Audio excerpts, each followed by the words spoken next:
From our Highly Mazda of Arlington and Hearst studios, this is Sean and RJ on 105.3 The Fan. Good morning, Metroplex. It's the Friday edition of the guys that the announcer man just said. Sean Sharif, RJ Chapper. We got Peyton and Rai in the back. We are live on the Fan Cam, Twitch, and YouTube, trying to get you to the weekend as quickly as possible. And let's start right now. We are a sports show. Yeah, we are, generally. I think we have to start with Golf Wars last night. Yeah. Man, like Jane Slater put on her Instagram, I stayed up way too late in the comments section and on internet for all the tweets and all the memes. Dude, there's not enough alcohol in the world to suffice for what happened last night. Holy cow. And we are in bizarro world because like that's the post-game commentary, if you want to call it that. You know, generally when Trump is involved, you know what it's going to be about. It's going to be about something that he said. Fact check. It was, yes. They didn't even go to the fact check on CNN. No, not for at least the first hour. I didn't watch past that. Yeah. But the first hour, I mean, I don't know if did you keep it on the post? I did. Yeah, I did. I kept it on, and they were broken. Van Jones was about to cry. Van was almost in tears. He held it together. the guy on the far right, John King, was like that. He's like, guys, this can't happen again. He holds up a cell phone and he goes, never in the 30 or 40 years that I've been doing this has my cell phone lit up this much with absolute panic from one side. Yeah. And that was the Democrats saying, we got to act fast. And then, Rogan called this months ago. He said on his podcast that they were going to let him get to the convention and then pull the plug on him. And they were going to replace him with Gavin Newsom. Just like they were just going to, so they were going to get through the primary and then let him go out with some kind of dignity, and then just replace him at the convention. Gavin Newsom was there. He was there. He was there last night. Yeah, because they didn't have it. There was no audience here. Like usually there's an audience for this. They said in the Post, and it really was a Super Bowl buildup. It was like pregame shows all day long. Yeah. And then a countdown clock. Yeah. As well. And one of the anchors said, "There's no one here talking to the Republican officials. They're all swarming the two Democrats here to be like, what did you think of that?" The one thing I do regret I missed was Kamala. I don't know what she went back and forth with Anderson Cooper, but she was trending. She was on with him? Yeah, they had Kamala on. So I'm gonna have to listen to that in commercial breaks. But man, that was it was tough. It was cringy. It was unexpected. That's the other thing. Like on my other college group chat, I'm on there with a couple of guys who pay way more attention to politics than I do. And one of them, he's involved like in the nuclear field. So he's following this stuff all the time. He's like, what's wrong with Joe? What's really going on? And I was like, bro, have you not never even paid attention? Have you? I don't pay that much attention. And then the other, I said it yesterday during the show. I was like, everyone's waiting for a blooper reel. And that is exactly what we got. Last year, I can't remember which debate it was. It may have been the first one. Not last year, last cycle. Yeah. It was bad. Yeah. From a different standpoint. It was like they were childish, or at least one guy was, and bickering, and it was and then But because of what you just mentioned, they said that led Biden's side to say, we wanted last night. Remember yesterday I was like, I'm surprised by the amount of people who are saying, no, he's good to go. He'll be able to hold his own.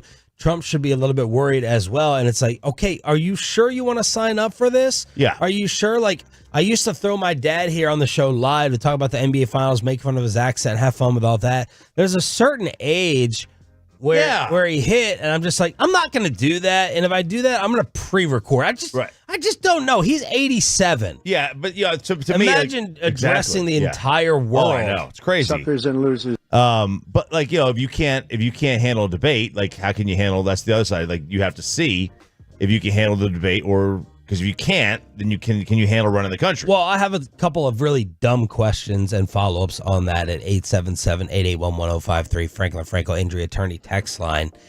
If Biden is that incoherent and lost, does it mean that it's like that behind the scenes for running the country? Like if you have your team around you, right, and you eventually get out your thought and it's a lucid thought, because I thought it could have gone much worse throughout the rest of it. Like after that first 5 minutes, I thought it was just going to keep going downhill. And he held on. He held on. I think they did a humongous PR mistake of not letting people know that something was wrong with his voice to start off, because he came out, he looked extra powdery white. Something was clearly off with his voice. Like people were saying he had laryngitis. I think his Twitter account of the 40 million followers then said president is battling some type of sickness. Well, one of the anchors said there's not all 40 million people on Twitter are not just the only ones watching this. So if you're a casual and you tune in and you see that as your first impression, you may have made up your mind right there of where you're going or where you're not going when it's time to vote. And they should have put that out ahead of time. We all should have known. Yeah. President, it's Jordan flu game attempt at the count during the countdown pregame clock. You know what I'm saying? Yeah, I know. Like, because the voice was gone. Oh, it was raspy. It was very, very raspy. because that I think John. They even talked about that. John King talked about that after saying like his voice. He just looked old, looked bad. His voice sounded bad. I don't know that it matters to a lot of people if you're going to vote for him because you're not for whatever candidate you're voting for. You're not voting necessarily for the person. You're voting for the ideals. The platform, the party. Which I don't care for in its own, but that's generally how it is. I mean, I think you should vote for the person, not necessarily just the party platform, because the person is the one that has to handle wars and foreign dignitaries and such. It was an all man. Even CNN afterwards are like, it's time to throw in the towel. This is over. This is over and done with, and he cannot continue to be the candidate. There is still time. That was their message, and that's where I was sitting back for like 20 minutes straight with my jaw on the ground, that was the type of instant reaction. And the LOL moment that at least I had was when Golf Wars broke out. Just take a look at what he says he is and take a look at what he is. Look, I'd be happy to have a driving contest with him. The reason I got my handicap, which when I was vice president, down to a 6. But by the way, I told you before, I'm happy to play golf if you carry your own bag. Think you can do it? That's the biggest lie that he's a 6 handicap of all. I was an 8 handicap. Yeah. 8. Never. But I have, how many? I've seen you swing. I know you swing. Let's not act like children. President Trump, we're going to. Let's not act like children. I've seen you swing. I know you swing. Yeah, inside out swing. It never can be. And Joe forgets. It's so great. Joe forgets what his handicap is. It's so great. Oh my God! And then Trump was so proud of the 2 tournament championships that he won. Non-senior. They were not even senior. They're not even senior. They're the same age. They're almost the same age. 3-year difference. It was a 3-year difference. Trump is. He's like a. But Donald took that personal. He did. It's so personal. Hey, I have all those golf courses. I am out there all the time. Do not step to me. Do not step to me with your vice president handicap. Just going to carry their own golf bag? Neither one of those two is going to carry. One guy will die, and then the other guy will pass out. Like they will. You can't carry their own golf bag. I think Trump snuck in a Brandon in there. He said, "You don't even remember what you just said." Biden started making fun of his weight, and he's like, "Yeah, look, clearly he's 6'2", 220." Yeah. And he said, I never said I was 62, 220. So, man, the Golf Wars broke out, and people are like, just settle this damn thing at Top Golf. That's right. Winner take all. This is the match. Yeah, I think the clear winner of last night was RFK. Just sitting back. He's the clear winner for last night. Gavin Newsom. Like that's I don't know how this is going to happen. They got 2 more of these things. They have 2 more debates. I don't know how they're going to do them. How are you going to get through it? You're going to have, Trump was semi-behaved. Yes. Yeah, I thought the mute button worked well. It did. Yeah, it kind of followed the rules. They did. They followed the rules. They're like, Joe, you still got 80 seconds left, man. Yeah. You want to say anything else? A couple times they're like, yeah, you still got like 40 seconds left, man. 80 seconds left. And neither one of them. Trump went in there saying something. They were like, don't be petty. Try not to be petty. It broke out a little bit at the end. What's annoying to me is they never had, after the beginning, they don't necessarily answer the question. Oh, no, because it's got to go to the follow-up. Right. You accuse me of letting people die, letting people into the country, war crimes. You hate the troops, and then you have to follow up on it. You got to follow up on it. And real quick, back to that, because it ties into what you just asked. Yeah. Hey, back to the war before we talk about abortion. It's like it doesn't really equate there. Woo! 877-881-1053 is the Franklin Franco injury attorney text line. I don't even want to look at the text messages this morning to start off the program. And 1,000 trillion texts. And I did not want to watch much of that Texas Rangers game either. And we'll introduce you to the newest Dallas Maverick as well. The Friday edition of Sean and RJ. We started with golf. Let the record show. We started with golf on the Fan. Coming up in the next G-Bag.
the Knicks, but this pick is now on its way to the Dallas Mavericks. Okay, did she say the name of the player? Yeah, she did. I was listening to She said it wrong, but she said the name of the player. Let me hear it one more time, Pepe. Sorry, I was listening Melvin to Ajinca was just selected by the Knicks, but this pick is now on its way to the Dallas Mavericks. All right, that's all I needed. I needed someone to say the name. Yeah, it's Melvin Ajinca. It's Alexi's brother or cousin. Alexi Ajinca, who played for the Mavs back in 2010, 2011. Yeah, because someone said last time there was an Ajinca on the roster, they won it all. They did. They won it all. Yep. So Alexi played for a few teams. It's good, decent, role player.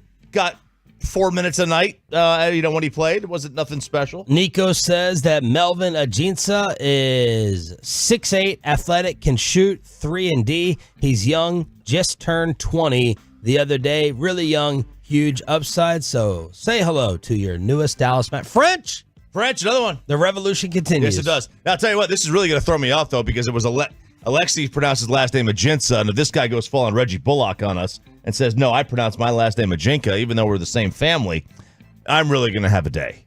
Well, odds would tell you I wouldn't. Odds would tell you you're right. Have to worry about it. But it's French. We don't know. Yeah, but I was watching some highlights. He got some surprising hops. Looks like a lefty out there. Yeah. With some of the highlights as a shot creator. You're looking for all upside. All upside there when you're picking at the very, very end of the second round. You're looking for athleticism, some kind of unique trait that you can't teach. Hops, speed, size, quickness, quick twitch, all the things. And then you hope they can develop a skill. Like when you're picking late like that, you're hoping that somebody becomes Maxey. Maxey? Right, when you're picking late 50s, yeah, you're just hoping for Maxey Kleber. Where did he go? Was that where he went? I don't even know if Maxey was drafted. Okay. But I'm just saying, you're hoping for that kind of talent level. 7 foot, some threes, some defense. I was excited for my day. Undrafted. With the triple header of draft, baseball, debate, and the middle part really let us down. That ball is hit high into the air, deep center field. It turns Leote around. He's going back. He's at the wall, and it's gone. That shot to dead center, just over the 7-foot-high wall. For Kjerstad, his first home run this year. It's his third big league blast, and he's given Baltimore a 6-0 lead. Rangers get smoked at Camden Yards. This thing was out of control early. John Gray gets roasted.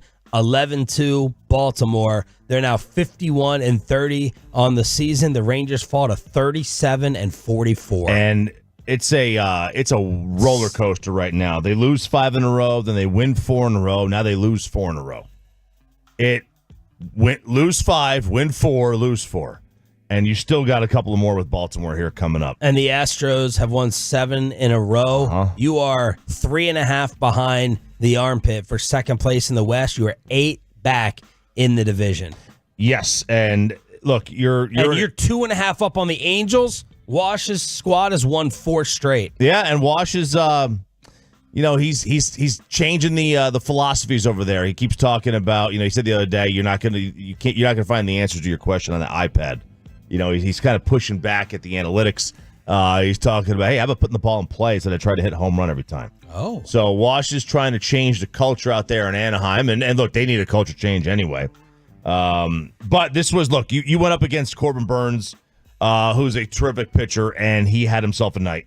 He scattered a bunch of hits. 9. So the Rangers got a ton of base runners. I mean, they had base runners all night long. But when he needed to get an out, he was able to get those outs, and he kept his pitch count really, really low. I thought they were going to send him out there for the 8th too. If you even bothered to stay that long in the game, which you didn't need to, but I think once that happened, they were up so much. They were up 9-2 at that point, 9-1. They just need to throw him out there and waste the pitches. Rangers have now lost 7 straight road games and 8 successive road series openers. They cannot get one to open up on the road. Didn't they have like a crazy streak of winning series openers last year? If I remember right, it was something like that. But that's Wash used to say, go back to Wash, just we don't need to sweep them. We just got to win series. Win every series. If you win every series, you're good.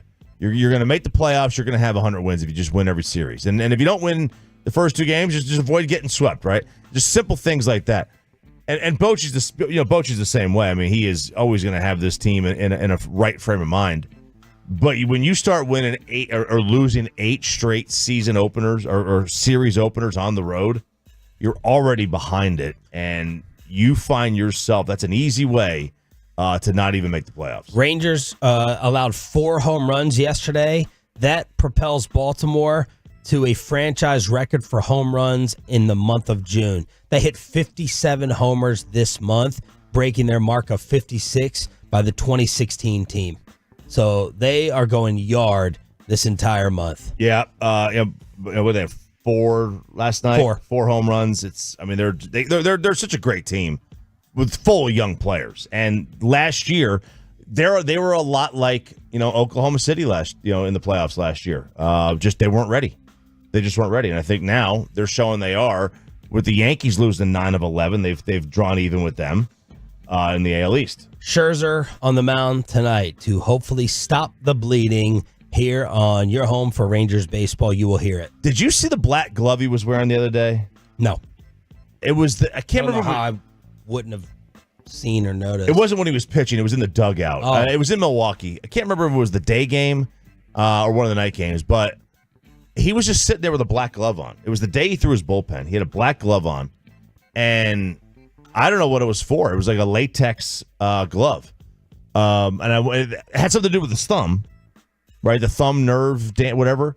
That's going to be the interesting thing to see how it reacts. I mean, is he going to start throwing pitches and then have to come out in the 3rd inning, or is he going to make it through 5? He went to 60 pitches last time. Are they going to try to stretch him to 75 tonight?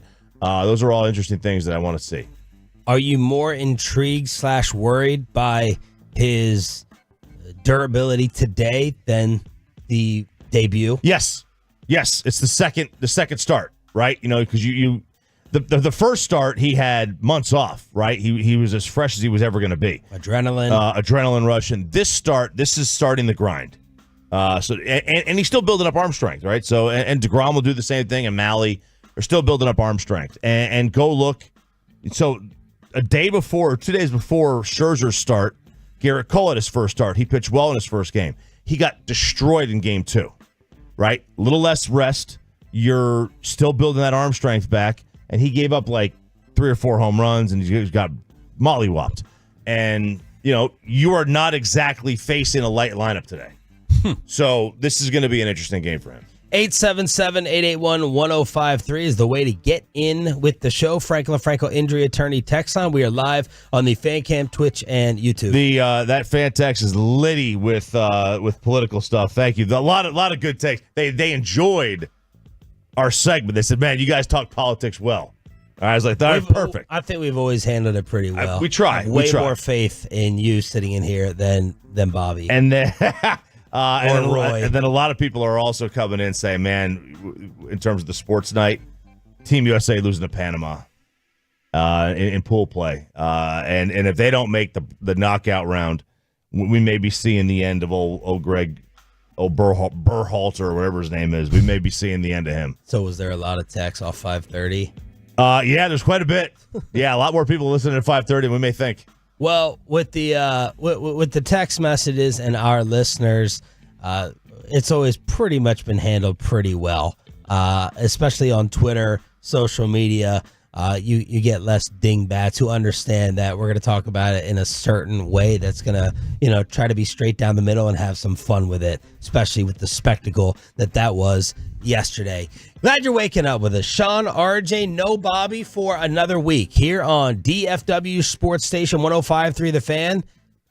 Sports history was made yesterday. This has never happened before. It may never happen again in this sport, and it was absolutely ruined for me by the 4-letter. The other Dallas Maverick rumors that you need to know around the corner, 6 a.m. club here on Sean and RJ. Glad you're joining us.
From our Highly Mazda of Arlington and Hearst studios, this is Sean and RJ on 105.3 The Fan. With the 55th pick in the 2024 NBA Draft, the Los Angeles Lakers select Bronny James from the University of Southern California. Holy crap, what a shock! No way. LeBron and Bronny become the first ever father-son duo to be in the NBA at the same time. Good morning, Metroplex. Shout out to the 6 a.m. club. Sean Sharif and RJ Choppy with you here on 105.3 The Fan. We got Peyton and Rai in the back live on Twitch, YouTube, and the Fan Cam. How much of this did you watch? Very little. Really? Very little. The moment I realized it was in a studio, I was like, oh, no. Really weird. Yeah. Really weird. You had these families sitting in this back room. Then you had the deputy commissioner making the picks there. Why was Stephen A. on the day 2 coverage? I think he was on one of those like side simulcasts for night 1. Yeah, he was. It was on ABC. I think he was on ABC for night 1. But why was he? Are you telling me because of Bronny James that they put Stephen A. up there for day 2 when he clearly doesn't know? His role is just to talk about the team. You got to protect your talent. You got to protect your talent. And if you threw Kendrick Perkins up there for night 1, and he's not like, by the way, we have no other like Jonathan Givney copycats like we got a Todd McShay, like we got a Daniel Jeremiah. There's no one else in that space. I mean, Jay Billis should be that guy. He was. Yeah. He was for night 1. I don't know why he wasn't there for day 2. It makes me think they just threw Stephen A. up there to talk about the Bronny angle. I'll tell you who would have been great, but I think he's on Stadium now, is Fran Fraschilla. He'd have been tremendous for that. Yeah. He covered like the international players. Yeah, he does. He does a great, and he knows all the college players because he does college games. I mean, he'd have been a great guy to have out there. ESPN ruined this for me. I was dozing in and out of the nap. I woke up just in time for this part of it, and I watched a lot of the coverage before. I'm rooting for Bronny James. But by all accounts, this appears to be the opposite of Shedeur Sanders and the way that the Sanders are handling all their fame at Colorado. I'm rooting for this kid. ESPN totally destroyed this for me. I thought the coverage was sickening. I thought it was an anointment. I thought it was like Wemby had fallen to the second round. The pandering from Woj to slobber Rich Paul to kiss his ass for the LeBron connection and any other clients that Rich Paul has. The absolute bullying from Rich Paul towards the rest of the it was league terrible. with the threats. And I'm really ticked off with the league. Now, here's what I'm wondering. Did the league step aside because they're afraid of Rich Paul and be like, we're not going to draft him because Bob Myers, the former Warriors GM, he was trending all afternoon and evening long for saying this. Right now, Rich Paul's calling teams, don't take Bronny James. He's telling them, do not take him, okay? Saying, don't take him. If you take him, he's going to Australia. So he has a plan and he has a place. Now, who's Bob Myers getting that from? I don't know, 29 other GMs that he's friends with? Well, he also, during the pre-draft coverage, said he had just gotten off the phone with Rich Paul. He had teased. He said, I'm going to break some news in about 30 minutes. I'm going to tell you the big, important part of our conversation. So he said he spoke to Rich Paul. Right. Yeah, and also, like, when it comes to, like, front offices, you know. Did they get out of the way, Chop? Were they scared of Rich Paul? Or they were like, this is a non-factor. He's not on our board. We weren't going to draft him. Let's let this little cute story play out. That's what I want to know. That was more of it. I mean, like, Bronny's going to have upside. There's no doubt about it. He's a good ball handler. He's very athletic. Okay, cool. Those are things that necessarily you can't teach athleticism. So that's one of the upsides you're looking for in the second round. But, you know, there's 30 other players they could have taken, too. You know, Bronny James is in this draft because he's Bronny James, not because of his talent necessarily at the moment. It probably, honestly, if Rich Paul really cared about his client, I mean, it actually would be better if he went to Australia. Play the game, as opposed to sit in the bench. Now, what he'll be able to do is he'll play for he's going to play in a regular season game with Dad. Yes, he will. Yeah, no doubt. But he'll be at the Lakers, G League facility a lot of the time. And look, I'm not destroying the Lakers organization for drafting him. If your goal is to keep LeBron there, make sure he locks in as a re-sign. And you think you can build more of a championship contender around him and AD, you draft Bronny to it's a second-round pick, you're at 55 or whatever it was. I get it. It was sickening to watch the whole choreographed nature of it play out. I was at least hoping that there was a chance that someone else was going to take him, or the Lakers maybe would take someone else, but this whole thing was locked in from the beginning of the day, and maybe the beginning of the process. I just hated it. Look, I hated the 2-day aspect of it, which I think was it Myers or Russo that said it on First Take that the NBA told them that they only did the second day for Bronny. Well, what are you going to do moving forward? They may Is this go a back. one-time 2-day event? It might be a one-time. It should be. It really should be. You don't need 2 days for this. Can you name any other picks that stood out to you that you looked over or saw? I mean, Kyle Filipowski. Oh, yeah, we'll get to that at 6:40. Good call. Yeah, that was the big one. Yeah. But other than that, I mean, no. I mean, you had your college players. I mean, you Tristan Newton, the UConn kid, good player. He was taken in the second round. But, yeah, for the most part, it was just Bronny. And then any leftovers, because there were, I think, 3 people from the green room from Thursday or Wednesday night that had to stick around. So was this in Bristol, or was this in like the New York City studios they had? I don't know. I remember something about Atlanta, but maybe that was the debate. The debate was Atlanta. I don't know where it was. Yeah, it's like that's like, yeah. If you're sitting there, if you're those 3 players that were in the green room during night 1 of the draft, I mean, you got to take a 3-hour drive now to Bristol. Oh God. Anything else jump out to you from this? Was there a big turnoff for you? I mean, I guess you got to give Rich Paul credit. To me, Rich Paul's the new Scott Boras. Like, his job, I know Boras is hated, the great Satan, all that stuff from Randy Galloway, Mac Angle back in the day. Rich Paul maybe is the guy that you get when you want to become an NBA player. He did his job of getting father and son united. That's what I think Bronny wanted. It's certainly what LeBron wanted. Rich Paul did his thing. He did. And then you can get into the argument of, well, why should these kids be forced? The whole draft process anyway. Any other job in the world, you can go ahead and choose where you go. And maybe Rich Paul is not the bad guy in this. Look, this is a wild triad for me. I have no problem with Rich Paul doing this. All right? If I wanted to see some team call his bluff. Yes. And I also have no problem with nepotism. If you're a successful individual, you've earned the right to put your kids in a position of success. And the Lakers can't have a problem with nepotism because Jeannie Buss got the franchise that way. Yeah. And the boys, the brothers. And the brothers, right? So they had the franchise because of nepotism. Like it's part of life, man. Like if you hit the DNA lottery. But I can have a problem with it if I'm a competing player on that roster. Sure. I can have a problem with it if I'm in that locker room like Udonis has them predicted. Absolutely. And there's preferable treatment. 100%. And there's sideways stuff. Yep. If Gavin Spittle had a kid and all of a sudden, bam, he's in here hosting 6A to 6P and clearly does not deserve it, we all have a problem. There are two forms of I don't want a nepo pilot, and I don't want a nepo surgeon. Oh, okay. Okay. Anything else? What about a nepo GM? I mean, that doesn't impact life, right? You know, that's small potatoes. We already have. We're gonna have one.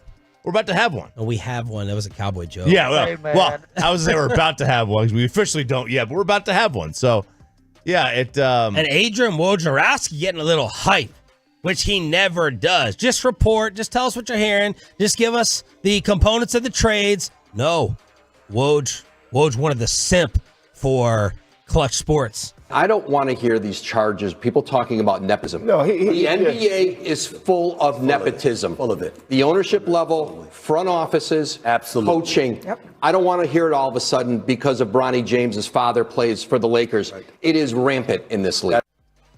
I have a problem with nepotism if that person isn't competent. You know what I mean? Like Joe Buck, I'm never going to take a shot. He's one of the all-time greats. His pops was a Hall of Famer. Kenny Albert, I think he's a stud. Not going to say anything. Right. Noah Eagle. He's the Clippers play-by-play guy. Beast. He's fantastic. You know, like now if you're in there, like Jack Collinsworth, I have more of an issue. I don't think Jack Collinsworth is very good. He's there because of dad. It's a big part of it. I'm calling that out. Major part of it. Yeah, like. And then there's this popular meme going around. Y'all got a problem with Bronny, but you don't have a problem with this. And it's Jerry, Steven, Charlotte. My counter to that is, who the hell do you know that's a Cowboy fan who doesn't have a problem with that? Who the hell do you know that it does backflips over the Cowboys front office? What world are you living in? Everyone for the most part has a problem with that. Just listen to the fan off-season coverage. Yeah, absolutely, man. Like it's part of society. It's like it does suck in a way. And by the way, I think Charlotte is a beast in what she does. Everything that I've heard, Steven gets criticized for being tight. Yeah, but from a cap perspective, we've never had a problem with. I mean, the Cowboys are never like in cap hell, right? They're not, and they're not incompetent. No, we're just not. We think we think they're outdated. Right, we don't think they necessarily. Some people think that they're lazy. Oh, you know what I mean? Like the hunger that Bassick always talks about is Stephen Jones grind. I don't know this.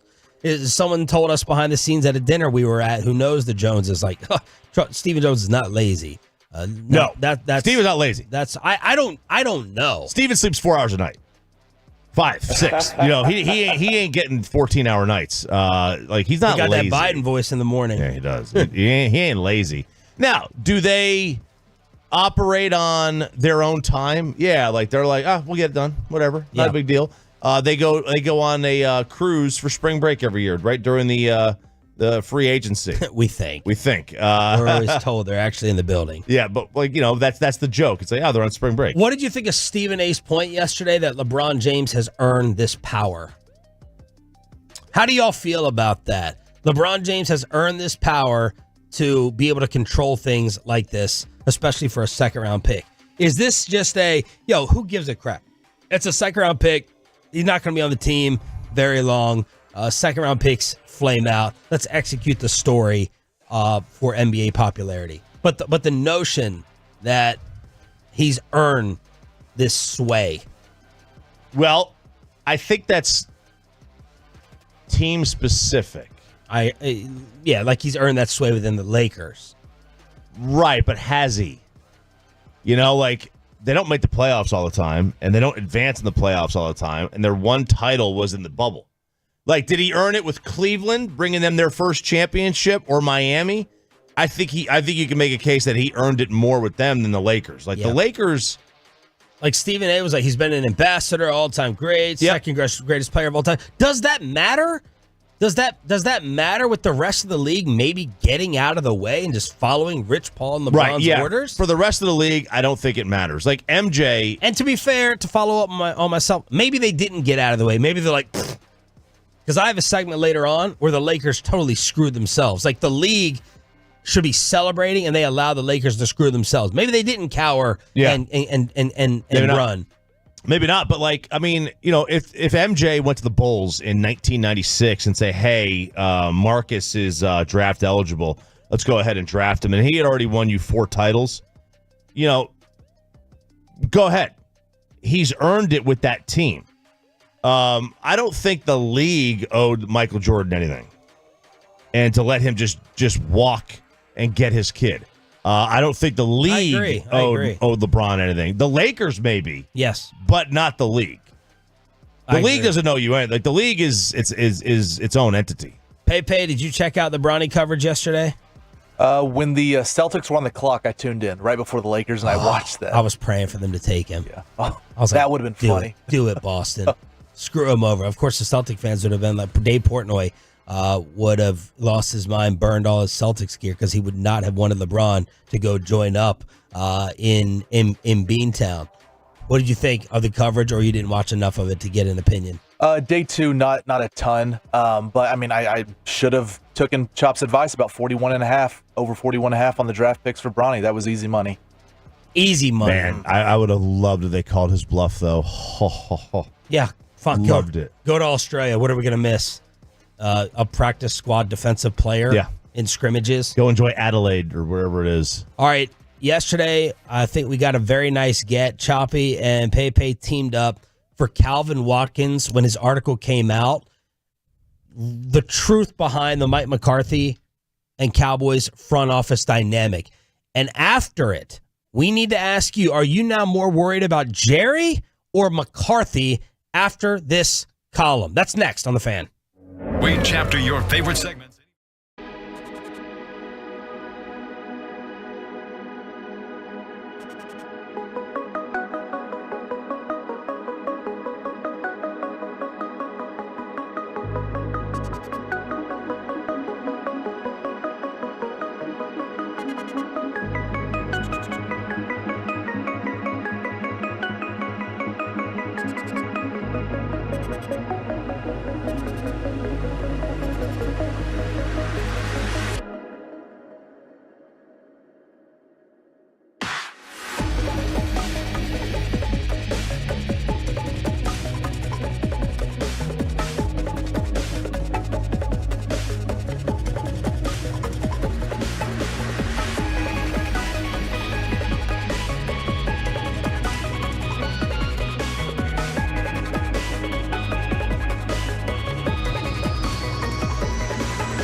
Uber Eats has Lola V products? I got to remember that. Well, you know, they say in order to remember something, you have to forget something else.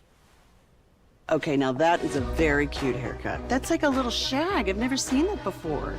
Well, I mean, of course you have.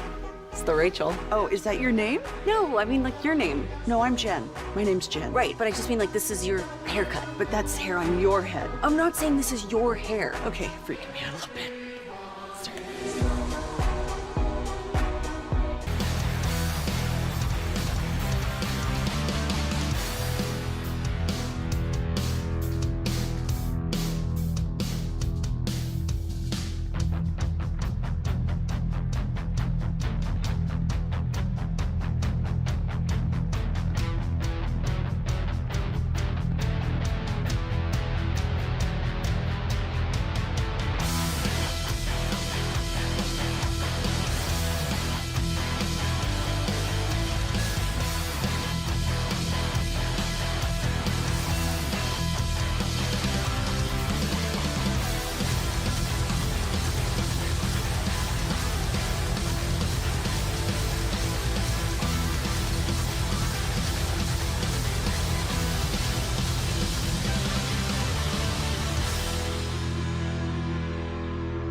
The fan segment here brought to you by the personal injury lawyers Frankel and Frankel. If you have been injured in a car or truck wreck, call Frankel first, 214 or 817-333-3333. With Frankel and Frankel, there's never an out-of-pocket cost. They only get paid when you win. Frankel and Frankel, the go-to car and truck wreck attorneys in Dallas. All right, I want to follow up with the 6 a.m. club on the Calvin Watkins article that came out yesterday at 9:20. RJ was able to get Calvin on from the Dallas Morning News, and he wrote a follow-up piece to that Ty Dunn article saying that Mike McCarthy is getting fed up with Jerry Jones, and Calvin was basically saying, no, not necessarily. There are some issues, but it ain't that serious. It ain't that deep. And after going through the article, we'll recap some of the highlights for you. Maybe you heard Calvin in the pre-show at 5 or 5:15. I want to know how worried you are about McCarthy's football philosophies. Because just to recap, he is not mad, according to Calvin. He's not that mad at Jerry and Steven for the offseason because he just believes the Cowboys will be a better football team than last year. Bam! How much does that worry you? Number two, he was mad at the Joneses about Zeke. Not that they signed Zeke, that they didn't sign him during the draft process because he was terrified someone else was going to get him. Bam! How much does that worry you? McCarthy was irked that Joe Witt, his boy, was not promoted to defensive coordinator. I'm not worried about that. Y'all have relationships. Joe Witt goes to D.C. with Dan Quinn, and then McCarthy was irked by Micah Parsons not being at some of the workouts and dealing with today's player. But my two big main concerns to judge the macro of Mike McCarthy are the belief that they're definitely going to be better than last year after the way we've all reacted to what we think is a letdown, major letdown of an offseason, and then the Zeke thing. Or is that, are you letting that off the hook a little bit because of Zeke's value and importance in the locker room? That's my out for Mike on that. Look, I mean, Zeke knows all the plays and all the protections, right? It's a plug and play type situation for him. He can't run. He's not a running back. He's not able to play at nearly at the level that he was in 2016 or 2019 or 2020. But, you know, it's as a running back, I guess in today's world, today's passing game, the job of the running back is not just to run, and there is a blocking element to it. Now, he did decline in blocking. Remember his last year here, he was graded quite poorly. But, I mean, he does, like, he could just step right in tomorrow and play the position for this team with this system, right? I mean, he knows all the protections. So, yeah, I'm not outraged by Zeke. They're not paying him a lot of money. They're paying him nothing. That's good. But they didn't address the position. I mean, let's be fair. They should have addressed it better in the draft. 4th round, 3rd round, whatever. But I'm not outraged by it. Is this team better than last year? No, they're not. I don't think they are. I don't think anybody really thinks they are. Now, if Dak is better than last year, which, by the way, if he's better than last year, he's the MVP. Yeah. But if he is better than last year, then they'll be as good as they were or better than last year. A lot of that's gonna boil down to it. Do you think that Mike McCarthy actually believes that they're better, or that is no? I think that's coach speak. Now you can be, again, we've seen it. Like the 2007 Patriots did not win the Super Bowl. Yeah. This team could be 10-6, but make it to the second round. Right. Were they better? Right. Not necessarily. The 06 Colts won the Super Bowl. They were not better than 05. 05 had Edgerrin James. 06 had Joseph Adai. They were not better than they were in 05, but they won the Super Bowl.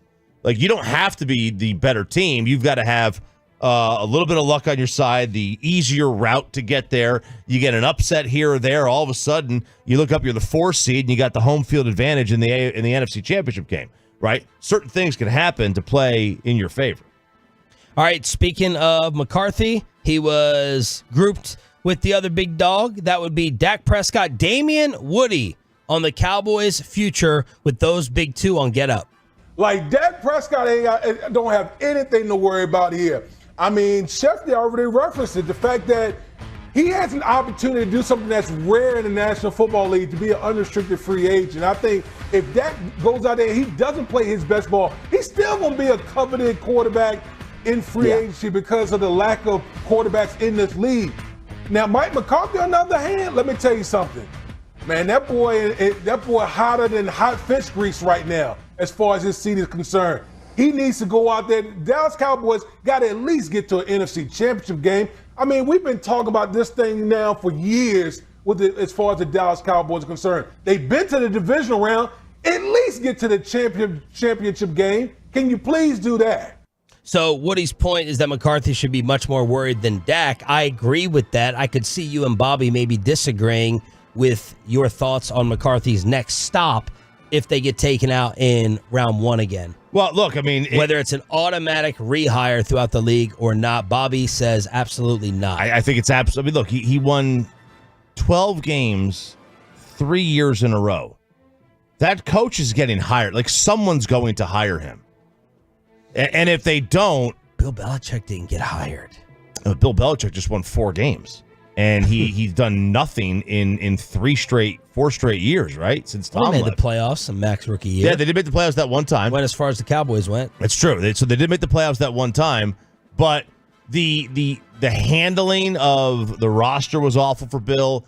The handling of the coordinator situation. Yes. There was a lot of problems, and apparently the players just didn't like him. And he's an era specific coach in the wrong era. Mike is not that. I just don't see a scenario where Mike doesn't get a job again. That, to me, I think Bobby just hates Mike. Mike he's earned another job. He's got a Super Bowl, a ton of wins, and he won 36 games over a 3-year stretch. I don't know how he doesn't get a job. What do you guys think? 11-6 first round exit. 11-6 would mean he has 47 wins in 4 years. I know what that number looks like on paper, but there's going to be a lot of people who say you had a loaded football team. You had a loaded football team with a top 7 quarterback and Lawrence Taylor on the other side, as well as CeeDee Lamb. All right, let me ask you this. I'll throw this back at you. Let's say it's 20. For the record, just so I can put myself out there for receipts, I don't think it would be automatic that he gets hired next year if they get put out in round 1. That's my guess. Next year, he may have to take a year off like he did last time. Let's say this. Let's go back to 2018. The Chiefs fire Andy Reid. Okay. Is he getting a job immediately? What was the lead up to that? What was their record? When did they get eliminated? Yeah, he probably gets a job. But Andy Reid, at that time, did he have a much higher... So Andy Reid, at that time... Did he have a much higher Q rating than McCarthy? I mean, everybody has a higher Q rating than McCarthy. Yes. At that time, Andy Reid had gone 12 wins, 10 wins, 12 wins, 11 wins, 9 wins, 11 wins in the previous, 6 seasons. Lost the wild card, missed the playoffs, lost the division, lost the wild card, lost in the AFC Championship. Yeah. Like, he did a lot of the same, right? He had great seasons, and they never made it over the hump. And he didn't make it over the hump until he got Patrick Mahomes. What do y'all think? Does McCarthy definitely get hired? Is Damian Woody right? 877-881-1053. You on Bobby's side? You on Choppy's side? Pepe, what are the Tolos saying? Yes or no? 214 says, look, if you can't perform in the playoffs, you gotta go. And that's kind of what I'm thinking too. It's like, it's a league that, you can have the regular season of a lifetime, but it's like, if you cannot win in the playoffs like that, that's what gets you the next job. Now, will McCarthy get a job if he gets fired by the Cowboys? I'm leaning yes, but only slightly yes, just because of the resume. But I think that he does get run this year from the Cowboys if they don't at least advance a little bit. Look, every whatever makes sense, which that does make sense. We've been proven to be wrong multiple times with Jerry Jones. Jerry Jones doesn't move off of the coach, Jason Garrett, Mike McCarthy, exactly when the rest of the world thinks that he will or should. Scary story with a former Cowboy, Randall Cobb, says that his family is lucky to be alive after a house fire in Nashville. His wife posted to her IG that a Tesla charger caught fire in the garage late at night and quickly spread through their home. Quote, we got out of the house with nothing but the clothes on our back and no shoes on our feet. Went and checked Tesla stock this morning, and it is in the green. It ended yesterday in the green, and it is in the green this morning, but they have 3 young sons, and a Tesla charger apparently torched everything. So scary. So scary. Because when I first saw this, I saw Randall Cobb, and I said, I saw the wife, and it said, lucky to be alive. My first thought, I don't know why, I kept thinking, oh no, isn't he the wide receiver that's a pilot? And I'm like, oh wait, no, it's Brandon Cooks. It was funny. That was the first thing that popped into my head. Cooks, Cobb. But the this post to Instagram included videos showing burning cars and extensive fire damage to the garage. Yeah, and they're saying that they don't know what they can salvage from the ashes. It's just terribly sad. House fires scare the crap out of me, and they're so sad. Our friend Paul in Gaylord. Oh yeah, his house burnt down recently, completely down to the ground. From what? I think it was a lightning strike. A lightning strike? And it completely burnt down to the ground. Like he was out, and his neighbors called him and said, dude, your house is up in flames. Oh my Lord. Everything. He lost everything in the house. Like he has everything in a shoebox that he was able to salvage. It's so sad. I mean, then you got to completely redo the whole thing, and you got to rebuild your life. Good luck getting insurance to do things, but I hope you sold your shares of Tesla stock. Well, look, I'm not saying this for an advertisement or anything. I added this last second with DFW Security. If you can, man, I got that gas monitoring.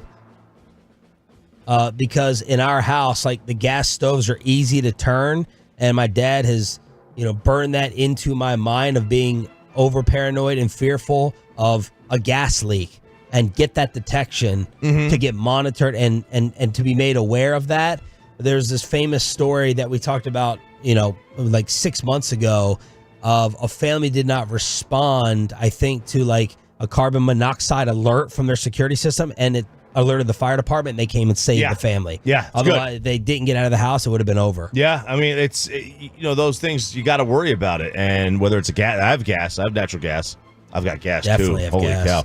cow! But yeah, you've got to worry about those things. And I jokingly said that about Tesla. Like it could be any number. It could be a faulty wiring. It could be a lot of things.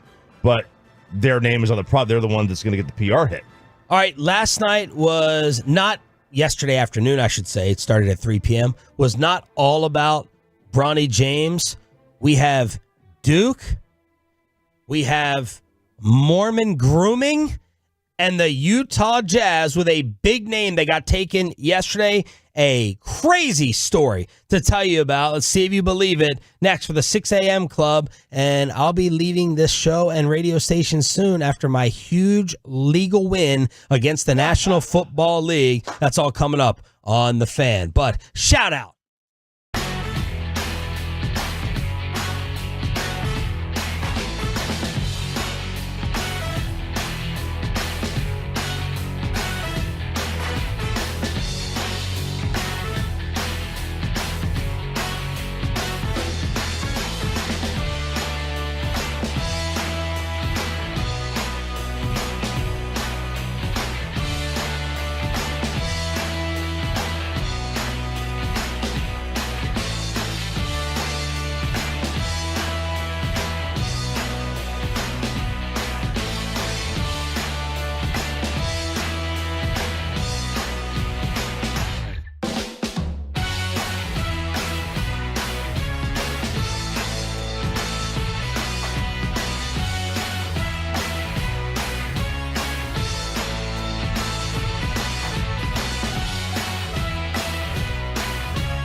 Has lower fee products? I got to remember that. Well, you know, they say in order to remember something, you have to forget something else. Okay, now that is a very cute haircut. That's like a little shag. I've never seen that before. Well, I mean, of course you have. It's the Rachel. Oh, is that your name? No, I mean like your name. No, I'm Jen. My name's Jen. Right, but I just mean like this is your haircut. But that's hair on your head. I'm not saying this is your hair. Okay, freaking me out a little bit.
Chevy dealer in the world.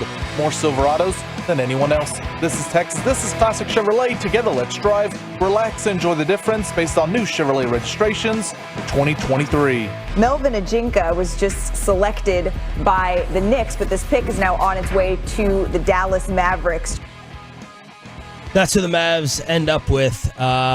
Technically, I guess, at number 58. I think he was selected by the Knicks at 51. And is it Ajinca? Melvin Ajinca? Ajinca, yeah. Alexi Ajinca, former Maverick. It's his cousin. Man, he did not look 6'8" in the highlights that I was watching. Got handle, got some sneaky, explosive athleticism, little lefty skills in there. But I was like, he's small. No way he's 6'8". But that's what Nico said. 6'8", can shoot, 3-and-D. He's young, just turned 20 yesterday. Really young, huge upside. Yeah, 6'8". The NBA always throws me off because the players are so tall but also so light. He's only 215. I mean, an NFL player that's 6'8" is 300 pounds. It's just so different, right? But that's just the way it is. And yeah, he's quick. He's got some handles. There's some highlights of him shooting an outside jumper, which is, that's obviously what they're looking for. But you're just looking for athleticism upside when you're picking that late in the draft. I need to put all that aside for a second. I'm legitimately ticked off with someone in this building. Oh no! What did Mike do? You know what? It could have been Mike. So once or twice a week, Bobby brings in breakfast, and he brought in these breakfast sandwiches the other day. They're knockout sandwiches, and if I'm not starving, I don't eat it. Choppy doesn't eat them anymore after soda, so he hands it over to me. I went and stowed these away in the fridge. Oh, no. And I hid them. Upper right corner of the pull-out door, underneath a to-go bag. I put them underneath. And I just went in the commercial break to heat one of them up. And some animal, some rude animal in this building, and I'm not even playing around, you're a rude animal, opened it up and took off one of the bagel halves with the egg on it. And that part is missing. Oh, they didn't even have the decency to eat the entire thing. Didn't eat the entire Just thing. half of it. Just so half the steak, egg, and cheese bagel with the steak part is left, and the part with the egg on the other half of the bagel gone. Wow, you're a rude piece of crap. You're very rude. Whoever Kyle did that. Yeomans. Are you serious? Kyle Yeomans doesn't work in here. And then from my other one, like you could tell, like the bag was like loose. It wasn't tightly wrapped. So they obviously like went through that and looked at it to see what that was. And I just went and threw that away because I didn't trust whoever grimy hands were all over it. You guys, I legitimately want to know who did that. That's like taking the top of a muffin. You're taking a muffin top right there. You have the decency to take the whole thing. Have the guts. Good God. Take the whole thing. Like what you did there, you patronized Sean there. That's what you did. Or is it patronized? One of the two. Well, what year did they finalize that fridge is free game? Anything in there? Because it's happened before where it's like whatever you put in there, it's like, oh, anyone can take it. But I'm like, just don't touch it if it's not yours. The day that fridge was put in there, that everything became free game. There's some like tightly siliconed edamame in there. Ooh. That's been there for like a year. I'm not touching it. I don't want edamame right now at 6 o'clock in the morning. What did Peyton call those? What did you call those? Oh, the green beans. Green beans. Green beans. Well, I don't know. I hope it wasn't Mike because I don't want to have a fight with him today at Crosstalk 940. Because he had all of his bars stolen at one time. Or those protein bars. I'll ask around. It's either G-Bag or Carter. Could it have been old new haircut? Oh man, could have been Chiafalo. Because that's an egg, right? You're eating the protein, but the steak would be protein as well. I don't know. I think that it's a possibility. But who would go and take half of it, microwave it, and leave it? Yeah. Like, I really want to attack your parents. Yes. I don't even want to attack you. I want to attack your parents for the way they raised you. Absolutely. I think Chiafalo's a good one, man. I think, I don't trust anybody who has that great of hair and decides to cut it. I mean, every girl loves a man bun. And he went and he said, give me the Don Johnson. Like, nobody does that. See if we can get a shot of that, Ryan. Chiafalo with the new haircut. I'm not accusing Eric right now. I was just trying to think, he's got the biggest appetite up here. I'm just trying to think. I really hope it wasn't Mike because I'm angered. Yeah, let's see. Eric stole the sandwich on the Franklin injury return. Is fantastic. Saying Eric stole it. If you leave a shared fridge, food in the shared fridge for more than 24 hours, it's fair game. It was about 24 hours. Yeah, it was because it was yesterday, right? No, it was 2 days ago. It was 2 days ago. Maybe 48 hours. It was underneath. It was underneath a bag in the side door. I know better than to leave it on one of the main shelves. Yes, exactly. That you sit there and open up and look at. There's beers in there. I'm not taking someone else's beers and stuff. It's non-alcoholic, so I'm not touching it. Oh, but that's Dawson's. It could be Corey. It's non-alcoholic. Dawson's. Yeah. Might as well drink if y'all are blazing. Yeah, people are saying put a Ring camera so you can watch the fridge. That would be funny if you put a Ring camera out there to watch the fridge. Well, someone would have to know that it's been in there for just a couple of days because you don't know how long that food's been in there. Yeah. So why would you risk that? Yeah. I'm thinking. I don't think Bobby would have given someone because Bobby is, very unselfish. That's why I went and got him his midnight dram, whatever alcohol he was obsessed with. And he could have told someone, but I don't think he didn't see me put them in there. I went stealth mode and I put them in. So Bobby did not put them in and tell someone, yo, there's breakfast sandwiches in the fridge. I went and hid them personally. And now I'm sitting here starving. I almost want to call Eric and blow him up. But I'm not going to. I don't know who else it could have been. But man, half? I'll text him. You took half of it. I do need his vasectomy guy anyway, so I do need to speak with him. Okay. Yeah. But man, not cool. Gotta get a good vasectomy. Not cool, man. There's the haircut on the fan cam. That's such a shame. Is that a bad angle? That had to be his wife, right? I don't know. I mean, that had to be his wife's suggestion. I'll tell you this. I'll tell you who was really tore up about this was Sarah. I feel like our whole morning show, Spittle yesterday in the hall was like, what do you think of Chiavalo's new haircut? Looks great, right? And I was like, you're not on our morning group text. You guys were broken up about this. We were very this is Bobby's man crush. Yep. You've always loved him too. You both have a man crush. Yeah, I love Eric.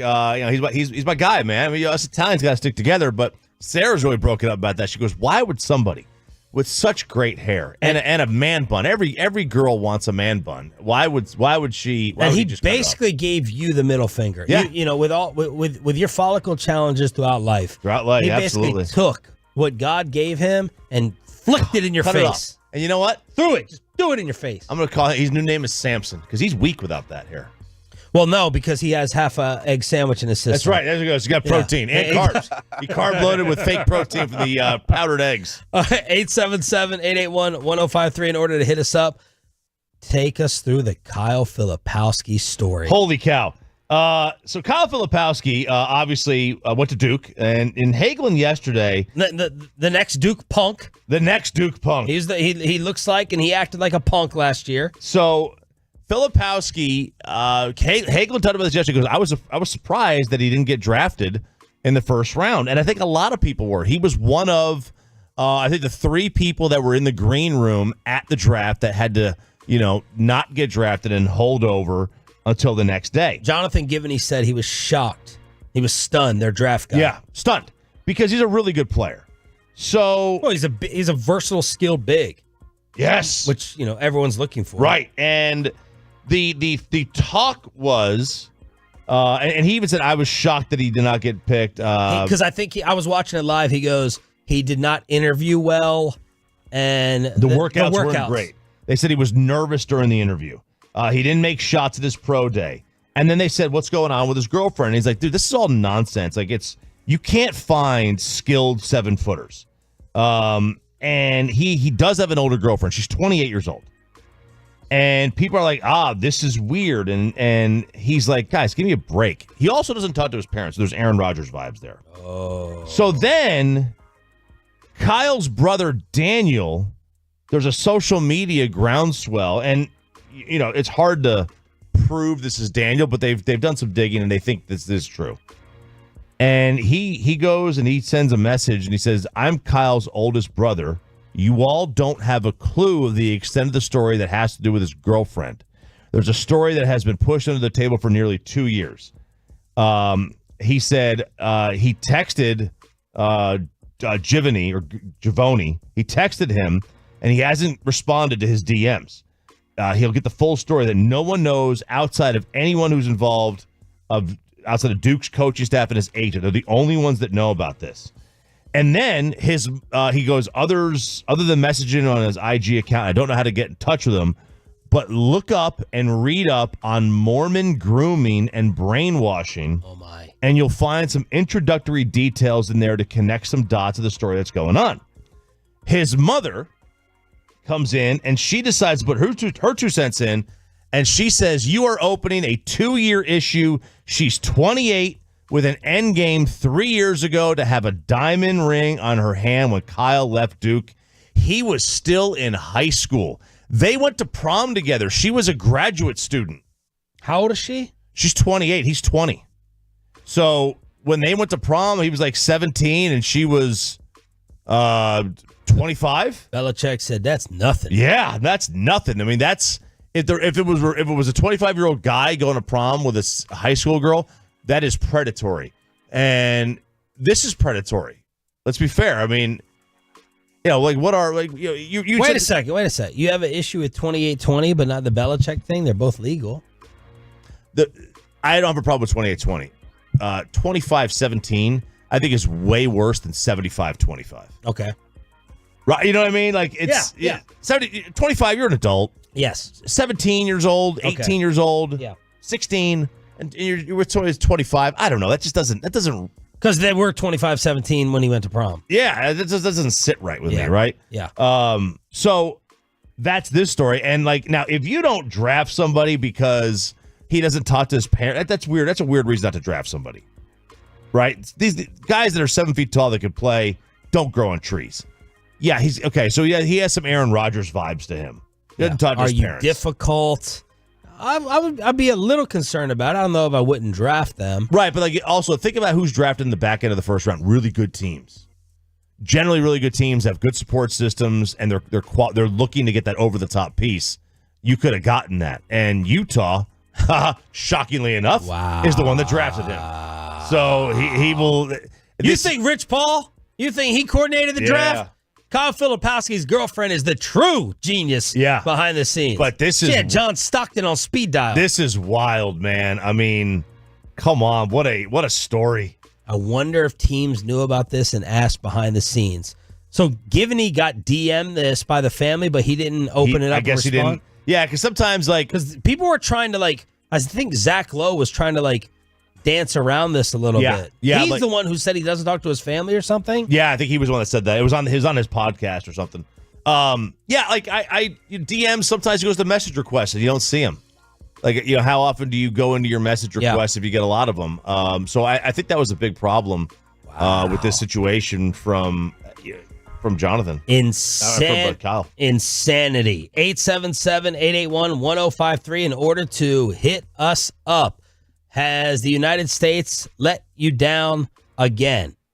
Is that what happened yesterday? We have A&M shots fired at their former manager. The Rangers get beat down, and the commercial-free expressway with a giveaway, a Rangers bat giveaway that you are going to go nuts over. It's all on the way with the Friday edition of Sean and RJ. But if you cut your hair and you lost all your...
true that you've got to forget something else to remember that Uber Eats has groceries? No, that's absurd. Hey, remember when you used to be Pepper Lady? Pepper Lady? Wasn't it Cinnamon Sisters?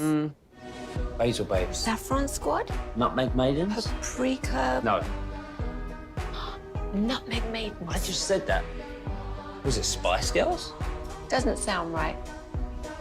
Was it Saffron Squad?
From our Highly Mazda of Arlington and Hearst studios, this is Sean and RJ on 105.3 The Fan. And here's the pitch.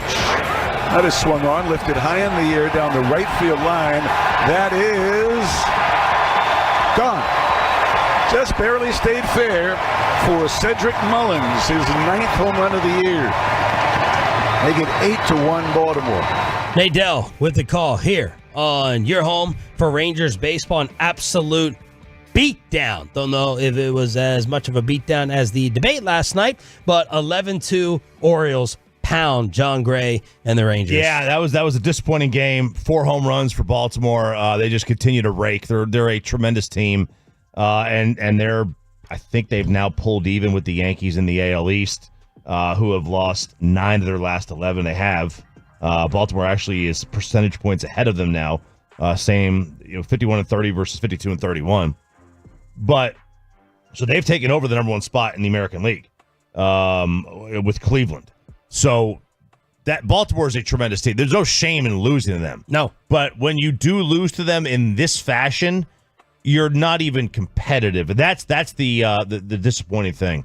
The last few games, the Rangers, they gave away a game or two. I thought the last game in Milwaukee, they should have attempted to bunt the runner over to third. Maybe they were able to extend the game, because Milwaukee scores at the bottom of the inning. Maybe they would have been able to extend it if they got the run, and Milwaukee doesn't score another run there. But they lose 5 in a row, then they win 4 in a row. Now they've lost 4 in a row. That is a tough sled, and it's exactly the reason they're in this position. They cannot get anything sustained. They can't get going. The injuries were there's too many injuries, or the players aren't playing, hitting well. The pitching staff's beat up. The bullpen's got just basically 2 guys in it. They got a lot of problems they need to address the deadline. How many games under 500 do they have to be for you not to be aggressively buying? I think you need to aggressively buy. Let me rephrase this. Because it feels like this is slipping away. It does. But here's the thing what you can do. You're not just buying for this year. Like would I be hesitant to buy somebody who's on a contract that is in a walk year? Absolutely. I don't want to give up prospects, and I'm 10 games under 500 at the deadline for somebody that's going to be gone in 2 months. But if you were to get a player that's got 2 years of this deal, absolutely buy. Absolutely buy. So, yes, I have no problem buying if it's the right contract, years left. Because this team does have a small window. Yeah. This is not a big window team, right? This is a small window. You have Seager and Simeon at their prime. And DeGrom, Scherzer. I mean, DeGrom and Scherzer at their prime for a limited amount of time. Yeah, you should still be a contender next year. Yes. Your window, let's just say Jake DeGrom is healthy next year. He has 3 years left. Your window's 3 years. Yeah. Because by then, Simeon will be out of his prime. Seager will be approaching the end of his prime, but he'll still have time left. Now, you're going to have Wyatt Langford and Carter and Josh Young, but 3 years from now, Nate Lowe won't be here. Tavares won't be here, thank God. Heim will be still in his prime, but catchers don't age great. So you're limited. Evaldi won't be. He'll be gone in 3 years. John Gray in 3 years. What's he going to be? You got for sure. Robertson and Yates will be gone. In 3 years. So you have a window. It's small, so I still would buy. Rangers are 8 back in the West. The Astros are 4.5 back. So you're 3.5 behind the armpit for second place, and now only 2.5 up on Ron Washington's Angels, who have won 4 in a row. And speaking of Marcus Semien, we just got word of a giveaway. Oh, baby, did we ever. This is going to be very, very cool. So this will be next week. So Monday and Tuesday, 7 o'clock hour. Custom-made Marcus Semien All-Star Ranger bats. So look at the. Is this engraved? Yes, these are engraved. This is fantastic. It's going to have his number on it with his signature engraved. It's going to have the AL, the NL logos, the MLB logos like stamped all over the place here. The All-Star Game logo, the 2024 logo. I mean everything. It's very, very cool. It's got his picture on it with his name on it. There's only like maybe a dozen of these bats made. By the way, All-Star voting on Sunday goes back to 0. Okay, I believe, is today the 27th? So All-Star voting, yeah, so 28. It's 28. So it resets to 0 on Sunday. And then you could vote for Semien or Altuve. Altuve had a big lead. He had like a 300,000 vote lead on Marcus. That's gone today. Right, that's gone. That's gone. It's down to 0, so now it's whoever's fan base votes more in the next week is going to have their player represented in the All-Star game. Morning show giveaway during the Expressway, 7 o'clock hour Monday, 7 o'clock hour Tuesday, and a third giveaway, KNC Monday, noon hour for this awesome. There it is on the Fan Cam, Twitch, and YouTube. Look at that thing. That looks detailed. Very cool. It's very cool. It looks very detailed. They can do amazing things with lasers and engraving stuff now. More A&M fallout. Oh, gosh. Current Aggies firing shots at Schloss. Yes, current Aggies. The center fielder, not Joey Chestnut, but Travis Chestnut. He said, I'm blown away by the disrespect of Schlossnagle. Not once in my... See, when I first read that, I thought he was defending him by saying people attacking him for the presser, people who are insulting him, I'm blown away that you're going at my coach. Right. Now, let's do this first. Let's play this clip here before I read the rest of this comment.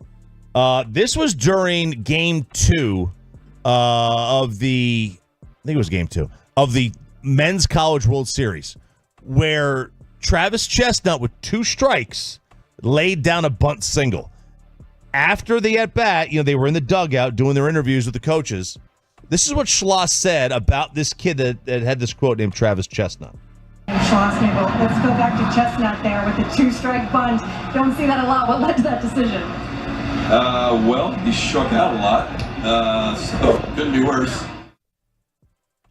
He struck out a lot, so it couldn't be worse. Yeah, like the kid's not a very good hitter, right? He's a young kid. He's a speed guy, right? He's very, very fast. He can get on base, but he's a center fielder, right? Oh my God, he was not there for his bat.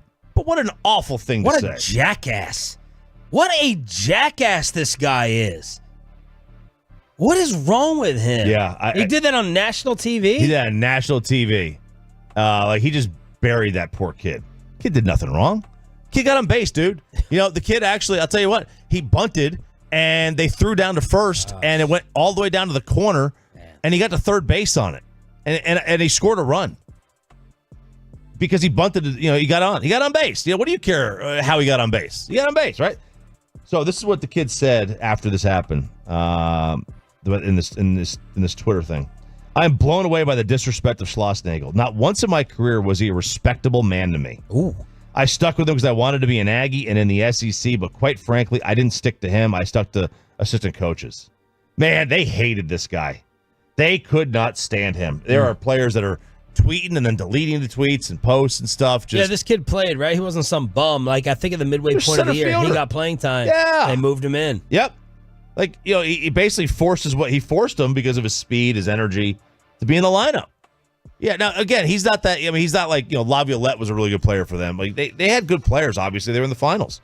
He was a part of why they got in the final. But, man, this is terrible. 877-881-1053, Frankel and Frankel injury attorney text line. I'm waiting to get my payout from the National Football League after the NFL lost their Sunday ticket trial order to pay $4 billion, or is it actually more than that? Mike Florio, ProFootballTalk.com, says under antitrust law, it's getting tripled to $14 billion over this lawsuit of what we had to pay for Sunday ticket. Me for 20 years.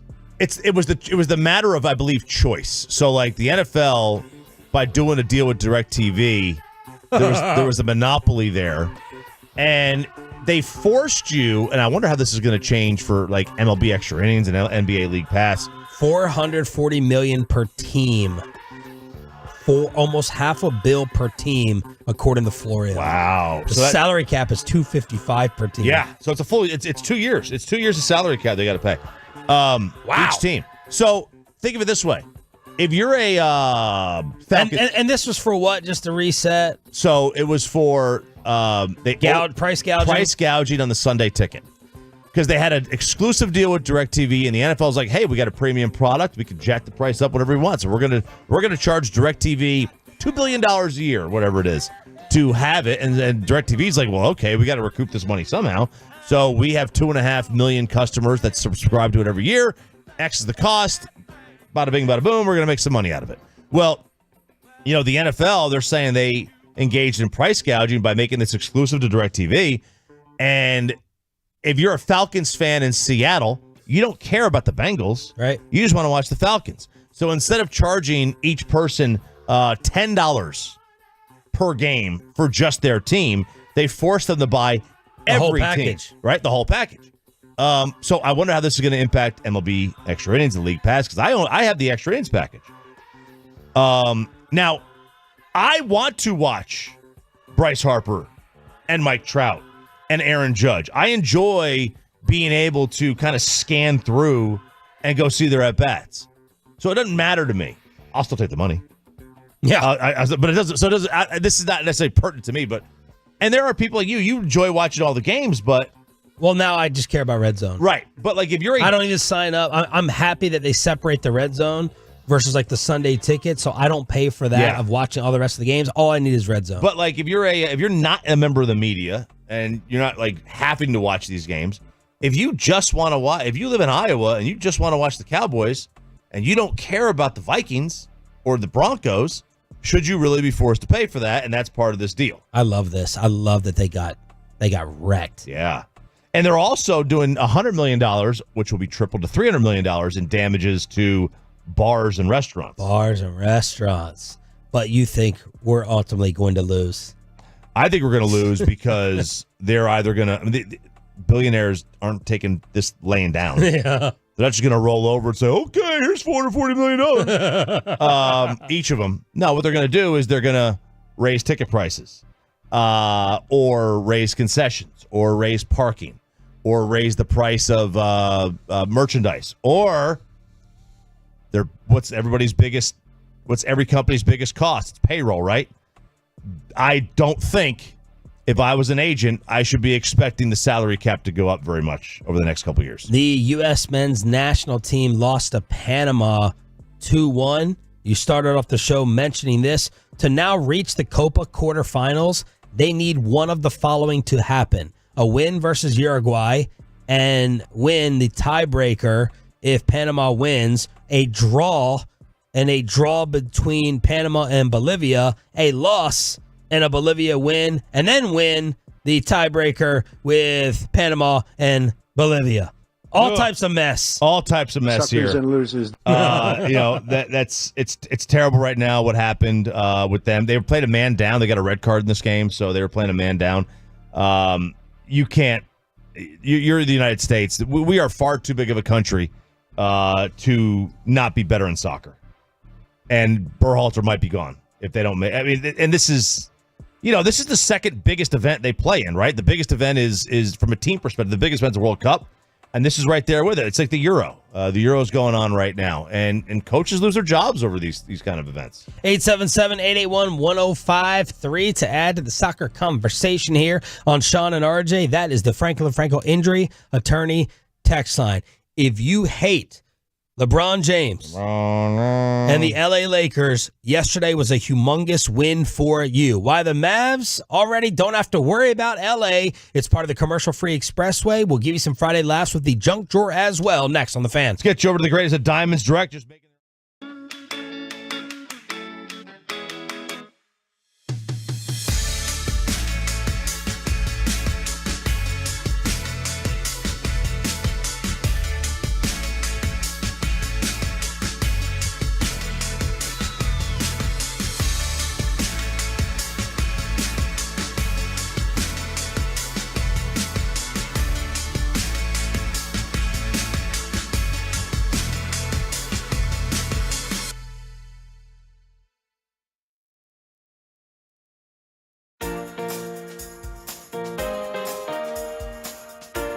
It's true that you've got to forget something else to remember that Uber Eats has groceries. No, that's absurd. Hey, remember when you used to be Pepper Lady? Pepper Lady? Wasn't it Cinnamon Sisters? Basil Babes. Saffron Squad? Nutmeg Maidens? Paprika? No. Nutmeg Maidens. I just said that. Was it Spice Girls? Doesn't sound right. Was it Saffron Squad?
the Fan, and it's brought to you by the On Time Experts. With the 55th pick in the 2024 NBA Draft, the Los Angeles Lakers select Bronny James from the University of Southern California.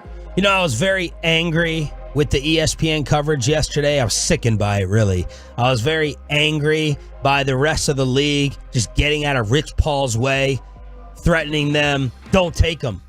You better not take him or he's going to Australia. I'm like Choppy. I wanted to see someone else call their bluff and the Lakers get screwed. And none of this towards the kid. He seems like a great kid. Doesn't seem to be a Shedeur Sanders situation. I hope he succeeds. I feel bad for him, in all honesty. I really do. I feel like I'm going to feel bad for him. And just as I was upset and frustrated with how scripted and over the top this was from ESPN, I said, you know what? The Lakers actually screwed themselves, and the rest of the league allowed the Lakers to screw themselves. Because JJ Redick is effed. This is a circus. Look at all the things that he is now going to have to deal with. You have the perception of him being LeBron's puppet because of the podcast. You got a roster that isn't good enough to be a top 3 contender right now in the Western Conference. You have the superstar in Anthony Davis, who was supposed to take the torch over, but he doesn't want it. And his nickname is Street Clothes for a reason. You can't count on Anthony Davis. And now you have to deal with this Bronny dynamic in the locker room. If he does make it up there to play with his dad, which he will to make NBA history. That's what LeBron wants to check off of his own list. The Lakers, I think, are in a lot of trouble with all these distractions. So I think I know it's from the G League, right? Minor league athletes get it that it's in order to get people there, you got to have a sideshow, right? They get the game. They may not like the game, but they understand the game. Professional sports at the highest level, there should be no sideshow. The players don't like the sideshow. They want to just go and they want to play. They don't want somebody there that doesn't deserve to be there. Again, minor league. If Garth Brooks gets an at bat in a minor league game, they get it. They understand the sideshow aspect of it. Yeah, you can't have this. If he makes the team, if they go to training camp and he makes the team and he performs well, and teams can, and other players on the team can see, okay, he's got athletic upside. He handles the ball well. He can defend. He's trying. He's hustling, and he's good at. We can see it. Then they'll be fine. If he goes out there and it's clear there is a chasm between NBA level talent and that dude, and they decide to use a roster spot on a well-liked player, they use his roster spot to bring him on the team, that could create some friction. When do you think that the league and the Lakers knew that they were getting Bronny? And I'm not the big conspiracy person that a lot of other people are. It felt like this was set in stone, at least at the beginning of yesterday. Yeah, it felt like that. And I hate that. I don't like it either. I don't like it. I'll be fair. I don't have a problem with nepotism. I don't want a nepo doctor or nepo pilot, but I mean, look, you're LeBron James, you're Jerry Jones, you're Jerry Buss, you're George Steinbrenner. You've earned the right through your career of success to put your kids in a position to succeed. That's just part of, I don't care, right? Especially these jobs. But, so I don't care about the nepotism aspect of it. There's bad nepotism at a local steakhouse. Really bad. Oh, yeah. That one should not be forgiven. That's terrible. Yeah, I'll be honest. If my kid wants to get into radio, I'm going to do everything I can to help get him a job. Yeah. Everything I can. But you'll feel a little guilty if he's not qualified. I'm not sure I will. I'm not sure I will. I wouldn't want to put my kid in a position to get side-eyed and have the rest of the staff hate him just because of who daddy is. That's what I worry about for Bronny. I get it. I don't know. I think Bronny thinks that this is his birthright. He might think that way. He might think it's his birthright. He might not. He might be a good kid. He might be a great kid. I have no idea how he thinks. But that's part of the deal. That's part of the deal. The thing that it bothered me was when Eli Manning and John Elway and Caleb Williams this year, maybe they even talked about it, when they were trying to pressure teams into not taking them so they can go to where they want, there was a value placed on the number one pick. Teams in the NFL were not going to waste the first overall pick on someone they knew wouldn't play for them because it's too valuable. Nobody cares about a second-round pick. Yeah. What were you threatening against? Oh, wow, we wasted the 51st pick on a player? Okay. Like, I would have called their bluff. Would you answer back to me being frustrated with the way this played out by saying, what do you care? It's a worthless second-round pick? Like, why are you getting worked up over it? No, I understand getting worked up over it. Yeah. I understand. I mean, look, they changed the whole draft for him. The coverage was insane. It was. I mean, they made a second day of the draft just for him. And Malika Andrews, she started it off. Never, and Bob Myers, never have we ever talked about a second-round prospect like this. Well, then follow up with why. It's not because he's good. It's not because of his talent. It's because of the Ken Griffey Jr. Senior connection. Does anyone, and they're bringing this up in the fan text. And Stephen A. and Woj, all clearly pandering to Rich Paul. I think I'm bothered by the amount of power that Rich Paul has. Yeah. Has created this monopoly. Right. And look, if I was going to the NBA, I probably want Rich Paul as my agent. I'm viewing him as Scott Boras of the NBA, but it felt like they weren't being totally honest and cutthroat with their analysis because they want to tick off LeBron James or Rich Paul. That bothered me. Does anyone have a problem, Fantex is bringing this up, with Giannis's brothers being in the NBA that they don't deserve? They're not like NBA level players. You know, are they in the NBA because of Giannis? Right. You know, you sign them to hope that Giannis wants to come play with them. Exactly. That's you know, it's they don't matter. Is it dirty? Is it a dirty underbelly? They're like no names. Right, but Bronny doesn't matter either from a playing standpoint. Yeah, I get what you're saying. I agree. It was sickening. The coverage was what I had a problem with. I don't have a problem with them taking him. Lakers, I don't have a problem with them taking him either. I get it. Appease LeBron, keep him happy if you want him to absolutely re-sign and stay there. Lakers general manager Rob Pelinka on why they drafted Bronny. We drafted Bronny James in the first round, and I'll be honest with you, it was nepotism. You have to understand that JJ and I didn't want to pick him, but LeBron didn't give us a choice. He told us either the Lakers pick Bronny or he would demand a trade to the Celtics. LeBron said he'd go for a three-peat with Jaylen Brown and Jason Tatum. Bronny might be shorter than a garden gnome, and he might lay more bricks than a tequila-fueled Mexican construction worker. But his dad made us draft him. Oh my God! So there's AI Rob Pelinka, AI GM. They even messed it up there. They even messed it up with being drafted in the first round. Right. So AI, not filled with the most sports knowledge right there. They're going to mess with Al Michaels and the sports and the Olympics. They're doing AI Al Michaels.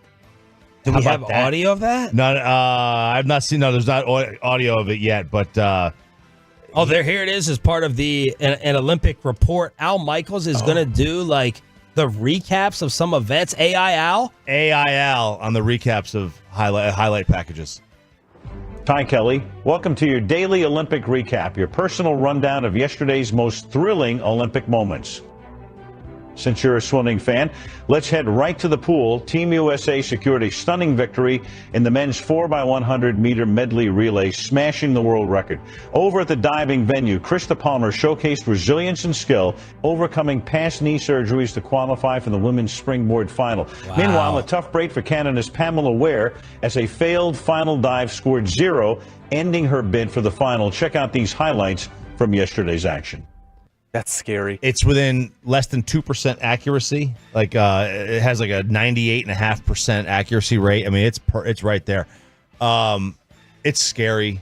What they can do with AI is so scary. I hate it. I can't. I hate this. This is terrible for it's nerdy industry stuff. I hate this for our industry. I'm worried about people's relationships. Yeah, I can't. I hate this so much, man. some idiot who had too much ambition thought this was a good idea. They wanted to create something like this. This should never have been created. 877-881-1053 in order to hit us up on the Franklin Franco injury attorney text line. So Bronny James goes to the Lakers at 55. Fantex brought up one of my favorite jokes from yesterday. LeBron James is sleeping with his teammate's mom. It took me a long time to get that. I know. It took me a minute. I was like, what? Oh, haha, Bronny. People think that James Worthy could be fired working for like the Bally version of the Lakers broadcast because we got a hot mic moment that was leaked with James Worthy on set behind the scenes. Dude, just wait till you have to talk about it that night. We're going to be dying, dude. It's going to hurt us. Well, he's the Stop greatest. it. I should have reset it. They were talking about Bronny here in the first clip. Dude, just wait till you have to talk about it that night. We're going to be dying, dude. It's going to hurt us. Well, he's the greatest young player ever right now. Bronny, that's what I'm going to say. James, I stayed at an Airbnb this past weekend in Palm Springs in the garage that had all these arcade games. And one of them was NBA Jam. They had me on there? The Lakers, that was you and Man, I'm walking through the airports, man. I've had an 8-year-old, a 14-year-old, a 44-year-old say, man, I'm playing you on game, man. You killing it, man. Man, we play you all the time. So I kept that in there really to make fun of the media who created this as a headline of hot mic moment, James Worthy in trouble. He's saying, I'm going to say Bronny's the greatest. The coverage is going to be over the top. And then how people in airports stop James Worthy and tell him that they play with him in NBA Jam. Nothing bad in that. Agreed? Nothing bad in that. And then here's the hot mic talking about the J.J. Redick hire. And then they got the right coaches in there. And so they did it right. They took their time. They waited. While we were trading Ingram, Randall. Yeah, totally. We fucking trading everything. A Pope, gone. Firing everybody. The brother up in Sacramento, Malik. Yep, everybody gone. We were trading and then we wasn't getting anything for it. Westbrook, gone. Everybody. You know? So the ink will. Luke, gone. Frank, gone. The ink will lead back to the problem, which is in that infrastructure. It's kind of crazy when you think about it. Yeah, I got you. 3rd and 5 years. And if you want to go before that, you could go 4 and 8 because Luke was 3 years, right? Yeah. It's all happening. 3 and 5 sounds crazier to me. It's all happening with 4 and 8's a lot. Perez, we did the math. 3rd coaching hire show in 5 years. What's up, B? How you doing? And then 4 and 8 if you count Luke. Good to be that was back, 3 years man. before. All week. Well, 16 was Luke. And Thursday. Back to back. It's too much. Yeah, man. They don't need me for that. Do you want me this close to Geet? Who we gonna be waiting for in the second day? All right. So who are we going to be waiting for in the second day? That one is a little spicier because he's talking about the front office. He's talking about the issues of the coaching hires and getting rid of people. Sounds like he's co-hosting with Pat Doney on set. All this does for me, my commentary on this just shows you how biased and blind and fake your local TV networks have to be. Right. Because James Worthy saying what he said with a hot mic moment is considered scandalous or could get him in trouble. That's why I hate the majority of local broadcast networks. I totally agree. Bally included. He should not. I mean, this is not something that's fireable, I don't think, necessarily. By the way, I had some PTSD flashbacks of the ice. Why'd you just jump? Because that was every Bill Parcells press conference with the ice. You could hear it? Oh, you could hear it. The ice shaking like that, and then he would chew it, and he would talk, and he would be chewing the ice while he's talking. So annoying. But so annoying. I don't think Worthy should get in trouble for that. It's just sad that he can't say that on air. That the Lakers, we got way too much inconsistency. We have way too much turnover, and the Bronny coverage, it's a lot. It's a lot. But you can't say it when you're in that local market. It's ridiculous. You can't say it. It's the way it is, and it sucks because now some markets you can. They don't care in Boston. Like Dennis Eckersley kills the Red Sox, or at least he did on the pre and post. Jack Curry kills the Yankees. The Mets broadcast booth is fantastic. They kill them. Speaking of the Yankees and the Mets, so tell me what you think of this story. Man, we need Bobby back for this. Yeah, this is Bobby's boy. Yeah, so and your guy, kind of. Bobby does not like Michael Kay. The Yankees. Michael Kay is the Yankees play-by-play voice. TV. TV, yeah. I don't even know who does radio now. So he's not a fan. Michael Kay does a radio show in New York on the ESPN New York affiliate with two other guys, Don LaGreca and one other dude. And they also simulcast it on the Yes Network, which is owned by the Yankees. The Mets are on SNY, Sports New York. That's their TV network. Okay, Mets are SNY. Mets are SNY. Yankees are the Yes Network. Okay.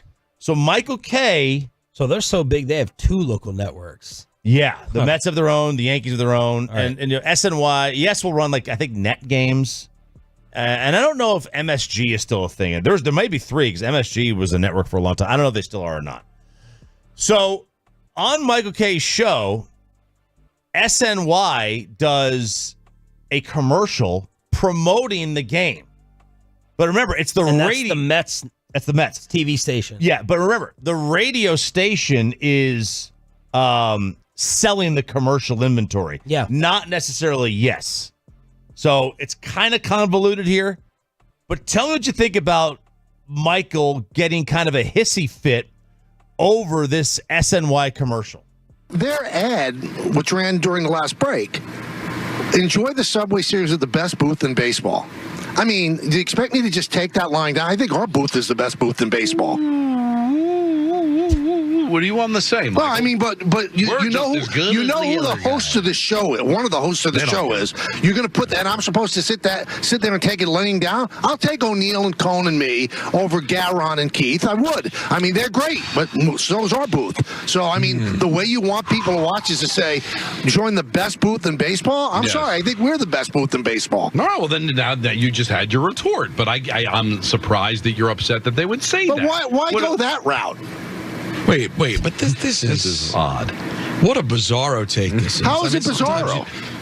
It's their thing. It's when people are promoting themselves, they say the number one blank. You know, sometimes when people say number one, I don't know if you know this, they're not always telling the truth. Right. They're just saying they're promoting themselves. Oh, I understand everything you're saying, but you can't expect me to just take that and go, oh, okay, that's true. Okay, when I first heard this, I had to side with Bobby. I'm like, Michael Kay is a whiner. He sounds like a whiny baby. If you can't understand that when you drive down the street today, you're going to see best pizza in town. Yeah, best pizza in town. We're Absolutely. number one. That's right. And you get worked up. Yeah. And your panties in a wad over that. I got to question your intelligence. I got to question your emotional stability. But your point, I get. Yeah, I mean, it's simulcast. I mean, imagine if another radio station ran ads on this station's promoting their talk shows. Yeah. Like Michael Kay's issue should be with his radio station. It should be with his radio station. The radio station allowed the commercial. Right. They took the money. Yeah.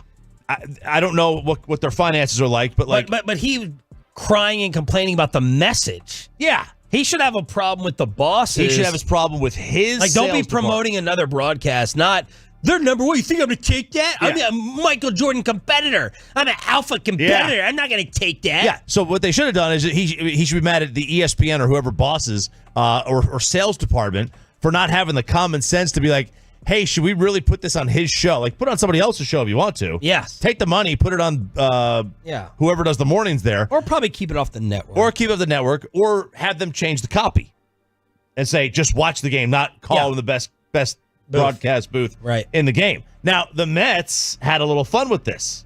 And by the way, everyone that I asked some diehard baseball people and some people that live in New York. I said, which broadcast booth is better? Do you have an instant answer to that? The Mets booth, I think, is better. Everyone said the Mets booth is better. I think Michaels does a really good job. The problem with the Yankee booth, well, the good thing with the Met booth is always Ron Darling and Keith Hernandez and Gary Cohn. Always. Sometimes you only get one of the two analysts because Darling's doing TBS games.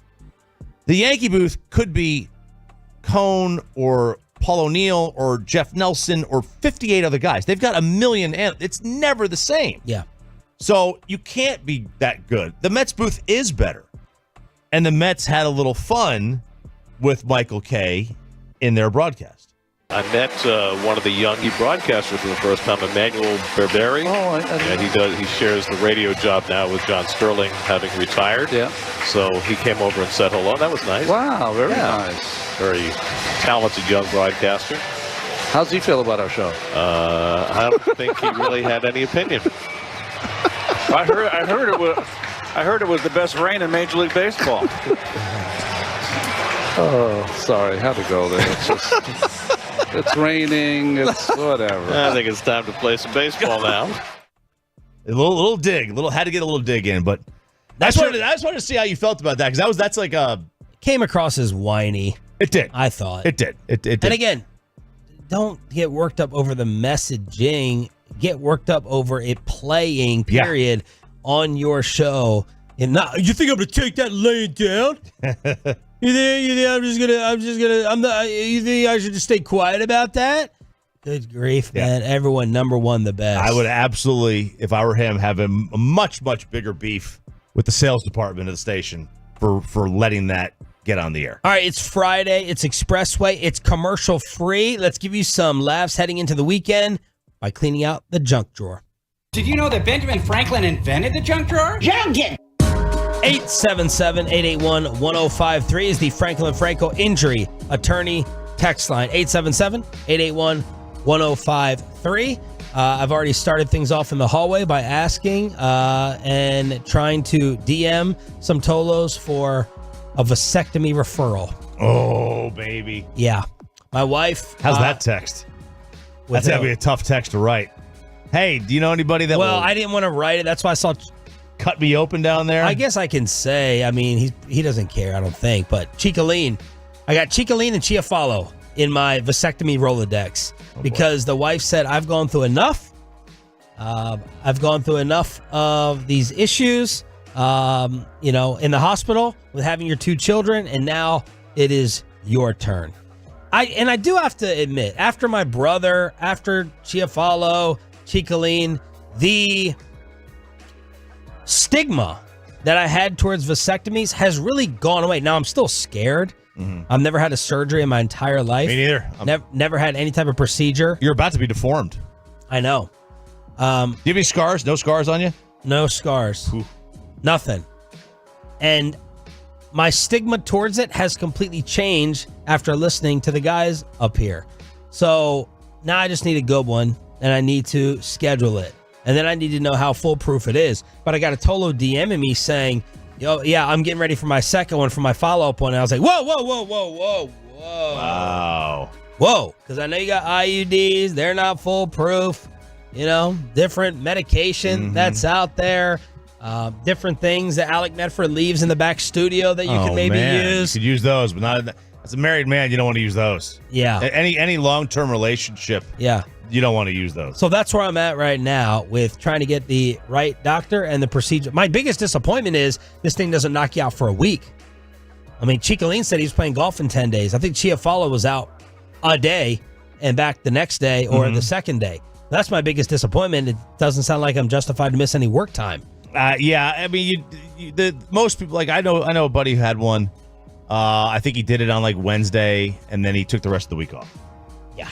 So you maybe do the show Wednesday. Spittle will probably be more compassionate towards that than my news yesterday. Absolutely. Yeah, he'd probably feel more for that than the way he responded to what I texted him yesterday. So maybe he will give me a week or more off. 877-881-1053. What you got for the junk? Man, the newest trend in diet and exercise. Now, you've heard the song by Rich the Kid, Plug Walk. How about a fart walk?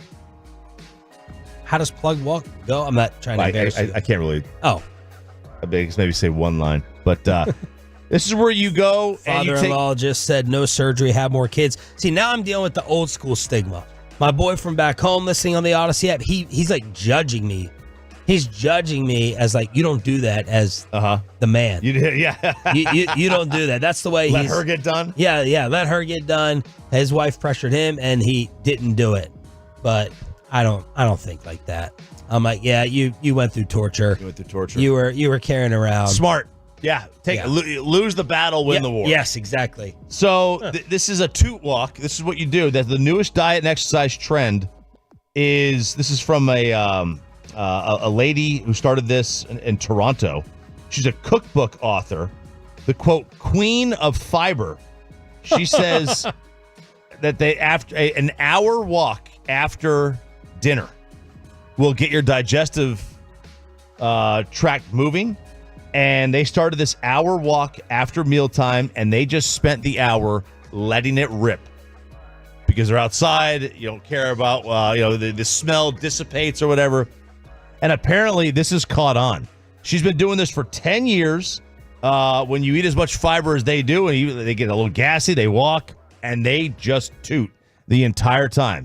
And they say it helps trigger gut mobility, the movement of your intestines. It breaks down food easier. They've lost weight. They have no more acid reflux. Whoa. So they don't have like these gassy bubbles, everywhere. They also said that the flatulence guards against development of type 2 diabetes. Oh. So if you've got some digestive issues, perhaps it's good stuff. There you go. Is this it? Turn it up. Like E.T. It's the plug trying to call me. I was up chopping early in the morning. All right, turn it down so I don't have to hit the dump button for the third time in the show. So if you've got some gut problems, perhaps an hour or so walk after dinner. Maybe not in this heat, but take the dog on a nice little walk, when it's a little cooler out, and let them rip. All right. Is this ice cream creepy? Oh, man. This thing kind of went viral on social media. Was this during the College World Series? It was. Now, it was hot in Omaha. It was like 100 degrees. And I think this was during Game 3. It was all right, Ryan has the video, as he always does, fan cam, Twitch, and YouTube. See if y'all think that this was creepy coverage from ESPN, that they're keeping on these girls too long while they're enjoying their ice creams. She went on TikTok and said that? She went on TikTok and said that people on TikTok were calling out ESPN and they did some commentary on this, and the audio wasn't very good, so it was just like it ripped off the TV. Ryan, is the time that you're getting, I'm trying to time it, are you getting about 10 seconds for how long the camera was on them? Go ahead and count it when it resets. Because I think the girl had said like 20 seconds in her. She said like 20 seconds, but they did say like... Ryan says about 12. Karl Ravitch, because they were coming back, they were showing that. Now, were they providing commentary of it? That's another thing. They did. He said, he said like it's... They're trying to make another Musburger moment here. He said you got to lick it fast before it melts. And they said like it's 100 degrees here in Omaha. Yeah. Was there any stupid chuckling or like any? No. So the reason that I don't think Karl Ravitch. He's not like that. Karl Ravitch's not like that. But she was like, like she posted that. Oh man, look at this. I'm just being with commentary, and anybody who's been to a baseball game or a sporting event knows that like they do crowd shots quite a bit. Now, do they spend 10, 12 seconds on the crowd shot or not? It depends if there's commentary involved. But obviously what happened is people on social media sexualized this. Yeah. That's what they did. And one guy said, hawk to a girl, you better move over. You got competition. And I don't know how old these girls are. It's very possible they're minors. It is extremely possible that they're minors, which brings a whole different element to this. Now, ESPN has not commented on this as of last night, from what I see. I don't think they will. If they didn't comment, if they didn't cover the JJ Redick N-word story, they're not covering yogurt in the stands. Yeah. Now, a lot of people are saying that this is an inappropriate video for ESPN to put out there. Others are saying like this is a completely innocent video. If your sick mind goes to that, that's your problem. That's not ESPN's. I generally agree with that. Like, the video of itself and the commentary there was nothing explicit in nature that was remotely inappropriate. RJ's favorite generation is Gen Z, and you're loving them even more, maybe not, because On Time is getting canceled. On Time is getting canceled. Now, my 14-year-old, to his credit, will say that to be on time is late. Oh. He says On Time is late. He's like, Dad, we're going to be there. I'm like, but your practice starts at 6 o'clock. You'll be there at 6. He goes, your On Time is late. Wow. To be on time is to be late. You've been showing him coach's film. I know, I must have. So the generation that brought us Bare Minimum Mondays, which I'm a huge fan of, and we've been doing Bare Minimum Mondays forever. The only difference is that Gen Z had these smarts to coin a phrase where we didn't. Lazy girl jobs, quiet quitting. They also do not believe in being on time. A whopping 70% feel that being 10 minutes late is not a big deal. They, whereas the older generations say if you arrive after the agreed time, then you are late. 26% of Gen X feel that way, 40% of millennials. But what they say is that Gen Z is like, it's not about what time I get here. It's how good I produce at the job. That's what they say. Yeah. This one cafe fired this. They had the best barista, and they fired them. The best. They're the very best. They fired them because they couldn't rely on them to show up on time. And they're like, in today's landscape, is replacing tardiness for somebody who is a good worker as the most important. Why do I have the to right pick? concept? Why do I have to choose? Show up on time and do the job well. That's why Amanda says you can never be like any type of real boss, any type of like manager. Like you got to show up on time and do the job. It's not an either or. Yeah. I feel like I'm gonna have to like negotiate with my children like this, right? Moving forward, absolutely. It's not an A or B. It's a C. All of the above. Dip. Yeah, it's like you don't have to just be good at one thing. You could be on time. Now they are blaming ADHD on this. And cell phones. Like this, the technology generation, they said it's much easier to lose track of time. Businesses are now looking to a workaround, a compromise that keeps their customers and their stakeholders happy. Because, like, if you're a customer, do you want the best barista or the one that's on time? If you're going to, I want the one that's on time. He's like, I just want my coffee. I'm not getting. Well, what do you get? Watered down, crappy coffee. That's the thing. I just get regular coffee there. I don't get the. But this is the genius of Gen Z. They're forcing it as like an option. Right. It's like, which would you prefer? No. No, you can't ask that question does not exist. It's not a choice. Yeah. You have to be here on time and do it well. Yep. Those are the requirements. They have, they say that Gen Z is so connected, it blurs the lines between work and personal time. They're so connected to their phones that, they're going to struggle to get jobs the way this is going. Expressway, commercial free. That means the junk drawer next week, Monday and Tuesday. The Marcus Semien sick bat in the 7 o'clock hour for Monday and Tuesday Tolos. What would you trade for your favorite team's championship? Next on The Fan. Let's get you over to SOTAweightloss.com, SOTA weightloss.com. Click that request a nutritionist callback.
Uber Eats has Lola V products? I got to remember that. Well, you know, they say in order to remember something, you have to forget something else. Okay, now that is a very cute haircut. That's like a little shag. I've never seen that before. Well, I mean, of course you have. It's the Rachel. Oh, is that your name? No, I mean like your name. No, I'm Jen. My name's Jen. Right, but I just mean like this is your haircut. But that's hair on your head. I'm not saying this is your hair. Okay, freaking me out a little bit.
In her studios, this is Sean and RJ on 105.3 The Fan. 8 o'clock hour here on DFW Sports Station. Bobby Belt is out for a week. I'm Sean Sharif alongside RJ Choppy. We got Peyton and Ryan's final day. Peyton, have you detected any type of emotion, sadness from Ryan, or pretty much cold as a robot? Straight face. He said hello to me, good morning, like he does every morning. Nothing. He hasn't slacked off yet. Everything I've sent him to put on the fan cam, have you sent him? He's done it.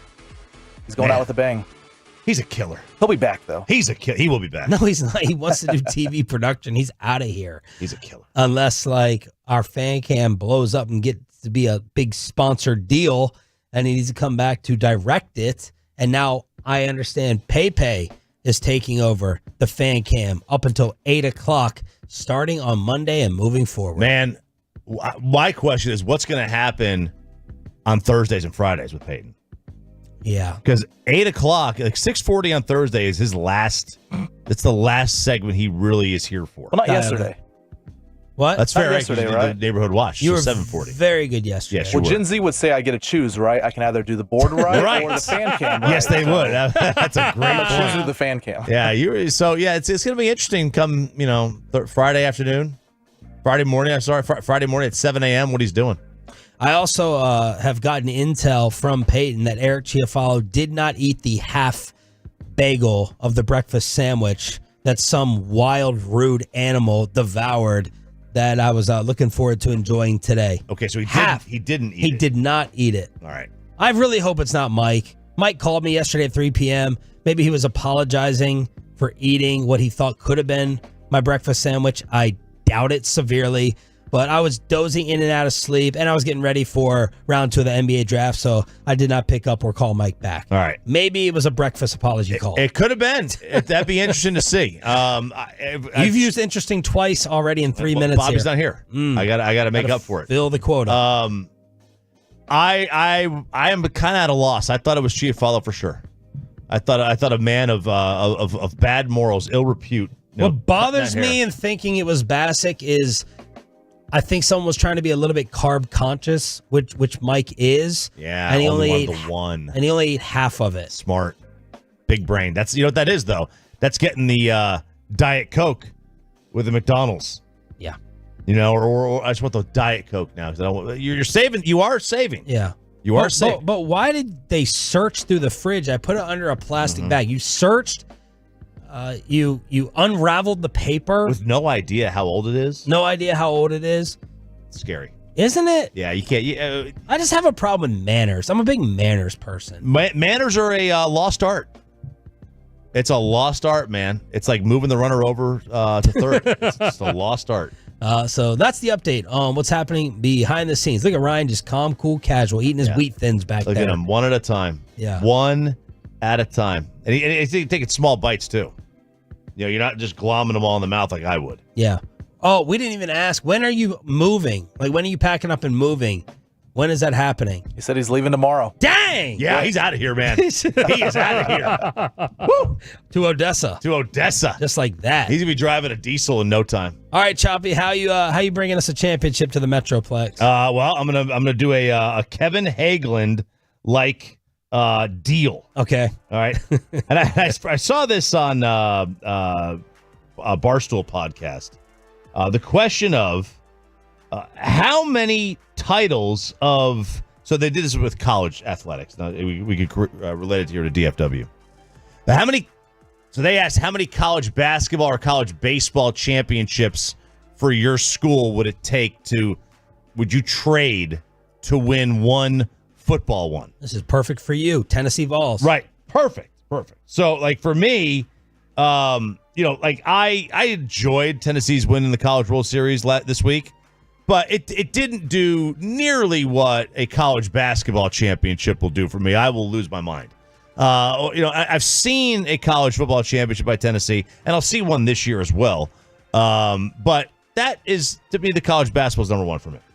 But if you were to change it to DFW, how many NBA championships do the Mavericks have to win? How many would you trade for one Cowboys title? And we're assuming you wouldn't at all. I'm assuming the Cowboys are number one. Right. I think it's a fair assumption. Look at their ratings. So how many would you trade? How many Rangers World Series championships would you trade for one Super Bowl? But like I'm giving up, like if they won two, I'd give those back? Yeah. Well, look, I have two different answers. My one answer is I am a, self-admitted ratings whore, and nothing would be better for the radio station, our show, our wallets, than the Cowboys winning the Super Bowl. So I would trade at least one World Series and NBA championship or I would probably trade. This is bad to say, I know, but I have to be honest. I'd trade almost a double-digit amount. Oh, no, I won't go that far. I'll trade 3 Stanley Cups. Okay, if they won like 8 in a row, then we're talking about we become a hockey town, bandwagon hockey town.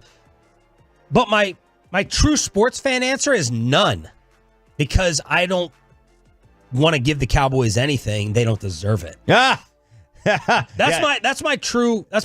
I'm so angry at them right now. You would empower them. I would empower them. Yeah. Like no charity, no Gen Z title. Yeah. For the Dallas Mijos. So my answer is none. Okay. You got to get it. That's interesting. You got to get it on your own.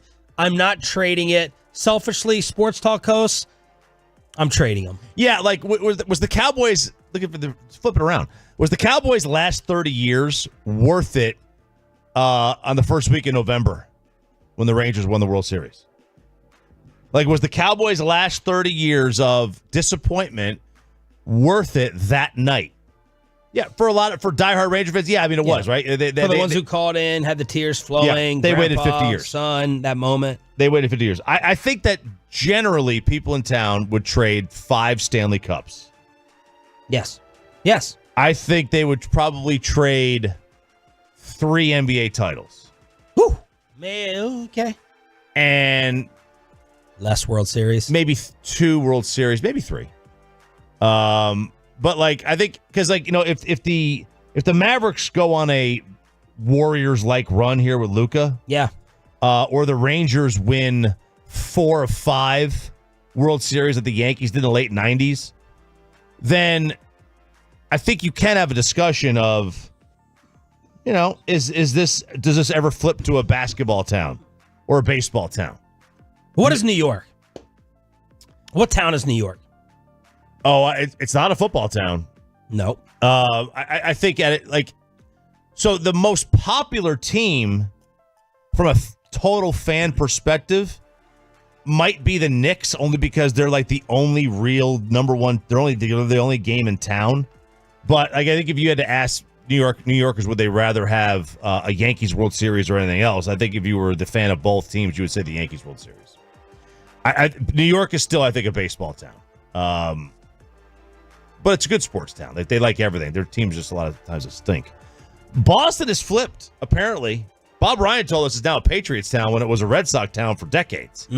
Philadelphia is a football town, but the Phillies have been really, really good, and they've got the biggest star. The biggest star in Philadelphia probably is Bryce Harper, right?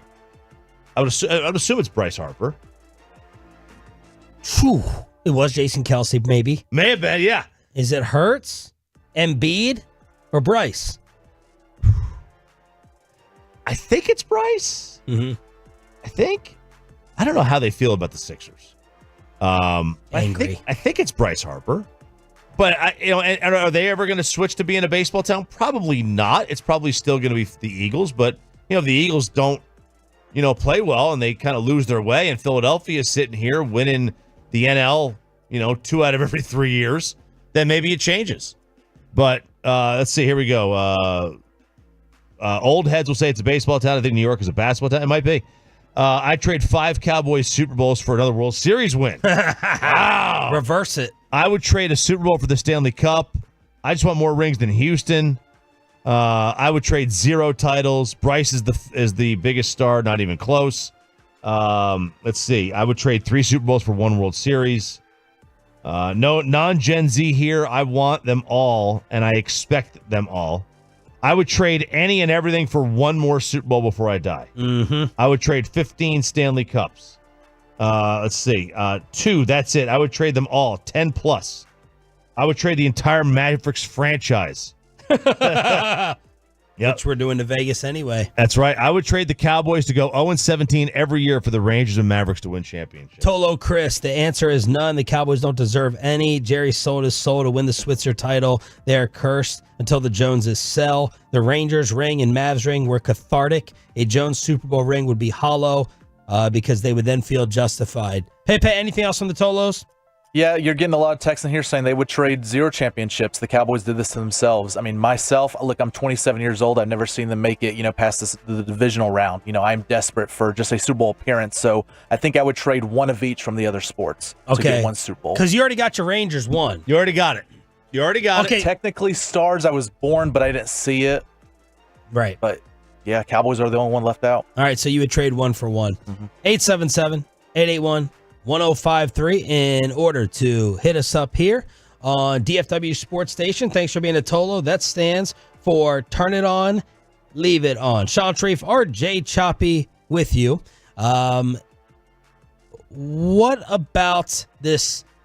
Well, let's take it from pro sports to college sports. You're ticked off again with EA College Football. I am ticked off again. First, it was no horns down in the video game. Yep, and now it is Deion Sanders. EA Sports is on this crusade, I guess. So they released the rankings of the top 16 teams in the nation. First off, they gave you your top 10 offenses. Georgia was the number 1 offense with a 94 score. Also tied with Oregon at 94. At 91, you had Alabama and Texas, so they were the next 3 and 4. And then at 89, you had Ohio State, LSU, Miami, Colorado, and Missouri. All right, so they think Colorado has the 3rd best offense in college football. How's the trophy candidate? Look, they got a good quarterback. I have no problem with that. Their offense is not terrible. Their defense last year was a major problem. Let's take a look at their top 25 defenses in college football, shall we? Oh, look at this. Colorado coming in at number 20. All right. So as a team ranking, the entire team, offense and defense, Georgia, Ohio State, Oregon, Alabama, Texas, Clemson, Penn State, Utah, Notre Dame, and then Colorado ahead of LSU and Florida State and Oklahoma and Texas A&M and USC and Virginia Tech. They don't even have Missouri, who everybody has Missouri in the top 10. They don't even have them ranked in this thing. This is insane. You want to be you're trying to represent. You're trying to make this as real as possible. Colorado won one conference game last year. They had 4 wins overall. They're not a top 10 team. Nobody thinks they're a top 10 team. So you're fine with the offensive rank? I'm fine with the offensive rank. Like, all right, ESPN. I got the Big 12 odds. Okay. Name the teams before I get to Colorado to win it. Hang on. Let me see who's in the Big 12 now.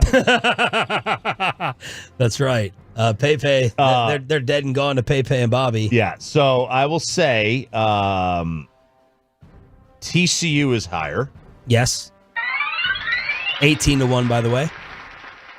BYU is higher. No. Okay. 100-1. Oh. Is Baylor higher? No. 50-1. RJ, we're not off to a good start. No, we're not. Not off. No, we are not. Because I got about 11 teams you can name. Iowa State? Iowa State is higher. 10-1. Oklahoma State? Yes, 7-1. Texas Tech? Yes, 12-1. I'll just give you the teams. You don't know who the favorite is, though. I don't. Utah. Oh, duh. How crazy is it? They have Cam Rising still, I think. Utah's 13-4, then K-State 4-1. Look at the Big 12. Oak State 7-1, UCF, Kansas, Arizona, Iowa State, Texas Tech, TCU, West Virginia, Colorado, 28-1 in order. So there you go. Like ESPN, who will do anything for a big story, and to have an excuse to put Colorado in an article because of the clicks for Dion. They put out their preseason top 25, and then they put out their honorable mentions. Colorado wasn't in it. They listed 35 schools. Colorado wasn't in it. I mean, they're not close to a 500 team. Their over-under for win total is 5.5. 5.5. You're going to put them in the top 10 as one of the 10 best teams in this game? That's not a legitimate game. A brilliant question from Atolo that we're going to steal. Do we now have to deal with Caitlin Clark in the NBA after what happened yesterday? Next on Sean and RJ. Let's get you over to K Post Roofing.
Today at carsforkids.org, and also brought to you by the personal injury lawyers Frankel and Frankel. If you've been injured in a car or truck wreck, call Frankel first, 214-817-3333. With Frankel and Frankel, there's never an out-of-pocket cost. They only get paid when you win. Frankel and Frankel, the go-to car and truck wreck attorneys in Dallas. Right now, Rich Paul's calling teams, don't take Bronny James. He's telling them, do not take him, okay? Saying, don't take him. You take him, he's going to Australia. So he has a plan and he has a place. And the plan was executed. Bronny miraculously ends up on the LA Lakers. Good morning, Metroplex. It's Sean and RJ guiding you to the weekend as quickly as possible. Bobby out until next Friday here on DFW Sports Station. And we are going to steal a question and topic from Tolo TR. This is incredible. Here's a question, guys. Will Bronny get Caitlin Clark'd? By that, you mean like a lot of coverage or hated on and really played physically? He's asking hated on, played physically. I'm going to say no. You can give your answer to that. I'm also going to kind of reject that part of it because I want to talk about the coverage aspect of it. Okay. Are we going to get Bronny forced down our throat like Caitlin Clark WNBA? Or you can answer the physicality one as well. That's an interesting part of it too. I will say no. Oh, I think we're definitely going to get him forced down our throats from a coverage standpoint. His first game, his first this, his first that. He will be... Instead of the decision, the substitution. Listen, that's what yesterday was. It was ridiculous. I wanted to drop kick everyone on that ESPN set. Yeah. The happiest two people today, or the happiest one person today, is Dalton Connect, because now he doesn't have the pressure on him is gone, right? Mm-hmm. It's like he's a first round draft pick for them. You know, his first game is not going to be covered like Bronny's first game will.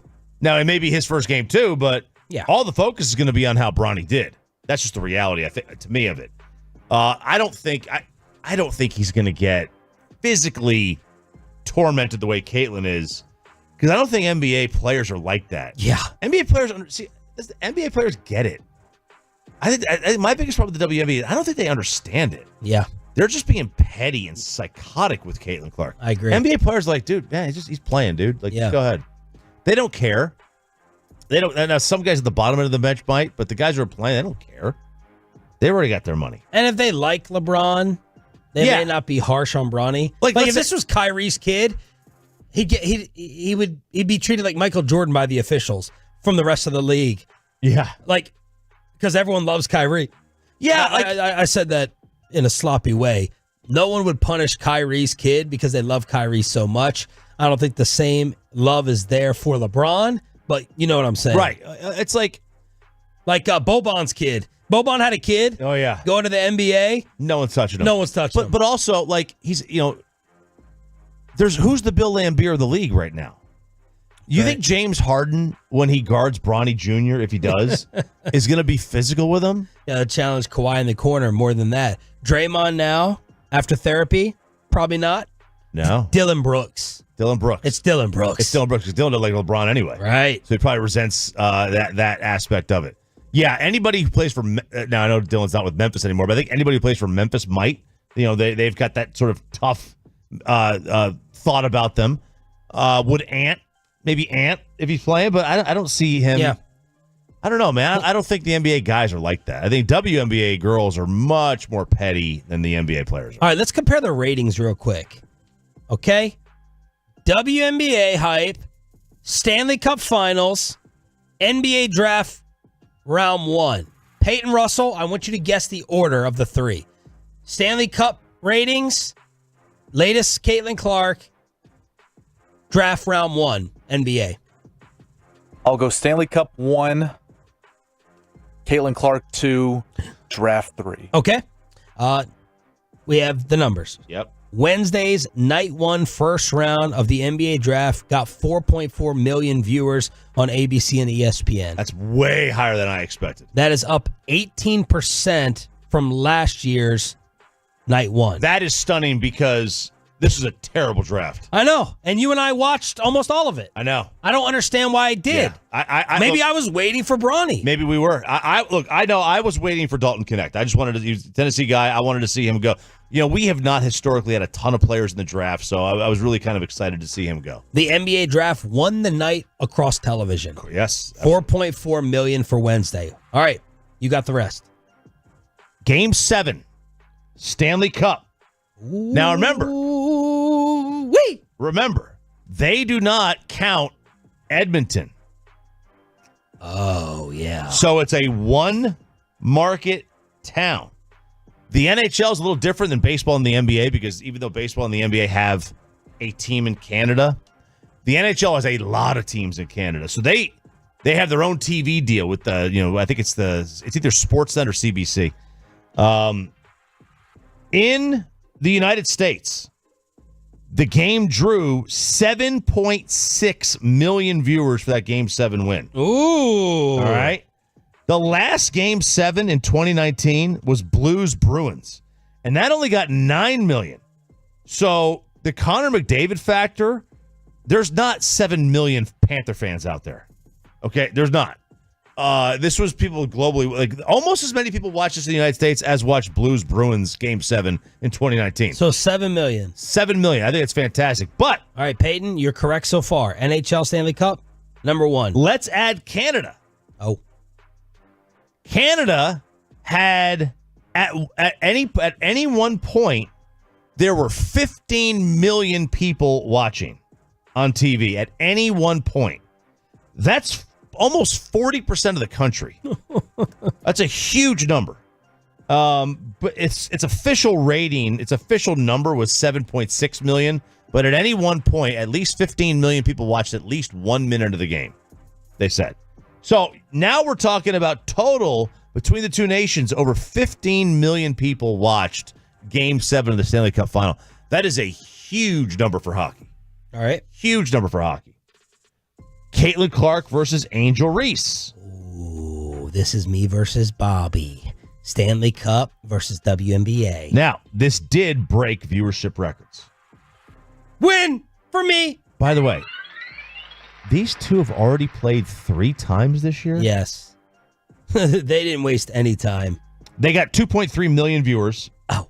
Surpassing the game they had the prior week of 2.25. Okay. The 3 most watched WNBA games since 2001 have come in just the first 6 weeks of the season. 2 were matchups of Clark and Reese. The third was Clark's debut against Connecticut. So 2 million behind. Well, no, that's 5 million. They got tripled up by hockey. Yeah. And 2 million behind night 1 of the NBA draft. But they're still putting up records. Still putting up records. Yeah. Now, the average nationally televised TV game for the NBA this year, so TNT or ESPN, the average got 1.6 million. So these games beat the NBA average, but that's still a pretty good average. But this is also the most watched.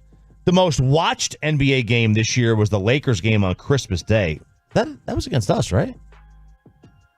Yes, I believe so. That was 5.5 million. All right, it was the most watched NBA game this year. Now, let's go to baseball. So far this year, so remember, Caitlin Clark got the 2.3 million. That was a record. Both Dodgers-Yankee games, Saturday and the Sunday game, one got 2.3 million, one got 2.9 million. Those are the highest rated games this year so far. Phillies-Mets in London got about 1.5 to 2 million for both of those games. The Belmont was the third leg of the race. It meant nothing. We did not have a Triple Crown on the line. That got 3.3 million viewers. Man. I was surprised by that. All right, so there it is. Little ratings recap here on DFW Sports Station. We are a sports station and show. So, of course, we have to talk about golf wars. Last night, during the first presidential election, and this was by far my LOL moment. Just take a look at what he says he is and take a look at what he is. Look, I'd be happy to have a driving contest with him. The reason I got my handicap, which when I was vice president, down to a 6. But by the way, I told you before, I'm happy to play golf with you if you carry your own bag. Think you can do it? That's the biggest lie that he's a 6 handicap of all. I was an 8 handicap. Yeah. 8. Never. But I have, you know how many? I've seen you swing. I know you swing. Let's not act like children. President Trump, we're going to 21 turn. Let's not act like children. I love Donald going, let's not. Let's not. Let's not. I've seen you Let's swing. not be a child. I've seen you swing. I know you swing. I've seen you swing. This broke out. There may have been even more. I actually want to get a longer audio clip. When Donald starts off saying, I'm in the best shape. I'm in the best shape of the 20 years ago. I won 2 club championships, non-senior, not even senior. And he's like, I've seen your game, Joe. And Joe's they go back and forth fighting about golf and their handicaps. It was amazing. Guys, we golf wars. We have to vote in like 6 months or whatever. This is wild. Dude. Last night was such a show, an S show. And the amount of defeat on CNN, that was better than any post-game coverage of a sporting event I can remember. They were devastated on there and saying Biden has to be replaced. For CNN to react like that, and all their phones were lighting up, freak out, panicked. I could not turn off the TV for a good 30 minutes, and I can't wait to go home. I rescheduled my physical today for this. Look at this. I rescheduled my physical. Screw health and fitness. And my blood work. Yeah. I mean, I rescheduled it to right after the show. In your face, blood work. Because I want to go home and watch more coverage. I can't wait. I can't wait. I look, they were talking at the end, after the debate about the president maybe dropping out of the race, which a lot of people have talked. I mean, I heard Rogan talk about this months ago. A lot of people apparently have talked about this, about that they think that is the plan anyway, to have him drop out and just appoint someone at the convention. Because Gavin Newsom was lingering. Yeah, we've never had a debate in June. No? Debates are September and October, and early. The debates are in the weeks leading up to the election, not in June. And the speculation is they're having it in June so they can see how he does, and then if he does poorly, like last night, they can replace him at the convention still. Do you have the original clip that had everyone freaking out? The most viral moment when I asked you to grab of Biden, like totally forgetting? Oh, the Medicare one. Yeah. Yes. Play that, please. Making sure that we continue to strengthen our healthcare system, making sure that we're able to make every single solitary person eligible for what I've been able to do with the with the COVID. With dealing with everything we have to do with. Look, if we finally beat Medicare. I actually thought Trump was going to be more ruthless. I did too. I thought he just kind of looked over. He looked over when he wasn't hearing words come out, and he just looked over at Biden. But I thought it was going to be much, much worse. Probably smart for him not to attack. Probably that's because as much to be mean. Look. I have a father who has cognitive issues. He doesn't speak anymore. He's in a wheelchair in a home.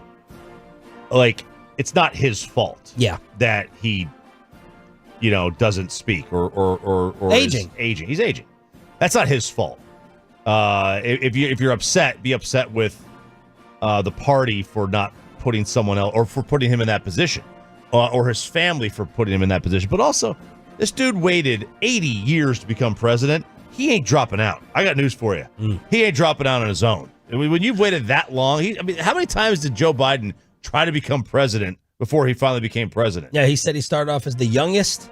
He was. I remember oldest. him in at least 6 primaries prior to.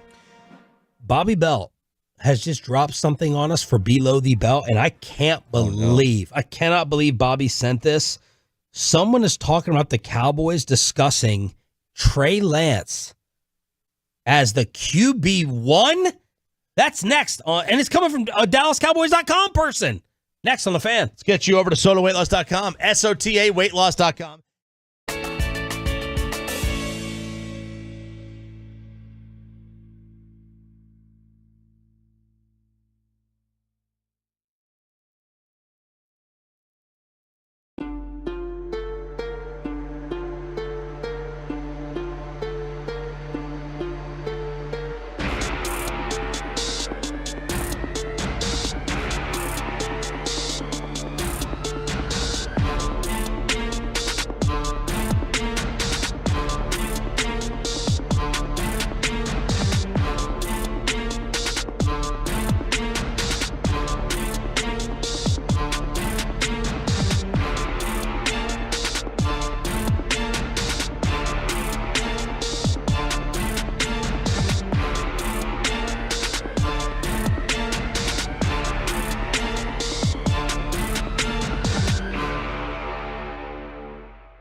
Do you think it's true that you've got to forget something else to remember that Uber Eats has groceries? No, that's absurd. Hey, remember when you used to be a pepper lady? Pepper lady? Wasn't it Cinnamon Sisters?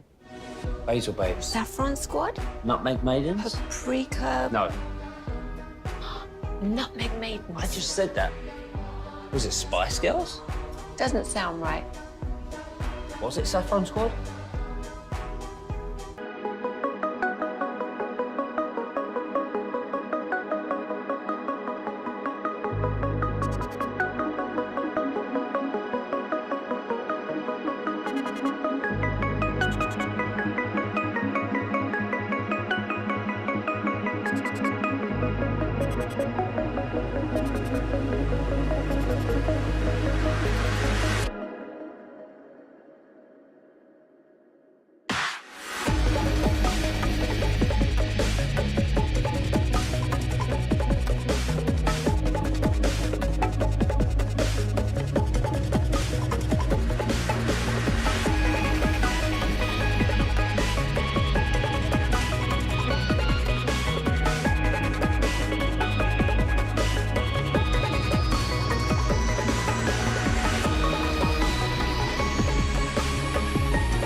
Here brought to you by Classic Chevrolet. Classic Chevrolet in Grapevine is the #1 Chevy dealer in the world. More Silverados than anyone else. This is Texas. This is Classic Chevrolet. Together, let's drive, relax, enjoy the difference based on new Chevrolet registrations 2023.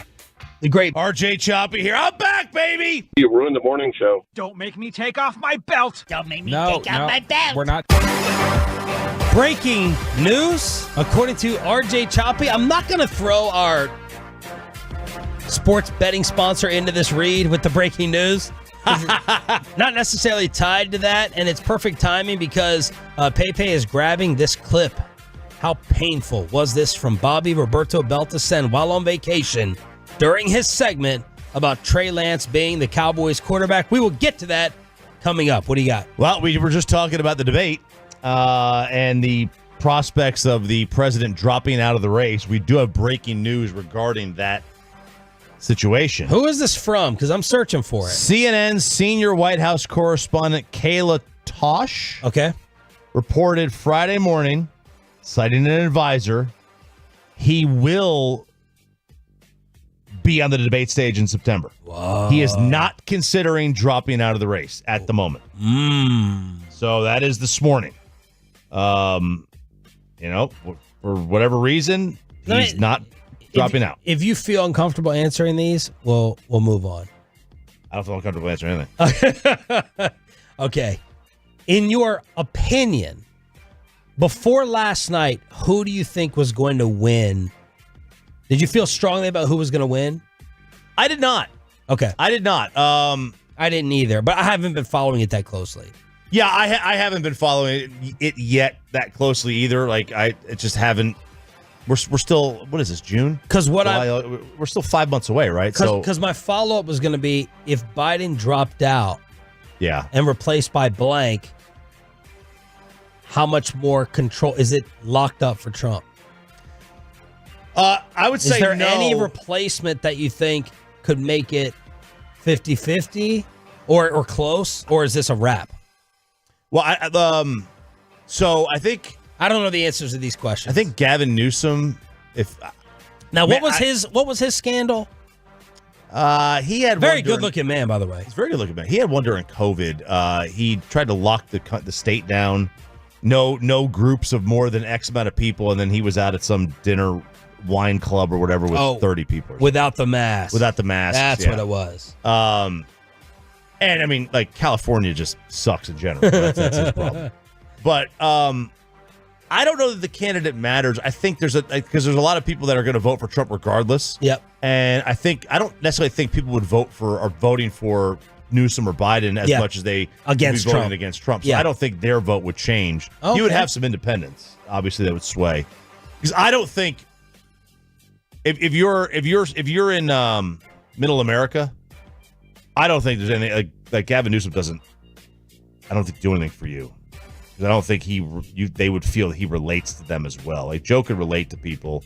Delaware is not some elitist state, so I think that would play into it. But I didn't have a great feel for this thing either because I don't know how people are going to vote in terms of voting against somebody or not. And of course, the reason we're even talking about that with the breaking news is because of a little tiny, teeny portion of what happened last night. And I'm going to continue to move until we get the total ban on the total initiative relative to what we're going to do with more Border Patrol and more asylum officers. President Trump? I really don't know what he said at the end of that sentence. I don't think he knows what he said either. Dang. I think he called him Brandon. He snuck that in. Did he? I thought he did. I didn't hear. I don't remember that. I thought he snuck that in. He might have. Dude, when Biden came out initially, I thought I'm not joking. First, I thought he dropped an F-bomb like Peyton would allow. But then I thought I could tell something was wrong with his voice. I thought someone hacked the broadcast and it was like an AI Biden. An AI generated with the way he was speaking early on. I was like, someone has hacked this. He did sound robotic. Someone has gotten into it. He was talking really fast. It was like Bobby. Yeah. Bobby Biden. Yeah, he'll do the, and he's been talking like this for a while now. Where he'll do like the kind of, I don't want to say the mumbling, but like he'll just spit words out very quickly and stumble over the words. And I think he's always had, like not stuttering, but like a dyslexia type thing. Yeah, like a stuttering type. What were you more shocked by, Biden during the debate or the reaction after? Oh, the reaction after. Did you send this or Pepe grabbed this? Peyton grabbed it. All right. This is the react. This is left leaning. This is I think left leaning CNN. Well, listen, I have by far the most respect for CNN over the other two, and I'll tell you why. Because the other two make no bones about it. They are in the bag for that party. CNN at least tries to gaslight the hell out of you, and I respect that. I respect the attempt at gaslighting me, that they're neutral. This was the unreal post-debate reaction that kept me up. I saw Jane Slater on Instagram saying she could not go to sleep because of this. That was painful. I love Joe Biden. I work for Joe Biden. He didn't do well at all. He did not do well at all. And he looked... I'll give you the analysis. You kind of have the old man versus the con man. I can walk you through how I'm supposed to see it and say it, but I just want to speak from my heart. I love that guy. That's a good man. He loves his country. He's doing the best that he can. But he had a test to meet tonight to restore confidence of the country and of the base, and he failed to do that. And I think there's a lot of people who are going to want to see him consider taking a different course now. We're still far from our convention, and there is time for this party to figure out a different way forward if he will allow us to do that. But that was not what we needed from Joe Biden, and it's personally painful for a lot of people. It's not just panic, it's pain of what we saw tonight. What's his name again? Van. Is that Van? Is Van Johnson? Van Jones? Van Jones. He used to work for Biden. He worked. That was a devastated man last night. I don't know if he was in the Obama administration. Yeah, Van Jones. I don't know if he was in Obama's administration when Joe was the VP, or he was in Joe's administration early on. What type of numbers do you think that put up last night? Oh my gosh! Oh, I can only imagine. Caitlin Clark numbers. I mean, No. It's going to be big time, right? Don't you feel like everyone you know is watching? Everyone. I was on so many group chats last night. Right? Oh, it's fantastic. That just was Holland on any of them? No, he was not. No, he was not. It was just the because like both candidates we knew were going to bring like I was like what kind of insane thing is Trump going to say? And like it's just the way I love the way he talks. Like I had the best border. Nobody's border was better than mine. I want the cleanest water. My water was cleaner. My drinking water is cleaner than anybody's. I got a lot of RJ tweets last night saying they saw you and heard you during the election. My pandemic is the best pandemic ever. Okay, people tell me, Trump, you had the greatest pandemic in the history of mankind. Nobody's pandemic was better than yours. Suckers and losers. And then Joe's over here like, folks, 1,000 trillionaires and billionaires in America. I want an Olympic potato race. And Oh my gosh! I invented the Honda Accord or the Paris Accord and all the Accord. I didn't want. It's just like I was sitting here. It was writing itself. I really wish I was a comedian. Comedians in an election year, I think, have the easiest jobs in the world. Oh, all I could think of was SNL. That's all I could think of was Saturday Night Live. Skit right there. Huh? That's an SNL skit last night. That's what we want. Do you think that was not two political candidates? That was Alec Baldwin and whoever does the Biden impression. Do you think this was just that much crazier than any of the other times that they've debated? Like this one, by far and away, will always be remembered and stands out that much more because Joe is that much older or aged. Biden. I think the Hillary one will. All those Hillary, you're wrong. You know, you should be in jail. Like those. I mean, he had some zingers in there. Like Yeah. Joe, Like- I feel like I didn't leave this thing. Like if I was on that panel, that CNN panel, and I was, who were the Republicans? There's the two Republicans on the left. Yeah. Under there. The bald guy and then the far guy on the left. Yeah, with it's a not still Rick Santorum. It's Southern accent. Yeah. There's no way I would have been able to go on there and like really criticize Joe. Like attack him because it's not he's cognitively declined. Like I've got a dad that did the same thing. You can't criticize. It's not his fault. Like it's the party's fault for letting him go out there. It borders on elder abuse. It really does. They shouldn't put him in that position. Yeah. You're like scared for him. Like, how are you going to embarrass yourself? We still have below the belt music going. Yeah, you're scared. You really are. You're scared for him. We'll do the Trey Lance topic at 9. You're scared for him, like because this is like you could see that there's a decline and you know at certain times, like in the last debate, like 4 years ago. You don't have to turn down the music. Yeah, that was That's messing with fine. it. You could turn down the debate, or you could have the debate 4 years ago, and you know you could have seen signs of decline then. But oh yeah. I was really surprised. I alluded to it yesterday. I was really surprised by the people in some of my group texts who are more up to date on politics than me, and they're like, "What's going on? What's wrong with President Biden?" And I was like, have you not been paying any attention whatsoever? Like maybe this is a benefit of me being on Twitter and X where you get the clips, and a lot of them, yes, are taken out of context. But I've been trying to like talk to my parents. My dad didn't even text me back last night. I tried to stick it to my mom and dad and be like, do you see now? Like when I brought up, I was like, do you think President Biden's slipping at all? Like, and they looked at me like, no, what are you talking about? And I texted my parents and I was like, you want to admit it now? And my mom, you know, she kind of gave me a little spin answer. My dad didn't even write me back. I can't wait to call him at 10:01. I got to call my mom. I didn't talk to my mom last night, and I didn't talk to Aunt Surrection either. I didn't talk.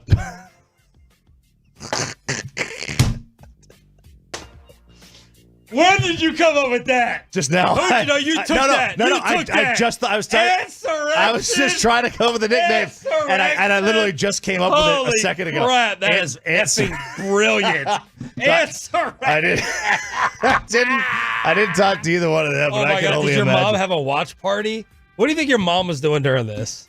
You know what? I honestly, she definitely watched, right? Live. My mom is.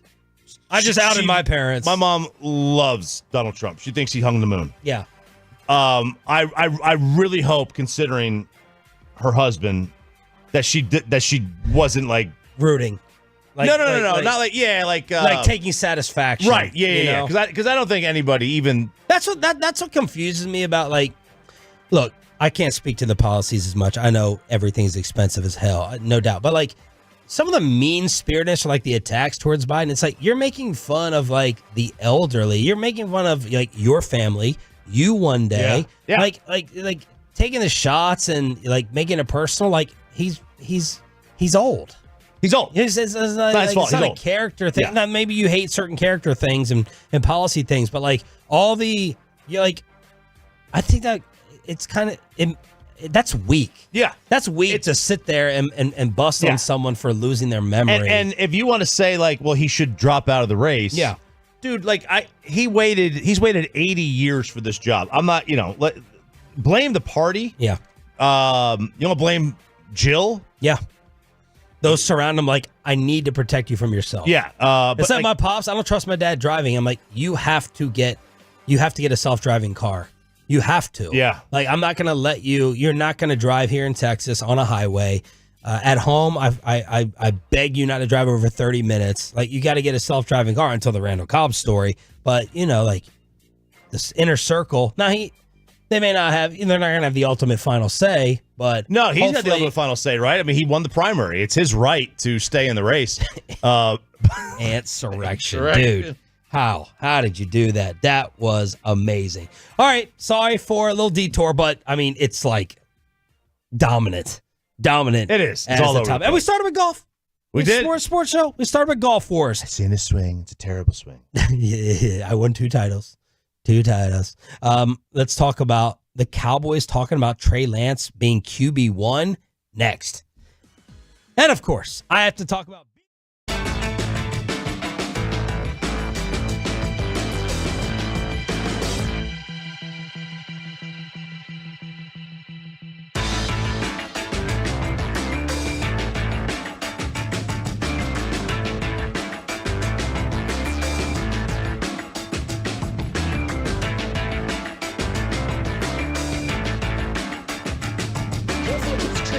to forget something else to remember that Uber Eats has groceries. No, that's absurd. Hey, remember when you used to be a pepper lady? Pepper lady? Wasn't it Cinnamon Sisters? Basil Babes. Saffron Squad? Nutmeg Maidens? Paprika? No. Nutmeg Maidens. I just said that. Was it Spice Girls? Doesn't sound right. Was it Saffron Squad?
Hiley Mazda of Arlington and Hearst Studios. This is Sean and RJ on 105.3 The Fan. Final hour fist pump time on the Fan Cam, Twitch, and YouTube. Thank you for joining us today. Thank you for joining us for the week. We want to hook you for Monday and Tuesday in a way to say thank you. We have this. How would you describe the Marcus Semien bat? Inscribed? Engraved, inscribed. It's a regular wood bat, and it's got a bunch of it's on the Fan Cam inscriptions. That's sweet. Logos, his number, his signature. It's got a photo of him swinging a bat. It's a very cool looking commemorative bat for the All-Star game. We'll have available for you in the 7 o'clock hour, Monday and Tuesday. And KNC will have it in the noon hour on Monday. We don't care about that. That's a way to thank you for turning it on, leaving it on, your home of the Cowboys and Rangers. We got both. So Bobby sent this while out on vacation till next Friday. This is Bucky Brooks, who does work for DallasCowboys.com on the NFL Network with Jane Slater, talking about Trey Lance, QB1. I like the percolator, and what I would say is both things could be true at the same time. Dak Prescott certainly could be playing this out to kind of chase a bag like Kirk Cousins, because he knows the value of the market is never going to go down. It's only going to go up. No matter how he plays this year, he is going to get paid in a major way. But for the Cowboys and Trey Lance, look, it may be a smart observation. Remember this, there are a lot of questions about Jordan Love, and I'm not saying that Trey Lance is going to be the next Jordan Love, but remember the conversation about Jordan Love when Jordan Love played. There were a lot of people, naysayers, that didn't think that Jordan Love would be a really, really good player after he played a start or two for the Green Bay Packers. In Trey Lance, what you have is a former first-round pick that has been reared up under Mike McCarthy for the last going on a year and a half. This gives Mike McCarthy an opportunity to really see what he is, see what his potential could be, and I'm sure they've had some conversations about what do you think the end game is for Trey Lance. So if Trey Lance has an opportunity to play, maybe Dak Prescott has a sprained ankle, gives Trey Lance an opportunity to have a start or two, I think you could make a case that maybe we move forward with the young guy, continue to build a team around him, and give Trey Lance the opportunity to take the baton from Dak Prescott. So, yes, I do believe that conversation has been had in the Cowboys office. Well, is it reasonable to think that the Cowboys have or should have had that conversation? I'm a believer in that you should discuss all possibilities. And if Dak Prescott has not signed this late into the offseason, hopefully you have had that talk. Hopefully you have had that discussion. If we don't get him re-signed, how do we feel about Trey? I don't think there's anything wrong with that conversation. Dak probably wouldn't love it. No, but I mean, they had discussions in New England about replacing Tom Brady. Right? Nobody's immune to this. Yeah. Now, have they had discussions in Kansas City before they signed Patrick Mahomes of, hey, should we get rid of Patrick Mahomes? Absolutely not. But yeah, like I'm sure Baltimore, I'm sure John Harbaugh said, hey, are we sure Lamar's the guy long term when they were doing the discussion? I'm sure every team, with the exception of the Chiefs. You don't think they've talked about our replacements here over the past 14 years? For sure. For sure they have. Or maybe the past 14 weeks. Yeah, maybe not the past 14 weeks, days. But 14 years for sure. Yeah, like, you know, I bet you the Bills somewhere along the line had a discussion with Josh Allen. Maybe not Cincinnati. Is a Jordan Love comp fair or interesting to put in the same discussion as Trey Lance? Oh, it is below the belt, right? So we got to say interesting in there. Jordan Love's rookie year, 2 touchdowns, 3 picks. His second year, 1 touchdown in 21 attempts. Last year, 32 and 11 in 17 games. Played in 10 games his first 2 seasons. Is that a fair comp? Yeah, I mean, I'll give you Trey. Look, I think Trey's played 8 games in 2021, 6 games, 5 touchdowns, 2 picks, and second year, 2 games, 0 and 1. I think it's an interesting comparison. I think so, Dang too. it! What is Trey's biggest skill set? His athleticism. Yeah, I mean, it's, you know, although Bobby was saying he thought, keep in mind, slanted Bobby, he thought that Trey's arm was going to jump out more out at practice in Frisco when he watched him. But yeah, so I mean, I think, you know, you don't get drafted where he did without having really good, probably a really good arm, decent arm. I wouldn't think, because he never played. So you're only going on measurables. The guy barely played college football. There's an absolute growth with him from he's a project. He's the ultimate project. And so was Jordan Love. He wasn't a project, but he got to sit and watch Aaron Rodgers for a while. Like he's an old man. I mean, he knows that system, like the back of his hand. Whereas guys like, C.J. Stroud or Bryce Young or Trevor Lawrence, they just come in, they start day one, barely getting to know the playbook. So, yeah, like I think Jordan Love as a comp, I mean, I could absolutely see that. Does that mean that I would move on from Dak for that? No, not yet. And all this leads into your absolute insistence that we should be more patient with young QBs. So let's look at this. The careers by a rookie quarterback following an awful season. Bryce Young last year had a completion percentage under 60%. He did not throw for 2,900 yards. He had 11 TDs and 10 picks. He only averaged 5.5 yards per attempt. That's awful. Oh, my. Awful. We got breaking news. Uh-oh, what happened? Mikey, can you hear? Are they listening in the conference room? Mikey Bassick. Okay. They're not listening. They're talking about their show. Breaking news from Woj. Uh-oh. Dallas has traded Tim Hardaway Jr. and 3 second-round picks to Detroit for Quentin Grimes. Okay. Hardaway and 3 second-rounders gone to the Pistons for Quentin Grimes.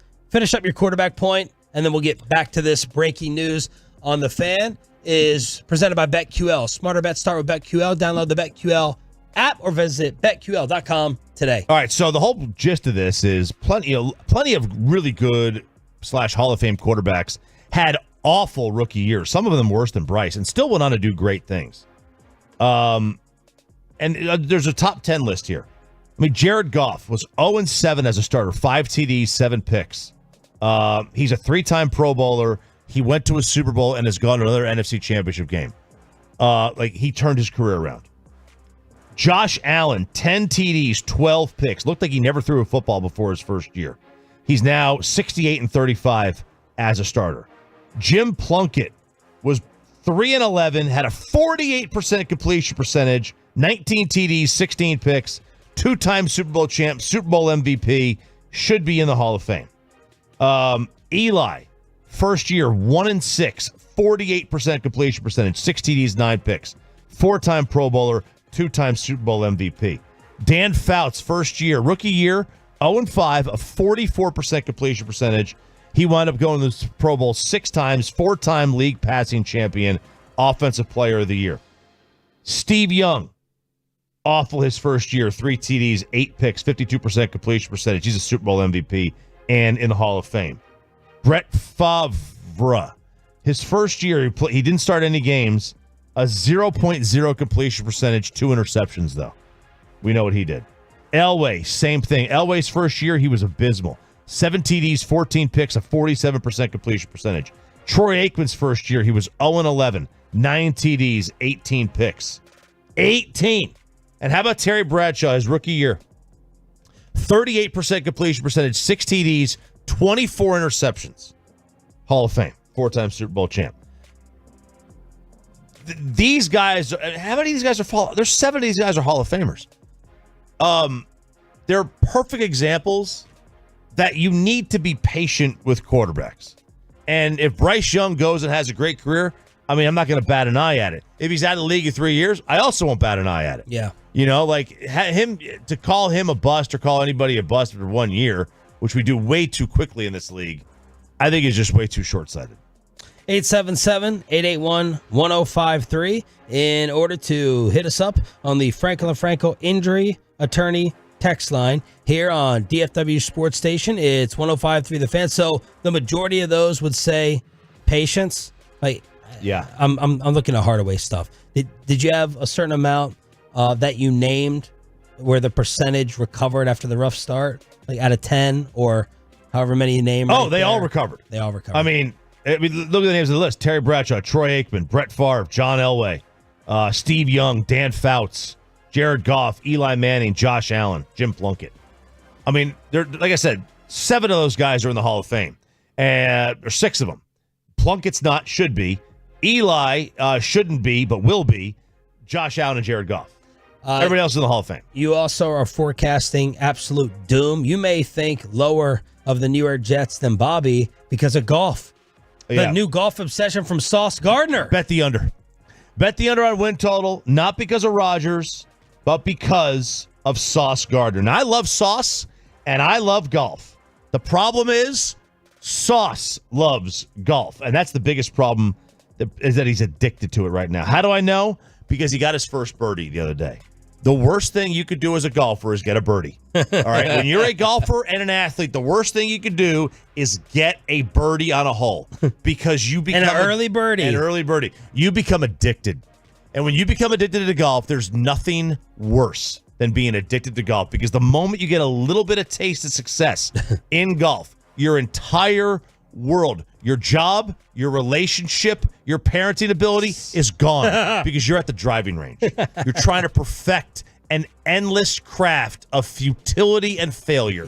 I feel so bad for Jet fans today because their number one player, their best player, Sauce Gardner, should retire because he will never be as good as he is right now because he finally got a birdie on a hole in golf, and he is going to do nothing but try to perfect this swing. Below the belt taken over by Ralph James Choppy until Bobby Roberto returns as our Cowboys insider 1 week from today. Let's talk about another Nico move. The breaking news that Tim Hardaway Jr. has been traded. Who did they add? What does it mean? And Bronny fallout from last night, all next with Sean and RJ. But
Right, call Frankel first, 214-317-3333 with Frankel. Frankel, there's never an out-of-pocket cost. They only get paid when you win. Frankel, the go-to car and track attorneys in Dallas.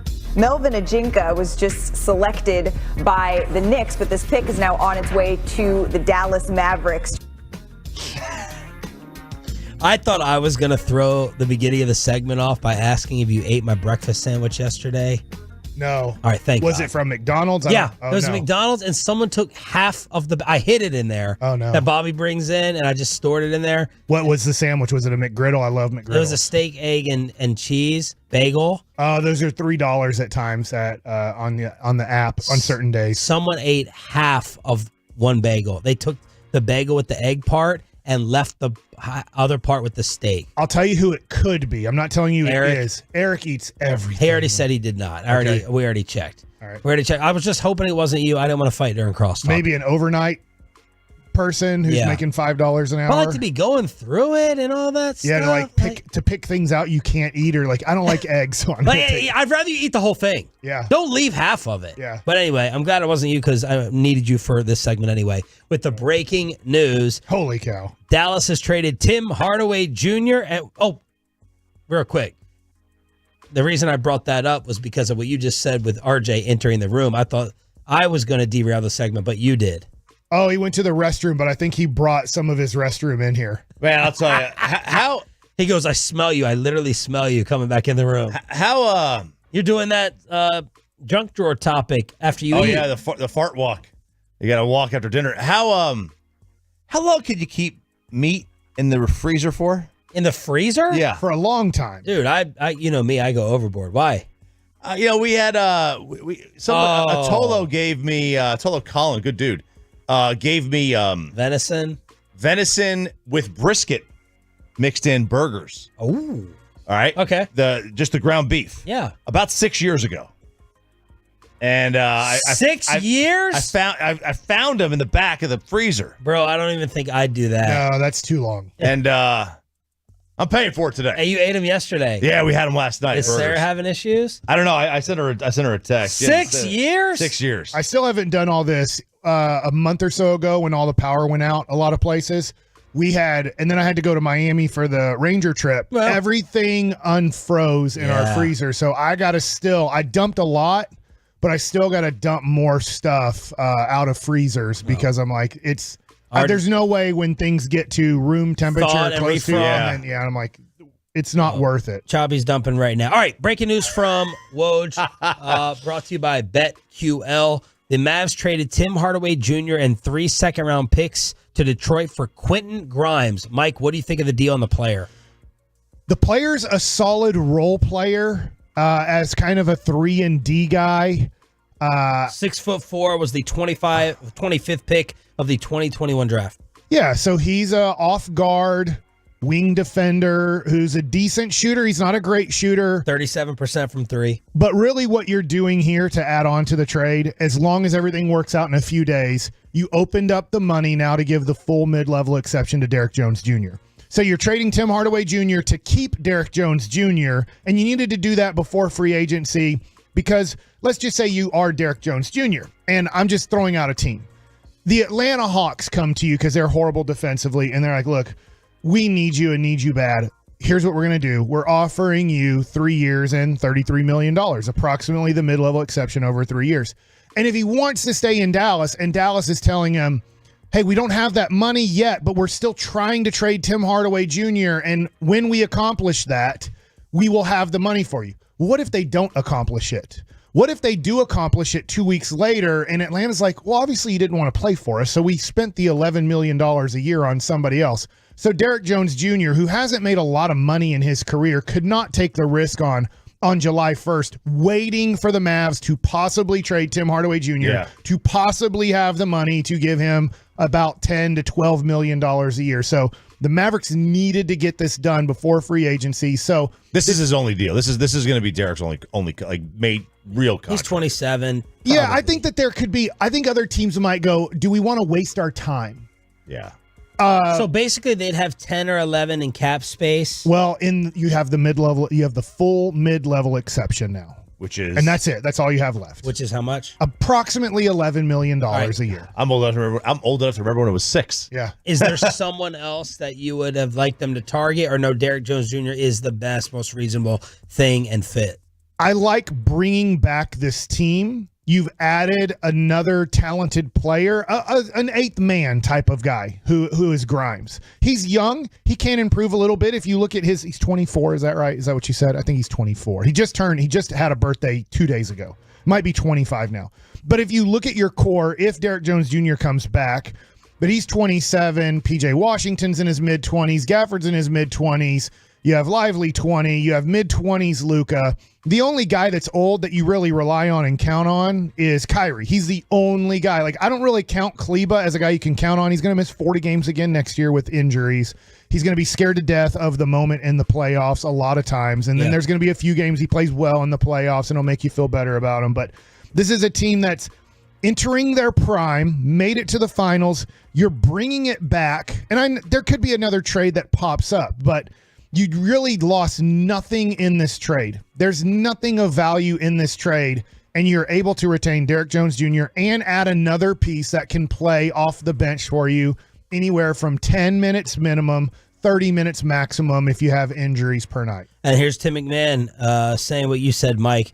This move positions the Mavs to offer a significant part of the $13 million mid-level to Derrick Jones Jr. Nico called it priority 1A and 1B for the offseason. So it even went up more than 12.9. Wow. Yeah. Did you watch tape of the Mavs' new draft pick yet? I watched the 5-minute, 10-minute clip on YouTube. I'm assuming this because he just is turning 20. I'm assuming this. They're going to try to tell him to stay in France for a year. And just keep playing over there. There's 0 minutes for him here at his age and where I'm assuming at 51. And he'll make more money. Well, will the Mavericks pay him if he's in France? So he'll make more money in France than he will the G League. And then you hold his rights longer. If he comes over here, he would just play in the G League. And you'll make $20,000 a year or whatever it is. Like he would have a split, one of those split contracts. You know, I remember before Sandler got me fired, a lot of guys would be in the G League until January. And then they would go and they got a contract. They would go make $30,000 in the month and play in Turkey. Yeah. Yeah. That's a lot of the guys at the G League. So if you're already over there, you can make some good money overseas. You can make good living. So thanks to Tolo TR, Kobe. They sent us this news of the Tim Hardaway trade. I didn't think that guy was 6'8" while watching his tape yesterday, but you're left-handed too. I love lefties. He got some creativity and he's an athletic 20-year-old who has a small percentage chance of making the NBA. Yesterday, it's weird, the second-round pick, literally 80% of those guys won't have an NBA career. Yeah. Yep. 50% of them won't even make a team this year. 50% of them will be released at the end of training camp. It'll be in Spain. Yeah, and so there's only going to be approximately, out of the second round, 6 guys who have an NBA career. Did you pick one of the 6 guys that is going to have an NBA career in the second round? I hope so, but I was tough. I was asleep yesterday. I was trying to nap before the draft, round 2 when you called. Did you watch it? What were you calling about the draft? Bronny? I think. Oh yeah, I was. I didn't know he was only 6'1". Yeah, he's listed as 6'2". Yeah, I thought it was 6'3", but he only 6'1". No. When I was right before I went to do Bally's, I was watching the draft and they were previewing it. It was 3:00. I was leaving pretty soon, and obviously they were previewing Bronny. Could he go early in the second round? Is it just obvious he's going to go to the Lakers? Yeah. And when they measured him at the combine, he was 6'1" and change, and that's what I was calling. I was like, I thought he was, to RJ's point, I thought he was 6'3" or 6'4", so he's a 6'1" off guard. He's not a 1. No, he's not a 1 at all. Yeah. Well, so I was like, oh crap, like this just hurts me thinking I'm in a weird way rooting for Bronny because I feel bad for him. Yes. This is not Shador. And I get what Wojnarowski said is perfect. The nepotism in all leagues, it's all there. It's all there. We drafted Satnam Singh, a dude who every human being who ever watched basketball knew he couldn't play, but we wanted to take a dude from India so we could say, the Mavericks did it. They were the first franchise to have a guy from... But that wasn't nepotism. Well, that's just screwing around and like having fun. But and nepotism is giving Stephen Jones, the general manager's job, stuff like that. I get it. And this is drafting a son and kind of making sure, like they're 99% sure LeBron is coming back to the Lakers, but they just made sure to make it 100%. Yeah, I get the Lakers doing it, but I was sickened by a lot of the things in the way it played out yesterday. I don't hate the Lakers, obviously, like you do. That was sickening with the coverage, with Rich Paul calling and threatening everyone. It felt like he parted the seas and every NBA. Here's what I'm wondering, Mike. Yeah. Did every NBA team get scared of Rich Paul? Side note, is Rich Paul Scott Boras, by the way. I think Rich Paul's damn good at his job, but it bothered me to think that he was telling teams what to do and they listen, or did these teams say, yo, man, he's not even on our board. Y'all want to make a cute little story? Go ahead and do it. Or were they afraid of dealing with Paul, LeBron, future clients down the road? Because I hated just how automatic this was, that Bronny just ended up there and the league was like, okay, go ahead. Yeah, I think all of the above. I think, Rich Paul has enough great clients that you don't want to tick him off. Cuban didn't care to do that when he ticked off Bill Duffy. Yeah, Bill Duffy, and it hurt the Mavs a little bit down the road. Because they're not supposed to let it carry over to client. How did it hurt the Mavs? Well, Bill Duffy was just like when he had free agents, and I know the Mavs weren't having a lot of cap space at all back then, but Bill Duffy's like, I'm not sending you there. It's a bad organization. Don't worry. We're not sending you there. Hang on. Because he did the same thing. Bill Duffy just did that same thing with Alex Sarr. Okay. Right? He told him, don't even bother working out for Atlanta. And isn't he the one that told Luka the same thing? Don't go to Atlanta? I can't remember, but yeah, something like that. I don't know how these, because he's Luka's guy, right? Especially agents in basketball, because you really aren't negotiating contracts. Think about it. As an agent, I look at Derek Jones Jr. As the agent, what are you doing? Yeah. It's the mid-level exception. I can't negotiate higher than that. Yeah. You make the All-NBA team, you're getting the super-duper max. Yeah, tell me the client. You can't really negotiate Kyrie Irving's contract as an agent. It's done. Luka's always a max player. Done. Derek Lively's going to be, as long as he stays healthy, a max player. There's nothing. Daniel Gafford is a guy who'll be interesting as an agent. You can make him a few extra $1 million here and there because he's not going to be a max guy and he's going to be higher than a mid-level guy. So how many guys in the NBA fall above mid-level but well below max? Those are the only time agents are actually working an NBA contract. Their other negotiations are working off the court deals for the guys. Was there any baseball nepotism in your clubhouses or locker rooms that people resented? So I hate bringing this up, but you asked. You don't have to. Don't get yourself in trouble. Guys, right? They're like, no, I'm trying to think of players. Oh yeah. There's a good friend of mine who I love and who I played with in the minor leagues a lot, who made the major leagues because of a certain situation, which is fine. It's I remember I'll bring up another one and I forget his name. Is it fine, Mike, if they make it and then their talents take over and they go away? But it's not fine if they stay and they're not worth it.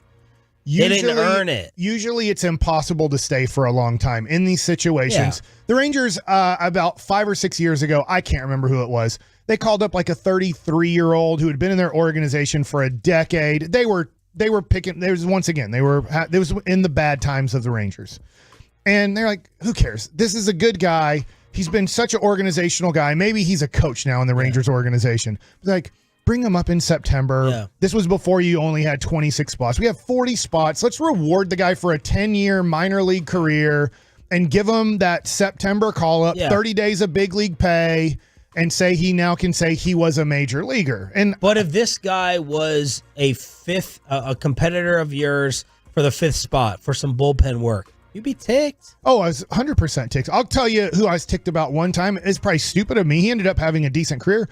Gavin Floyd with Philadelphia. He was the 4th overall pick in the draft. I had to pitch 3 games where I didn't even get a bullpen session. I would throw 6 innings, day off, and because Gavin was so inconsistent in AAA, that I would have to then don't throw your bullpen, don't practice on your game because we really don't care about you. If Gavin Floyd throws 30 pitches in the first inning, which is a 50-50 proposition because he couldn't throw strikes, you're going to come in and pick up 3 innings, and that will be your bullpen session, and we don't care about your arm.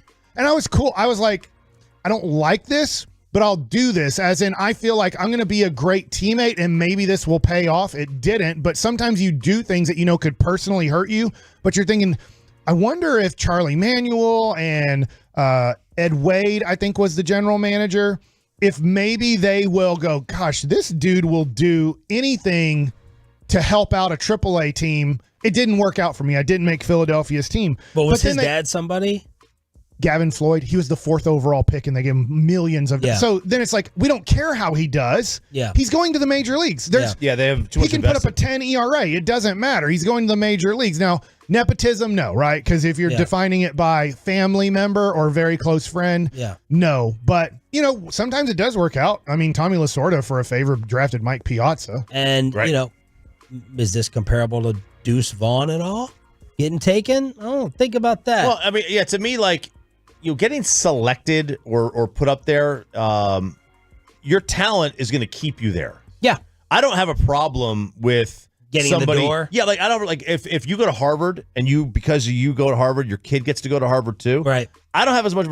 You getting through the university, maybe a bad example, but getting through the university is on you. They're just going to get anybody. I think the question is how many more years does LeBron have? And now will he play in, I hate saying this, will he play in pickup time or trash time just to play with his son? Oh, they're playing a regular season game. Yeah, I understand, but do you think that, and maybe this will be like JJ Redick's going to have to do this. This is part of who cares if we win or not. We want to create history.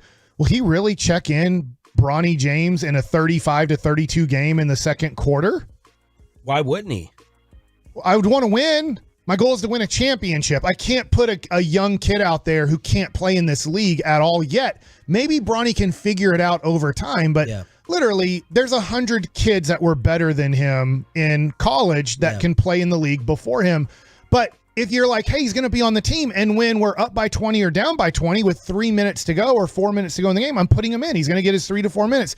Does that mean to play with him, you don't take Braun out up or down by 22? You keep them in the game so they can play together? Mikey Bassick, more of him as he leads Crosstalk to finish up our week in the morning next on The Fan. But let me talk about My Computer Career for your business. My CC.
Uber Eats has Lola V products? I got to remember that. Well, you know, they say in order to remember something, you have to forget something else. Okay, now that is a very cute haircut. That's like a little shag. I've never seen that before. Well, I mean, of course you have.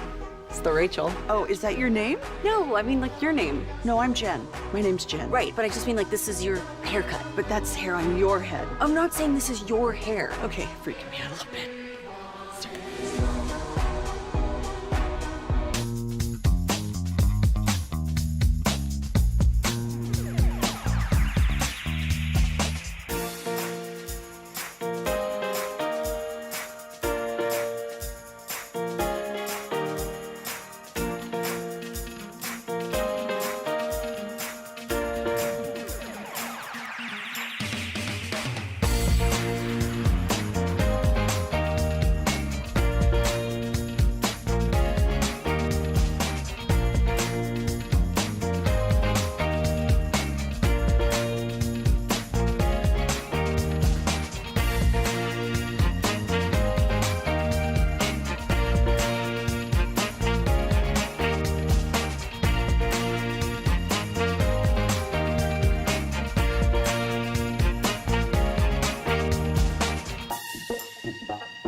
Brought to you by Classic Chevrolet. Classic Chevrolet in Grapevine is the #1 Chevy dealer in the world. More Silverados than anyone else. This is Texas. This is Classic Chevrolet. Together, let's drive, relax, and enjoy the difference based on new Chevrolet registrations 2023.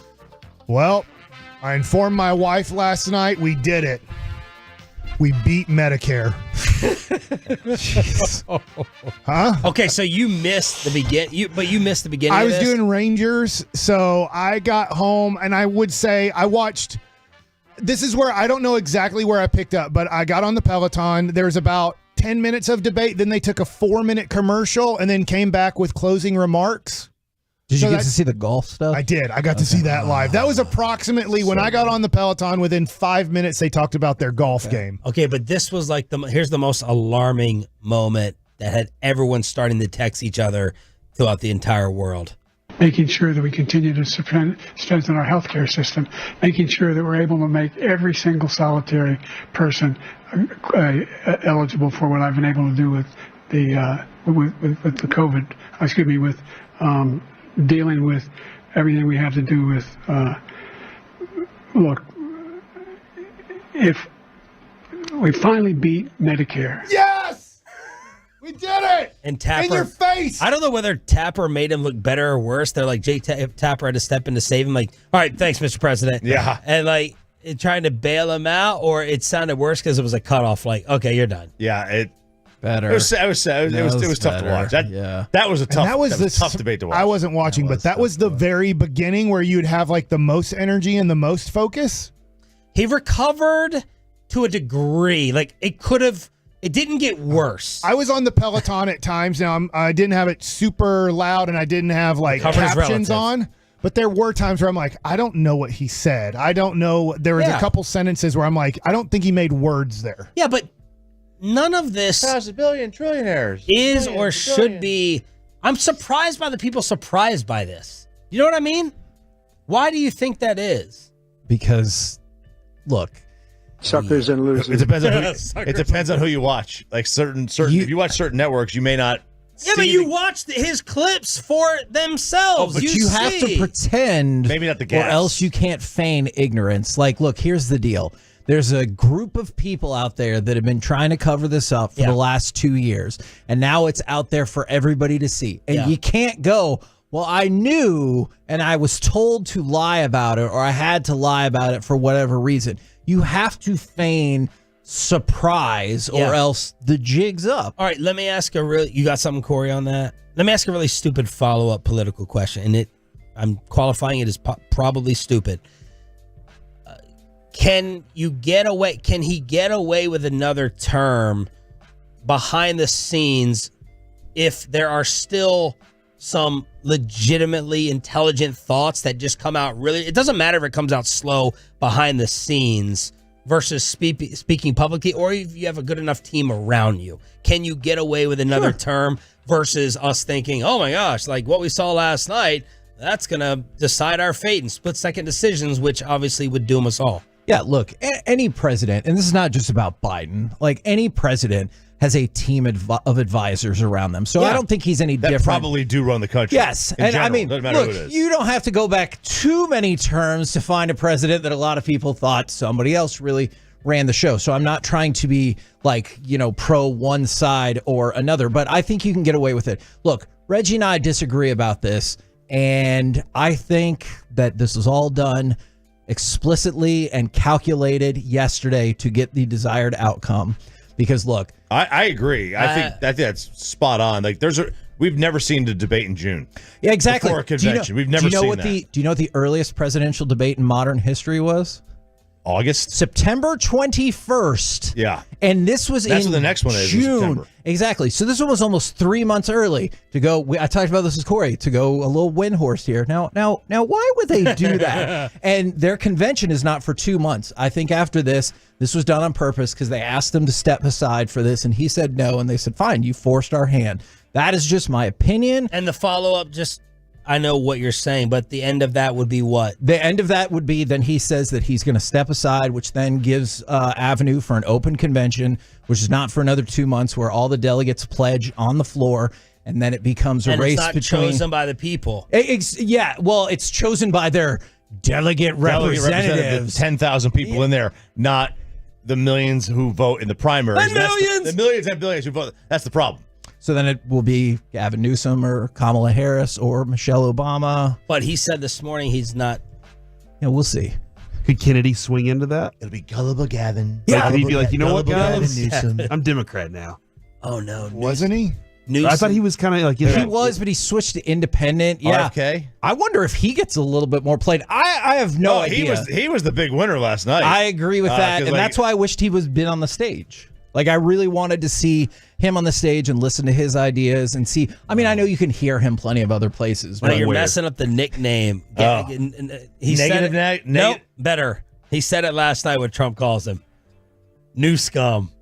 Oh, yeah. Calls him Gavin New Scum. New scum. Oh. And like whoever, Trump and Shifty Shift. Trump and All the Skip people. Bayless and Randy Galloway have the same nickname person. Oh, they do. Whoever that person is a And freaking. Mike too. Mike has a pretty good nickname person. Oh, really? Yeah. With Oh, yeah. Art Schmo McGee. Well, and- yeah. So now I'm going to change the topic. No. This is my crosstalk here. Oh, in your face. Today, Which we reminded you of. I showed you guys tankathon.com, which usually everybody uses for basketball, right? Because that's the sport that truly does tank. But I said, they do this for all 4 sports. They don't do this for just basketball. And I told Sean and RJ, I said, go to tankathon.com and click on MLB. It's not good. Sean, what did you see? I cannot believe that the Texas Rangers right now would hold the 5th pick. And then there's these weird little symbols next to the White Sox and The A's. Athletics at 10 and 11, and they have many more losses than the Rangers. When you go to just read it out loud for people, because Big losers. it's a very general rule on Tankathon, but when you go to the red like X out, what does it say? Why do Oakland and Chicago have to pick 10th and 11th, and there's nothing they can do about it? It says ineligible to pick better than 10th due to previous lotteries, market size, and revenue sharing rules. Levels of suctitude would have been a better way of putting it. Oh, thanks, Kevin. Yeah, so if you... That's not what it says, though. And this is interesting for Tankathon. If you decide to go down the Houston Astros pathway, which they did over a decade ago, and just, we are going to try to be the worst team in baseball for a 5-year period. Like, we're not going to try to be better. And then once we get enough draft picks, we will then start building a team up. And they did. And look, they've won for almost a decade now. They've been a 90-win team every year. Obviously, the Rangers and us fans, we're seeing how tough it is to actually repeat a good year after a good year. Yeah. But the Houston Astros were able to do it. And what they're trying to do is eliminate the Houston Astros situation, because they don't. Other teams can look at the Astros' success and say, I get the cheating thing. Take that out for just a second in your brain, Ranger fans. They do not want 29 teams in baseball, or at least the teams that are mid-level teams, or not Yankees, Dodgers, going, hey, why don't we just lose 100 games for 5 years? What's the difference between losing 88 games and 105 games? We're losing. Right. And then get a top 3 pick every year. And they didn't even hit on some of their picks. They took a dude, Mark Appel, he made the major leagues eventually, like at 30 years old. But like, they didn't do great in the draft, to be honest, but they had such an influx of picks and top picks in the first and second round. They were able to get so many good players. And so baseball, so this at is least, punishing you for not turning it around quickly. if you don't want to enough. spend money to get better, like the Rangers would have fallen into this category. If the Rangers would have just said, Had you know another what, bad year. we're not getting Corey Seager, we're not getting Simeon, we're not getting Gray, we're not doing these things. We're going to do the Houston. Then the Rangers, like this year, let's just say they had a bad year last year. This year, they would be in the Oakland Athletics situation and be like, we're not allowing you to pick better than 10. They are they're like 3 losses away from having the 3rd pick. I love it. I absolutely How can love it. 7 games under, even if you take that rule out of it, how can 7 games under have you getting the 7th pick? Because teams are trying. A lot of teams are trying now. Obviously, the A's and White Sox. I'm sorry, they are would have not. the 8th pick. Yeah, A's and White Sox are not trying, but there's a lot of No, look at, actually, even, the 7th pick, because Washington has a win more. and there's excitement. Like, even Pittsburgh's got Paul Skeens. Like, they got a reason to go to the ballpark. But I love this rule by MLB, because I personally like it. But how am I ever supposed to get How am I supposed to get hope as a White Sox or A's fan if I can't grow it up like Baltimore? Well, the A's get it by moving. Yeah, the A's get it. Honestly, they should give the top pick to the best non-playoff team. Like, you know what I mean? Like, give you incentive to be good. When did they put this in? I had no idea about It was this. when we struck in or the lockout in 22, right? Going into the 22 season, this all there's things that the players wanted more for anti-tanking, so teams would have to spend money. Like, we can't be bad another 3 years. We're not going to get better through the draft, so we might as well spend money. So you're telling us to study prospects starting today. I'm just saying this is just how tough this season has gone. Wait till the sweep is over this weekend, okay? We have the best prospects. The best prospects in the world. We have Will I've Clark seen you today. swing. Nobody tells us. We have our Will Clark at prospects. 10:30 this morning, and then Ramona Shelburn joins us at noon to talk He has the about. best swing I've ever seen. I've seen you swing. Play the What a golf clip to swing. end it. I know What it's a Mike's swing. cross. Please play All the right. golf clip to go ahead and end it, Pepe. Just take a look at what he says he is, and take a look at what he is. Look, I'd be happy to have a driving contest with him. The reason I got my handicap, which when I was vice president, down to a 6. But by the way, I told you before, I'm happy to play golf if you carry your own bag. Think you can do it? That's the biggest lie that he's a 6 handicap of all. I was an 8 handicap. Yeah. 8. Never. But I have, you know how many? I've seen you swing. I know you swing. I know you swing. President Trump, we're going to turn. Let's not act like children. Oh my God. How about some commercial-free Sean and RJ? And now that's some.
From our Hiley Mazda of Arlington and her studios, it's the KNC Masterpiece on 105.3 The Fan. KNC Masterpiece right here on 105.3 The Fan, 877-881-1053. Franklin Injury Attorneys text line. You can also hit us up on the YouTube, on the Twitch. It is a Shout Out Friday, 877-881-1053. You want to get involved in that conversation. You got me, Kevin Hagelin, Corey Majors, famous Mike Bassick, and Reginald Atatula. I'm starting off the show by giving Corey Majors a big thank you. I am famous, not only for Brian Adams and Kenyon Martin. Right, yeah.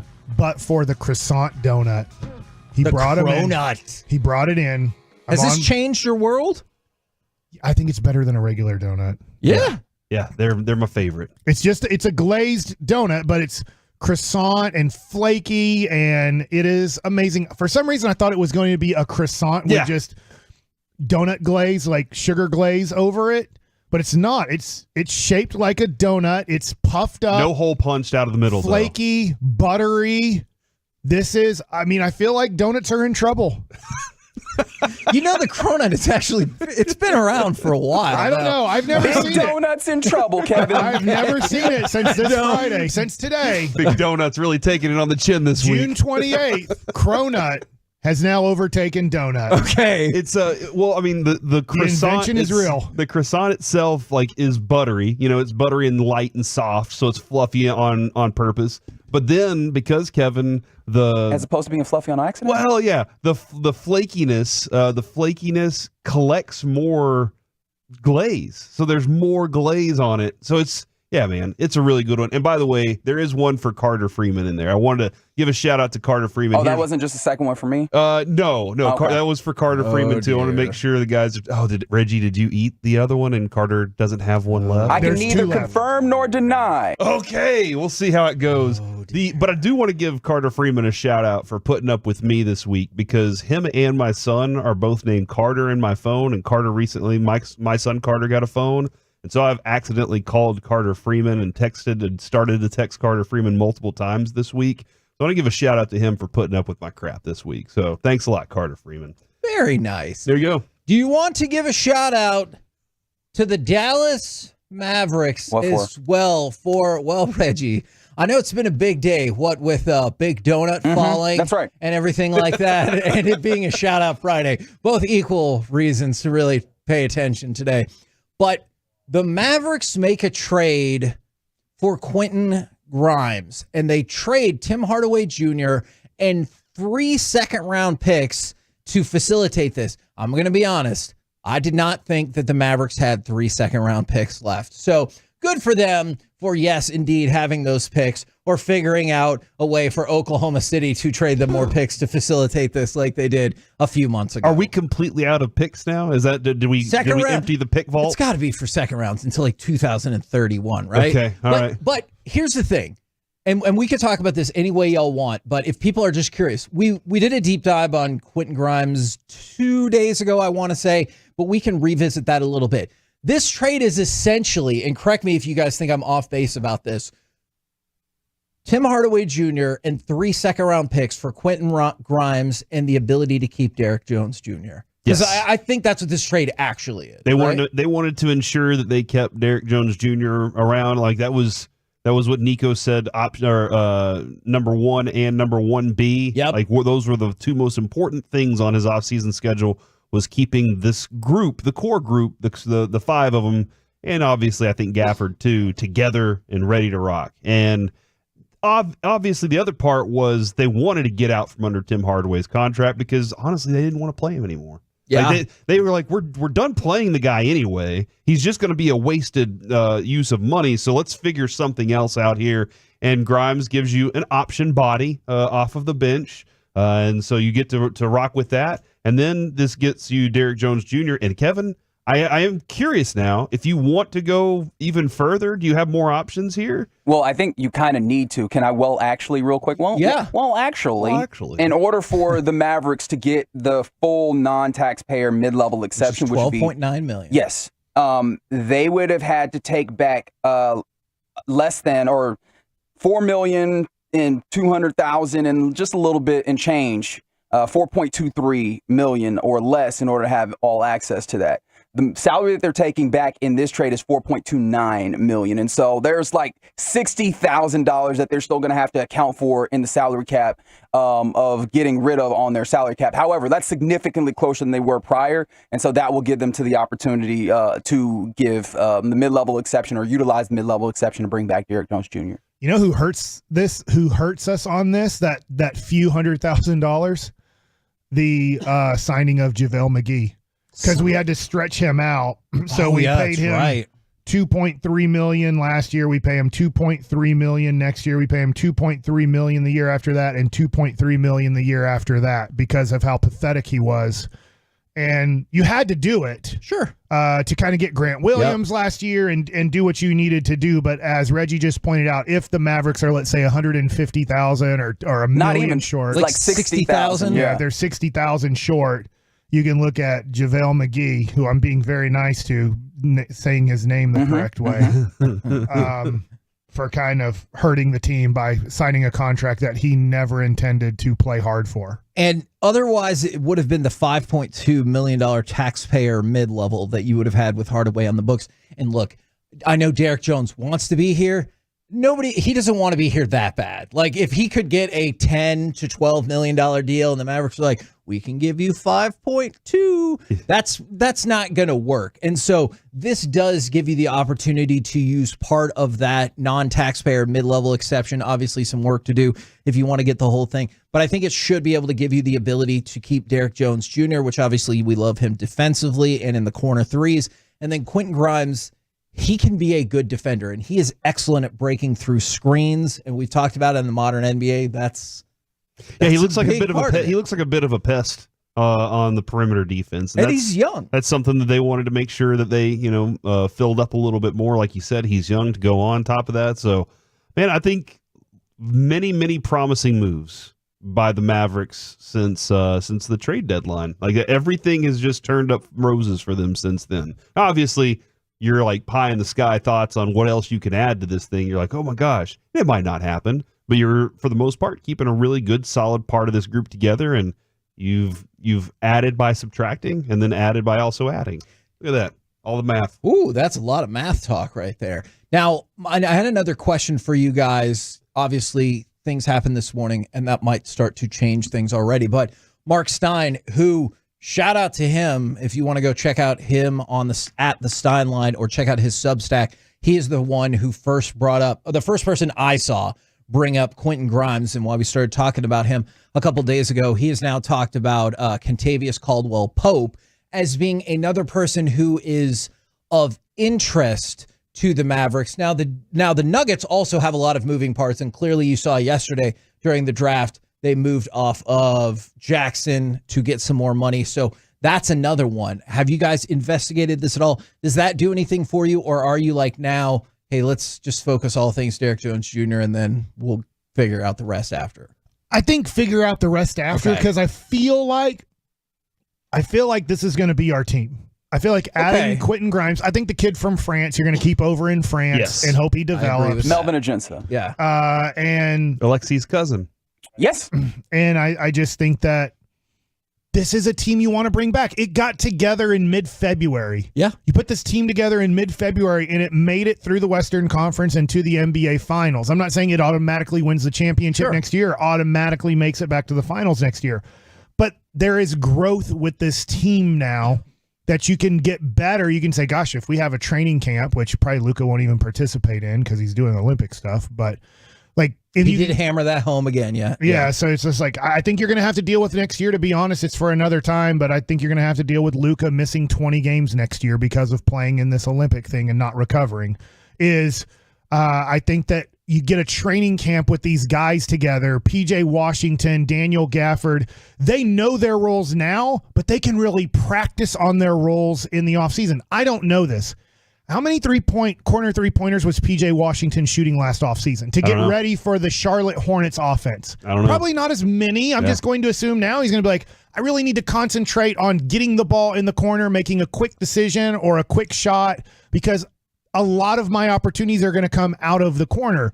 And so he can practice a lot of these things to get as good as good as God intended him to be in that position.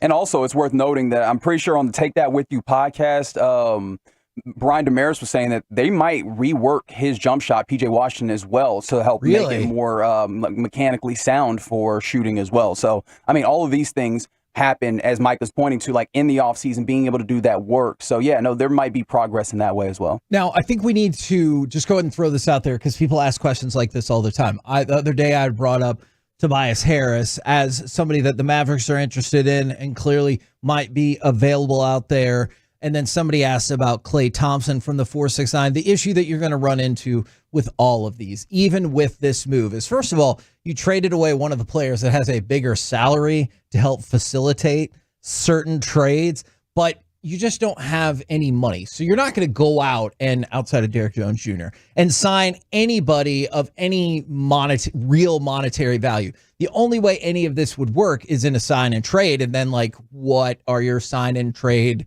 offers going to look like in any of these deals? But you want to go into the luxury tax, you can certainly do that. I mean, you can go into, right? Can't you do that in these sign and trade deals? Well, it gets very difficult because you have to get below a number to get Derek Jones Jr. If you want to do what you're doing, then you have to let Derek Jones Jr. go today and say, that trade had nothing to do with you. Ooh. But then that would be stupid because you just lost all of that money. Yeah. You just talked about, to make a trade for Tobias Harris, you kind of needed Tim Hardaway Jr.'s contract to get to the 30. He makes $39 million. You said that the other day, but you'd have to get to like $35 million. At this point, the only way to do it is trading Kyrie Irving. Okay. Yeah. So that would be the only way at this point, losing Tim Hardaway Jr. to get to that number. You would have to, in a way, include Kyrie Irving or Luka. A Klay, like, is kind of the same kind of deal there too. He's a free agent. Yeah, he's just not going to sign here. You'd have to make a sign and trade happen there. Yeah, and that gets difficult with where the luxury tax is and where Golden State is. Like, Golden State has been so high, they can't take They're not on. Trying to take your money back. They can't do anything. Okay. And so I do think Mike is onto something. I'm not going to dismiss any interesting names that come up, and that's why I think KCP is probably more interesting than the other two because maybe more achievable. But I think Mike is probably right. Assuming you re-sign Derek Jones with this trade for Quentin Grimes, I think this is mostly the roster. There might be still some churning to go, but I think this is mostly going to be the roster you get. I don't know what that look is. Kevin from the 214, but that casino money can cover taxes, right? Well, I think if they get a casino here in Texas. I know what you're doing, Corey, which is fun, but I will say the NBA situation is so confusing. I love it 10 times more than a lot of other sports, but you doing that, and I love you. But it's so confusing to me. You're really going to confuse the audience who's casual and thinking the Mavs can spend $300 million if they want to. Yeah, and they can't. Right. There's they can't. There's zillions of rules that are ununderstandable to the common fan. And I'm going to be honest. I'm whatever ego here. I'm better than common fan. What? But it gets really confusing on all the new rules they've recently put in. That I'm not sure what Golden State can and can't do because there's been new rules put in against teams that are way above the cap that I don't even know if they can sign and trade Klay Thompson. And you're saying we can't just build a casino here for the you cannot supplement. Family you cannot supplement the salary cap via outside. So money we don't like need that. to vote for casinos, is what you're saying. Unless that's just really what you want, okay, gotcha. Unrelated to basketball. Now, this is the best text we've probably gotten all segment, Reggie. From the 702. The Celtics will run it back again. The maps have no chance. Now, I would tend to agree Big that map a whole taking it bunch on of the chin, maps, too. perhaps an atlas, would have no shot against the Celtics. I will tell you this. I understand where you're coming from. Denver was the best team by far at the end of the 2023 NBA Finals. And they were like, we're good. Yeah. Repeating is tough. Oh, I agree. We don't want to go through that grind again. And we'll see. We will see if Boston wants to go through that. Of that text, man. Well, yeah, and I also think you're wrong there, Kevin, because the Mavs have a lot of legends, so like it really could be good for them against the Celtics. It's impossible to say like the Celtics will go through any season or any team will go through any season like injury or problem free. If you ask me right now, do you think this Mavericks team would beat the Celtics? No. Not But- today.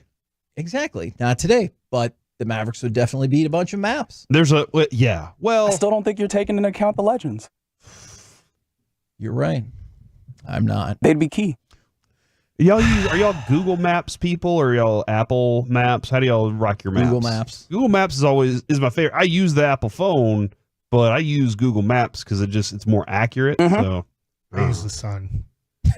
I do not have. There that, was a time. I do not have that innate There sense was a time. of direction. Mike. It rises in the east and sets in the west. I know, but all that you need to doesn't. know. But that doesn't tell me the more specifics. Look, the number one thing I hate when I'm starting going somewhere and they're like, head east on this road, and I'm like, I'm not a compass.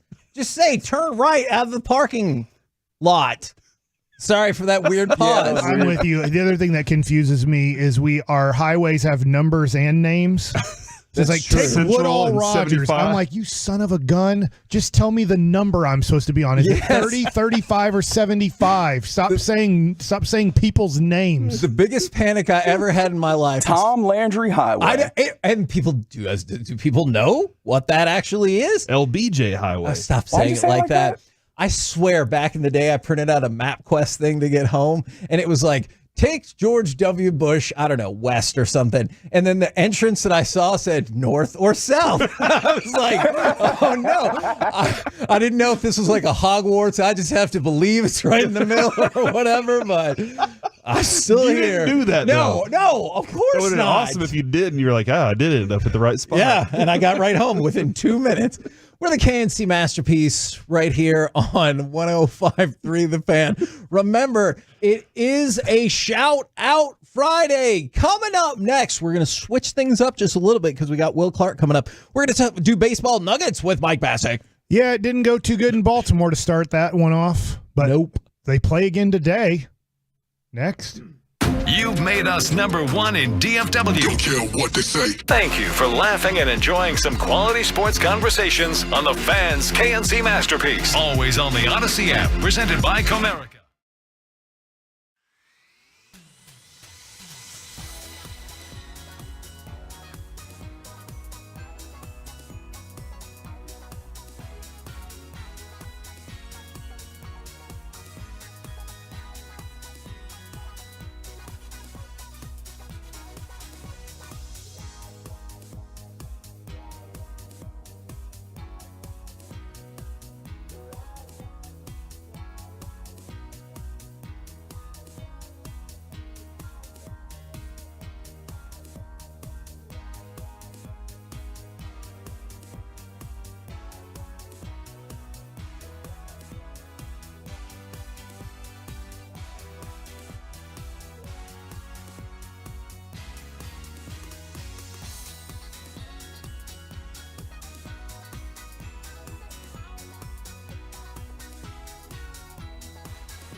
Uber Eats has Lola V products? I gotta remember that. Well, you know, they say in order to remember something, you have to forget something else. Okay, now that is a very cute haircut. That's like a little shag. I've never seen it before. Well, I mean, of course you have. It's the Rachel. Oh, is that your name? No, I mean, like your name. No, I'm Jen. My name's Jen. Right, but I just mean like this is your haircut. But that's hair on your head. I'm not saying this is your hair. Okay, freak me out a little bit.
Segment of the KNC Masterpiece on 105.3 The Fan is brought to you by Shell Energy, and it's brought to you by state-of-the-art weight loss, that soda. It's brought to you by Cars for Kids. Donate today at carsforkids.org, and it's also brought to you by Frankel & Frankel. If you've been injured in a car or truck wreck, call Frankel first. That's 214-817-333-3333. With Frankel & Frankel, there's never an out-of-pocket cost, and they only get paid when you win. That's Frankel & Frankel, the go-to car and truck wreck attorneys in Dallas. KNC Masterpiece right here on 105.3 The Fan, and it's time for Baseball Nuggets with Mike Bassick. Well, I know everybody, I won't say everybody, but it seems like a lot of people are interested in the presidential debate. Totally get it. So I don't know if you tuned in for the Ranger game or not. It started very early. It was a weird start. 6:30. Poorly. Yeah. Well, they only scored 3 in the first and 3 in the third. That's a great point. So, I mean, they only Mike. had 6. That's a great point. They missed the extra point. Or maybe they went for 2 and didn't get it. I don't know. But yes, it started off bad. And going into the series, I can't remember if I said this on the air or not, but I'll say it now. Baltimore wants to kill us. Yeah. They thought for sure they were getting a broken Rangers team in the divisional series, and we won 3 straight. And I'm sure they were shocked because they got the bye, so they're not having to do the, hey, you got to win a 3-game series to get to this 5-game series. And they're waiting around and they're thinking, all right, we can't wait for the playoffs. And 4 days later, they're out of the playoffs. So they were probably in shock by the time they got on the plane in Texas to go back to Baltimore as their season had ended 3 games into the playoffs. And they are playing great overall this year. I get they had lost 5 in a row, I believe, and then they won the last game against Cleveland before this game. But when they saw those Texas Rangers uniforms in Baltimore, I knew, it didn't mean they were going to win, but I knew how bad they want to show the Rangers, you're not close to us, and we want to do everything possible to let you know there's no way you're going to do that to us again. And because of that, because of how well they're playing, it definitely feels like a sweep, unfortunately, is a possibility. It's very tough to sweep a 4-game series. But yes, the way the Rangers are playing and the way the Orioles have played for 80 games, they're 50 and 30. Yeah, you're in big trouble here. They are a better team. You're not. It doesn't mean you can't win today, but you have to, in this one day, play better than them. But I don't think Baltimore's going to relax. Yeah. And a little bit of the issue is other teams aren't going to relax either. They get to beat the world champs. And I've brought this story up before. I'll bring it up again, deal with it. Is I can remember in 2003 pitching for the New York Mets, and we went to Anaheim to play the Angels. And I won that game. I had a horrible 2003 overall for my season. But I can remember I beat the world champs. The Angels weren't that good that year. I think they were an average team in baseball. They weren't having the year like the Rangers were having, but they weren't a team that looked like they were going to repeat as champs. They were a one-off. Yeah. That LA Angels team that beat the San Francisco Giants in 02, I believe, I think if I have my years right, was a one-off. And so I was able to beat the world champs. And that meant a lot to me. So if it meant a lot to me back in the day, and it wasn't the Yankees, sure, it meant a lot to me on the mound that I'm fighting for my life to stay in the major leagues, that I beat them.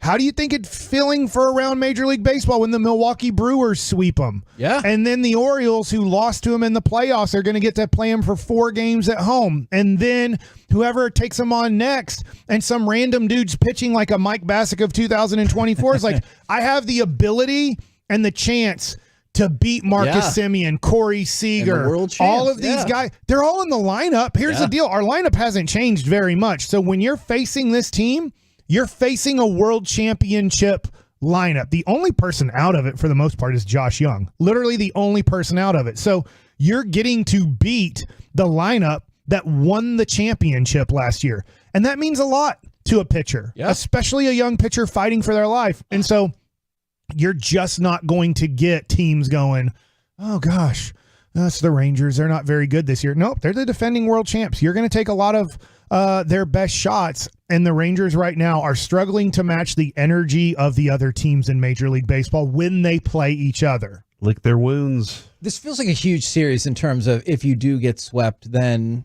that doesn't have to, but maybe it locks you in as sellers. I think Yes and no. Okay. Yes, I think it pushes you towards that, but there's still enough time before the All-Star break and after the All-Star break to change Chris Young's mind. Yeah. But yeah, you start getting to the point, we just mentioned it. The Rangers have the 7th worst record in baseball. Yeah. And you just start going, well, I mean, are we that bad? Probably not. But if we keep playing this way, we can't keep saying probably not.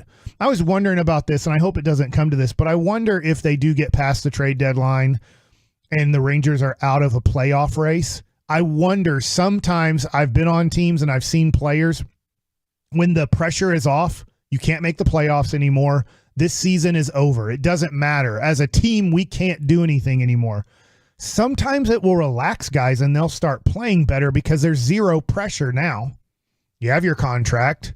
Your team's not in a race. And so it's almost like, I don't have to defend a title anymore. I don't have to defend a division anymore. I can just play baseball. And I don't know what the right thing is to say to this team. Not that I have the podium to say anything to the team, but at times they don't look like they're having fun playing baseball. But I will tell anybody, there's no way to have fun striking out and walking back to the dugout. There's no way to ground out to third base 3 times in one game and have fun playing baseball. There's no way to give up 6 runs in 3 innings and have fun pitching a baseball. It's not fun to lose. It's not fun to be unsuccessful. It's not fun to fail. No matter how fun that sport is, it's not fun. Yeah. The KNC Masterpiece right here on 105 through the Fan on a shout-out Friday from the 817. Shout out to me. I'm heading to Montreal to stay with my fiance for a year and a half while she finishes up her PhD. I'll be Toluing every day, and she'll learn to love it. Kevin from the 817, can we please get a shout-out for my son Jordy for completing his kindergarten boot camp? We were at Buffalo Wild Wings yesterday. Y'all were awesome. He hid under the table from me. Oh. He was very shy. Buffalo Wild Wings. But we do say, hey, what's up, Jordy? Coming. We're going to call him Shorty? I almost said Shorty. Yeah. Coming up next, Shoddy. We think we're going to talk with former Ranger, All-Star, MVP, and truth teller of all things baseball, Will Clark. If not, don't worry. I have other content in mind, too. Next, right here on The Fan.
Do you think it's true that you've got to forget something else to remember that Uber Eats has groceries? No, that's absurd. Hey, remember when you used to be a, what was it, a pepper lady?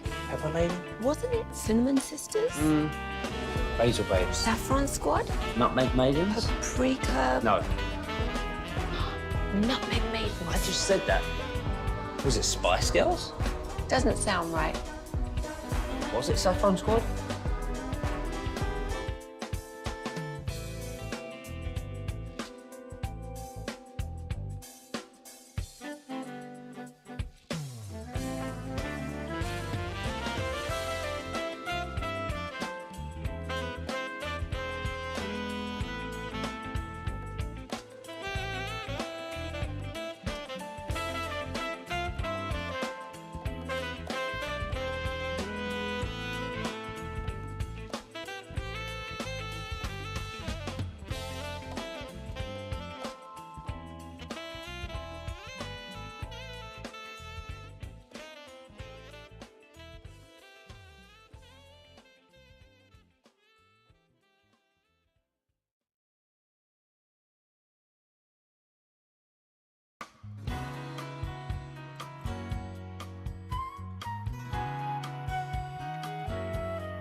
This segment of the KNC Masterpiece on 105 through the Fan is brought to you by Classic Chevrolet and Grapevine, where they're the #1 Chevy dealer in the world, and they've got more Silverados than anyone else.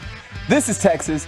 This is Classic Chevrolet. Together, let's drive, relax, and enjoy the difference based on new Chevrolet registrations 2023. KNC Masterpiece right here on 105 through the Fan. We're going to be honest. We're supposed to have Will Clark right here. It's Go not get Rangers. Yeah, go get Rangers. We tried to go get Rangers. Yes, and it's looking less and less likely that will be the case. But we have other stuff for you, including some interesting notes about Quentin Grimes and the story from the second round of the draft that you need to know about. But it is also a shout-out Friday from the 214. Hey, guys, my son just finished his 4th Dallas Cowboys youth football camp, and after the camp, we were able to get Christy Scales to sign his football, and I wanted to give her a big shout-out. She is one of the nicest human beings in the world. I know I say that about Chris Arnold, and it's true. Christy Scales is super nice, too. She's amazing. That is awesome. I have a question. Were the coaches burnt out after practice? Or was it Probably. You know was what, it Mike? I bet they just were. the players? I don't know. I'll look into that. And then, Corey, you're going to like this from the 817. Self-serving, but shout out to me. That's totally fine. Yep. I booked an appointment with the talking doctor, which is probably something I've needed for 10 plus years, hoping I can turn this thing around. Whew. That's good. I don't know how I could not communicate with somebody who didn't talk as a doctor. You just have to write everything to Yeah, I guess I so. will say I don't know sign language. Yeah, I or know type more. it. You could type things. My wife taught me more. What about if you had like a telepath doctor? That'd be pretty cool. This is thank you. And no, I actually know a lot of signs because we do signs with Noah. Oh, that's a do that on there? I think that is a dirty sign. Why that you're doing don't right there? Why don't we teach kids from let's say age 2 to 5 as they're learning to talk? Why don't we teach them sign language too? That's what we've done with But Noah. I mean, like I don't like know. That's a good question. super sign language. Yeah, I learned it at like church camp. That's where I learned like the alphabet and stuff like that. Like VBS? Yeah, Vacation Bible School. Exactly. Because it's VBS time of year. Shout out to all the VBS Start kids. singing Submerged. I just want to I don't know what that say, means. look it up. That song is good. It is. I was going to say something else, Sing but it. I was like, Sing it to us just so we can no, see if we- I won't. I could, Just but I just choose a couple lines. not to. I will say this. I appreciate it very much that so many people are open about mental health, and I also it means a lot to me personally. Like probably more than you guys know that people use the term talking doctor sometimes. Oh, I use it all the time now. That means a lot to me because that goes back to when I was a kid and it was a hard time in my life for sure. So I appreciate you guys. Now, basketball? If you would like to. All right. Hit me with some Quentin Grimes stuff, and then let's talk about the second round of the draft. And look, we're going to talk about Kyle Filipowski. Go get Pistons. Have you seen all the Filipowski stuff? Yeah. No. Oh my gosh. Are you serious? Okay. It's I know you got salacious. taken second in the second round. We're going to get back to that in 1 second. Okay. Tell me about These Quentin are Grimes. real easy things. You guys probably already know this. I didn't know that he went to the Woodlands. All right. So he went to the Woodlands High Houston School. kid. Yeah, he was born in Houston, went to the Woodlands, then made his way back from Kansas to Houston to play at U of H. But Kevin, I was looking at his Twitter and I found two things that really stuck out to me. One, he tweeted out 20 hours ago, "Yes, chef." That means he watches the Bear. So when we get a chance to talk with Quentin Grimes, we know he's watching the Bear, and we can have discussions with him about Who do you that. think is his favorite character? I would love to know because there were times last year where characters like popped in, and I was like, okay, that's my new favorite. They're making it, and then they turn back into who they are. So I don't know. Lots of fun stuff there. So there we know he Show's likes so the Bear. good. Do you ever say yes, chef, in your regular life? now? Absolutely. Okay. Yeah, Me and too. Carter is still doing chat, so like he's still talking to chat in the world. So that's So you're still- just hitting him back with the yes chef? yeah. I'm like yes, Okay. chef, and he's Or like, you're "What's just like that?" hands. When Hands, please. Hands. Hands. When we did our cooking class a couple months ago that you guys made fun of me for getting all the food wrong, I did get to say yes, chef, in an actual non-sarcastic Nice. venue, and it was delightful. I like it. All right. Other tweet that I saw, and this was maybe about a month ago, maybe less. In and out ain't all that. So again, Good Texas boy. Texas boy knows it's exactly fine. what he's dealing with. I also did not know good. this, that I learned his brother or his maternal half brother plays for the Canucks. So he is a Canucks fan, which is weird because Canada doesn't win hockey championships, but So we should be easy. It should be easy to convert him, is what you're saying. yes, exactly. Okay, I got So, you. but yeah, his Good maternal half brother Tyler Myers is a professional ice hockey player, Kevin, for the Canucks. And there's a couple tweets of him like at a Canucks game, and he's really happy to be there. I think they lived in Vancouver together. So, Okay. Very, very cool. oh, they've never lived together due to Myers. Those move are to very Canada. different things than you just said. Yeah. Sorry about Man, that. that took a hard turn right They've there. never lived together, but they are maternal half brothers. Okay. Thank you for that information. The second round of the draft yesterday. Now, you might be like, I don't care. I know that Bronny went to the Lakers, and we can talk about that if you want. I know that we I'm got done with Melvin that. I'm done with Ajinca. that Is it topic. Ajinca? Ajinca. Alexia Ajinca's cousin. Yes, a Melvin Ajinca. But I want to talk about Kyle Filipowski, especially since you have not heard this story, Mike. And we talked a lot leading into the draft about why Kyle Filipowski seemed to be slipping on so many people's draft boards. One of the things we said, maybe it's questions about his mentality. Then we talked about the fact that he has a negative wingspan in terms of his wingspan. Not positive, just needs more energy. No. In terms of it is statistically shorter bad vibes than his height, which is very rare for players of that size. And so people were already concerned about his athleticism. And when you saw that, those could all be the case. But then he slipped out of the first round entirely. And the rumor mill started to grow. And I probably looked into this way more than I actually should have.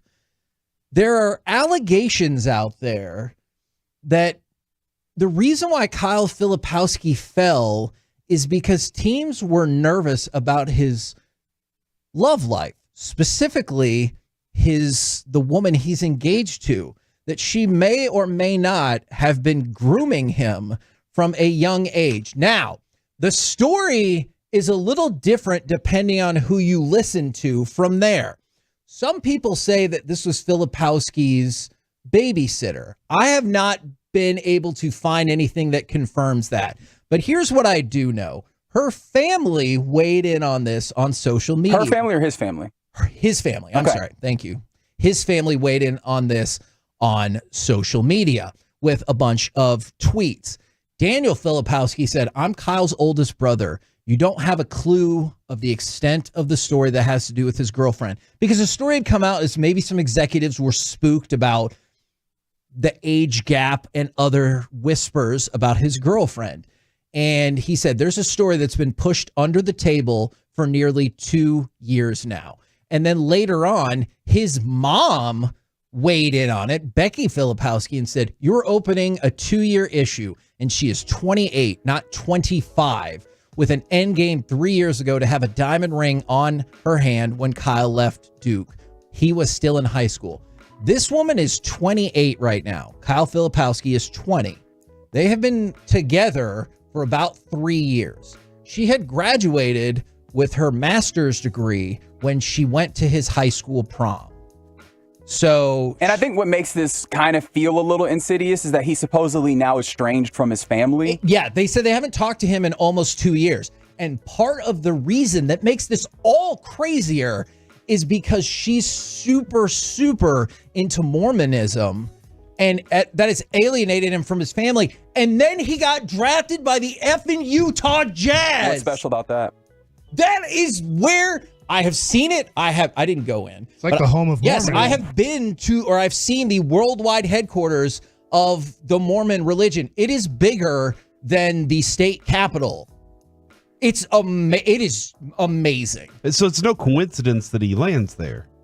Because she was actively working as an agent to make sure that the Utah Jazz. You were telling me that Danny Ainge set this up years ago. No. I see what you're laying down. No, I got you, Corey. No, Appreciate you. that seems like a lot. That does feel like a lot. Big Utah Jazz. But we know how things work. But like it seems like if the rest of the NBA owners thought that this was a problem, it would make sense that Utah wouldn't, because of just kind of just think about this when you're discussing Luka here in Dallas. Do you think that when Donnie called the Hawks front office and he's talking to him, he's like, look, Luka's not going to be a guy for you. In Dallas, he'll be beloved. In Atlanta, he's just not going to fit into what y'all are trying to accomplish. I'm always kind of curious if that's a tactic. Look, for market, I don't know. It makes sense, and for the Utah market, that makes sense. It just feels like the rest of the NBA looked at that and thought that's a problem, and Utah didn't. I just don't know. I wonder about that. I wonder if at some point the value of the player versus where it is in the draft is enough for you to overlook like any potential issues that you think you might have off the court. It's just the fact that he went to Utah. I'm not saying that part is a nefarious plot. I think that part is just crazy. Like the coincidental nature of that is absolutely wild. So he ends up going to Utah, and now some people have been asking questions, and like I know it could depend on like age of consent in your state and everything like that, but a 17-year-old and a 25-year-old just feels wrong. And if people get mad at me for that, I'm not sorry. I think that feels wrong. And then if she was grooming him to alienating him from his family, which is their accusation. I don't know the story. Supposedly it's been the last 2 years. Like, I mean, look, technically 18, you can make those decisions for yourself. There's plenty of people who are estranged from their families, and probably for good reason, right?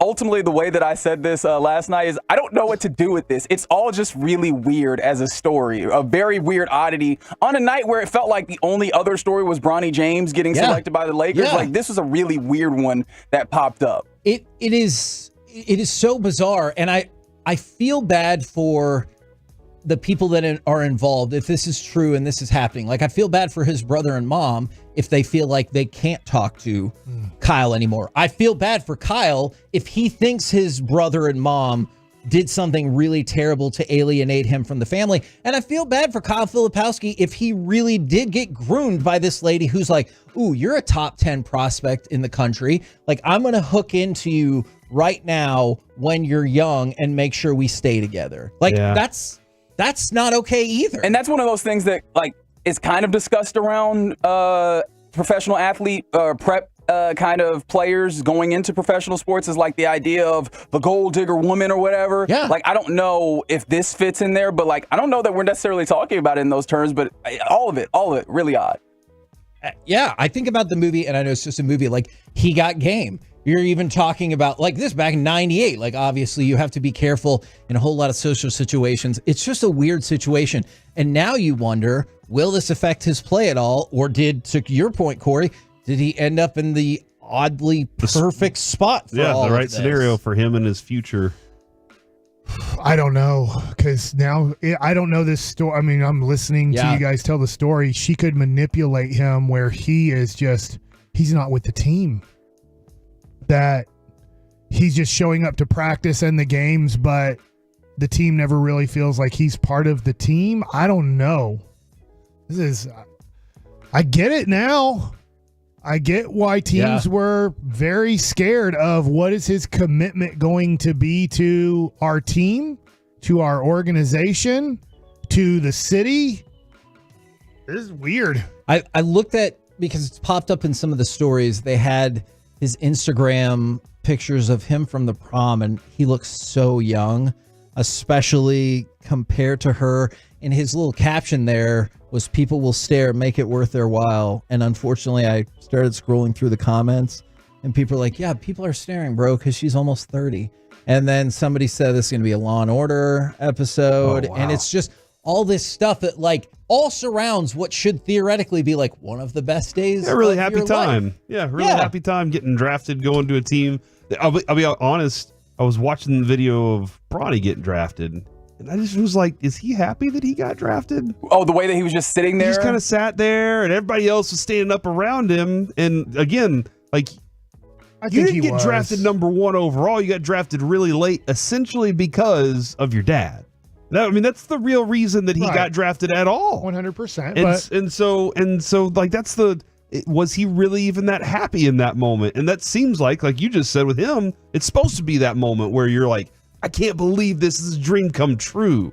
And I wonder if he was getting scared because you were a few picks away from not getting drafted. There's something to go along with this. I'm going to go to cut number 7. And this was Bob Myers saying, like, why that probably is exactly the way this played out. Right now, Rich Paul's calling teams, don't take Bronny James. He's telling them, do not take him, okay? Saying, don't take him. If you take him, he's going to Australia. So he has a plan and he has a place. And so supposedly Wojnarowski was really quick to point out, maybe except if you're the Lakers or the Suns. And I know there were some people that were upset that this, I guess, like, theoretically worked out perfectly for the Lakers, but it's not like they stole him or anything. This is probably about, if he was going to be drafted, 55 is probably about where he would have been drafted. Even it's Rob Pelinka, who's their general manager, correct? I believe that is correct. He started off his press conference by saying, the Lakers are a historic organization. A lot of history has happened through the Lakers, and now we get the historic father and son combination. Then he quickly made sure to say, look, LeBron still has a decision to make. We're really hoping that he comes back and chooses us, but won't this be a cool kind of historic thing that the Lakers are going to be a part of when a father and son for the first time in NBA basketball history play together? And they did it for that moment. Yeah. They didn't do it because Bronny James can play NBA basketball right now. Not immediately, but I mean, also when we talk about late second round picks, I don't know who you're looking at to immediately be a basketball. Like they're all prospects or projects. So here's my question, Reggie. Are you going to put him in a 35-33 game in the second quarter just because he's his son? I mean, they might, and that's where it gets a little nefarious. Oh, they definitely will. Like, he absolutely is a dude who I would look at as, like, potential two-way G League type player. But they've already, like, part of the Bob Myers kind of reporting there was that they were angling for no two-way, contract. No, like, they want him to be on the roster. And that's where it gets a little nefarious for me because, like, that's when it's like, okay, we're going against the competitive nature of what you're supposed to be doing here. But I guess that's what happens when you have people that can broker power. And that's like the nepotism that happens all over sports. We saw it with Giannis when it comes to the actual players, but we've seen it in all sorts of other places in sports. It just feels weird, in particular because LeBron James, the Lakers, and like the visibility that's been given to this, especially with all of the talk leading up to this. I'm fine with it, but I mean, obviously, we know why it's fine. Like Reggie said, it's fine. I'm fine with it. Nepotism happens in sports. Yep. Obviously, Woj went on a big rant about it, going like, "Yeah, we all know." Which is a weird take too, that here. It happens, so it's okay. I always think that's a bizarre explanation. There's two choices here, I guess, for the Lakers. And I'm going to be interested to see how this plays out. Either you play a person who doesn't belong on an NBA basketball court in real minutes so father and son can play together, and that's intentionally losing. That's intentionally losing a basketball game when you put somebody out there who can't play in the NBA. Yeah. That's what tanking teams do at times. Like, we know he can't play. Good. We want to lose. Yeah. That would be, in a weird way, to your new head coach who says it's all about championships, then going, well, I'm going to intentionally lose here, and I'm going to play Bronny James 4 minutes here in the second quarter so he can play with his dad. Or, which, I don't know, is this more likely? LeBron has to play the trash minutes in the NBA? So Bronny's on the team. They're losing or winning by 20-plus points with 4 minutes to go. The game has been decided. I guess I could see that. And LeBron says, I'm fine. I'm in great shape. Yeah. I want to play the final 4 minutes of this non-competitive game so I can be on the court with my son. And depending on where you look, he's anywhere between 150-1 and 300-1 for Rookie of the Year. So if you're for what? Yeah, for Rookie of the Year. So if you're worried or wondering about that, there you go. Can I throw this just real quick? Mike, how much fun do you think you would have had if you could have played a game with him? Like, and y'all both could have been on the field together. Do you think that would have been a really fun day? It would have been awesome, but I'm not opposed to Bronny or LeBron. I would have wanted to known I made it on my own merit. I got you there. So that's the only tough thing. So that you can really put your dad down. You and did be like, hey, it, teammate. You need to be better today. Well, I think a tough thing is it's fine. I want to say it's fine. Bronny knows he shouldn't be in the league. Yes. That's why I think a tough part in that of moment, it. He is in the league. He's going to become an NBA basketball player. There's very few people that ever accomplish that goal. What's tough is that he doesn't deserve it, but in a way he does deserve it because his dad can manipulate. His dad's been manipulating situations forever. That's fair. So it's fine. It's fine. Bronny's worked his butt off to become a D1 college basketball player, and then he has a father who's allowing him to play in the NBA. We're the KNC Masterpiece right here on 105.3 The Fan. Coming up next, this is from the mind of Corey. We've been talking about doing this subject for, I don't know, quite some time. 7 or 8 months. Have the Mavs earned the NBA's respect? Let's dive into it next right here on The Fan. The North Texas Baseball Show.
O'Reilly Mazda of Arlington and her studios. It's the KNC Masterpiece on 105.3 The Fan. KNC Masterpiece right here on 105.3 The Fan. And you know what, Reggie? I think we will play that audio to go along with it, because right now we're going to bring to you former Ranger, All-Star, MVP, and truth teller of all things baseball. It's Will Clark. Navarro back to Clark. There's a drive hit well to right center.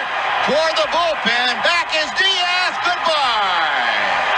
Will Clark with the first Ranger home run in the ballpark in Arlington. And that makes it a 3-2 advantage.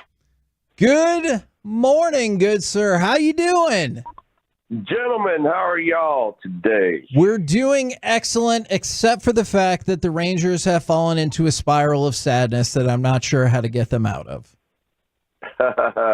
Hey, I hate to say it, but there's a few ball clubs that are in that mode right now. They just got to battle to get their butts on out of there. Will, I look at your 1997 Texas Ranger team, and you guys had made the playoffs, and then after that, you guys make the playoffs again. But I'm looking at the season there. You guys go 77-85 and don't kind of repeat that 96 season. Can you talk specifically about that season, and then maybe how tough it is to repeat good season after good season? Well, the thing that you have to deal with in baseball especially is injuries. And, if you can stay away from the big injuries, then you're pretty solid, and you can just, let the guys play and do their things. But, if you have injuries, especially to your pitching staff, then, you kind of put behind the eight ball a little bit, and, you got to really battle through it. And especially from an offensive standpoint, if the pitchers are hurting, then the offense needs to pick it up, and then vice versa.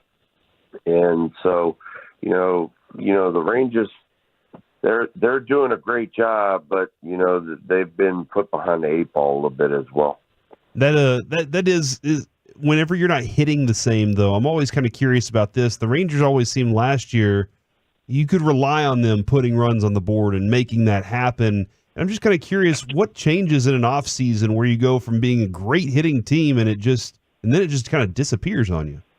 You know what? It's guys that are, and I hate to say it, but guys that are like locked in over the course of a season, and you're like, oh my God, this guy came through in the clutch all the time, and then next year they're like battling through it because they don't get that clutch hit all the time. And, sometimes it just switches too. I mean, baseball is not how you start. It's how you finish. And, we haven't even hit the All-Star break yet. And you never know. I mean, the guys that have been scuffling a little bit for the Rangers, second half of the year, they might turn it on and get those clutch hits. And all of a sudden, second half of the year, they'll make a major push. See, Kevin, that's why I have like 6 or 7 sheets of Will Clark cards right there. Yes. Because he believes in positivity. All right, that's why I'm the biggest Will Clark fan, Did we tell Will the story of I had to break my co-host's heart that he couldn't pay for all of his kids' colleges with just your rookie cards? Yeah, I mean, just the rookie cards right now, I mean, you'll be able to just buy a few little mouse traps, and that's about it. All right, Will, I saw you talking about Ricky Henderson, and you told a story that I laughed so hard the whole time you were telling it. And I was kind of curious, if you could kind of regale that story a little bit, but also, like, whenever you were on the field, was it always you're having chat up conversations with guys at first base the way you did kind of with Ricky Henderson too? So, yeah, I mean, when guys got down to first base, me being, a first baseman and trying to pick everybody's brain, whether it be about hitting, whether it be about defense, whatever, I'm trying to pick their brains and, not only use the information for myself, but maybe even my teammates. And, so Ricky would come down first. And first off, Ricky was absolutely a hysterical person to have down the first base because Ricky talked in the third person. So Ricky was like, "Hey, Thrill, Ricky here," and I go, "Yeah, Rick, I know you stand right next to me, you know." And so one day we're in spring training. And this is when I was with the Giants. So we had, played Oakland a lot in spring training, 8, 9 times, whatever it was. And this was one game in spring training where I guess you want to say La Russa wanted Canseco and McGuire to hit. And so he put the hold sign on Ricky so Ricky couldn't steal the base. And you could just see Ricky, really wanted to run, and he was trying to be aggressive and all that. And so I'm baiting him. I'm like, "Ricky, that's bullshit. You need to run, Ricky. You need to run." And after about 2 or 3 pitches over there, Ricky goes, "Hell, Thrill, Ricky gone." And so I look in the dugout, right? And I tell everybody in the dugout, I'm like, "He's running right here." So sure enough, we throw a pitch out, and Ricky slides into second base. He's safe, and he jumps up, and he looks at me, and he bends over, and he points at me. He says, "I told you, Thrill, Ricky gone, Ricky gone." Just absolutely hysterical whenever you got Ricky Henderson over at first base. It was funny. It was funny. We had such a good time over there. Until this day, we're still friends. I don't know if this is true, but the urban legend about Ricky Henderson with John Olerud, when he got to first base with John Olerud, he was like, "Hey, why do you wear that helmet?" And he goes, "Oh, yeah, I had a brain aneurysm." And Ricky goes, "No way. I played on the same team with the guy that happened to." And Olerud's like, "Yeah, that was me." Yeah, that was me. Yeah, that's another one. And then I did not. I guess you want to say, witness this one firsthand. But another first baseman that I knew real well said, "Hey, you got any Ricky stories?" I go, "Yeah," and I told him a Ricky story or two, and he goes, "Guess what he did me?" And I go, "What?" He goes, "They got those guys in the stands that got the signs that say, like John 3:16." And he said, I was talking to Ricky at first, and he says, "Hey, what do you think about, that guy up there, with that sign, John 3:16?" He goes, "Ricky don't know nothing about no John 3:16. He said Ricky hit 330. That's great. Well, Will Clark joining us here. We are having the All-Star game here in a few weeks in Arlington again for the first time in a long time. You made the All-Star team 6 times. Was there a guy that you didn't like, but then when you played with him on the All-Star team, you changed your mind about him? You know what? As far as the All-Star games go, it wasn't I didn't like anybody. It was the fact that I had not met them and wanted to meet them and wanted to talk to them. And so, I had never met Wade Boggs, and I really wanted to talk to Wade Boggs. And so on one of our All-Star games, I made it a point to seek Wade out. And, all of a sudden, we got to be like really good friends just by, me seeking him out, wanting some advice from him, wanting to know his theories on hitting and stuff like that. And so for me personally, it was never a guy that I didn't like. It was always guys that I kind of admired and wanted to get advice from those guys. Did you by chance ever get to go hunt with Wade Boggs? I did. And, oh my God. During the off season, I got invited to a hunt, and it was like a celebrity hunt for some underprivileged kids and stuff like that. And it was in Montgomery, Alabama. And so I'm with Wade Boggs, and after the hunt was over, we had a banquet that night, and we had a few beers, and we were with Davey Allison, so the NASCAR driver who had actually passed away a few years later. But Wade is like trashed, and he's given Allenson a hell of a time, because Allenson's the one that's driving us, back to the lodge. And, we're running, I don't know, 80, 85 down the interstate.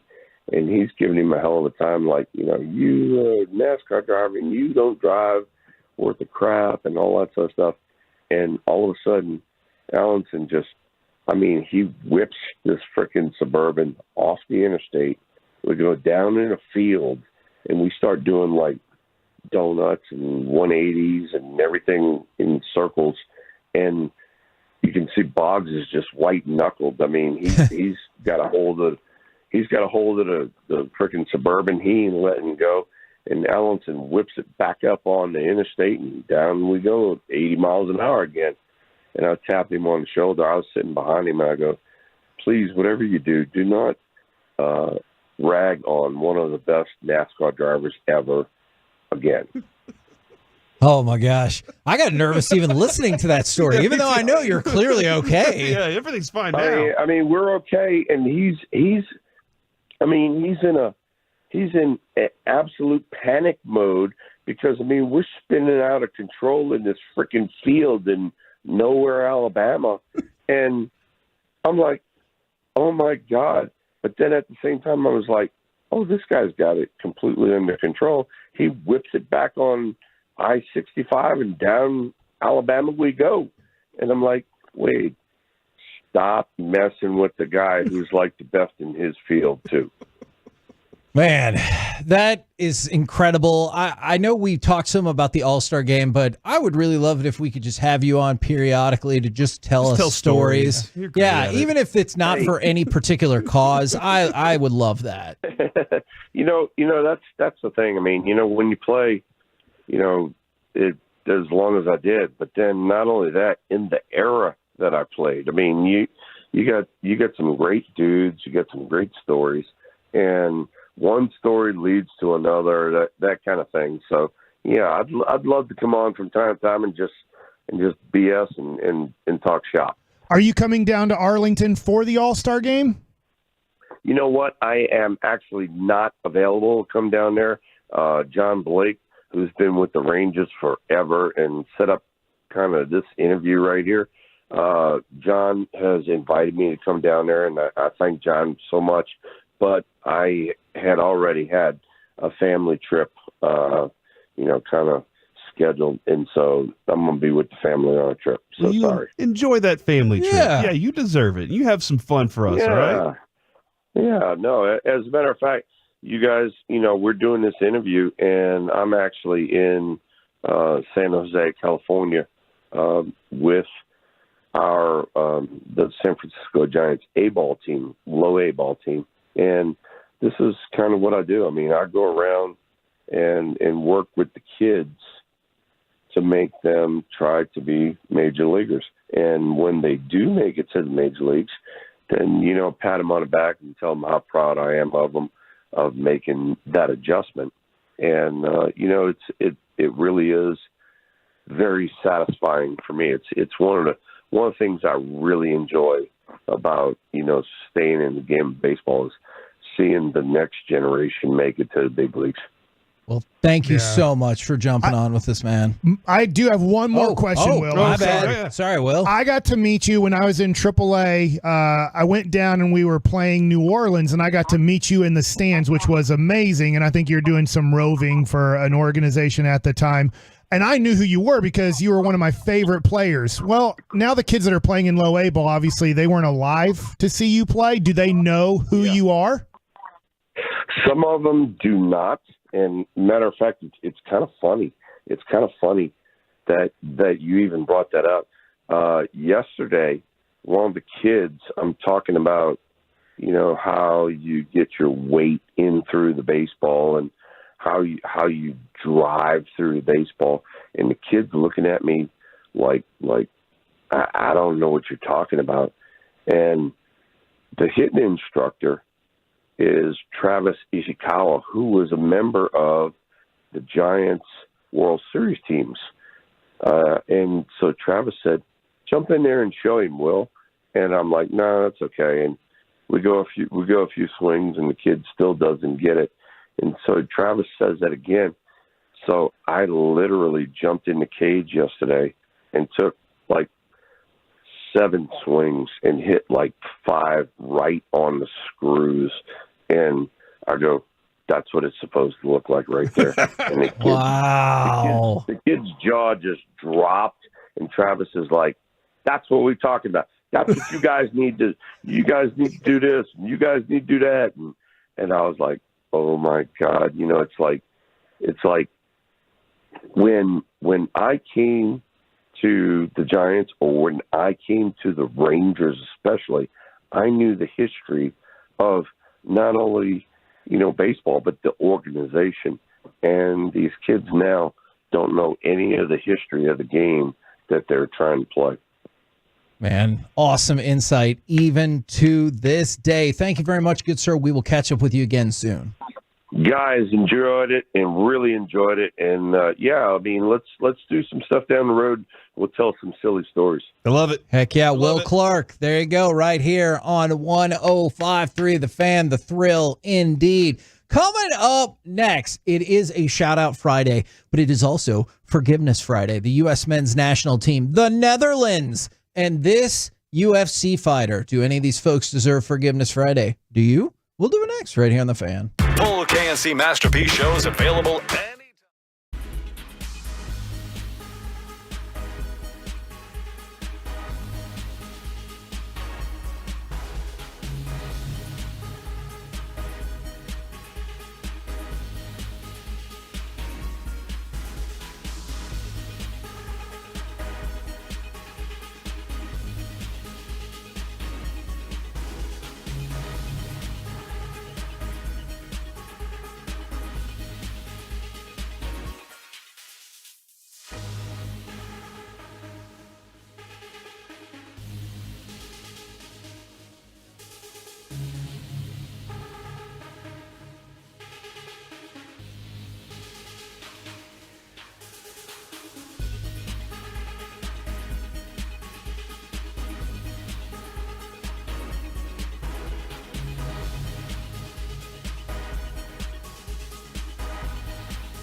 think it's true.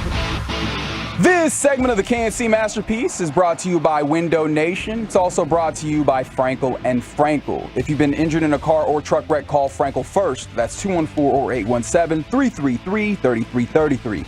With Frankel and Frankel, there's never an out-of-pocket cost, and they only get paid when you win. That's Frankel and Frankel, the go-to car and truck wreck attorneys in Dallas. KNC Masterpiece right here on 105.3 The Fan. Got a quick note for you. Mark Stein saying that the Mavericks will investigate the viability of trying to get Klay Thompson. We talked about that from a signing perspective. Look, if he wants to take a shockingly dramatic pay cut, sure.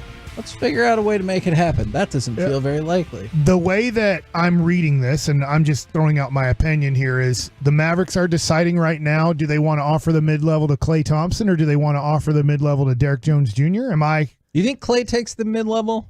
I don't think he wants to. But he might have to, yeah. If the Mavericks are interested, I guess you could try to pull off a trade with Maxi Kleber being your main contract, but he's at $11 million, which is mid-level. You traded Hardaway away, so you could add.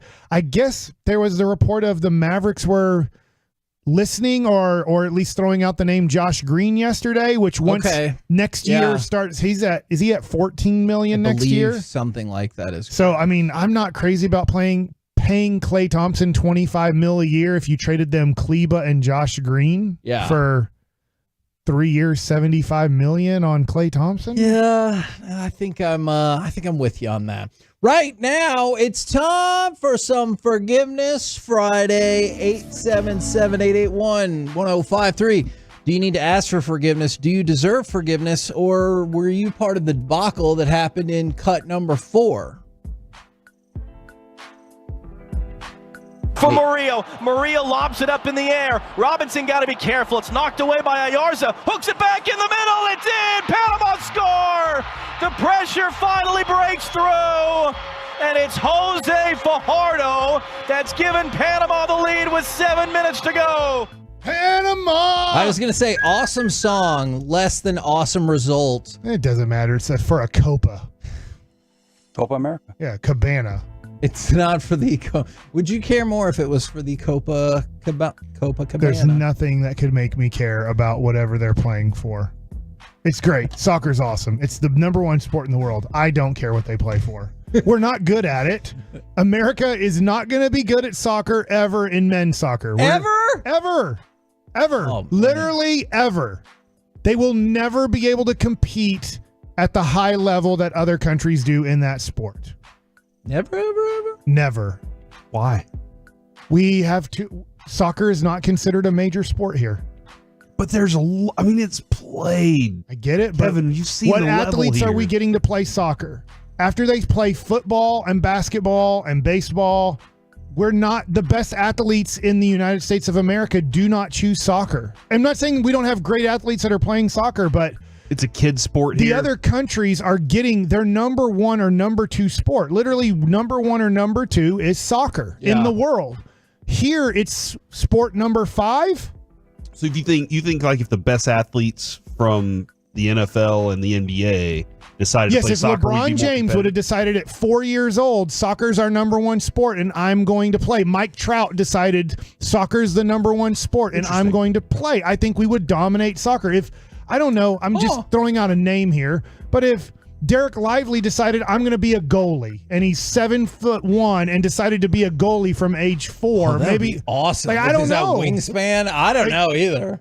Yeah, it's interesting. I lean more towards like the incompetence of the soccer federation and like just the general lack of a solid apparatus for development more than anything else. Like you can talk about it how in Europe and other places development for soccer players starts in like school age, grade school age, and they work through and they have a level of development that a lot of times is left to kind of private type institutions, college, that type of things. And the U.S. is trying to build that up, but it's clearly behind all those other things. Ultimately, that game, though, you lose that one because you're down to 10 men. You lose a man in the first 20 minutes of the match. And so now you're playing against a team that you should beat, but with a handicap, and ultimately they lost it. Did he have another job that day? And they only had 10? No, that can happen. He got booted out. You're in vacation. You're on vacation. You've scheduled a vacation way ahead of time. Not like that. All right. Crap, we only have 10 today. We're going to go to the Netherlands. Nice. Are you paying? Here's the question. I am down to go to Do the you Netherlands. want? Why? Because of the red light district? Just because I like canals. Oh, okay, cool. Do you want the fun, free-flowing Netherlands story, or do you want the one that maybe you don't know? It's Forgiveness Friday, Kevin. Get after it, man. Fun, free flowing's fun. All right. Oh, okay. So you want the fun? Yeah, one? yeah. Go ahead and All do right. that one. Does the Netherlands deserve forgiveness? No. Because they don't think their golfers are good enough to be in the Olympics. Even the people that theoretically qualified for the Olympics, who were told by the, I don't know, Federation of Sport or whatever, that they weren't going to send them to the Olympics because they didn't think it was worth their cost. Yeah, it sounds like they're sending one LPGA or one female golfer, but they were like, we're not sending the other two that actually qualified for the Olympics. And I guess I shouldn't say cost, because I think even those two are like, what if we paid our own way? They're still like, nah, no. We're only sending one of you. That's weird to me. You have people that qualified and you're just like, ah. How offended, Mike, would you be if you were all, you helped your team qualify and they didn't even allow you to play in the Olympics?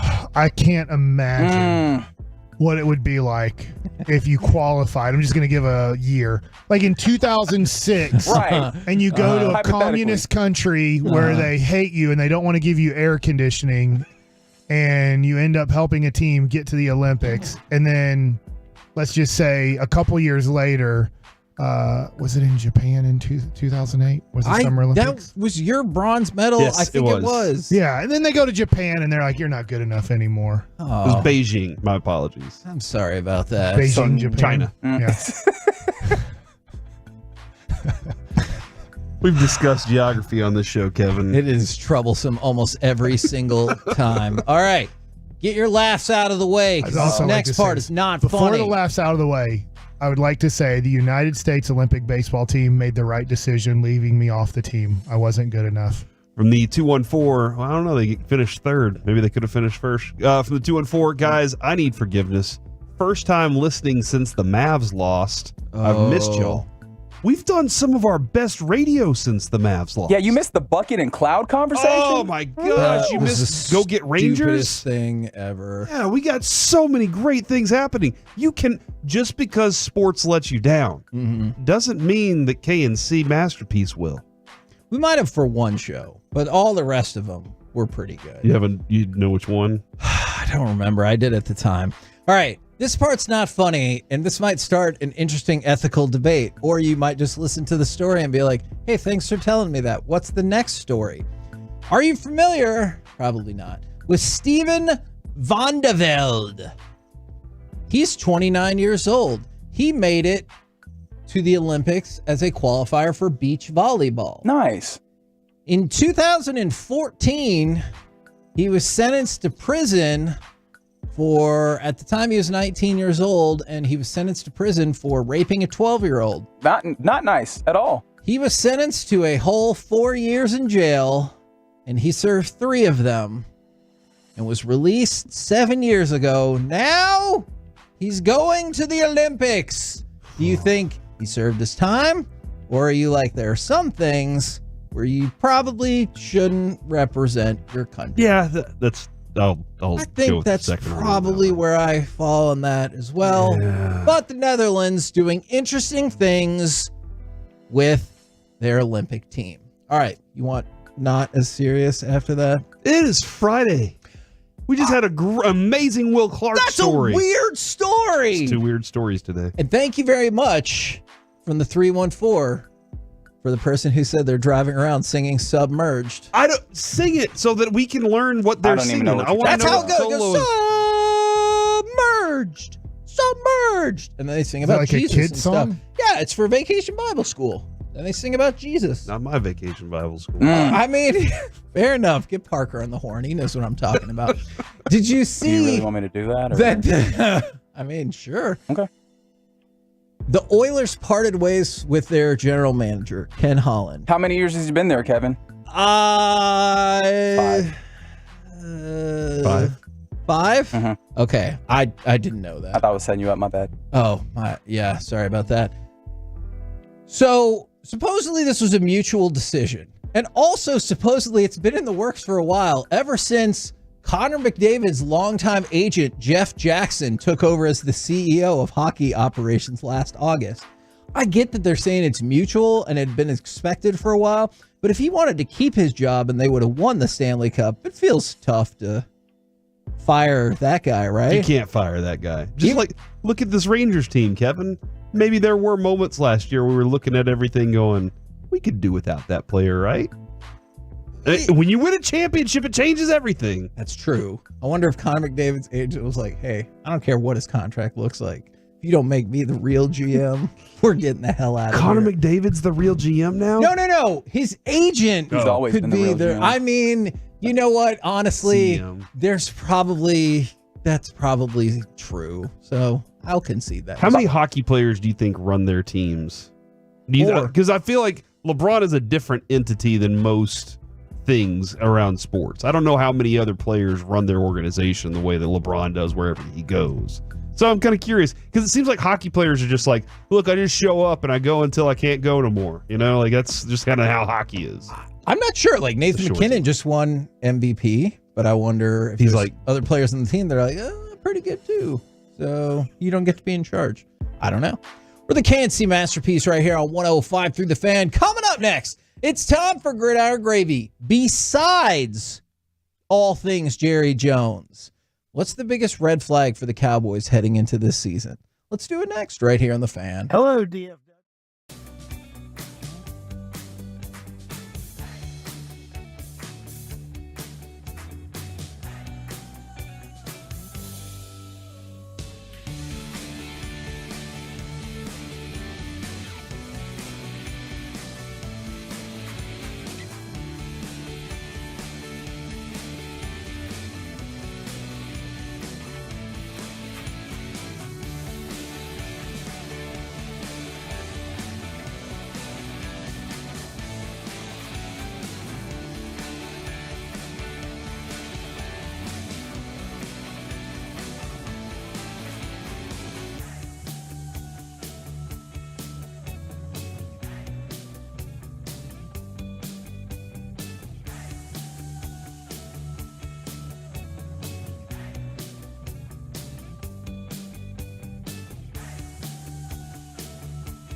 This segment of the KNC Masterpiece on 105 Through the Fan is brought to you by Classic Chevrolet and Grapevine. They're the number one Chevy dealer in the world, and they've got more Silverados than anyone else. This is Texas.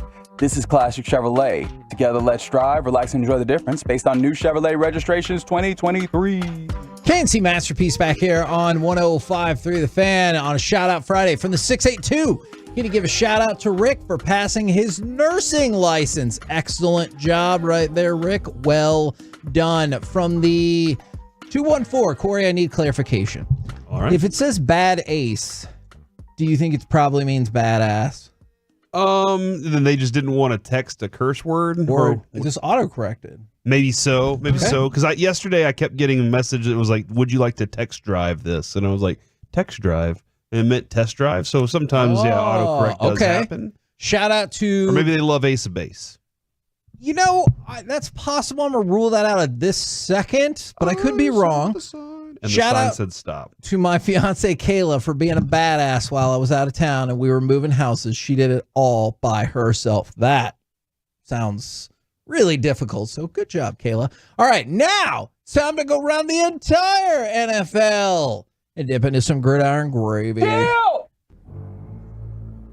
And we start with the broke ass NFL. That's right. Did you see? They don't got no money left, man. Did you see the ruling that came down yesterday? Judges awarded $96 million in damages to the commercial class, the businesses, for Sunday Ticket, and a whopping $4.7 billion in damages to the residential class. Now, remember, what would your options be, Kevin? You personally? Yes. If you had a $4.7 billion damages payment to pay off, would you just be like, that's not going to happen, good luck? Yeah, I would definitely say what the NFL said at first was, we're going to appeal. Yeah. And I was like, that makes sense. Yeah. But also, it's tough. You're never getting that out of me. You can't. But they're not going to declare bankruptcy. And the brilliance of the NFL is they just give a bill to their teams. So, good point. I don't know how this is going to work. But the interesting thing is, since it's an antitrust law, the damages can be tripled, which means theoretically the NFL could have to pay out $14.39 billion or $450 million per team. Because the teams are theoretically liable in this as well. I'm sure they're going to feel super great about that.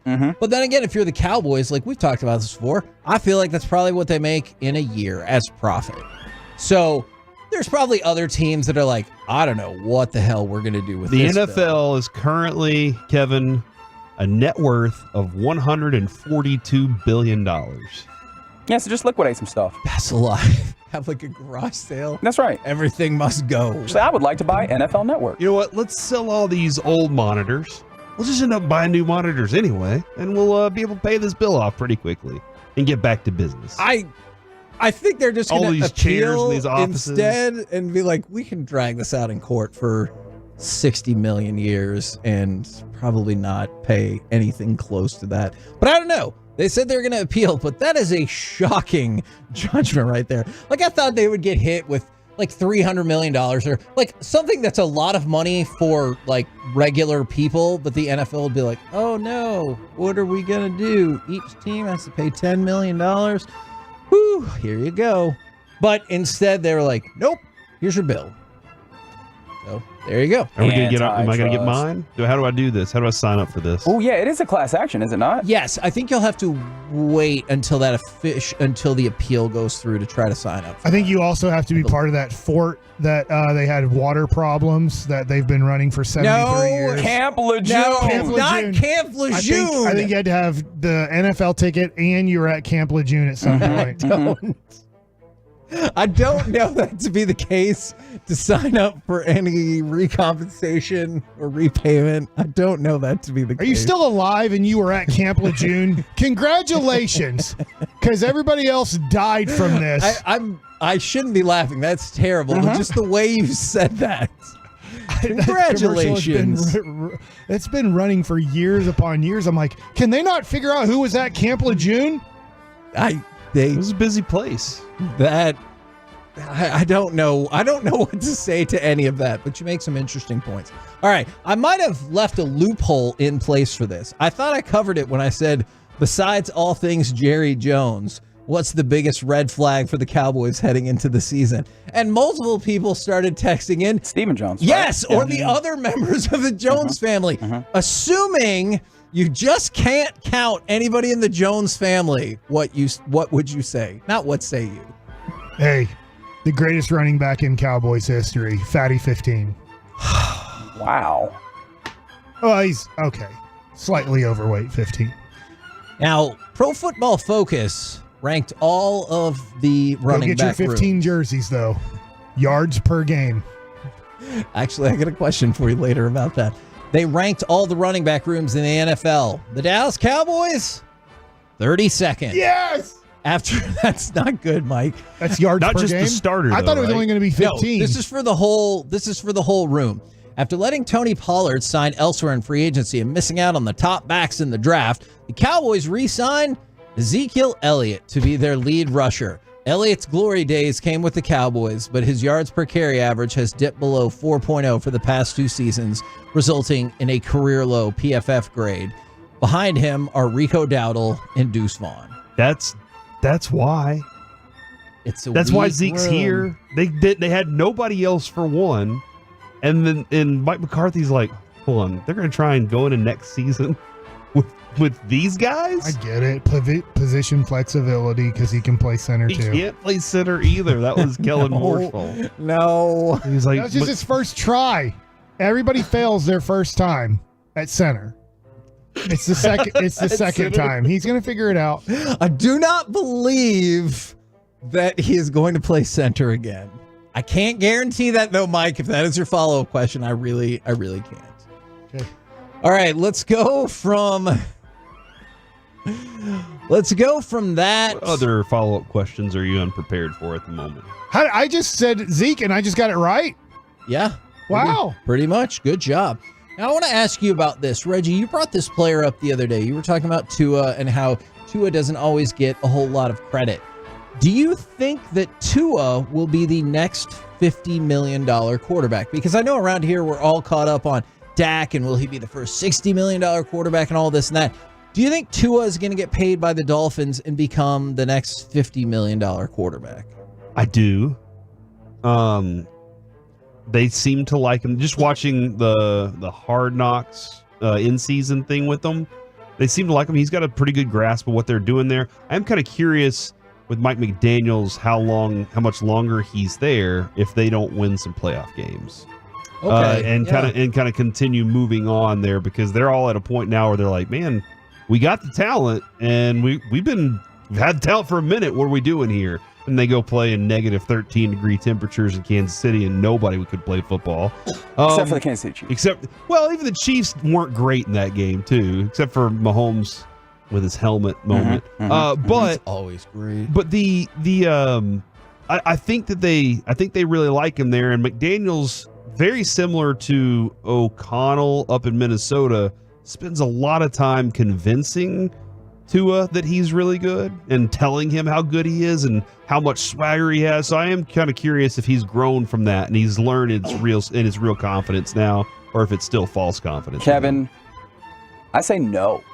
Okay, tell like, me more, please. Mike McDaniel is the coach, but like the front office apparatus, like there's been kind of discussion that they don't value him in the reins of Jared Goff and Trevor Lawrence. And those guys are in that 50 range. It seems like they've been driving a hard bargain. He's not been extended. Like, they have been having some issues negotiating, and I think it's because of that number, that 15 million number, where it seems like they don't value him up there. And obviously he looks at the quarterback market and is like, I'm next. Give me mine. The injury part of it too, the injury history part of it too, it probably has a lot to do with their question marks on him of how many more seasons can you make it through. Yeah, no, I absolutely understand your arguments both ways. That's why I thought that was an interesting question. We're the KNC Masterpiece. It was an interesting question, Thank Kevin. you. I'm proud of you. Right here on 105 Through the Fan. Coming up next, we will talk with ESPN senior reporter and executive producer of the FX show Clipped. It's Ramona Shelburn.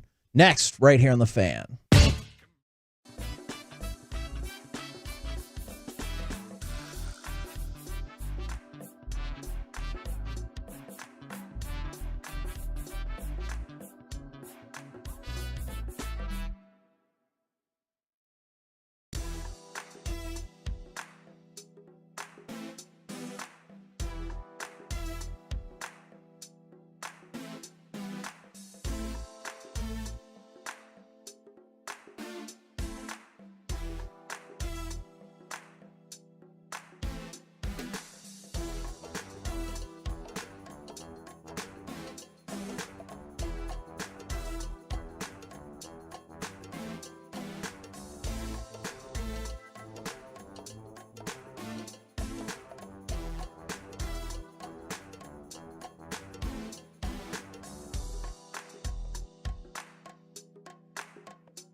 O'Reilly Mazda of Arlington and her studios. It's the KNC Masterpiece on 105.3 The Fan. KNC Masterpiece right here on 105.3 The Fan. It is a shout-out Friday for the 817. Shout out to my amazing wife. She unfortunately lost her job, but she's been hitting those side gigs like, well, I guess I can't say that specific word, really, really diligently. I think I'll go with that. That's a good use of that word. I appreciate that a lot. And then from the 817, I like that you guys talk about mental health so much. Y'all and Eric Nadell, I really appreciate it. It has helped me more than you know with the stigma. So Eric Nadell obviously is huge in the space as well. And I just really appreciate that level of feedback right there. I think, one of the factors, Kevin, is, and I think you get a lot of it from Mike Likes It, from the C Block, from all sorts of stuff, is we try to talk a little bit about our lives as well as the show. Yep. That was we saw the Barrett Sports Media post recently. A dude sat down, listened to an episode of the show, and was like, "Hey, this is what I really like about this show." Yeah. And they said, not a lot of times do you enjoy people telling about their stories on air, but this show does a really good job of blending those things in. And when it comes to that space that you're discussing there, I think that's a factor in that it's just something that you were like, look, I need to open up about this a little bit. And then each one of us had a moment where we were like, hey, all of us have experienced this. Yeah, absolutely. It is very relatable. All right, ladies and gentlemen, right now on the D&M Leasing Hotline, it is ESPN senior reporter and executive producer of the FX show Clipped. It is Ramona Shelburn. How are you today? Good. How are you guys? We're doing pretty good around here. I was curious about this because I believe the season finale or the finale of Clipped is on Tuesday. Did you get to see the entire show ahead of time? Oh yeah. Or okay, all right. Did they? So I know what's coming. Okay. Well, it's also based off of your reporting and a podcast, so I knew that. I just wasn't sure if you would watch it week by week, just like everybody else, or you're like, I need to binge it all at once. I've been getting a lot of reactions from people on both sides of that because there's some people who, I was covering the finals, right, when most of this is coming out, and a lot of people were like, I'm saving it all so that I can watch it after the finals. A lot of people, and I'm like that with shows too. Sometimes I don't want to watch if I have to wait each week. I'm kind of I get kind of impatient too. So it just depends on your own viewing habits. I have people who are watching it every week, who will text me every week, and then there's most of the reaction I got is like, why did you only make 6 episodes, man? I'm mad it's almost over, right? And I agree. I think we could have done 2 or 3 more, but it's nice and tight at 6 episodes, right? It's the same way I felt about the podcast. We probably could have made 2 or 3 more, but it was just you just have to make certain choices at some point, and then it's literally like each episode you make is a lot of work, right? Yeah. Did anybody text you saying that the person playing Steph Curry looked like Dak Prescott? Because that took over our area for a day and a half. Oh yeah, that's right. It's interesting because a lot of the casting stuff, especially on the players, it's not like Steph Curry to you and I is a huge guy, right? Sure, he's Steph Curry. But in the show, he's basically a background actor. He doesn't have any lines. He's just in the show. And that's funny that you said Dak Prescott. I can see that now. I can see that. They gave Draymond a couple lines in the last show. It's really just a couple. But it's mostly the lines from the players. I would say probably the 2 main players who have the most lines and the most to say are the guy who plays Chris Paul, who's amazing, J. Alphonse Nicholson, and then the guy who plays DeAndre Jordan has a lot to say as well. His name is Sheldon Bailey. It's funny. Here's a little trivia on Sheldon Bailey. He's the body double for LeBron James in a lot of things. Really? Huh. So in Space Jam, he was like LeBron's body double. He's one of the guys. There was another one, Daryl Wesley. Daryl and Sheldon actually played professionally and in college. They're hoopers. Daryl Wesley was I think he played at Ball State or something. And he plays Jamal Crawford, so he was, I remember seeing him, either on set or at some of the cast parties that we've had. He was Daryl was like proud, like he's like, I hope I did Jamal proud, like I'm a fan, right? Like on the court. So, and then some of them are not basketball players at all; they're just actors. But those two guys especially were real basketball players and could hang on the court. And then sure enough, Jay Jackson, who plays Matt Barnes, obviously, he was a player as well. How easy was it to see this thing kind of turn into the series that it became? Like, did you always kind of see it like it could grow into this? Yeah, I mean, honestly, I always saw this as a scripted show. Like, I was somebody who was really into People versus OJ. Like, that was that was like this defining kind of show. A couple, Juice. However many years ago that came out, right? And I love the event casting of that show. I loved seeing David Schwimmer as Kardashian, right? Yeah. Like, I love seeing Cuba Gooding Jr. as OJ, like, whatever you thought of. So when I was covering this in real time, I just thought, God, these characters and these people, this story, it's just such a big story. It feels like it should be a movie. And at least on my end, like, I always thought it should be that. And the only thing I knew how to make was ESPN could make a podcast or a 30 for 30, but we didn't do scripted shows. And so I had a pretty good sense that once I always saw this I always had that as a vision. I just didn't know how to, like, I don't make TV shows. I'm a sports writer, right? And so I always thought, like, God, how fun is that going to be to say, like, who's going to play Adam Silver? Who's going to play Doc Rivers? Who's going to play Donald Sterling? And so, I made the podcast because I always just saw the big story, and I would, a lot of the executives, they got tired of me pitching this. I was like, you guys, it's got everything. It's got celebrity culture. It's got sex. It's got racism. It's so, and then it's got these funny, weird characters that, like, the V. Stiviano with her visor, right? Like, I mean, it was, you can't make this stuff up. And so, we did it as a podcast first because that was the medium we were comfortable. I was comfortable, and I host radio in LA here too.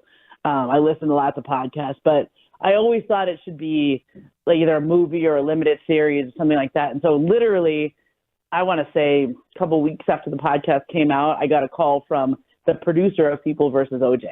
Her name is Nina Jacobson. And as soon as she called me, I was like, you're going to make this. Like, this is always what I wanted it to be. And so, like, there was a lot of calls from other producers. Cause I think people, when you heard the podcast, you saw the potential for it. Right. And there's been a lot of podcasts that have been adapted now into limited series. It seems to be like an easy way for Hollywood to adapt good stories. It used to be people wrote a book and they would adapt that. I think People vs. OJ was a book by Jeffrey Toobin. Right. And a lot of the other things, it could get adapted because it's source material and a lot of the story and reporting is already done for you. But yeah, I thought it was a no-brainer to go with Nina Jacobson and Color Force and FX, and I'm like, you guys are the ones who do this stuff. Yeah, it was great. Yeah. For your next executive producing gig, would you consider putting on The Match to determine who will be the next president of the United States via a golf round? Oh my God, that was embarrassing. Was it like that? Yeah. 50 yards. I don't know. I mean, we have that already, right? It's like the Celebrity Pro-Am, up in Vegas, yes. Up in Tahoe. There's always the Charles Barkley golfing show. That stuff. I don't know. We just greatly up the stakes. That's all we're doing here. Yeah. I think we just put Charles in there, and it'll be good TV. That is probably true. Now, obviously, in addition to all the work that you've been doing with this show, people have gotten so used to you as being a reporter and a source of news, especially in the NBA space. I was kind of curious, obviously coming off a hell of a season for the Mavericks. How do you feel about the future of the Mavericks? Because people are pretty optimistic around here. I would be. I mean, shoot, you got Luka Doncic in his prime, and Kyrie looks like he has got a lot left. I know there was, somebody asked him that question during one of those pressers, like, how much longer do you want to play? I'm like, I don't know. The guy's still in his early 30s, and he's great, I mean, so you have those two guys, that works. You've constructed a team around them that seems like it should work. And so the only thing they have now to do is, A, keep it together, and B, get better.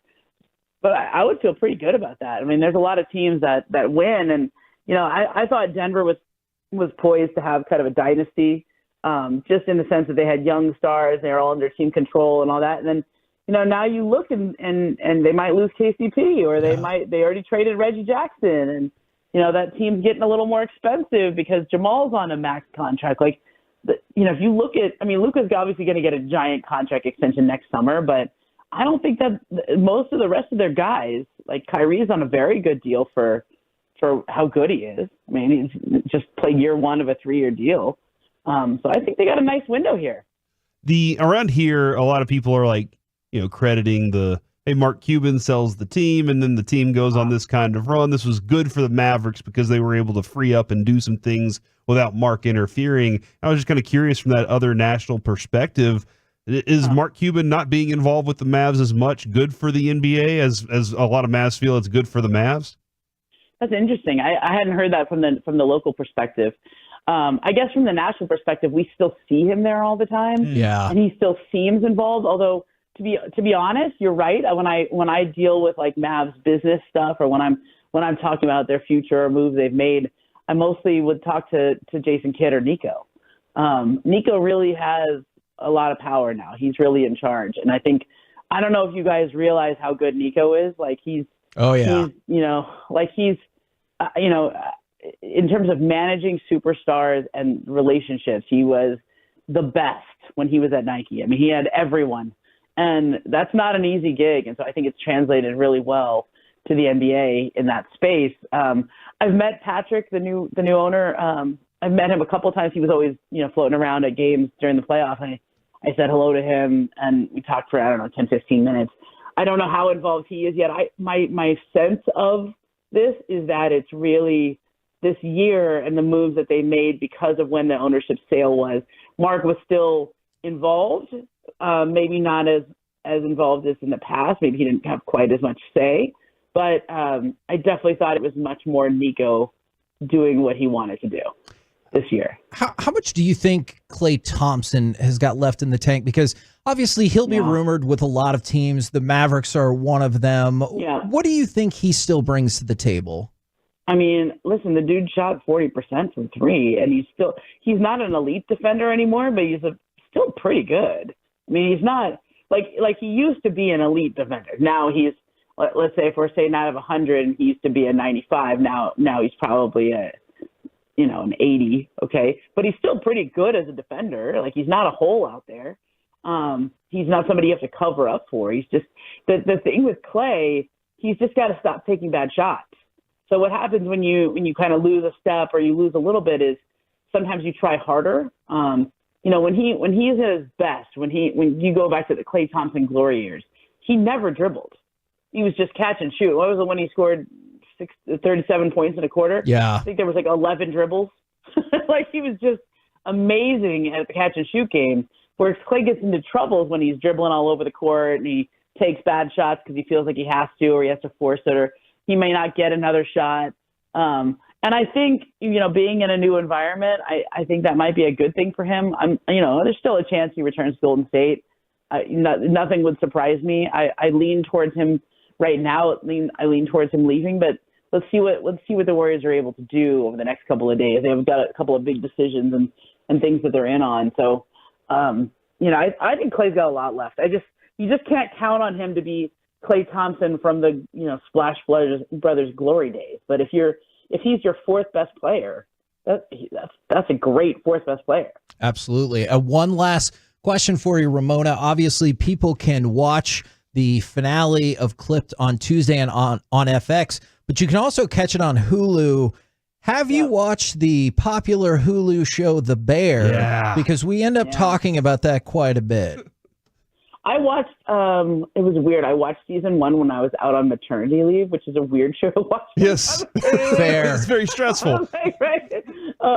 Yeah, I liked it. I'm into it. I didn't finish the last season. I think I've just been, I have 2 kids now, both under 5. So they're boys. Yeah. So they just run around. So like when I watch TV at night, I tend to watch like Top Chef and Below Deck and things that are like very escapist and light. Yeah. But I do know The Bear. I did watch season 1. I like it. I probably will catch up on all of that later. But yeah, I think it's obviously a massive hit for FX, for that network. And and I like it. But the other thing I should plug too is if you really like clips, we did a companion podcast where we talked to all the actors and producers throughout the show. So I'll tweet out those links. I haven't been as diligent about that, but they like this last week was great. It was Jackie Weaver and Ed O'Neill talking about episode 5, cool. right? So it's just a lot of cool shows now. They have a companion podcast where the writers and the producers talk about that episode. So I think it's I'd steer people there if you want extra content. Is Ed O'Neill is amazing as like we all believe he is from all the characters he's played? Can I tell you? Yes. We did this podcast and I don't know, we probably spent 30, 40 minutes doing the podcast. And afterwards he was like, I got nowhere to be. If you want to talk some more, we can talk. And he just hung out on the Zoom for like an extra hour. It was just like me and Ed talking about his old war stories from when he was a football player. He was in camp with the Steelers and how he got caught. He got cut by Chuck Noll. And, yes. And he told me some amazing stories about playing flag football with Tom Cruise. And I was like, what is going on here? Am I hanging out with Ed O'Neill right now like this? Like, he's awesome. And I'm so glad that he was willing to do this role because, it's not easy to sign up to play a character like Donald Sterling. Like you're going to be disliked, but talk about leaning in. Oh my God. Man, awesome stuff. Thank you very much. The finale airs Tuesday on FX Clipped. Thank you for your insight there, as well as all the insight on the NBA. Yeah, you got it, guys. There you go. Ramona Shelburn right here on 105.3 The Fan. Ed O'Neill's got to be up there, dude, right? He's played two brilliant characters on TV in Married with Children. I wanted to ask if she asked him about scoring 4 touchdowns for Polk High School, but I was like, we got it. We were out of time. I only had, after that, I was like, a follow-up is, did Ed O'Neill get to know Donald Sterling living in L.A.? Doing Married with Children and all those things. He's out in L.A. And did he get to go to the white parties? And did he get to know him? So was it easier for him to play that role? Possibly because he hung out with him some. Maybe so. That is a very interesting question. We're the KNC Masterpiece right here on 105.3 The Fan. It is a shout-out Friday from the 469. Shout out to my son Isaiah. It's his 9th birthday today. Shout out to you and happy birthday indeed. Coming up next, it's time for the Combo Platter. National Food Truck Day is today. So give us a sports opinion. And then, what is the best single meal you've ever had from a food truck? And maybe where was it? We'll do it next right here on The Fan. Are you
Do you think it's true that you've got to forget something else to remember that Uber Eats has groceries? No, that's absurd. Hey, remember when you used to be a pepper lady? Pepper lady? Wasn't it Cinnamon Sisters?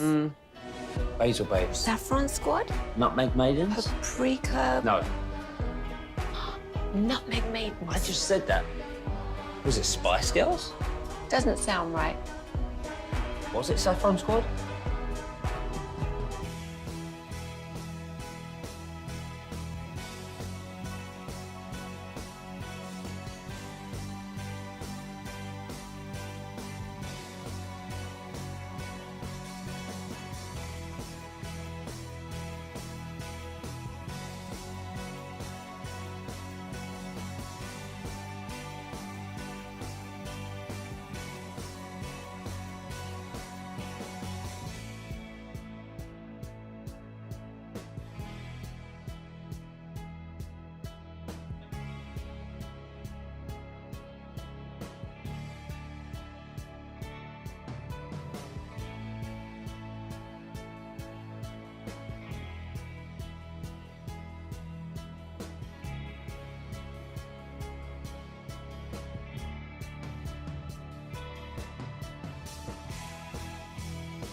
Uber Eats has Lola V products? I got to remember that. Well, you know, they say in order to remember something, you have to forget something else.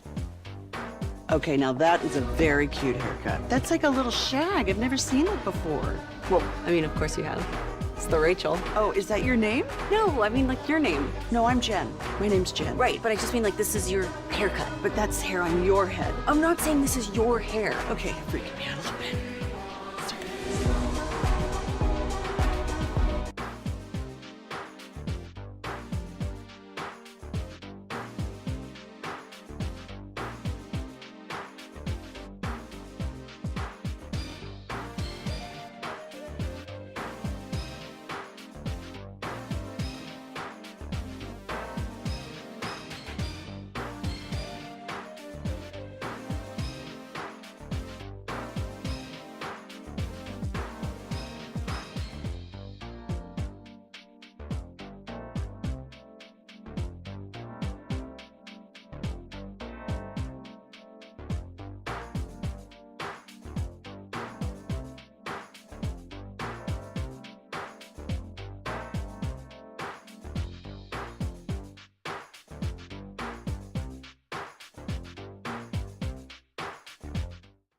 Security.com. This segment of the KNC Masterpiece is the Expressway, and it's brought to you by the On Time Experts. Burns and Gray both work from the stretch. And there's a swing and a drive by Adolis deep down the line and left. It's hooking at the pole. It is history. He just barely kept it fair. Adolis Garcia leads off the fourth with his 15th homer. Yeah, Mike, that got it down to 5, not 7. Don't worry about how the game turned out poorly. Right now, it's time for the combo platter. Hit us up on the Twitch or the YouTube or the Frankel and Frankel Injury Attorney text line 877-881-1053. Today is National Food Truck Day, so give us a sports opinion. And then, what is the best single meal you've ever had from a food truck, and where was it? If you want to tell us where it was, 877-881-1053. And I got to give some thought to this one, Kevin. What? I haven't eaten in a food truck in a long time. Are you too good have for the had food some. truck? No, I've had some good food truck meals, but when you haven't done it in a while or it's not a consistent thing, it's tough to remember. Yeah. Actually, the food truck one is the easy part. I got to come up with a sports opinion because you have to have a sports opinion. Yeah. Yes. We went over this. I sent it out last night. Okay. Klay Thompson has really taken my brain. If you don't, I mean, look, I've I been got a thinking sports about that opinion. a lot. I got a sports opinion. What? And a food truck. Take your time. You have a food truck? Yeah, I got a food truck discussion too. Oh, discussion. I feel like we're women and we're like at a restaurant and we don't know what we're going to want Trying to to eat. decide, yeah. So you tell the husband, you order, and then We'll see. we really need you to take like at least 2 minutes to order your food. Along those lines, Kevin, do you subscribe to the idea that if you're at dinner with, one or two other people, something like that, where you all kind of need to get something else so that you all kind of get a decent idea of the menu? Yeah. Or like, are duplicates kind of okay? I need to get at least 3 orders in my mind. Because if multiple people order the same thing I order, why? Then I'm like, well, I'll order that other thing. Because I don't want to order what somebody else has. Yeah. Here's the thing I've never done. I've never ordered for Adrian. Oh, you got to pull that one out. I've never been like, hey, I'll have this steak and she'll have the bisque. I've never do that for her without her knowing it. I want to see if that goes incredible or terrible. She's a bit of nothing in between. And then look at the waiter or waitress and go, she doesn't decide in this relationship. All right, I feel like that'll ruin it. And then I feel like that won't be and good. then sit back and put my hand on her neck. Yeah, that's how we walk around. All right, Holy crap. I got a sports opinion, Kevin. I think Klay Thompson's the perfect thing for the Mavericks. Wow. Everything now is telling me. I didn't believe it at first because I just was like, well, there's no way the Mavs could never pull something like that off. And now the more I feel like there's reality. And once we were discussing, I think it was off air, Mike was like, well, here's the thing. Nobody's going to come off of him as a shooter. They're going to stay stuck to him. And that just creates so much more for the lob game whenever it gets down into that. So much more room for Kyrie and Luka to do things because they have to stay stuck to Klay Thompson. So, Kevin, my sports opinion is I don't think I've ever wanted a player more on this team. Then Klay- I want Klay Thompson to stand there in a corner and shoot threes. Maybe Brandon Ingram, because I've always loved Brandon Ingram. Defensively, I have no clue what to expect from him. Is he Tim Hardaway? Is it just like adding a more expensive Tim Hardaway Jr.? Yeah, he's better defensively than Tim Hardaway, although I know Mike will say so is every player in the NBA. So pretty much. At this moment, that's where I am, is I want that player to stand there and just wait. And after talking to Ramona, she's like, he just needs to stop dribbling around and doing things, and just Luka will set him up for a three-pointer, baby. He will find him. So let's see if he can come out and be the sixth man of the year. Okay. Now you strike me as a food truck purveyor. I like food trucks. And here's I'm sorry, I haven't run into the one in Texas that has just made my day. But we are heading to Oxnard, California. Kevin, I don't know if we can announce this or not, but it's July 25th is when we're heading. 24th, actually. Yeah, it's fine. I don't think you were supposed to announce that till the 25th. Not a big deal at all. The last year, and you guys were so terribly rude about this. I asked Ruben, who lived in the area and knew family in the area, if he knew of where any good tacos were. And Kevin was like, oh my gosh, I can't believe you just asked him that. You didn't ask him for any other food recommendations, even though he's from the area. I didn't want any other food other than tacos. I wanted some really good tacos from California. There's like Sally's number 2, which was near the hotel we stayed at. I remember that's Mike driving by. But yeah, so that's a he bad took me name to for a restaurant. this food truck, Kevin, that had what I like, and that is real street tacos. And they had lingua, and they had everything I was looking for.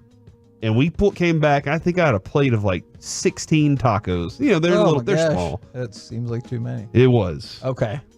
They're so good though. And we're going back to that place again when we head to Oxnard. The 25th. Can I say this? Yeah, yes, it's fine. When we head back out there. So I think I don't even know. Cowboys are probably mad. Yeah, I don't think you have to worry about when you'll be out there, Mike. That being said, I think didn't Hurtado start out as a food truck? So we're having like our a backyard type of situation. Yeah, we're having Fan Bowl at that location where he started. I don't think you're supposed to say. I heard Sean and RJ talk about it this morning. Right. So we weren't August 10th. What? We weren't supposed to say that till the 9th. Oh crap! From the 214 opinion. Klay Thompson is going to the Lakers like his dad, and the food truck brisket poutine with fresh cut fries from the NRH. And I know because of my wife, that's North Richland Hills. Poutine is good. I don't know if I've ever had that. So yeah, of course. There was a restaurant. There's a restaurant at the airport in Cleveland. They had it, and I think they just took it off their menu. But every time Lucy and I would head back home from Cleveland, we would stop in that restaurant, and she would just devour a plate of that. Man, it's awesome. Now, hopefully you like the first part of this better, or excuse me, the second part better than the sports opinion. The 214, the Astros are going to dominate after the All-Star break. And the best food truck they ever got was a waffle cone with 2 chicken strips, bacon strips covered with gravy and maple syrup, and a piece of chocolate at the bottom. And they made it out alive? You had to get the shot, right? That sounds amazing and terrifying. I got one, Kevin. Okay. From Alec Medford, who just misses us so much. That's true. Hi, Medford. Sports opinion, Quentin Grimes is a lot better than we realize. Monty Williams just can't coach. He also makes Exum and Green expendable. So there you go from Which is interesting because we just heard that the Mavericks were good to go today for the Exum deadline. And then here, there's a lot here.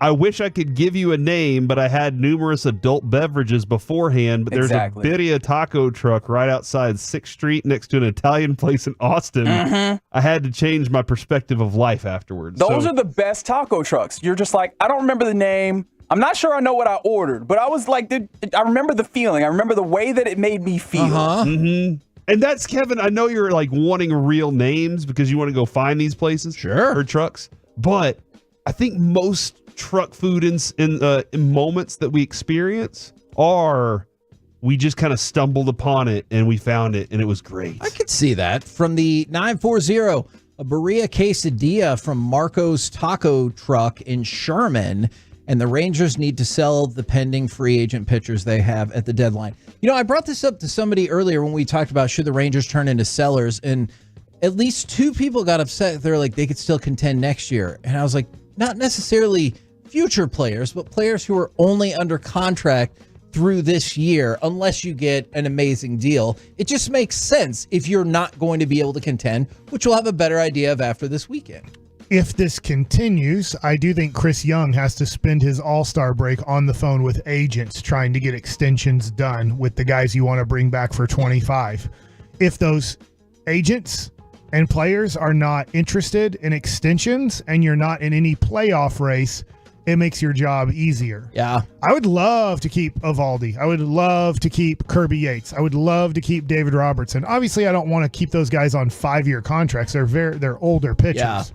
But I'd like to bring them back for 2025. And let's see how some of this stuff plays out. But if they're like, nah, we're going to test free agency, well, then there's situations, if you're out of it, where you say, hey, I'll give you an example right now. Baltimore. How'd you guys like to have Eovaldi as your third starter in the playoffs and Kirby Yates as 7th or 8th inning guy? Holy moly. Well, they have one of the best farm systems in baseball. You're Yeah. not getting Jackson Holiday or anything like that, but I'm throwing it out there. If that has to happen at the end of July, I think you could put together some pretty good packages with some of your Yates and Robertson type of deal, with also possibly Michael Lorenzen's a free agent too. I want to bring him back, but I do think if you have to make a tough decision on being a buyer or a seller because you're not in a playoff race, then I think you have to talk to these players and go, do you have any interest in coming back to the Rangers? Can we talk extension? And if I can get Michael Lorenzen on a 2 or 3 year extension, I'm not trading him. I'm happy, because we do have to look at this.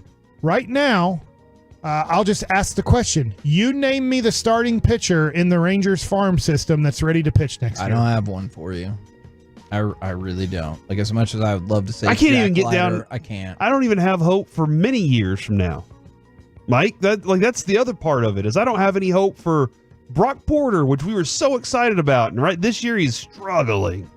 And so I'm like, I don't have any hope for anything in the next few years. Yeah, Kumar Rocker's still dealing with coming up back up from the injury as well. And I had questions about that going into it. So there's a lot of, I don't know, man. We got to fix that. Cole Wynn's hurt. Yeah. Yeah. And even if he wasn't, like, we saw. Yeah. From the 817, it is National Food Truck Day, so we're doing a combo platter. Sports opinion: the Rangers will not get back to 500 for the rest of the season. And the best item from a food truck was a nacho cheese brisket French fries that they got in the Alliance area. Good. From the 501, this is unique. Sports opinion: student athletic trainers for colleges should now get paid minimum wage since student athletes are getting paid. Best food truck item: a reindeer gyro they got in Anchorage, Alaska in 2015. Is it a gyro? I think it's a euro. A gyro? It's whatever. You can I say mean, we it got either the point, though. Yeah, you got the idea. Well, I feel like a gyro is one of those pitches that you Darvish can throw. Side spin. Yeah. Could the he gyro really ball. could he really throw that pitch though? What are you doing right now? Are you suggesting that the great Yu Darvish couldn't throw all the pitches? I mean, yeah. Like, I think we saw that when we were here, when he was here. Reggie, what up?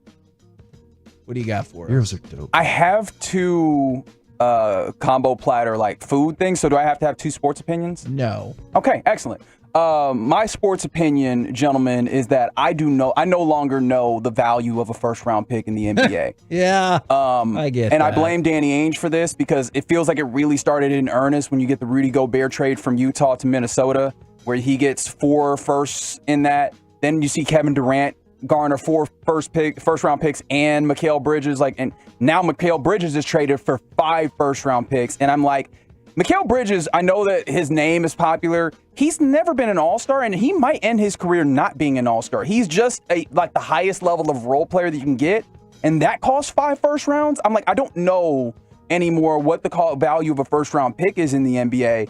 And I mean, you would think maybe that would make it more difficult to get deals done, but I honestly have no idea. We're entering into an era of transactions in the NBA that's really odd, and I don't know how to like kind of forecast into that space. Good sports opinion. Thank you. With that being the case, when it comes to the food truck, I relate so much to Alec Medford's submission because my thought immediately was down in San Antonio. I drank more than I've ever drunk before. Like peer pressure really got into that place. One of my friend, his girlfriend, scares me a little bit, and she was like, "You're drinking," and I was like, "Okay, I guess." And so I drank a lot. And so outside of this dance place out in San Antonio, there was this food truck, and I can't even remember what I ordered. But again, just the way that I felt was incredible. And so that was the moment. But then if you want to get a little bit cleaner, it's like more of a genre. And this is quite literally a food truck. You know those dudes that'll hook their smoker up to the back of their truck? Yes. I have had a number of the best meals of my life from that dude with the smoker on the back of his truck, including down in New Orleans. I got some boudin off of one of those trucks. Oh, man. Oh, my God. My goodness. So, yes, those are the food truck situations for me. Dude, and aren't you always a little nervous? You're like, that dude, like there's smoke literally coming out of that dude's smoker, and he's driving down the highway right now. From the 214 Sports Opinion, Luka goes off just like LeBron did after he lost the 2011 finals, and loaded Spud from Magic Smoke Barbecue. They loved it so much they eventually got that place to cater their wedding. Yes. Man. Yes. Weddings. And you love weddings. I do love weddings, Mike. Hold on. Before we do that, Mike. What? I have to ask Kevin a question. I'm sorry, Mike. I know I see your face right now. Is it about Ken Griffey Jr.? Adrian's friend got married in a castle in Ireland, and for like 3 days, Was she a princess? they just no. She said it actually ended up being cheaper than they could find here for what they wanted to do. So what did they want to do? I don't know, man. But listen, like for 3 days, they did the Bridgerton or whatever thing, or Downton Abbey, where everybody dressed up for dinner every night, and they went and sat and had dinner, and then they go and drink Jameson at the top of the castle at 4 o'clock in the morning because the sun came up at 4 in the morning over there. What? Is that the kind of wedding that you want to be part of, where you're gone for like 3 or 4 days and you just dress up fancy all the time? No. All the right. only multi-day wedding I ever went to, I was only invited for one of the days. Oh, okay, gotcha. So sorry to cut you off. That there, was Mike, really but fun. I just Mike, go had ahead. thoughts. The Rangers are playing the Orioles. That is a fact, actually. Gunnar Henderson, 2 hits yesterday. Gunnar Henderson's going to have a better career than Mike Trout. Holy moly. Dude. Man, that is a sports opinion. Wow. Then Mike Trout, because he's going to be healthy longer? Mike Trout has 3 MVPs. He has the Rookie of the Year. Gunnar did get the Rookie of the Year. I think he's going to have more MVPs than Mike Trout in his career. And I think he's going to have a better WAR. And Mike Trout has one of the greatest WARs in the history of baseball up to this point. Will position help him in that he doesn't have to trek as far in the outfield? Shortstop's a very demanding position. You think it's more physically like he's going to have more collisions with I don't think he's going to have wall collisions. Or Well, how many times do you have a wall collision in a year? 5? 5, yeah. I'm just 4 guessing. 5, yeah. Maybe it's 10. Maybe it's 10. Yeah. But I do think, the moving and diving for balls and turning double plays, covering second on stolen bases with guys sliding into you or near you. I think they do a good job of protecting infielders. But I do think that obviously catcher's the most demanding position. And then I think you could debate shortstop or center field being the next demanding position. Yeah. Okay. That's really interesting because if he can have that healthy career, dude, his numbers are fantastic. Absolutely. They're going to be fantastic.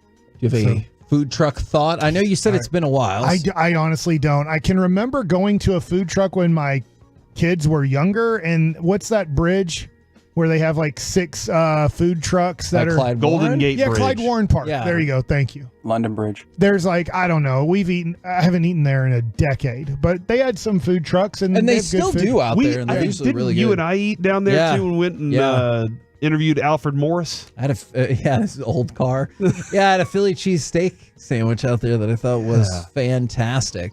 We're the KNC Masterpiece right here on 105.3 The Fan. Right now, it's time for some Mike Likes It. Okay, I got a text from my buddy who covers the Knicks. Okay. We've had him on the show before, but I asked him about Quentin Grimes, because he got to watch most of his career till he got traded to Detroit. and I said, can you give me a scouting report on Quentin Grimes? So I'm going to read a New York Knicks kind of, I don't even know if reporter is the right word, but a big-time podcaster. Yeah. Okay. As for Grimes, there were moments over the years where I thought we were looking at a slightly poor man's Klay Thompson. He is pretty close to elite when it comes to on-ball defense against guards, but his height is an issue when you slot him onto bigger wings. His shot started to elude him towards the end of his time in New York, but he's really, really good from distance. Can shoot off movement, high and quick release, elite from the corner. His biggest issue is that his ability to attack closeouts stagnated. He doesn't drive to score, seeks out pass too regularly, and defenses know it's coming. There's just been a general malaise to his offensive game since the end of 2022-23. All that said, if he gets his head right, I think the last year going sideways has really impacted him. He can be a big piece for you guys moving forward. Okay, great. Wow. So that's a scouting report from somebody that's seen, literally every game of his New York Knicks career. So I think that's something to be optimistic about, the upside of what he's done in his small career so far. I love hearing that elite corner three shooter. And where do we stick our guys? We love that. Get over there, and if you're elite, Luka will find you. So I think the Mavericks, in a way, we're looking at, hey, we got rid of Hardaway's contract, but I do think the Mavs might have got a player who can really help them next year. I'm assuming coming off the bench. I'm assuming, I don't know who's going to start, Washington or Gafford. I'm sorry, not Gafford or Lively. And I don't really care. I don't know if you guys care or not. Maybe the players care. But I don't care as much just because you got to see how they use them, but I understand why the player would. And then I'm assuming Washington will start. That leaves one spot open for starting, which I think right now, if you get Derek Jones Jr. back, they will. But I don't know. Maybe you start Grimes and bring Jones off the bench. I don't know how that is going to be. Now I ask you guys a tougher question as we head to the weekend. Texas Rangers. Do they win a game in Baltimore? I'm going to say yes, but I can't give you the specific game. I just keep going back to it's really tough to sweep a 4-game series. So let's say they get one. Yeah. They win one game in Baltimore. Good for them. Then they come home and they play San Diego and Tampa Bay. Two solid teams, but not great teams. Yeah. Two teams, they're all right. 6 games against San Diego and Tampa. 3-3. Is that fair? Yeah, I can see that. That's about what we feel like right now with the Rangers. 3-3. At the Angels and then at the Astros to close out till you get to the All-Star break. 3-3 again? I'll take 3-3 happily. Yeah. So that would be about 44-52, I think, at the break. Okay, so you got because I needed a little bit of help there, right? Yeah. So you go 1-2. And then you go 6-6. Yeah.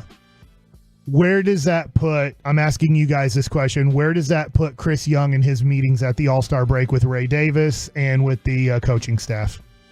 Honestly, I think it has to put you in the position where you look at Lorenzen, you look at Yates, you look at Robertson, and you're like, let's see what's out there. What number did you say? 44 and 52. That's a tough number to come back. Last year, I believe they had 49 wins at the 81 game marker. They were 49-32 last year at this point last year. I think the if I'm Chris Young, the first question I'm asking all the guys is one player going to inject enough energy into the squad, and are we subtracting while adding that one player? Like, I have to figure out if I add one player, will that make everybody go, you know what, we're about to turn it around and we're at a realistic shot at doing this? I know it could be a little lower, but if I said 87-75, do you think that's where it will take to get into the playoffs? Yes, but that's 50 wins from today. You'd 50 have to, more wins. Assuming it played out the rest of the way, like we said, you would have to go 43-23 after the All-Star break to get there. That's a mountain. It really is. There's a massive mountain. To Last climb. year, the Rangers started 40-20, and we thought it was just the most incredible thing we'd ever seen. And that's just to hope to get a wild card. Yes, right? and I think 87 or 88 wins this division this year. 90 won it last year. I think there's a small possibility. I don't think this will happen. 85 could win this division. I think it'll be more like 86 or 87. You get to 88 wins, you won the division. It's over. But I mean, that's a huge jump, and that's why it goes into I'm thinking about selling. Yeah, I think that when you start looking at the reality of this, and yes, the Rangers players, and right now, one game at a time, there's no reason to call to sell, and there's no reason to call to buy right now. But you just start looking at the schedule. The players can't do this. They're going to have to start playing better. But you look at it, and you go, okay, probably 5 to 10 games in that range below 500 at the All-Star break. Yep. Probably. That's the realistic part of looking at. Maybe they play better than we think, and they're 5 games under. Maybe they play worse than we think, and they're 10 games under. You start off the second half after the All-Star break, home against the Orioles. They're better than you. I don't know if they're going to play better than you, but they are better than you. Then you get 4 against the White Sox. If anything's going to happen to change Chris Young's mind, if we're looking at this, has to be there. You win 2 out of 3 against the Orioles at home, and then you sweep the crap out of the White Sox, and you start off the second half 6-1 on your homestand. You go at the Blue Jays, and then that's pretty much where the trade deadline hits. The Blue Jays are playing about like you. So you have about the same record. Yeah. You win 2 out of 3 against the Blue Jays. So you start off the second half, if I have this right, and you're 8-2? Could be, yeah. That could change everything. That could all of a sudden go and we've caught our magic in a bottle, or lightning in a bottle, or you can catch magic in a bottle. You can catch a cloud in a bottle. We found that out. No. Yeah, as long as the fog's low enough. That's a cloud. So anyways, I'm just trying to look at this going, as a Ranger fan, I'm trying to look at this and go, how do you get it to a point where the front office, ownership, and the coaching staff say, we found it. We found 2023 for the first time in 2024. And you need to probably go better than what we're predicting first going into the All-Star break. And then second, you win the series 2 out of 3 against the Orioles. You sweep the White Sox. You take 2 of 3 at Toronto. And then you're at the 29th or 30th is the deadline. You'd be at the St. Louis Cardinals. But at that point, those games won't matter. Like, you need to probably go 8-2 out of the All-Star break for, I think, Chris Young to go, screw it. Let's try it one more time. Yeah. That feels like a lot to overcome, or a lot to get accomplished to get to that point. But, Kevin, it could happen. Then you do it. You become, don't count out the Rangers. You become, hold on. Like, you are putting fear in everybody if you can be in that category. If you start a swing on the back half of the schedule where you're like, hold on. Crap. Yes, exactly. People start believing, and then they're fearing you because they know, crap, we just saw them do something amazing last year. And you'd have a lot of momentum, though. The Rangers ruined my idea of momentum going into the playoffs last year. Yes. So I don't totally. Momentum starts every morning when you wake up, Kevin. You know what? I have a neighbor every day when I leave. Did you just make momentum into like Maxwell coffee or what? Yeah. Folders? The best part of waking up is momentum in your cup. Exactly. Every morning, Thank you. Nonsense. I see this neighbor walking his dog, and he's like, how's it going? And I was like, good, how are you? And he goes, another day of waking up above the grass instead of below it, so I'm Ain't good. that the truth, Yeah. man? I was like, okay, I like it. Hey, for the last thing for Mike likes it, do you think a moneymaker would be for us if we made shirts that said, we beat Medicare? All right. What do you think? Do you think people would buy Yes, I do. We made it I definitely think all they the would. way to 1 o'clock. Derek Holland will order 1,000 of them. it? We didn't win the NBA Finals or the Stanley Cup. We beat Medicare. Coming up next. Go get Rangers. Damn it. The rebuttal from Corey Majors as it's time for the C Block. 12 potential Hall of Famers, and what's the most amazing human feat that you see people do all the time? Next on The Fan. The Rangers in the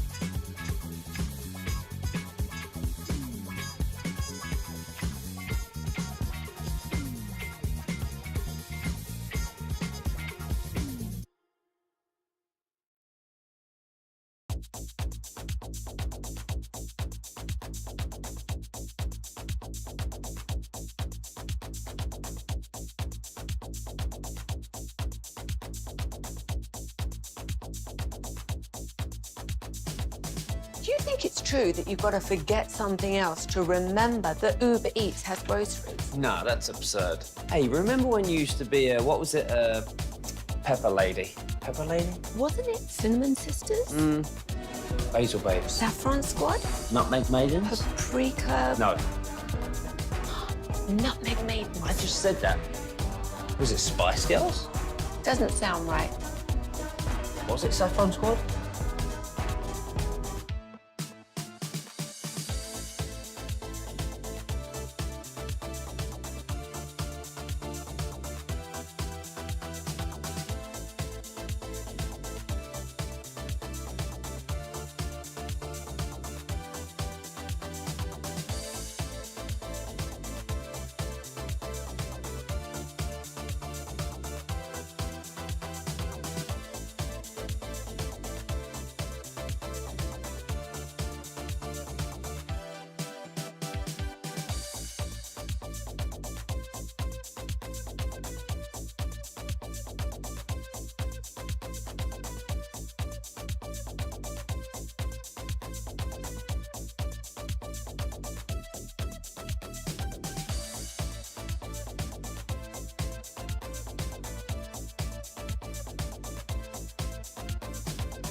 Uber Eats has low-of-fee products? I gotta remember that. Well, you know, they say in order to remember something, you have to forget something else. Okay, now that is a very cute haircut. That's like a little shag. I've never seen it before. Well, I mean, of course you have. It's the Rachel. Oh, is that your name? No, I mean, like your name. No, I'm Jen. My name's Jen. Right, but I just mean like this is your haircut. But that's hair on your head. I'm not saying this is your hair. Okay, freaking me out a little bit.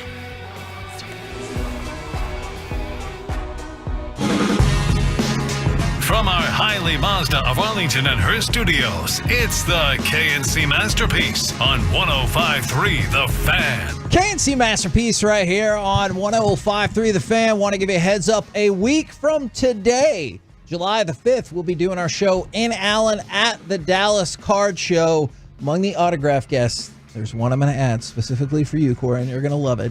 Out there in Allen next weekend, they're going to have Rocket Ishmael, Bob Lilly, Leody Taveras, Travis Jankowski, Cody Bradford, Dane Dunning, Josh Spores, Ian Kinsler, Justin Foscue, Ezekiel Duran, Evan Carter, and just added Gino Petralli to the autograph lineup. That is awesome. If you're a longtime Rangers fan, that's got to be exciting. I will add this person to the lineup, Kevin. Oh. Not necessarily like a You lineup. making an autograph. announcement? My kid, Carter, will be there. Oh! He is very excited, Mike, to he thinks he's going to walk in there with some junk cards and then trade up to a Lamborghini. Like, it's in his mind that this is going to happen. And, Kevin, as we've discussed, if there's anybody that can do it, it's probably him. Yeah. But he's very might eventually excited. be through force. Yeah, but probably he'll so. get it done. But he's very excited. I've told him, look, the Pokemon stuff there is pretty spectacular. Yeah. So he's very excited to go kind of experience that part of it. And as we've discussed, I've been excited for him to get that opportunity. So yeah. I think I'm going to set up a table there Friday and Saturday. He asked, he was like, can we You've set done up that in the past. He goes, yeah. can we set up a table, Dad? And I was like, no, pay for it. No, we can't. I can't set up a table. So the there. answer is yes. You just have to pay for it. I mean, we'll have the 105.3 The Fan table. You know what I mean? Man, so you're hoping to just leave that up there and he just puts some cards? Carter just sits down. I'll talk to Kyle. I don't know if that's going to work. And while we're doing our radio show, let's see. I will just be on the mic discussing prices of cards while you guys are having a show while it goes over the air. Because I'm like, well, this is our table. It's 100. I can't do 80. Well, what about 90? Mike, I'm going to put it to you this way. I think I'm going to need you completely locked in on that day. So I'm just saying, I'm going to need you. Why is that? Just trust me, because You're not going to be there? I'm going to need you for sure. All right. I don't get it. Is it time for the C block, Kevin? Let's do the C block starring Corey Majors. Last week, we had the huge story that took over the entire sports world and pop culture world. This isn't Hawk Tua, is it? No, that was a different one. I learned about that yesterday. And Kelly Stafford. Congratulations. Kelly Stafford, wife of Matthew Stafford, dropped this story on her podcast where she discussed and almost potentially embarrassed Matthew Stafford. Wait, so was he trying to casually date and you were all in? Yeah, girl. Anyways, long story short, it wasn't that cute of a relationship at first. I hated him. I loved him. I dated the backup to piss him off, which worked. Yes. He was like, that'll do it. He was the bad boy too. Like, Matthew's so sweet and Southern gentleman and all that stuff. And the backup was the complete opposite. Yep. Ooh, and it upset him. So they lived in the same dorm because athletes lived in the same dorm, and he would see my car there. And so at one point, he waited and followed me out and got in my car and wouldn't get out. Stop. And he was like, this is so hot. I was like, this is amazing. It's working. Yeah. I was get out of my car and he was like, he's not right for you. And I was like, what? You can't tell me that. All right. So that was the story that had us all shook. And she had to apologize to the backup quarterback and the family or something. We're going to get to that in just a moment, Kevin. And Reggie, that is where that sound effect that Mike's demanded we play from now on yeah, girl. has come from. So if anybody's listening and they're like, why do we keep playing that? That's where it came from. Kevin, yes, she has now apologized to Joe Cox, Real who name. was the backup while Matthew Stafford was there. Here is the post. It's a picture of him and his family. And it says, to this beautiful fam, oh my God, I am sorry for the media storm that happened last week that made its way into your lives. You had zero involvement in what I spoke about. And in fact, it was y'all's relationship in college that I looked up to and wanted from me and Matthew. You were the couple that everyone thinks Matthew and I was. Y'all were the UGA QB and cheerleader that met and never let go. I love y'all. So there you go. That's her apology, because people started pointing the finger and going, hold on. Was she hooking up with this dude? Like, we have rosters. We can go check. Yes, exactly. Exactly. Because everybody knows, hold on, who was the backup there? So I guess now the world's continuing to try and figure out who this guy was, because it was not Joe Cox. I coached a select baseball team in good for you, man. 11 and 12 or 12 and 13. I can't remember the exact years, but somewhere in there.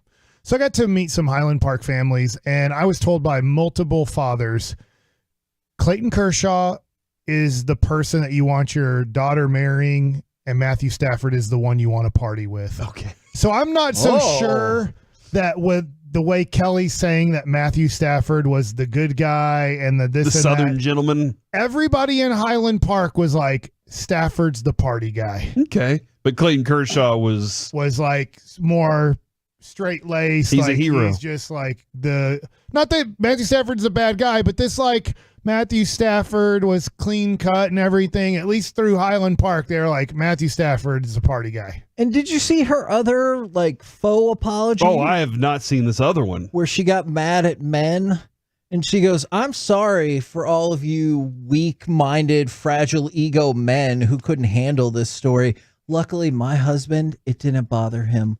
What? You manipulated him into loving you. That's why. Like, Is that what happened? It's not weak. Yes, she said she manipulated. She went out there and she started dating another guy intentionally so he would get jealous about it. So she knew she was able to manipulate the guy that she was after. That's don't call everybody weak whenever you went out and did something like that. It's weird to me. Anyway. But she said that weak men need to relax and that Matthew Stafford was great. With his story being out in the world. Oh, yeah, girl. No. Oh, yeah, girl.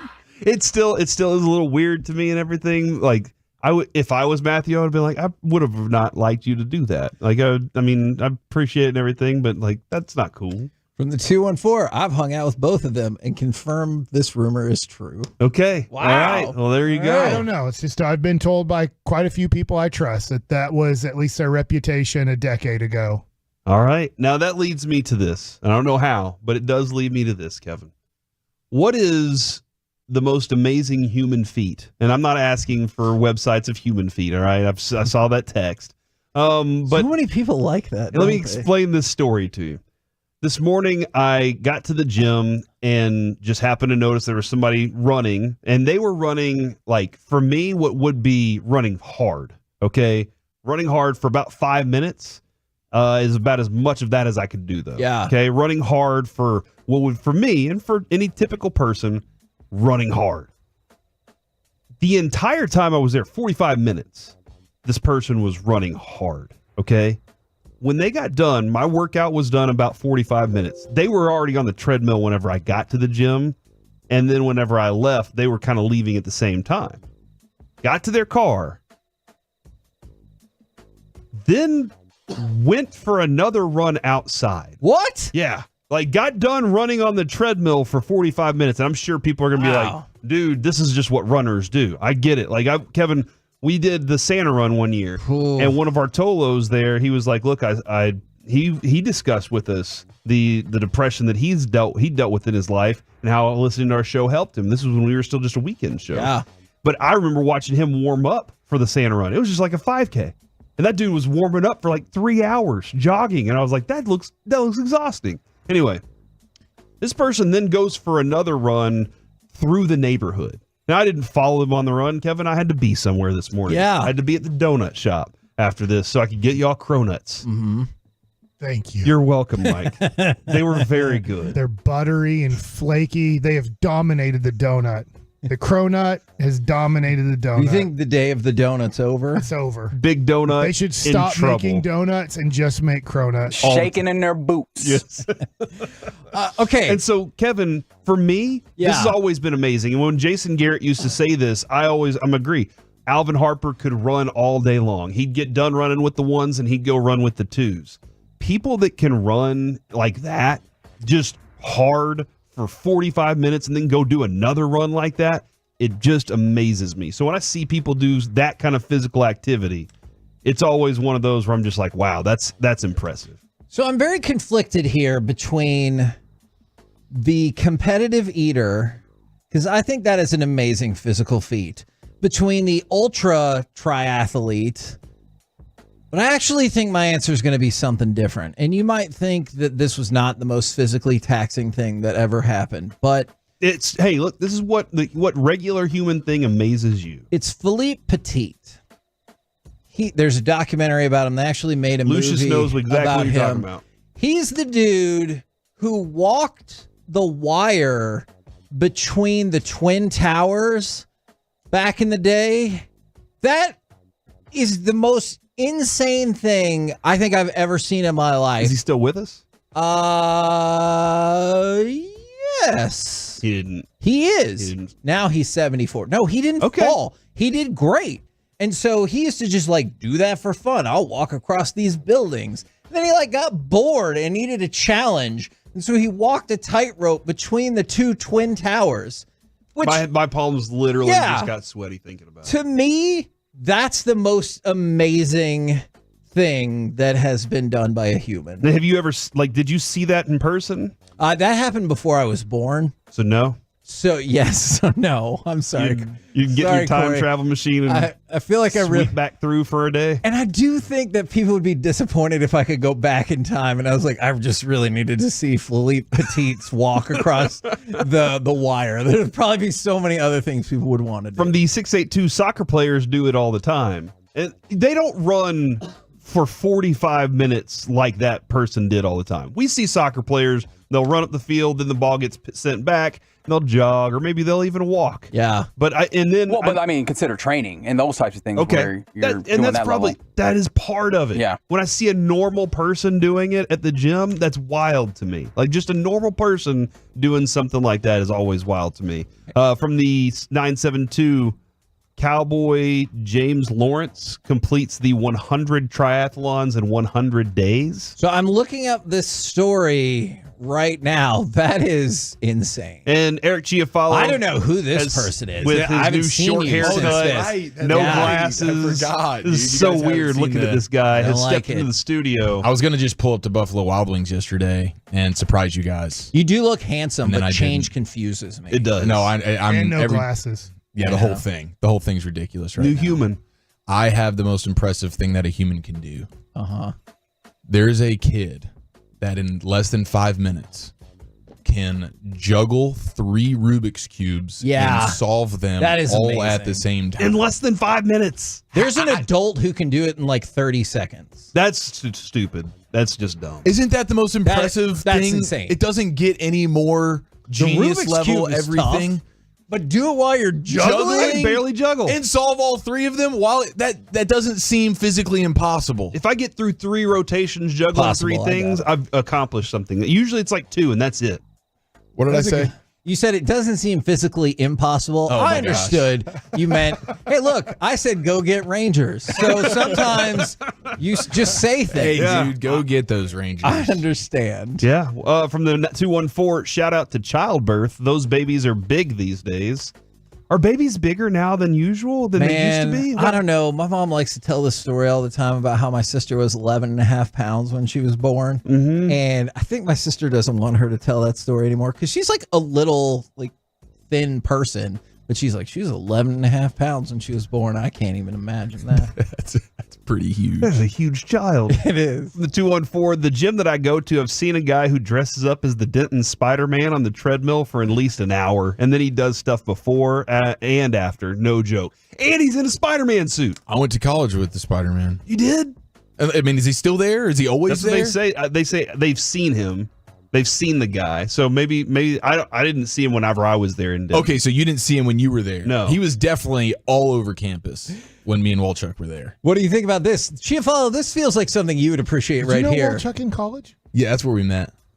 That's where we fell in love. I can see that. From the 817, a guy ate the big Texan 72-ounce steak in 9 minutes. Ooh. Is that a challenge you're up for? Oh my gosh. You will 72 die. ounces That's of steak. too much. That's too much. I mean, I've been fool me once with the waffles, right, Reg? That was your fault. You can't hear me right now, but that was your fault. He said that was your fault. He said you're right. That was my fault. Yes, I can't make that same mistake. You chose to do that? I You were chose like, to do got that. this. I actually thought that was plausible. What year were you at UNT with Zach? We were there. Well, we did some years at community college, so I do have to. Oh wow, you've gone way back, huh? Well, we were separate during community college. We met at UNT. So, but I think we were there from 2015 to 2018. Okay. So, learning more about you guys. Did you ever think in 2024, back in that day, that you're like, you know what? We'll never beat Medicare. We'll never beat Medicare, dude. And that's why today is such a special day. And how could you not have a smile on your face after something like that? When you start the weekend with a victory, you're like, this is going to be a great weekend. Yeah. Do you want us to talk about that time you were waving the towel after the Rangers won the World Series and what was said at that point? I don't want you to talk got about the it. video. It still exists. Go to break or something. You know what, Chiafalo? We just ran out of time for the segment, so we do have to send it because we got Masterpiece of the Week coming up. Thanks, Eric, for hopping in. We're the KNC Masterpiece right here on 105.3 The Fan. It is also Shout Out Friday. Hey, guys, there's a family in my church that is having to make some very difficult decisions today about their father that has been in the hospital. Please send prayers and positive thoughts. Shout out to them. Man, that is obviously a tough, tough time. And then from the 817, shout out to Jesus, Lord and Savior of many. I'm struggling, but he gives me hope that he will show me the way. We're the KNC Masterpiece. Coming up next, going to be a packed segment. NFL overreaction or reality plus Masterpiece of the Week. All of it coming at you next right here on The Fan.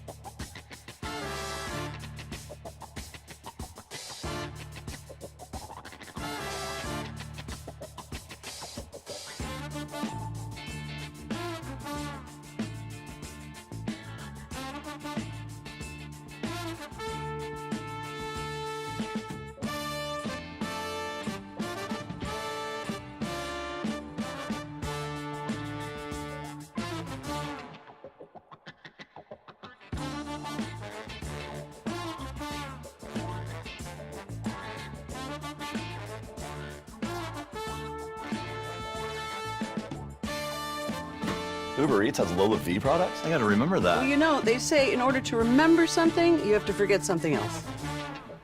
Okay, now that is a very cute haircut. That's like a little shag. I've never seen that before. Well, I mean, of course you have.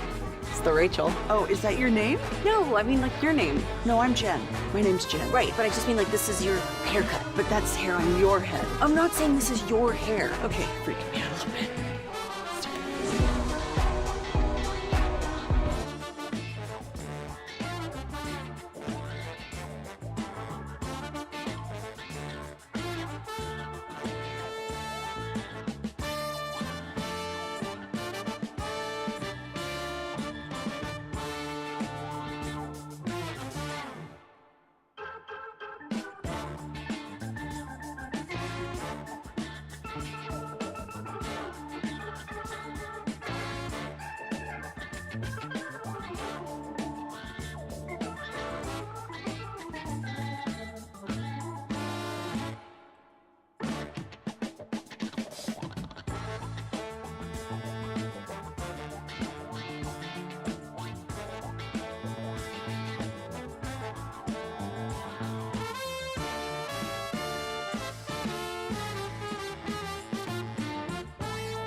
Nation.com.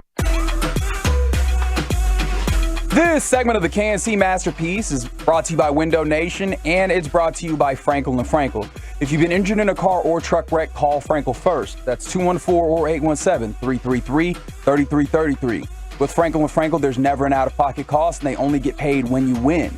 That's Frankel & Frankel, the go-to car and truck wreck attorneys in Dallas.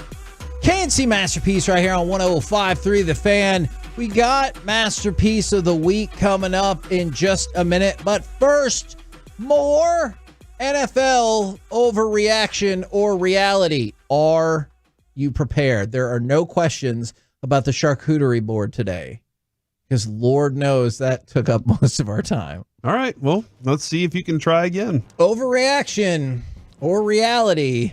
Saquon Barkley will rush for 1,100 yards this year and also have 700 yards receiving. I don't think he can stay healthy enough. His career high is 1,312 yards rushing, and in a different season, 721 yards receiving. I need to look at their roster again. The tough thing is when the Cowboys play the Eagles, how many possessions will the Eagles have as we are just pounding it with Ezekiel Elliott? You know what? I'm going to get to that question in just a minute, Mike. I had no clue. Or a version of that question. They have Kenneth Gainwell still, and they got Will Shipley. I just feel like they like to use lots of different running backs, and Jalen Hurts likes to run the ball too. So I just don't know if the production's gonna be that much, or if it's gonna be necessary for them. Well, since Mike insisted, we immediately go to this question. NFL overreaction or reality? Ezekiel Elliott will log 42 first downs for the Cowboys this season. This season, I know you're going to be like, which game? This season. No. Which month? Okay. Yeah, 10 a game. He had 4 games. He had 45 first downs last year. And that was on the Patriots? That's right. Heck yeah. Last year with the Cowboys, he had 56 first downs. Do you know his most first downs? His most first downs was his rookie year. He had 102. 102. That's okay. That's a lot. He hasn't lost a step from what I hear from our head coach. He will have opportunity. But he's also have not going to be the every down running back. Not losing a step from when he was the best running back in the NFL. Hasn't lost a step. We refuse to give him the ball as many times as when he hasn't lost a step. Do I have that one correct? Yes. So I want to make sure. And I don't see what's so confusing about that for you. Okay. I'm just kidding. Probably not. I think he's finished. Okay. Overreaction. Corey, what say you? No, I think reality. I think he's going to get plenty of usage, plenty of opportunity. Mike McCarthy's looking at it going, he's the only veteran running back I have on this team. I have to use him. So I think they're going to use him because that's the only one they trust. Is that scary for you? I think it's scary I'm not for saying McCarthy. You're wrong. I think it's scary for McCarthy. I think he insisted on Zeke coming back. Did he? I think he did. Because he was looking at his Jerry Jones thing. I think he was looking at his running back room going, I don't have any running backs. I need somebody. And let's try and get this guy. Because y'all aren't going to get anybody else. And that's, I do think that this is a thing that Mike McCarthy was insistent upon. Let me ask you this. Serious question. Do you think he can run outside the tackles at all? Like, he's not ever going to get there. I don't. Like, every linebacker is going to be waiting on him so every run has to be inside the tackles at this point with his speed and agility. Or you're going to have to be better in the screen game with him too. He can't catch. Well, that's the way it is. I mean, I don't know what else to tell you right now. He can't hit. One of the things I didn't like about what they tried to do with him was they tried to run him like slant routes and stuff like that just he couldn't do. He was better whenever he was in shorter passing situations, but then Dak didn't really have the great touch either at getting those passes down. So it's a weird combo right now. NFL overreaction or reality? The NFL will see what happened with all those people having to get their fingers amputated, and they will move a playoff game this year because of bad weather. Have you looked at the almanac this year, Kevin, to see what the weather's going to be like? No, I think we established. Yeah, it doesn't help because it'll be next year. We have extreme hot zones right now. Oh. But does that mean we're going to have extreme cold zones this winter? Wait, yeah, if there's a heat dome, is there a cold dome? Probably, right? I don't know the answer to that. Now. We're not. That's what they would say on the news, Kevin. This is the hot pocket of DFW, or the hot pocket of Texas, North Texas. I don't know. Move a game. No, don't move a game. Whatever. I don't care if those people go and get their fingers chopped off. I think it was ridiculous to have it. That's fair. I think it was ridiculous to have it like that. They knew it was coming. They knew people were going to be at arms away. NFL overreaction or reality, the Raiders will not finish in last place in the AFC West. Yeah, the Denver Broncos will. Interesting. I disagree with Mike on this. On the Broncos finishing last. I think the Raiders will. I think that's overreaction. Okay. Yeah, they're bad too. Okay, but both of them, they could very well have 3 bad teams in that division again. I can't guarantee Harbaugh is going to just turn that thing around this year. So there does seem to be a lot of folks who are just like, they got Harbaugh. I mean, they got Harbaugh. Awesome. Everything will be fine. Let's go look at the Niners and how long it took him to turn around the Niners then. Now I'm going to add, not very long. I'm going to add in a quick MLB overreaction or reality. Corey, overreaction or reality, we have an awesome giveaway Monday in the noon hour. Reality. Absolutely reality. And you can see it at KNC 1053 where we posted a picture of Mike Bassick holding up. Can we say it? Can we announce it? I think we should announce it. On August 9th? Yeah, August 9th or 10th or something like that. No, you can say it now. I don't even know if people understand what you're making It reference is a baseball bat. The flip ball. Custom made for Marcus Semien for the All-Star game. There are only 15 of these bats made in existence, and we have one of them to give away in the noon o'clock hour on Monday, July 1st. I'm assuming Semien has one of them. Give it to me. So we're down to 14. That makes a lot of sense. By the way, Marcus Semien announced as a finalist at second base in AL voting for the All-Star game. Really? And the person who's winning is too much of a coward to show up at the All-Star game. So I do think the great news is 1 vote so he can get in. 2, if he doesn't win, he's still the starting second baseman. Yes, exactly. Because Altuve, you just watch. If there's any wagering, if there's a wager on it, Altuve is going to have a slight ding in his knee or hamstring or something. Can't go, on Saturday or Sunday before the All-Star game. We're the KNC Masterpiece right here on 105.3 The Fan. And right now, it's time for Masterpiece of the Week. She said, list this. What's happening, gentlemen? Hi, Reggie. Hello, Reginald. Yo, this is Masterpiece of the Week, a segment in which we revisit some of the funny, stupid, or odd things that have been said on this program. Never. All the time. You'd be shocked. I get to hear the segment. Probably usually, appalled, in fact, actually. I understand. Yeah, let's just jump right into it with, I don't know where to start. Let's start with Kevin. There's not a better place than that. Where Kevin said this. She banged Matthew Stafford's back up. What? That's what the story said. Wow, bro. Dang it. By the way, that was false. Many people ran with that, and that's what we were making commentary on. You sounded really excited about it, though. Hey, look, sometimes I'm happy for people when they can hook up. Well, you weren't happy in this regard, Kevin. No, I do not care about the girl. That's the winner so far. I'm voting for number 2. She's number 2 that beats number 1 so far. She's everywhere, and people are like, "Oh, she got fired as a teacher," and then you're like, "That was a fake story." Yeah, nobody can figure out. Blah. Are you surprised though that she isn't trying to monetize this at the moment? Yeah, capitalize on it. She was. I'm sure her dad's really proud of her. Nobody can find her, dude.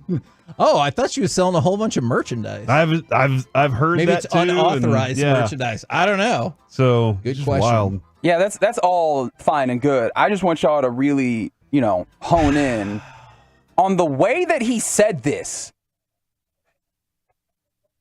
The girl. You really got into that. You know what you're doing. Yeah, man. That was nasty. I'm not gonna lie. I don't like the way that made me feel. I'm sorry. I don't know. Do you spit a lot? Not like that. Wow. Okay. Well, it sounds like he knows how to do it. You're a baseball player. Don't you spit the most? I used to. I don't spit that much anymore. I see soccer players On the doing baseball pitch field, a though, lot. I don't know. It just feels natural. Spitting and adjusting your cup. Did you spit a lot as a football player, or do you feel different spitting on turf? Because in football, I mean, in my mind, you're trying to keep everything in. You have your mouthpiece and everything, and you're trying to keep all the fluids in, you know? 'Cause you're dehydrated Yeah. quick from those pads. Spitting is going to dehydrate. I don't know. Your mouth gets dry. Hey, that's what Dune would tell I need you. a dry mouth. All right. Back to you, Reggie. Thank you.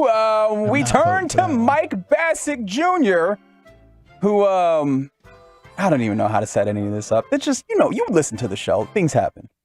If you screw around and you're up 1-0, never mind. I That was my love fault this for show, yeah. going down. That was a joke for 3 I people. hate this show. All right.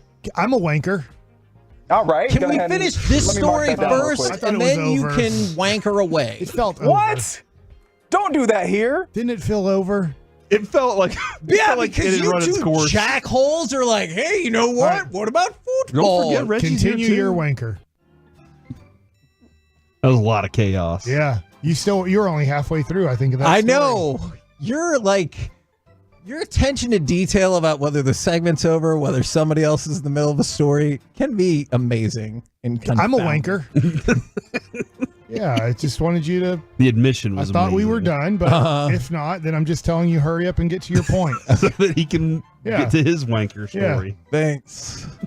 And sometimes what Mike has to say is important and groundbreaking. Honestly, cuts really far against the grain, like what he said here. Okay, I'm trying to think of a recent quarterback. Patrick Mahomes isn't great, but a recent quarterback. Oh, wow. Mike. I know the context. What? Is Next year, though, during football Mike! season, every time Patrick Mahomes does something, just drop that Patrick Mahomes isn't great line. he was so good Uh-huh. that I couldn't use him in the context of where I was going. Which But not- was? I forget, but I remember. You just going- you said in the clip you'll remember the context. the context that I remember is don't use him because he's too good to use in this scenario Okay. or scenario. Thanks, Mike. What is there a whole group of people out there that get mad when you say scenario that way, or is there Probably. Okay. There's I don't there's- even know what you're saying. Yeah, there's so many groups. Okay. There are a lot of groups. That's That is true. technically correct. How many groups do you think there are? Too many to count. Yeah, Millions. infinity. Yeah. And you know what? If you wanted to count them, what Mike said here would be very helpful in that regard. Taco Charlton also just won the UFL championship with Holy the cow. Birmingham. That had to have been This guy Carter. doesn't He's have the enough only person fingers that would for all the know. rings. Jeez, get that guy more fingers. So stupid. I remember that at the time. Get that guy more fingers. It's going to be tough against your Hawk Tua thing. Those are the leading candidates right now. Fingers and Hawk Tua. Holy crap. Maybe we can get you another candidate here as we continue Masterpiece of the Week, where Kevin and Corey, or not Corey actually. Corey, you've stayed conspicuously out of the fray here. But Kevin and Mike, I don't know. I don't make the rules here. Kevin and Mike agreed on something magical, I might say. But And it was I played a there in magical AAA. dump, right? It was magical. Hold on. I'm confused on that one. I don't remember. Wow. Can we play it again? Yeah. Sometimes. I went to Rosenblatt Stadium, which was a dump. Yeah. But And it I was a played there in magical AAA. dump, right? It was magical. That's how I feel about Wrigley Field. I was like, people are like, oh, that one's the best. And I was like, once you sit in your seat, it's the best. And you shouldn't sit in the seats and then do dumps, dude. no, That's I'm just crazy. saying when you navigate the different places, you might be like, this place is not that great. But once you... Have you ever walked out of the bathroom though and been like, That was a special magical? one. 1,000,000%. That was a good one. And I challenge, I say every human in the world has experienced that at least once. From the 817, shout out to all the children listening because they said, my 5-year-old just said, you can't get people more fingers. There you That go. is right, child. That's not how anatomy works. I'm proud of you. Oh, was that a I think sarcastic reptiles thing, dude? can, though. Tell me more about Some that, of them Mike. can. I don't think- think fingers necessarily. Like, yeah. definitely like tails at times. Yeah. Yeah. Sometimes reptiles have things that regrow. Axolotls are really special in that way. What did you just say? Axolotls. What the hell is It's that? an animal. Look it up, bro. You're gonna Yeah. hate it. And finally, Oh, wait. All right, last one. Let's listen. Oh, we won't. Closely. Mike Oh, Bassick says things. we can party for a week and shut down all businesses. Well, we don't have to shut the businesses down. Businesses can thrive. People that are at businesses have to party. Well, but what if they want to make some money that week? Like they can thrive while we're parading. All right. I want to party. He just wants to party. I'm speaking for business people. I was being a business person. Yeah, Mike is very pro-business. This is how we can prove Yeah, it. you were demanding the business people work. I was saying they want to party. I'm gonna vote for Mike talking about Taco and all of the championships that he's won with his fingers. Jeez, get that guy more fingers. So stupid. I'm voting for Hawk Tua. Yeah, I'm voting for Octua also. Damn Kevin it. crushed that Yeah, one. because he really said it. No, I do not care about the Hawktua girl. Man, that was a God, lot. he put a lot into that. I didn't really even know what did. you're talking about, and then you guys told me yesterday at Buffalo Wild We Wings. showed you the video. It's just funny. Like we're just having some fun with it. What'd you think about learning about what that meant? Makes sense for our society today. We're the KNC Masterpiece right here on 105.3 The Fan. Coming up next, it's time for our chit chat with those fellas from the G-Bag Nation.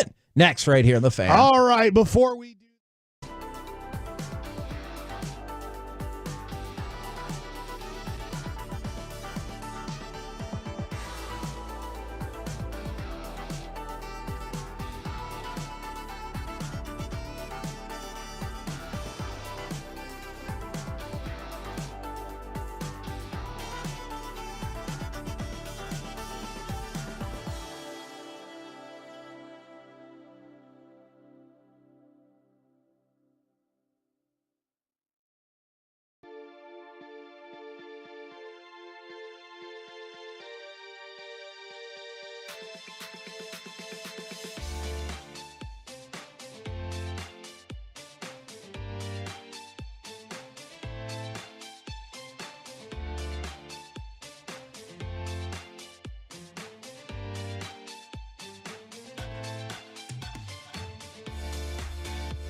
segment of the KNC Masterpiece on 105 Through the Fan is brought to you by Classic Chevrolet and Grapevine. They're the #1 Chevy dealer in the world, and they've got more Silverados than anyone else. This is Texas. This is Classic Chevrolet. Together, let's drive based on new Chevrolet registrations 2023. KNC Masterpiece back here on 105.3 The Fan on a shout-out Friday from the 972. Shout-out to my kids, Aubrey, Adrian, and Kennedy, who helped me celebrate my birthday by serving 48 meals to the homeless yesterday. Best gift ever, and y'all are the best. That is downright heartwarming.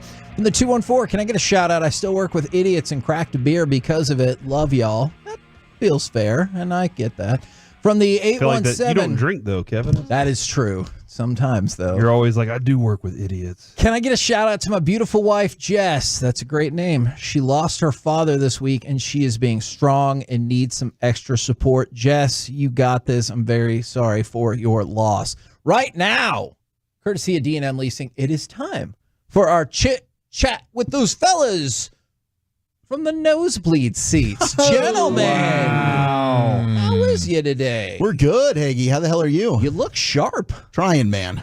You look sharp dress-wise. He looks sharp with his The haircut looks good. I know this is the first time you guys have got to see it, Yes. right? Yeah, I forgot about that. I showed up and they were like looking at me like, I who's follow this you. guy? I follow the station on social media. Ooh. Yeah, I saw the picture I there. did see it 2 You saw the days video. ago. I'm not going to lie. It took me a second when they go, who is this person? And I'm glad it said hosting the afternoon show, or else I'd be like, I don't know. Who is this person? But then I was like, oh my gosh, he cut his hair.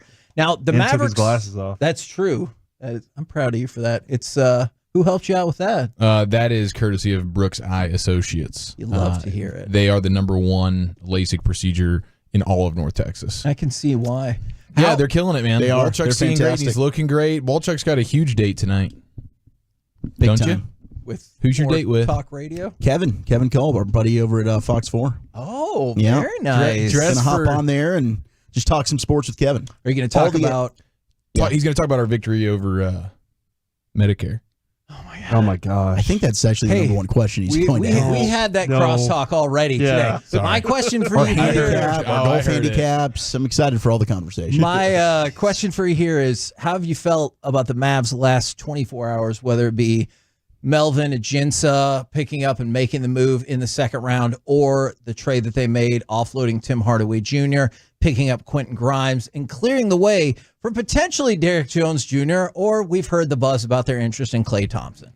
I mean, I think the THJ trade was fantastic. We were all waiting for that to happen. Thank goodness. And then Quentin Grimes sounds like a nice piece, right? A 3-and-D type of player. The And corner, significantly younger. and the elite corner threes that you brought up from your buddy Mike. I mean, that's got to make all Maverick fans excited. Yeah, because we don't know too much about Quentin Grimes, but a guy who's No. watched him play every game of his NBA career gives you the positive side of what he can do. He gave you the negative side. He's not much of a driver. He can't finish at all and never even looks to finish. So he's going to be very limited if they do close out on him, but a really good defensive player, nails the corner three-pointer, something you can use. And for $4.2 million, that's a heck of a player. Couldn't agree more. Yeah, this is fantastic. Now I'm wondering about the Klay Thompson thing. Is that something? Yeah, so the line of thinking goes like this. You made the trade, obviously, to get Grimes with picks I didn't even know we still had. All those second rounders? Yeah, but also put yourself in a position to have access to the full mid-level exception. And so the thought automatically was, there goes Derek Jones Jr. But depending on what the Klay Thompson market looks like, or if he would accept it, Mark Stein was saying the Mavericks were interested in that. And clearly, three-point shooting is something that, well, no team would hate, but like it feels like you could still use it here with the Mavs. So I wonder what his market looks like, and if they look in that direction, they're like, I do want Derek Jones Jr. back, but we're gonna sign Klay Thompson. Yeah, I wonder about it as well, because I don't know the version of Klay Thompson. Is he worth what I believe he's at least certainly trying to get? And I feel like a team like the Orlando Magic or somebody like that we've seen, or even Denver, apparently, if they lose out on Caldwell Pope, is going to be a team that's interested in Klay Thompson. So I would be surprised if they let Caldwell Pope like actually go out the door, but I understand. Wasn't that another player linked to the Mavs? And Yeah. they said they don't want to trade him to the Mavs because for obvious reasons. The Mavs just won the West. I mean, that's a direct competitor that's going to ruin your chances of trying to win the finals. Well, he's a free agent, and I guess reading stuff, their owners like, we're not going to the second apron. We're just not doing it. So this would be a signing trade for the Mavericks. Yeah. Is how I guess they'd have to pull that off. I guess Denver looks at it and they go, financially, we cannot go to the second apron. Damn. Okay, well, man, I guess they're like, man, I wish we would have made that trade of Jackson yesterday. Like we did that specifically to get in position to keep KVP. But well, maybe I guess they're still worried about the money on what he's going to get in the market. I think in today's market, he's 20 to 25 million. A year. And I don't know. I have to look at where the second apron is and all that stuff to see if that fits for them. There's just something to keep an eye on for the Warriors. They pushed back their guarantee deadline with Chris Paul. So, we talked about the Dante Exum money being picked up today by the Mavs. Chris Paul had a $30 million guarantee, but they've pushed it back, supposedly exploring a trade. I feel like they've probably been exploring that trade for a little bit now. Deadlines make deals, man. Sometimes you got to move the deadline to make the deal. It's true. Oh, I like that. Yeah. Move the deadline to make the This is our deadline now. Do you think that works in football too? I wish it did. It doesn't feel I like wish it we could works. just move deadline it day to like happens. I don't today think it or- works. Yeah. What do you guys got coming up today on the program? And I've seen multiple people send this in today. So I do want to give a shout out to today is Paul Bunyan Day. It's not one person. Numerous people have asked why we're not doing Paul Bunyan Day today. The creator of the Grand Canyon. Maybe should have done a combo platter. We did a combo platter for Food Truck Day. With Paul Bunyan, though. The British are coming. Nope. That is Paul Revere. I don't know why he invented those things that end up on your feet. No, like, that's not just a comfortable. bunion. It's the worst invention of all time, and he doesn't deserve the credit he gets. Him and Peter and Mary. No, the bunions are actually terrible. That's Paul- why Brian's not here. What do you guys have coming up on the program today? You're talking about the Beatles. No, he was talking about Paul Bunyan. Peter, Paul, and Mary is what he was going for. That's ladies and right. gentlemen. It was Paul's Bunion. Oh, my actually, God. We were about to get to. If this is what you're bringing on the show, Terrible chips. it's going to They be taste good. like- What else do you have It's a on the short show. It's Yeah. not this. Was that Funyuns that you were? Pure gold as always, Hagee. Thank you so much for asking. We'll have Eric Nadell at 4:20. Bobby Krell will talk all things Mavs at 4. Ooh, we're gonna be talking bunions with the Hall of Famer. There you go. I think he might have had a bunion once. Oh, for sure. Oh man, most people don't go through Maybe life two. without hitting Definitely. one bunion. I've never Definitely had a a bunion. I don't topic you want want to one. dive into. Hey, what's up with the bunions, Eric? All right. Well, roll home with the G-Bag Nation, or honestly, if you got some other stuff to do and you can't make it today, I get it. We have been the KNC Masterpiece. I'm just kidding. I'm kidding. Listen to these Make guys. your way back with Bleep us you, Hagee. on Monday, 10 a.m. to 2 p.m. right here on 105 through the Fan. Say go get Rangers, Kevin. Oh, go get Rangers. But And it was I played a there in magical AAA. dump, right? It was magical. The North Texas Baseball Show.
O'Reilly Mazda of Arlington and Hearst Studios. You're rolling with the G-Bag Nation on 105.3 The Fan. We got trades. We got draft picks. Heck, we got another draft tonight in the National Hockey League. Stars looking to keep building their team, baby. Go win a Stanley Cup. Rangers baseball, they're getting a win tonight. They're getting off the schneid. I'm putting in the call. Scherzer's on the bump. That's good. He's throwing a perfect game tonight, Eric. Wow. Yep. Perfect game through 6. Yep, okay. That's it. I like that. And you don't want to push him too much. I think that's a healthy way to do it. And then the bullpen will come in and close the door. They will. They'll slam that door shut. And maybe you'll score a couple of runs. You win the game 3-0. I'm glad you're putting in the call to offset yesterday's call from Brian Broaddus that we were going to get a Rangers sweep. Mm-hmm. Right? Yeah, he did say Rangers sweep. But I think actually the issue was he didn't say sweep for either team. He just said there'll be a sweep. Oh, he just called the sweep. So now he might have ruined the Rangers' chances. It might, end up going the Orioles' way in this. And we know he's Boston Brian. Do you think he's Baltimore Brian? No, I don't think so. I don't think he does love a good crab cake, though. He loves crab cakes almost as much as you do. But if you look at it glass half full, though, Walchuk, THJ is not a Maverick. No, he's not. And that's going to make everything, that's the chicken soup for the soul. Right? Absolutely. 877-881-1053. How you feeling about the Mavs moves over the last 24 hours? They have their second-round pick. They move up last night. They go get Melvin Ajinca, who quite a talented individual, as we talked about yesterday in the Open. He was one of the 5 guys we were discussing. Could be Maverick targets. I didn't know how to pronounce his last name. Since then, I've learned. You went Ajinca yesterday, didn't you? Ajinca. But the J was silent. And you thought the C was hard. Yeah. But what did it end up being? Ajinca. That's what I've been told. I Yeah. hope to God that's right. The old draft and stash, develop them and see what happens there, maintain the rights. That's cool. That's definitely cool. 6'8", he's 20 years old. Some of the clips we saw, looks There's like some athleticism there in a 6'8" frame. Can move, create his own shot. Not upset about it, man. Shoot the 3 ball. Certainly has good length. Got a good little prospect there. Absolutely. Who knows? Maybe he never plays a minute for the Mavericks, or maybe he develops into something that is pretty darn good here down the road. Nice to get the Euro bump now too. Like that used to be like Buddy's Euro. Now it's like, and he's a Euro guy. He is a Euro guy. He's obviously going to become an MVP type candidate. We'll talk with Bobby Corella more about the Mavs at 4 o'clock. Zach Wolchuk alongside Eric Chiafalo. We got Lucius Alexander, Carter Freeman, Brian taking a rare day off as he is fishing with the boys, and of course Gavin Dawson on vacation with the family. But yeah, the big news in DFW, Tim Hardaway Jr. traded earlier today along with 3 second-round picks to the Detroit Pistons in exchange for Quentin Grimes, the guard who was with the New York Knicks and then got moved to Detroit. So one of the picks the Mavericks trading is from 2025 via Toronto. Other 2 from 2028. Deal, of course, reported by Woj earlier. But we knew the Mavericks were trying to move on from the salary and create some room to sign Derek Jones Jr. So hopefully that ends up getting done, right? I mean, you've got Quentin Grimes now, who's a good defender, can shoot the 3 ball. You've got now an asset that hopefully as a bench piece, you're not like, man, I can't play this guy in the postseason, which is what Jason Kidd ultimately decided with Tim Hardaway Jr. unless the game was completely just out of it. But now you've got room for DJJ to hopefully be brought here at the mid-level exception. Yeah, absolutely. I think that's definitely going to be on the table. We'll just see if there's another team that comes in with, I guess, more cap space and willing to give him considerably more dollars, especially in terms of maybe a shorter deal, but with just more money over the course of the next couple of years there on an average basis. But, I think that now you've opened the door for when you see or when you hear Nico Harrison say 1A, 1B, Derek Jones Jr., this is the move that sets up for it. And some of it's going to be out of your control. You can only do so much. This was the move that needed to get made in order to give you a chance at it. And we'll see if Derek Jones Jr. is going to play along. It seems like he loves it here. Why wouldn't he? Great fit. Everything's working out. But the Klay Thompson stuff is interesting to me because you're not going to get both of these guys. Mm-hmm. And I just, to me, like I'm fine with Klay Thompson totally, but I don't know what the contract would look like for that. Yeah, I think you make a good point where it's like, you're thinking. I'm thinking of Klay Thompson as a guy, obviously one of the best 3-point shooters that we've seen in the last 15, 20 years. But defensively, he was a really good defender. How much has that declined? It seemed like the defensive play with the injuries is really something that he is not quite the same player. what version of Klay Thompson ultimately I think is the big question. Because you just think on paper, like, yeah, I'd love to have Klay Thompson. But at this point, coming off of 2 major injuries, where is he at in his career? And yes, the salary will maybe he's finding out that the free agent market for him, or the market in general, unless he does want to go to a team like Orlando that's not really competing, he's not going to get the money that he desires. And Golden State seems like they're willing to move on. We hear about the Paul George rumors, so maybe he's thinking, okay, the Mavericks are a team I can win with potentially. Is it worth maybe taking less to go to the Mavericks than taking more to go with Orlando, but I'm probably going to lose in the first round of the postseason? Yeah, I think the Klay Thompson stuff, I want to talk to somebody that's really been watching him defensively, because the numbers offensively, when you look Pretty at good. them, it's like, hey, 18 points, 3 boards, 2.5 assists, 39%, basically 39% from the 3-point line, which is not that far off from his career average from the 3-point line. And the 18 points per game is just under the 20 that he's averaged for his career. So, and he played in 77 games last year, but he's obviously a player that's on the decline, and he's a dude that's been through plenty injury-wise. So you have to imagine like the lateral mobility where he was an elite defender, like in theory, elite Klay Thompson, everybody would want, and especially the Mavericks would want, like the premier 3-and-D type player. And just calling him that is probably really an understatement. But I don't know. He was an elite defender. Is he now a good defender? Is he an average defender? I don't know. IQ wise and everything like that, he's going to be on point. But physically, this is a super young team that the Mavericks have right now, that you're kind of like looking into. Like, you bring in Quentin Grimes now. Yeah, 24. You just get much younger, like across the board. So do you want a veteran piece that's a little bit more skins on the wall championship wise? I don't know. I think a lot of it has to do with defensively, where is it at? And what are the numbers here? Like you said, like the contract, I think he's wanting to get a $100+ million contract. Of course, Right. he's wanting that, but maybe it's just not going to be there for him. Sure. And I know Steve Kerr is saying, like, I'd still love to have Klay Thompson here, much like he did with Draymond, before Draymond got his new contract with Golden State as well. But I don't know. Like, Quentin Grimes, is a good defender, scrappy type of player. For Klay Thompson, now 817 just texting, he's 75% of his old self. That's from a Warriors fan.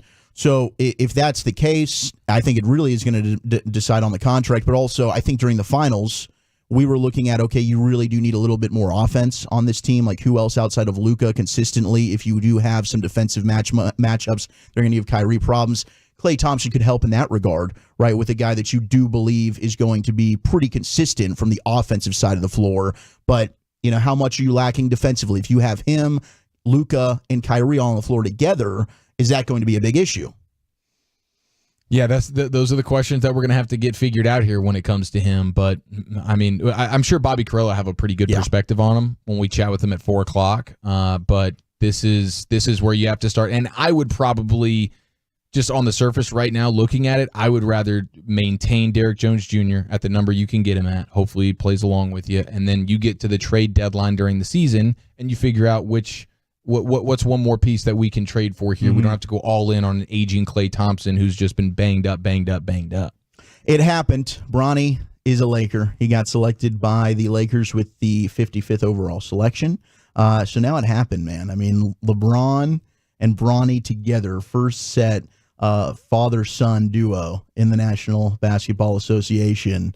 I think it is pretty badass. Like, now that it has happened, pretty cool moment there. They showed, the video of Bronny getting selected. He's got the family around him. So NBA history could be made this year if Bronny does indeed end up wearing a Lakers uniform at some point at 19 years old. And this was something that, we kind of assumed was going to happen, especially after Rich Paul during our show was throwing out, hey, if you take him, Bronny, that is, he's going to go play in Australia, right? So other than the Lakers, I mean, they were pretty much angling, making sure nobody else was going to ruin this. But at 6'2", we've heard about, he lacks consistency with the jump shot, needs to add some more offense to his game, but a good defensive player. And ultimately, I think, look, if you can be somebody that provides defense, you can carve yourself out a nice career in the NBA. Yes, you can. But it is... This is like, if he's going to play, if he's going to put on the uniform, I think it's pretty much a guarantee he's going to suit up and be out there. That's what I mean. Okay. At this point, everything's been answered. Like, we were wondering how involved, how much were they going to strong arm this thing to go the way that LeBron obviously wanted it to go. And it's clear that his dreams being, lived out here, but I don't know. I do wonder how Bronny feels. It seemed like he was pretty excited about it all. I don't know if this is something that, I don't know how many people would really want to have this, like where it's obvious, hey, it's happening because of your dad. I just don't know how maybe he doesn't care. Maybe he doesn't care at all. I don't know. I would like to think that LeBron, if this isn't something that Bronny is 100% in on, then LeBron, the dad, would be like, okay, but this is clearly how they drew it up. So everything's working, and LeBron has earned the right and built the infrastructure business-wise around him to be able to dictate things like this. He's absolutely, he has the power, and he's got every right to be able to exert it.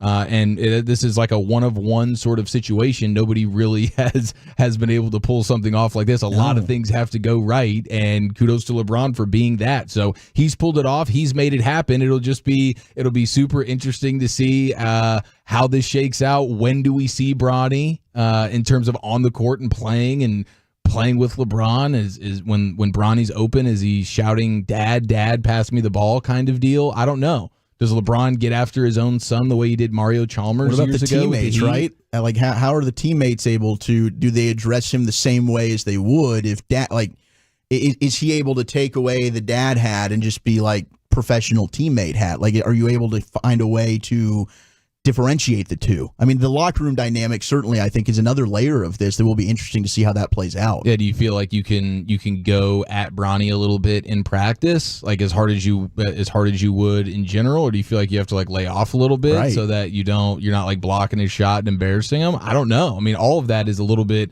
weird. I'm sure for all of those players it'll be a little bit weird, and for the one guy who ends up missing the cut of the team because Bronny has made it, that guy's going to feel some type of way. But and it's super unfortunate for that dude, but it also to some extent just is what it is.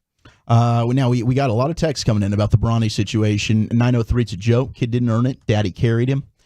We got the 214, it's a joke. Is what it is. Hey, Bill Walton's son was in the league. That's all I'm saying. Bro. Yeah, Luke. Yeah, and got a head coaching job. Yeah, come on now. So look, the nepotism angle is not mid new. as hell. Not new, and it's not new in any sport. No, but we've never seen it strong-armed like this, just blatantly in your face. This is happening because I want this to happen. Bill Walton's not doing that for Luke.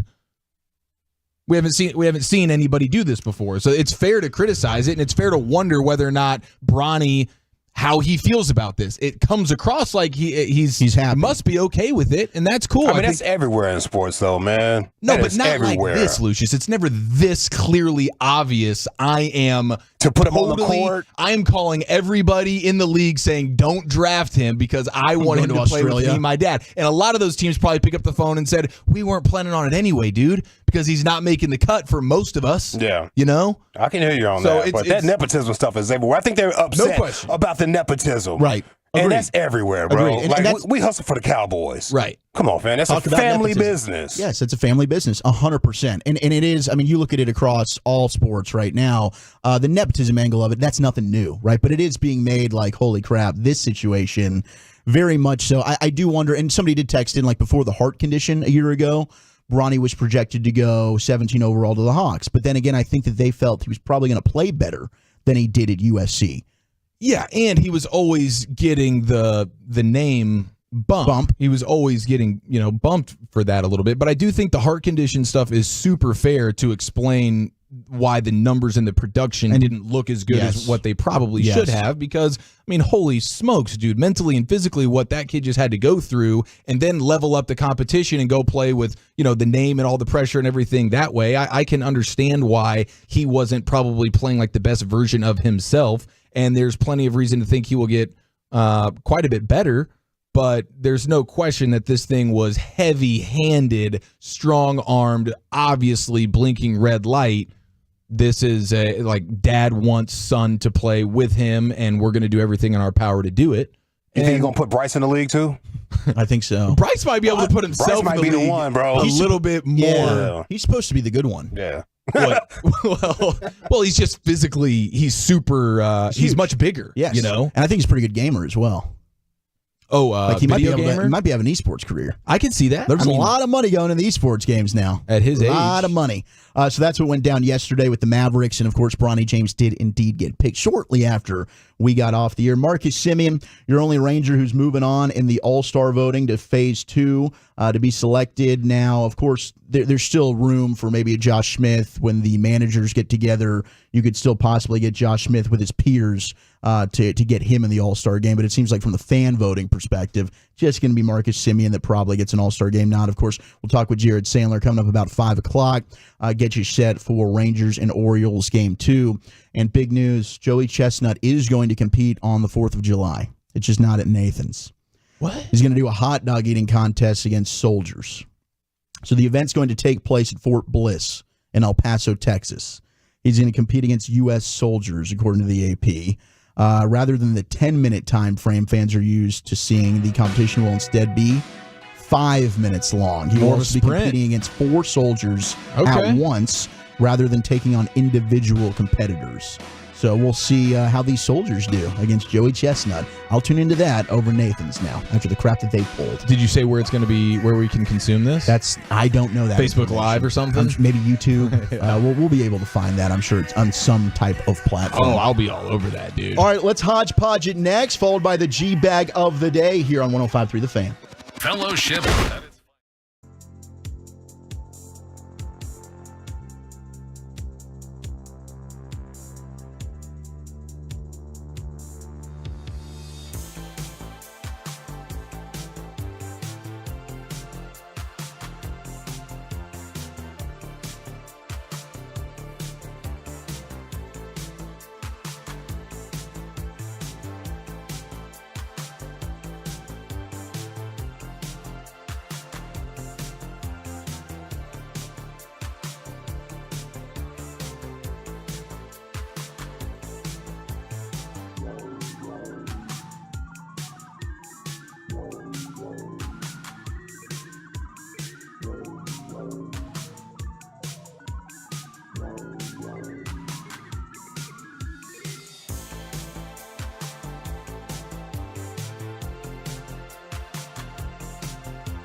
The Bronny conversation continues, and we have some Cowboy infighting to some extent, maybe some Cowboy player finger pointing. And if you could wait till 7 minutes for that little Cowboy situation, oh, no problem at all. I might No play problem. it for you. No problem at all. And you guys can react all the way and have all your opinions. Perfect. Let's go. No problem at all. All right. But this is all taking place here, so this is good. Great to be with you here in the G-Bag Nation. Segment's brought to you by Cars for Kids. Donate today at carsforkids.org. Also brought to you by the Frankels. Life is unpredictable. Accidents happen. Frankel and Frankel are the go-to attorneys for car and truck wrecks in DFW. If you or a loved one has been in an accident, contact Frankel and Frankel for a free consultation. 214-333-3333 or go to truckwreck.com. All right, so a couple of people are pointing out too, and this is like what happens now. It's like LeBron's putting his son in the position for now he's trending alongside of Thanasis Antetokounmpo. Yes, the Greek Freaks bros. Right, which is probably the most, other than Bronny, that's like the most new age topical nepotism situation playing out right in front of us in Milwaukee, where, I mean, Thanasis is a sort of a running joke here. I mean, across the NBA Twitter and things like that. So now you're putting Bronny in that same type of conversation, and that sucks. That sucks for the Sun, you know? So I get why there would be some question here on just is this the right play for your son? Is this actually the right thing there? I don't know. I think it's fair to question it. Last night, obviously, we had the debates, and hopefully we'll get a little bit of that sound coming up. But did you make it the whole way through, Lucius? Yeah, I did. I'm proud of you for your stamina. I started falling bro. asleep. I don't know if it was looking at them and just seeing how tired and exhausted they were, and then it made me tired. But by like 9:15 or so, I fell out. But it was what were the? I actually thought we were kind of joking about the microphone situation. I felt like that actually made for a better, more coherent debate in terms of just like letting somebody finish whatever it is they're trying to say. Yeah, I like the microphone situation too, because when they make their points and their time is up, the guy always says, well, one more thing. Boom. Exactly. Done. We're moving on. And in my last point. Yeah, it kept it moving. It kept it moving. Watching them talk into a muted microphone was hilarious. There were so many funny things from last night. What stood out to you? 877-881-1053. Walchuk, how many seconds of this did you watch last night? I watched probably the majority of it all. Oh, you did? You ended up doing okay. Because you didn't seem like you were interested in watching it. But then the timeline gets involved and the Rangers are down by $1 million, and you're important, like, okay. You know, you got to do your due diligence for America. Yeah, it was one of the most patriotic things you can do for yourself. Absolutely. And it ended up being, there were some hilarious moments. I think we were arguing with the handicap and golf. Crazy, I mean, there was some stuff that was just jaw-dropping. There was no fact-checking from CNN until the very, very end. Like maybe 2 hours later, a guy made a fact-checking little situation on CNN, and his fact-checking situation was longer than the whole debate. Because I need that. I need to know, like, okay, how truthful is this, what they're saying right now? It's like Tony Reale at the end of Pardon the Interruption, where he tells them everything they got wrong. Guys, we're going to need more than 30 seconds today to rattle off all these things you got wrong. Actually, you did have sex with that porn star, Donald. Hey. And that was on the night that his wife was pregnant, too, right? Bro, that's why she's not at the court cases or anything like that when he was dealing with it. Just the one night. That's your situation. The one night she was pregnant. Oh, so man. sad. I It mean, was good. From a personal standpoint, though, like it was gut wrenching to see that. Like from a haircut place, I have the Jake Tapper, and I wasn't expecting that to be just something that was very apparent to me as soon as I walked in there. They were super hyperbolic. I loved that because I get that way, but everything was best in the history or the worst in the history. Yeah. There was no real in between. It was best and worst in the history, but a lot of that stuff was funny. Greatest best. Yeah. Greatest The best. greatest best. Yeah, there's the best and then there's the greatest best. It was pretty special, and I look forward to hearing potentially a clip or two here in G-Bag of the Day in a moment. But I do got to show you guys this. Carter, if you wouldn't mind throwing up the newest opportunity for Ohio minor league lovers, high A affiliate of the Cleveland Guardians. This is the Lake County Captains. You have an opportunity. I'd like to introduce you to Roto-Rooter Toilet Row, which features seats that are actual toilets for fans to sit on during games here. What? Look at this. Out in the open? Yeah, and I can't confirm the usability of these things, so I don't know, but they look to be the most comfortable. They're like cushioned toilets, full-fledged, like there's like 10 of them next to each other. And I guess the idea is like we like to spend so much time on the toilet playing on our phone or whatever, so why wouldn't you just do that at the baseball game as well? But these are like the best seats in the house too. These are like right over the home team dugout here. But what the hell? They're only $16 a seat. I mean, these aren't just any seats, Wolchuk. They're super comfortable. They're elegantly designed and offer unparalleled views of the action. I mean, each ticket holder, Wolchuk, in Toilet Row will also enjoy personalized attention from Horatio, their dedicated bathroom attendant. Horatio? Okay. Who will ensure that your needs sign me are up. met. Horatio's there, and he's making sure that the toilet paper is where it needs to be. Mouthwash, combs, gum, keeping Your you legs fresh. are going to get numb so fast. I don't want Good everybody. 35 minutes, you're done. That's a great You're point. so close to each other. Everybody's looking at you. This is a coveted section, man. This is They're a gonna no have thank you for me, man. The toilets have magazine racks in the back for programs and different types of snacks you can actually eat while you watch the game and enjoy. Imagine the smells. Some time I don't on want the to be the commode. people in that row behind them. This is revolutionary. Thank you to the Lake County captains. Now into the Pimp Cup we go for today's G-Bag of the day. What's that thing that you put, what is that though? The little stool that you have your feet on when you want to get a good squatty potty. Squatty potty. Love it. They need squatty potties right there. It'd be like a little abdomen you got going on. I got a little, put your feet up there. Little makeshift one that I got. I don't have the real certified regulation squatty potty, but I got like a little stool. Oh, as long as you got your legs in that position, pause. I'm pretty sure you're going to get it done. Man, I'm just going to let you know, man, I am wore out, bro. I'm going to change my my leg days. They will not be Friday anymore. Ooh. You cannot do leg day before work and then try to go to work. You got to rip that Band-Aid off on a Monday or a Tuesday. I might do it on the weekend. I can't go to work, man. I got you. Yeah, you got to get laid up a little bit after that. Yeah, because, man, I am wore out. Told Carter, I'm low-key faded, bro. That's where you had your legs up. Faded. You looked like you're struggling. Yeah, my legs are wore out. And then I got on the treadmill.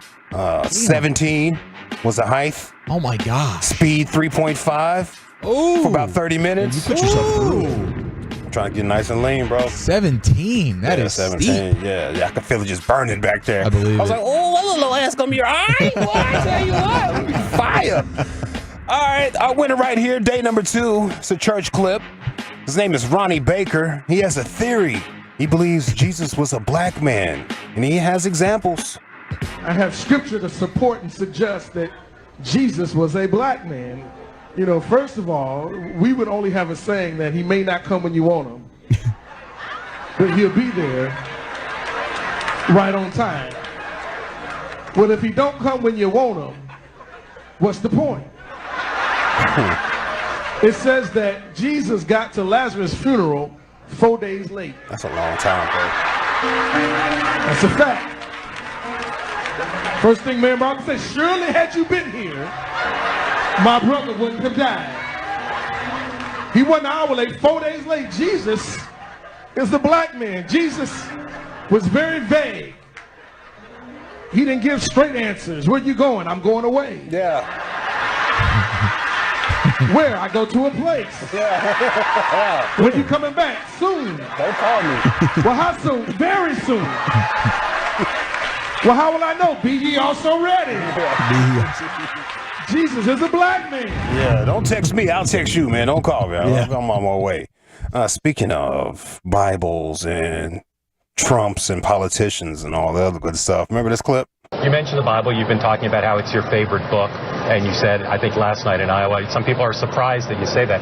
I'm wondering what one or two of your most favorite Bible verses are and why. I wouldn't want to get into it because to me that's very personal. You know, when I talk about the Bible, it's very personal. So I don't want to get into verses. I don't want to get into... There's no verse that means a lot to you that you think about or cite? The Bible means a lot to me, but I don't want to get into specifics. Even to cite a verse that you like? No, I don't want to do that. You're an Old Testament guy or a New Testament guy? Probably equal. I think it's just an incredible... The whole Bible is an incredible... I joke Very much so. They always hold up The Art of the Deal. I say my second favorite book of all time. What's the first? You know, probably equal. That's hilarious. That is pretty incredible. All right, let's go. Couldn't even hit me with a John 3:16. Just get him out of there. It's hilarious, bro. Woo. That's personal, bro. Don't ask me no questions about the Bible. That's personal. Hey. Yes, it is. Yes, it is. Let's go to Malik Hooker, teammate of Micah Parsons. He just has some advice for Parsons. Just some advice. My thing would be, though, for Micah, my advice would be for Micah would be, just make sure we're all right, where and being where your feet are. Because if we're at work and, the run game's terrible, but you're doing a podcast every week and the run game is terrible, then, what are you really caring about? Are you caring about the crowd that, is watching your podcast? Are you caring about the success of our team and the Super Bowl that we're trying to reach? Hey. Yeah, that clip's gone pretty viral. I think a lot of Cowboy fans are feeling that right now. And Micah has responded. We'll get to his response. Yeah. At 3. Okay. Ooh. I'm going to save that. That's a hell of a tease. That's a cliffhanger. I guess I'll be here for that, huh? Yeah, you'll be You'll here, have a choice. Okay. Gronk was talking about Bill Belichick's new girlfriend. He was on Julian Edelman's podcast. Both of them had jokes. Did you see Coach Belichick's date? Yes. I sure did. He's dating a 24-year-old, good-looking 24-year-old. He always told us there's 3 things out there that don't get caught up in. What were the 3 things? What was the trifecta, Julian? Can you please explain the trifecta? Mr. Gronk, would it be alcohol 1? Alcohol was 1, and Coach Belichick did not partake in alcohol. I can tell you that. 2, is it apples? Apples number 2, and I would say Coach Belichick did partake in being an asshole at sometimes. But not anymore. I love him now. He's my favorite. Not anymore, though. All right, what's number 3? Number 3, is that girls? Yeah, girls. Yeah. Girls. And now he's all caught up with the girls. We love you, Coach. We love you. He's really putting to rest all those rumors. Oh, he's too old. He can't connect with the younger generation. He's like, watch me. Watch me. Watch me. Watch this. This is just him preparing to get back into the league and coach some youngsters, man. I like this. This is big picture Bill right here. This is why he's the GOAT. This is what sets him apart. Bill gonna be out there talking about that's fire. He's connecting with the younger players again. With the youth. He's got a little riz to him. All right. Let's go to Braves and Cardinals broadcast that happened this week. They're super freaky in that Cardinals booth, I'll tell you that. Run for your life. He just spit on his shoulder as he was sitting there and went to spit, a little fume it out, I guess, and mouth getting a little bit dry. Didn't quite clear his arm and just landed right on the shoulder. Hawk tour. Let's do it again. We got a hawk tour on the broadcast. Do it again. Hawk tour. And it's a strike. Oh, man. Tour. Yeah, that's an easy out right there. Hawk tour. Imagine that in Matt Hicks's voice or Nate Dell. Oh, gosh. I'd love it if we could get Hicksy to drop a Hawk Tua on the broadcast. We should ask him today. He joins us. We should ask Nate Dell if he would drop a Hawk Tua. Yeah. Does he got what it takes? He's got the Hall of Fame skins on the wall to just be able to blow. Yeah, no one's going to get mad at him if he did it. Yeah, we're talking about sausages and everything being stuffed in elevators. Which one looks the best? Yeah, which one looks the best there? I'm still waiting on that answer. Swing a moon. All right, that's it for me. All right, fantastic. Here we go. Is it the one-time champ, Ronnie Baker, Black Jesus Theory? Is it Malik Hooker versus podcaster teammate? Is it Bill and the trifecta connecting with the young generation? Or is it a little Hawk Tua on a baseball's favorite pastime? Hawk Tua in St. Louis. This is tough, man. My gosh. I think I'm going with St. Louis. I think I'm going with the Hawk Tua on the baseball broadcast. I love that. Surprise, I know. That's good. That's just defecating on the institution that is baseball. Yeah. You know? I think that's wonderful. That's my vote. I'm with you, bro. Right on the shoulder. Hawk tour. Hawk tour. Well, since my vote doesn't matter, I'll go for Donald in the Bible. Okay. I'm going with Church. Okay. Yeah, wow. Oh, damn. I thought you had Hawk Tua. No, I just wanted to play that again so I can Right on the shoulder. Hot tour. Hot tour right there. Right on the shoulder. That's a full count. Oh my gosh. Okay, so we have a 3-way tie here. Was Donald actually won? Can I even vote for that one? I don't even. Was that I one? mean, if you wanted to, not really. It was just, but it just related, and it was funny to me. It's always on my mind. It's such a great clip. It's so good. I love them both equally. Equally. It's very personal. It's very personal. I just don't want to get into that. You know, we can talk about me begging a porn star, but it's too personal when we start getting to the Bible. It just, I think the whole thing. It's my second favorite book. Well, it's a tie. It's a tie. I guess we got to put this on Twitter somewhere. Should we call Dawson and tell him to tweet it from the G-Bag account? You think he'll answer? I don't think he'd even answer. Of course not. He's so high right now up in the mountains in Oregon. He's doing all probably can't kinds get of stuff. reception. Bro, and if you did tell him what you were trying to do, he'd probably hang up on you. Hey, what are you doing? By the way, I don't even want to know. Can you just post these G-Bag of the Day clips on the G-Bag Nation Twitter for us?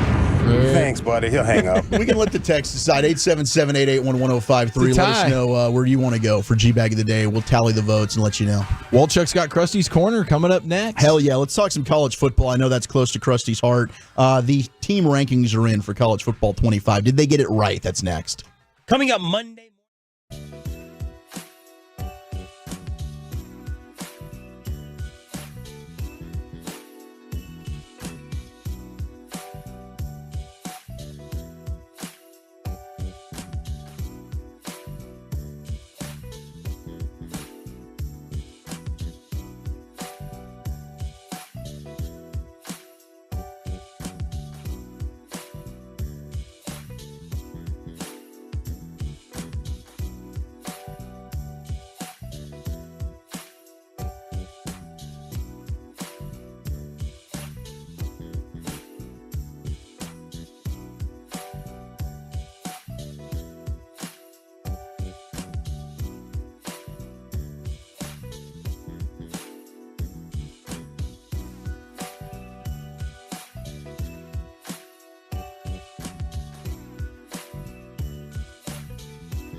Do you think it's true that you've got to forget something else to remember that Uber Eats has groceries? No, that's absurd. Hey, remember when you used to be a, what was it, Pepper Lady? Pepper Lady? Wasn't it Cinnamon Sisters? Basil Babes. Saffron Squad? Nutmeg Maidens? Paprika? No. Nutmeg Maidens. I just said that. Was it Spice Girls? Doesn't sound right. What's it, Saffron Squad?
Classic Chevrolet in Grapevine. They are the #1 Chevy dealer in the world with more Silverados than anyone else. Go see them today or visit ClassicChevrolet.com. This is Texas. This is Classic Chevrolet. Together, let's drive, relax, and enjoy the difference. Based on new Chevrolet registrations 2023.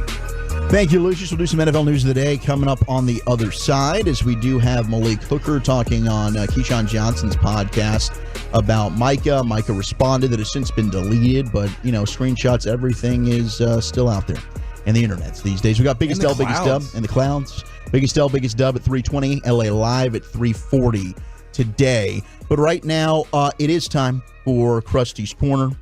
Brought to you by Reliant Air Conditioning, gimmick-free AC repair and replacement. Carter Freeman, can't say college football without Carter Freeman. It's true. He's joining us as we are going to talk some college football here that is near and dear to Baradas' heart. It does appear that from my totals, literally by like one vote on the text, that the Trump... What? The Trump clip. Oh, don't go with that. You don't want to go with that? No, don't go with that. Then it's the Hawk Tua. They're not, yeah. Because it was 6-5-3. I'm seeing Church. Church got another vote here, but it still was like 2 votes behind of the Hawk Tua. Okay. So we can keep it going throughout the segment if you want. Maybe we can get some more votes coming in. 877-881-1053. Is it the Church clip? Is it the Hawk Tua with the St. Louis Cardinals broadcast that wins your G-Bag of the day? And we'll replay it for you at LA Live at 3:40 since we got an early game, Rangers and Orioles. Do you guys think if I just ask Eric Nadel at 4:20 today, do you know what the Hawk Tua thing is? Do you think he would say yes? I think he would know what it is. You think he's... I mean, I don't know how you can not know. Like, if you have a phone at all. Has Jared mentioned it to him? On social media. Yeah, maybe Jared's mentioned it to him. Hicksy might not know. You think Hicksy has a less chance of knowing about Hawk Tua than Eric? Yes, I do. Because I know Eric's on Instagram. Hicksy has to, do updates to his laptop after every single game, and he sits there in the booth for 30 minutes waiting for it to happen. Like I don't know he doesn't know how to work electronics. It's bad. Yeah. But even if you don't know how to do electronics, you can still. Somebody can show you the video. It'll be interesting. Eric before. Hickson, Okay. for I'm looking sure. forward to finding For out sure. at 420 if Eric Nadell's heard of Hawk. Okay, the news in college football. What if he's got merch? I bet he does. They've sold a bunch. They have sold a lot. Nick Saban still getting paid by Alabama. He's got a new role that started on March 1st as basically a consultant for the program. He's getting paid over $500,000 a year. The salary is attached to a 40-hour work week. His format title changes from head coach to professional, according to athletic director Greg Byrne, who previously described his role as an advisor. So Nick Saban still attached to the Alabama program. And then Longhorn Network is going to relaunch on a streaming service. So Texas athletic director Chris Del Conte said that it would no longer exist previously, as Longhorn Network would move to the SEC Network and ESPN Plus, where the rest of the SEC schools' third-tier live programming is shown. But Texas owns all the content that broadcasts on Longhorn Network during its 13-year existence, and the Longhorn Network will be home to that. So if you want that, you're a Texas fan, you'll be able to get that via streaming service, have that 24-hour Longhorn coverage. I know you're pretty pumped for that as a Sooner guy. Well, it's kind of similar. OU's had this for a couple years on ESPN Plus. They have something called Sooner Vision. Okay. So, like, they used to do one pay-per-view game a year. Now that pay-per-view game has moved to ESPN Plus, and they air, other sports like volleyball or golf or other OU things. And now you can watch tons of highlights on it. So I think it's kind of similar to that. Okay, there we go. I didn't even know that Oklahoma was doing that. They launched that, I think, 2 Are there years other ago. schools that have that too? They don't pop up in the front of my ESPN Plus. Okay, maybe just but knows I'm a little biased because probably Oklahoma. yeah. Right.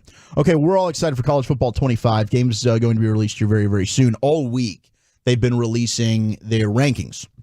So we talked about the toughest places to play on the top 10 earlier this week. They've now released who are the top-ranked teams via the game. All right, so they've released the top 25, and number 1 is indeed the Georgia Bulldogs. They've got a 95 rating. All by themselves. All by themselves. Number 2, it's Ohio State. 3 is Oregon, but both of them have a 93 rating. Alabama comes in at number 4 with a 92. Texas at number 5, also with a 92 rating. Then Clemson, Notre Dame, LSU, Penn State, and Utah. What are we doing with Clemson at number 6? Do you think? Can one of y'all explain this to me? Because I don't get it. Obviously, they've been down the last 2 years. Maybe they're expecting them to figure things out. I mean, the ACC, they're the favorites, I think, coming into the season, aren't they? And Florida State's number 2 because you have a new quarterback there with Florida State. The former Clemson quarterback, DJ Uiagalelei, is their starting quarterback Who actually now. had a pretty good year with Oregon State last year. He did. And really, even if you look at his numbers at Clemson, they're not horrible. They just, with Trevor Lawrence and Deshaun Watson, they had such high expectations that they kind of ran him out of town. Yeah. And now they're down to Cade Klubnik, who we were talking off air. I don't even know if he's a top, I don't think he's a top 25 quarterback in Hard college to football. judge. Yeah. I mean, he didn't look great last year, but neither really did Clemson as a program. No, and they've had skill position players, and their defense, I think, was something that will hold up. Like, that's something Dabo has kept, even like when Brent Venables was there for the longest time, such a good defensive coordinator, he kept that defensive core strong. Dabo's been able to keep that going with his recruiting. However, the offense, I think, has totally suffered, and it just looks completely out of whack ever since, because Venables and their offensive coordinator, he left to be the head coach at Virginia a couple of years ago. Right. So those both coordinators, and like one side of the ball has been fine, the other has absolutely not. So the other Texas schools that are ranked, A&M comes in at 14 on the EA game, and that's it. You got Oklahoma State at 24. Kansas is at 22 for those of you still clinging hope to the Big 12. Oklahoma, your Sooners, Carter, come in at 17. One spot behind Coach Prime and the Colorado Buffaloes, who come in at 16. And I would guess are probably going to be one of the teams that, like, unless you are just a fan of one of these schools, I think everybody's going to want to try and play with Colorado. They're going to be a fun team to play with on the game with Shador and Travis Hunter. And who else? That's a good question. See, that's the thing. But oftentimes when you're playing a video game, it's like if I got a quarterback that can throw and run around, like Michael Vick we talked about in Madden, like, hell yeah, I'm going to crush people with that. Yeah. Yeah, but I don't think that's throw it up to Travis Hunter. He's got to be one of the highest rated players in the game. Oh no, Travis Hunter. He will be. That's going to be a ton of fun. I don't know. I wonder if we can get the overall speed on Shedeur. For Shedeur. I don't think he's like. I mean, I would say mobile. He's but not pretty like mobile. A running quarterback. Yeah, he can run. He's not like a RG3 or a Lamar, but he can move. No, not that fast. RG3 was unique speed. Yes. I mean, that was unique track level speed. But you got issues with this, huh? With how they've ranked the best teams in the game?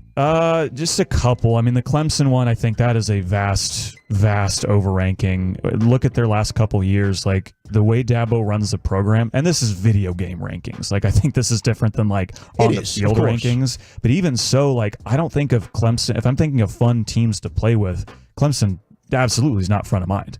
Like we just talked about their quarterback, I'm not that big of a fan of, but I can't think of, they used to have like a Mike Williams or a Travis Etienne. Like they used to have fun offensive players. They don't have that anymore, at least ones that I can think of. But I'm shocked that Kansas State isn't up here.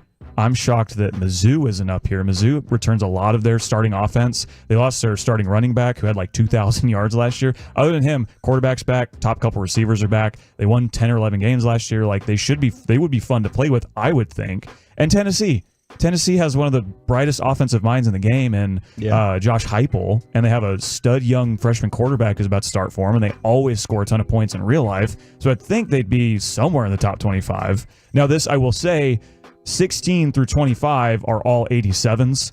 So I imagine they're all about clumped into the same area. Like somebody asked, "Where's SMU?" SMU, we don't know where they are in terms of team ranking because they're not. They only release the top 25 for the EA game. So and SMU not one of those teams.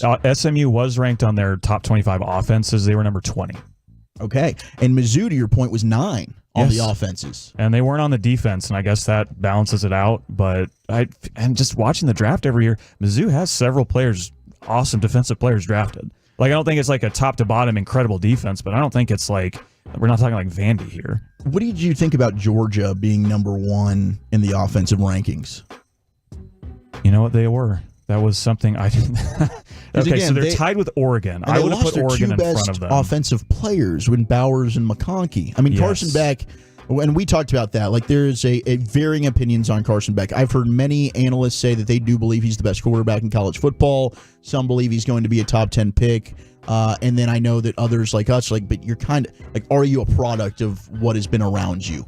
You know, how will he look when he doesn't have the freak show that is Brock Bowers, and who I believe is going to be one of the best rookie receivers in football, in Ladd McConkey this year. Yeah, and they lost our offensive tackle that the Cowboys wanted, who went to Cincinnati, Amarius Mims. Amarius Mims, also a freak show. Now, that being said, Georgia's a machine, and the way they replace their trenches is just seamless at this point. That's the way Alabama used to do it. So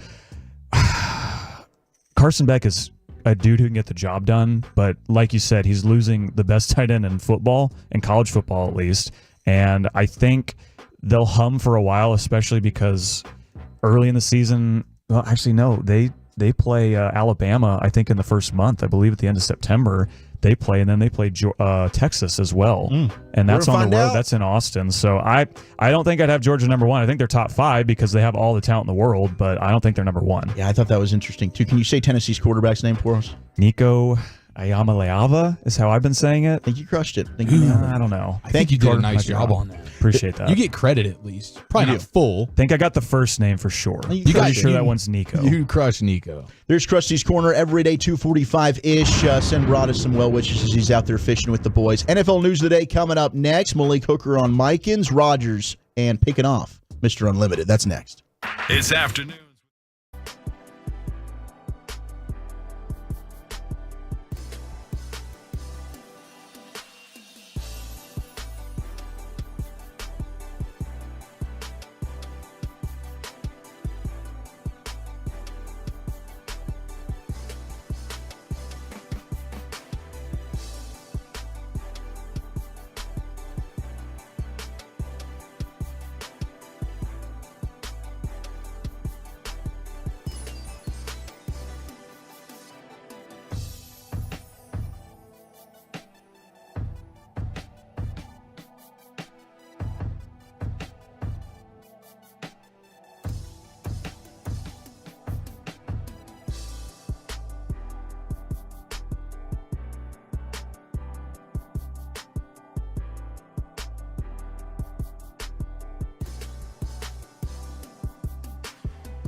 Do you think it's true that you've got to forget something else to remember that Uber Eats has groceries? No, that's absurd. Hey, remember when you used to be a, what was it, Pepper Lady? Pepper Lady? Wasn't it Cinnamon Sisters?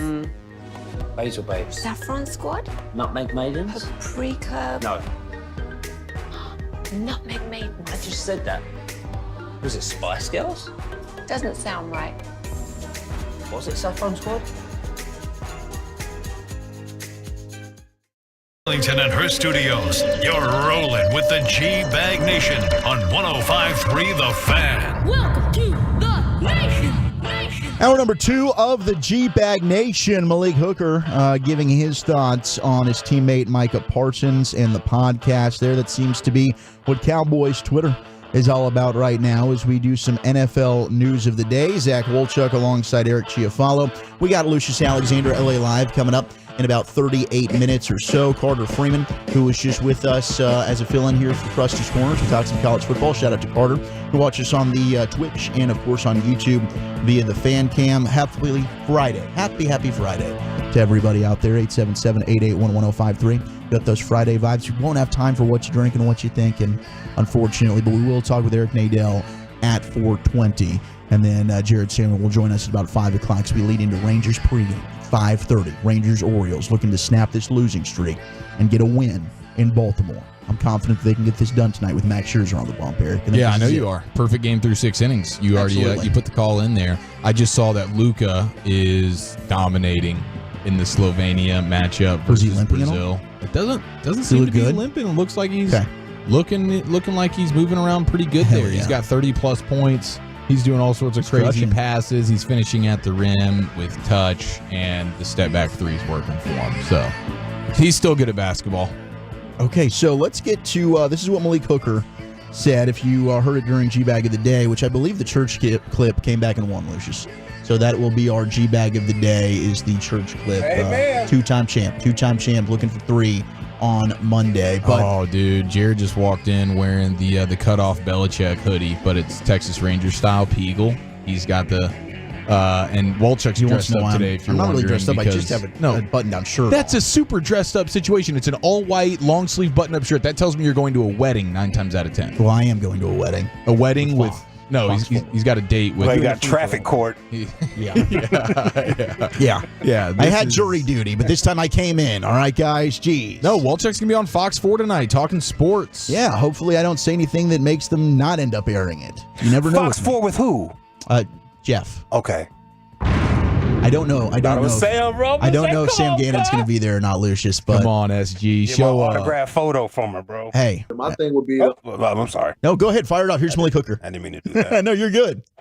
My thing would be, though, for Micah, my advice would be for Micah would be, just make sure we're all right, where and being where your feet are. Because if we're at work and, the run game's terrible, but you're doing a podcast every week and the run game is terrible, then what are you really caring about? Are you caring about the crowd that is watching your podcast? Are you caring about the success of our team and the Super Bowl that we're trying to reach? And look, I agree with what Malik Hooker's saying. I think for the most part we all do, right? This is kind of what we've been saying is it's just you don't want that to ever distract and take away from football. Now I did listen to the full 3.5 minutes when Keyshawn asked him that question. This is from All Facts No Breaks, Keyshawn Johnson's podcast that he hosts with his son. And Malik Hooker did. Wow, more nepotism in sports. More nepotism, right? He did say that, look, the podcast thing, that's not really what he's about. But there's a lot of players that do this. Like the Kelsey Bros have had tremendous success with that. But then he did go in to talk about Micah and how he's still very young. He hasn't had to go through a lot of adversity, right? Like we're not going to hold him accountable for all of these things necessarily. And then he did point out kind of what we've all been saying, especially with the Bleacher Report stuff, which I know you've been very vocal of. Like, what is your focus here? Well, it's just funny. It's more than just the podcast now, the Bleacher Report. Now he's signed to be the manager of all things content when it comes to Bleacher Report, gridiron, podcasting things. So now he's got a second full-time job as a managing editor for a big sports website. Yeah. So that does add some funniness to the whole thing. It's a bad optics deal when you have issues. The Kelseys have their podcast. Okay, cool. They're Super Bowl champions. Everyone wants to talk about Tom Brady calling out the young generation for the me, your own brand, all these different things. And they're like, well, Brady, look about your TB12, all that stuff. Yeah, once he was like a 3 or 4 time Super Bowl champion, he decided that now he has the ability to start doing some other things here. You can once you've earned a couple things through championship, then nothing really matters. But right now, the optics are bad when like Malik Hooker saying the run defense is awful. And you're doing a podcast. And not to say that if Micah wasn't doing his podcast and was instead, I don't know, being focused in the film room or something I don't think the run defense is any different. But it's just it's a bad optics thing, But when you're a Super Bowl champion and you've done all these different things, okay, cool. Now Draymond Green gets a podcast late in his career after a dynasty. All right, dude, like that's fine. You've already been there, done that on this stuff. And for Micah, he talks a big game for wanting a lot of championship type glory, but when you're podcasting on Tuesdays and you're a managing editor and you're sumo wrestling in Japan instead of being at camp and stuff, it's like, okay, it doesn't really, your actions are speaking much louder right now. So he quote tweeted the initial clip that was pulled at Blitz Dallas on the Twitter, and since then Mike has deleted this. You probably realize it's, I probably shouldn't have said Okay, so Malik Hooker, the clip goes viral on Twitter. Yeah. Micah then doing the Micah thing, which is respond to just about everything. Yeah, I mean, Micah always says what's on his mind. Like, Yeah. I will give him credit for that. He is Whether 100%, it on his podcast or his Twitter Hey, account. he wears his emotions on his sleeve, and I enjoy people like that. You always know where you stand. Like Broadus clearly made that clear yesterday, right? He told that guy, don't talk to me, SOB, right? I'm going to hold that. I don't like you. If he doesn't like you, you're going to know. Mike is saying to Malik Hooker, just wish you said this to me, but instead on some podcast. And you got my number, family, at Malik Hooker 24, and you my locker mate. So you could have said this any day. And you do realize I shoot the podcast on our off day. Why aren't we discussing about everyone's preparations and focus leading up to the game week? I mean, I can point out a lot of other things, but I'm just not. Oof. This feels like a really, really good situation heading into training camp, heading into a season. This is the tight-knit type championship locker room that you strive for. And this is kind of the crap you just don't want. This is what every other team, 31 teams, are trying to copy and paste the situation into their own facilities, because this is the championship standard right here. And I'm sure after taking a breather and then maybe talking with somebody else, Mike, when he removes that from social media, it's like, yeah, we don't want this. But I think we had a similar conversation after the Tank comments. And then Mike had said something on his podcast towards Tank, and we were like, well, why couldn't you just talk to Tank about that, right? You don't need to go and take shots on your platform about your teammate there. So for him to criticize Malik Hooker for that, I think is also a little bit hypocritical. There's a lot of Spider-Man memeing going on here. Like Malik Hooker's on a podcast talking about why he's upset about Micah's podcast. I get where Mike is coming from in here in terms of, hey, you see me every day. You could easily have talked to me about this. Yeah, ideally you want this stuff to stay in the locker room. Granted, it's not like Malik Hooker just offered it up. Keyshawn Johnson asked. He was asked it was a specifically about that. Yeah, specifically about Micah's podcast. So this is definitely a situation to where we feel some type of way about the Micah stuff. And it's not just us. We're not alone. No, when in it gets terms of reported, fans and media and everything else on the outside, there are the feelings of some type of way on the in the inside of that locker room. And he can talk about everybody else, but not everybody is held to the same standard. That's just a fact of the matter. And when you're one of the big dogs, a lot of times there's a trickle down. So when we look up and see Micah's doing this, then other players oftentimes, well, okay, that's what our sort of one of our leaders is doing, one of our best players, then that's kind of the culture that's being set here. No doubt. And again, when it comes to changing the culture, which was something that he said that he wanted to do, this ain't helping to do that. Not at all. Now, speaking of something that ties into this, like Micah missed the mandatory minicamp, or the voluntary. He was there for mandatory. He missed the voluntary. Chris Jones, Chiefs All-Pro defensive tackle, missed training camp last year because he held out, right? He wanted a new deal. He didn't even play week 1 of the game against the Lions, which they lost. Then he gets that deal done, comes back, they go on and they win another Super Bowl. He said to Kansas City Stars Jesse Newell that he's already been talking about maybe missing some of training camp again, because it's like, who the hell wants to do training camp? He said, I've already been talking to Andy about it. Let me skip out on training camp. I'm a little older, right? I can feel it. I can feel when we have a day on training camp, give me like 2 days off and 1 day on, and then maybe we can work something out, And apparently Andy Reid just looked at him. So the conversation's still ongoing. I don't think Andy Reid is very in on this.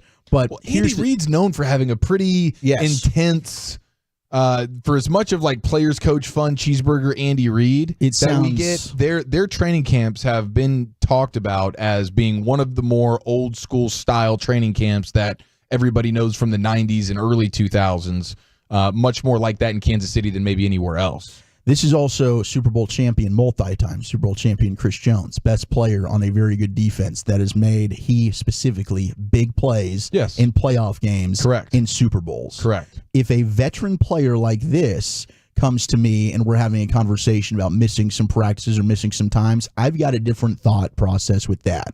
When Micah Parsons, who has 1 sack in 4 playoff games, and I know we want to lump everything onto the quarterback because that's what we do in the NFL, but that's also your best defensive player. I'm not going to have the same feeling about Chris Jones wanting to do this as I would about Micah not being there, right? Just because I know people will say, hey, if I don't have an issue with Chris Jones maybe wanting to do this, but I was very critical about Micah Parsons, I think these are two very, very different conversations. Totally agree with you, man. Totally agree with you. Chris Jones is a guy who's risen to the occasion in huge moments. So, and this isn't him just not showing up. This is him trying to have a dialogue with his coach about what we need to do to keep my body fresh as possible. There's probably some selfish reasons involved here, but it's also, hey, Andy, I'm older in my career. Andy, you need me in January, bro. So I get that. I totally get that, and I would grant him that. We'll see. I don't know. I'm sure Andy will budge to some extent. I'm sure he'll get some veteran days off. Like we've seen the Cowboys do that with veteran days off. I'm sure he'll get a little bit of that. Now, Jonas Griffith, who is a linebacker for the Denver Broncos, went on 104.3 The Fan in Denver, our buddy Parker Hillis's former station there in Denver. And he was talking about Russell Wilson because I guess the Steelers go back to Denver on September 15th. And here's what Griffith had to say about playing his former quarterback. No, I'm really excited. I mean, obviously for any game I get to play in, but yeah, I mean, you see that one and you're excited to go out there and, beat the Steelers, first of all. It's a good organization. And, maybe I want to pick off Russ for sure. I think that would be, really cool just to pick him off and, just get the victory first and foremost. Yeah, of course, of course. If you sack Russ, are you going to say, let's ride? Nah. That would be hilarious if the whole time, and we'll see what happens between Denver and Pittsburgh. Pittsburgh might very well win that game. I think they're better than the Broncos currently roster-wise right now. But, man, that's going to be a fun week leading up to it. And now, you just know something's going to happen with Jonas Griffith in that game. Maybe he gets a touchdown thrown on him, and that's some bulletin board material for Russ. Or maybe he does pick him off or get to sack him and say, I hope he does do a let's ride to Mr. Unlimited. Yeah, I mean, why wouldn't you? I'm sure Russell Wilson gets plenty of that. Don't you think every time he gets sacked, he hears about Mr. Unlimited or something else? Anything's or they fair start game, rapping right? Mask on, mask off or whatever. Yeah. They're like people are. Somebody's talking smack about the fingernails of Caleb Williams. Russell Wilson call him fingernails. Russell Wilson has definitely, I would imagine, heard painted nails. That's what it was. Just about everything when it comes to the trash talk. It's amazing. Aaron Rodgers is back. He's practicing in California now. Still hasn't told us exactly what the trip was that he went on, but we do believe it was an ayahuasca trip. What do you mean by trip? Yeah. Yeah, I mean the actual trip, the darkness retreat, or whatever the hell he was. He took a trip to go tripping. Yeah, I mean the beach vacation, the ayahuasca retreats, whatever. Now he's practicing, not with any of his teammates though. It's with Marquez Valdez-Scantling, who he was teammates with in Green Bay, granted, but now he is, I believe, a member of the Buffalo Bills inside his own division. Wait, so Aaron Rodgers is throwing routes with guys that play for division rivals? Yeah. And certainly don't play for his own team. No. That's a But hey, MVS reached out to him. Dude. MVS said, hey, man, they're still friends. They played together in Green Bay and said, hey, I'm in California. You want to run some routes? Wow. Aaron Rodgers, man, never ceases to amaze. Why would you be throwing it to your own teammates? I don't know. Maybe they're not in California.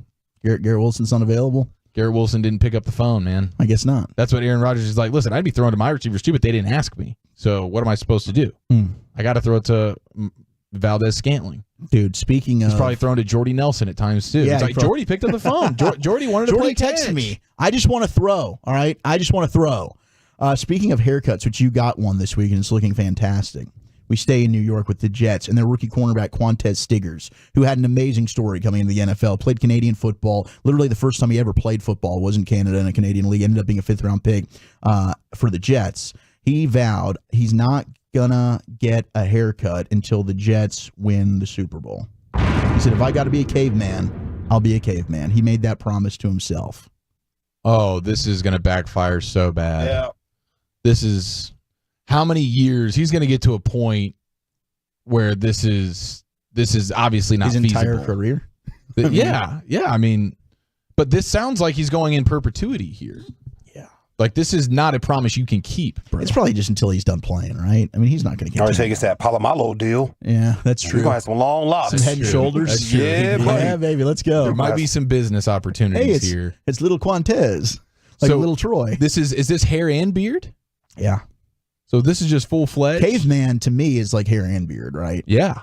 You're just letting that thing grow out. I mean, yeah, and chest and back and everything. I've never really shaved that. Actually, I did do the waxing of the back once. You did, yeah. You That never was shaved a your chest? Bad decision. No, kidding me? That's all natural, baby. You've never once felt like, let me go glisten up in the sun over here? No, not at all. That's surprising. Have you ever shaved your chest? 877-881-1053. We'll get to that and more. We got Biggest L, Biggest Dub coming up next. Yes, we do. 877-881-1053. Where have you taken some L's this week? And more importantly, where have you gotten those personal victories? Choppy, big time L. I'll tell you about his next in the nation. But I do want to tell you about Trajan Wealth. Yes, Trajan Wealth is a veteran. Trajan's Wealth CEO, Jeff Jr.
Do you think it's true that you've got to forget something else to remember that Uber Eats has groceries? No, that's absurd. Hey, remember when you used to be a, what was it, Pepper Lady? Pepper Lady? Wasn't it Cinnamon Sisters? Basil Babes. Saffron Squad? Nutmeg Maidens? Paprika? No. Nutmeg Maidens. I just said that. Was it Spice Girls? Doesn't sound right. Was it Saffron Squad?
revolverbrewing.com to learn how. That's revolverbrewing.com. All right, getting a lot of good chest shaving feedback here on the Frankel Injury Attorneys text line. Biggest L, Biggest Dub, 877-881-1053. Wall, catch a dub here in about 15 minutes. We got a Friday edition of LA Live, and we appreciate you hanging out with us here in the G-Bag Nation. Segments brought to you by the Frankels. Life is unpredictable. Accidents happen. Frankel & Frankel, the go-to attorneys for car and truck wrecks in DFW. If you or a loved one has been in an accident, contact Frankel & Frankel for a free consultation. 214-333-3333 or go to truckwreck.com. How about this one? Speaking of L's, 214, used to shave my chest. I shaved half a nipple off. Oh my gosh! Don't you got to use the electric joints, right? Yeah, get that trimmer going. Yeah. So if you missed it, Walchuk, shocking news here, the Wooly Bully. Though he has waxed his back, he's never shaved his chest or his tummy. But I didn't say anything about I can understand that though with Walchuk, because I'm pretty sure your chest hair grows in nice and thick, you know, and full. Yeah. My joints are like scraggly. Every once in a while, there's a curly hair that pops up, so you got to shave it off. You look ridiculous. right, yeah. Yeah, if you got the full bore. Those stragglers. Yeah, just one little scraggly, curly-ass hair. Looking ridiculous. Does the nipple grow back when you shave? I mean, hell no. Half of it off? It's got to, bro. Is there any return here? It's or like a lizard's tail. Are you just now a 1.5 nipple guy? Yeah, exactly. Just give it some time. Give it some time. Is there a reptile-like feature to the human nipple? It hurts so bad. It would hurt. It would. Yeah. Oh, it hurts so bad. I mean, every dude has cut himself shaving to some extent. Yes, face, somewhere. But I've never actually done the thing where I've cut a portion of something completely off, like this dude did with his nipple. I asked him if it grew back at all, so we'll see. Please respond if you don't mind, because in the 214 we're curious. Does that grow back? I think we'd all like to. Yeah, know. send pics, man. Yeah, absolutely. 877-881-1053. We've gotten a lot of good. Let's see here. 214 shaved it before a surgery that they had. So I could understand that. The 817 shaves it in the summer, keeps it short to stay cooler, and then the 940 says they've done it for sure because anything for the mission. That one particular mission you can find yourself on, potentially missionary. Is probably what he was going for. I think my favorite response though was from Tolo, Tim from Carthage, Pappy. Always has great responses. He skipped the Frankel Injury Attorneys text line. He went right to the VIP here source. He texted me and Walchuk saying only girly boys shave their chest. He's probably drunk in his garage right now. Oh, he definitely is. Only girly boys shave their chest. Balls no problem. Chest makes you a girly boy. So that's from Pappy right there. Walchuk, you're not a girly boy. How about legs? I shave my legs sometimes. Started a habit during football because, you get taped up. Yeah. When you take the tape off, it rips off the hair. So I started shaving. Shave to the bone or like a trim up deal? Nice little trim. It's the electric. Yeah, boom. I'm not doing I'm not decking it, no. Can't say I have. I think I've one or two guarded on my hair. Yeah, I can see that. On the legs, just to get a little, just to clean it up a little bit. That's all. All right, let's go ahead and hit it with British Ian welcoming us on a Friday. Biggest L, Biggest Dub. Hit it. Oh, yeah. Now listen here.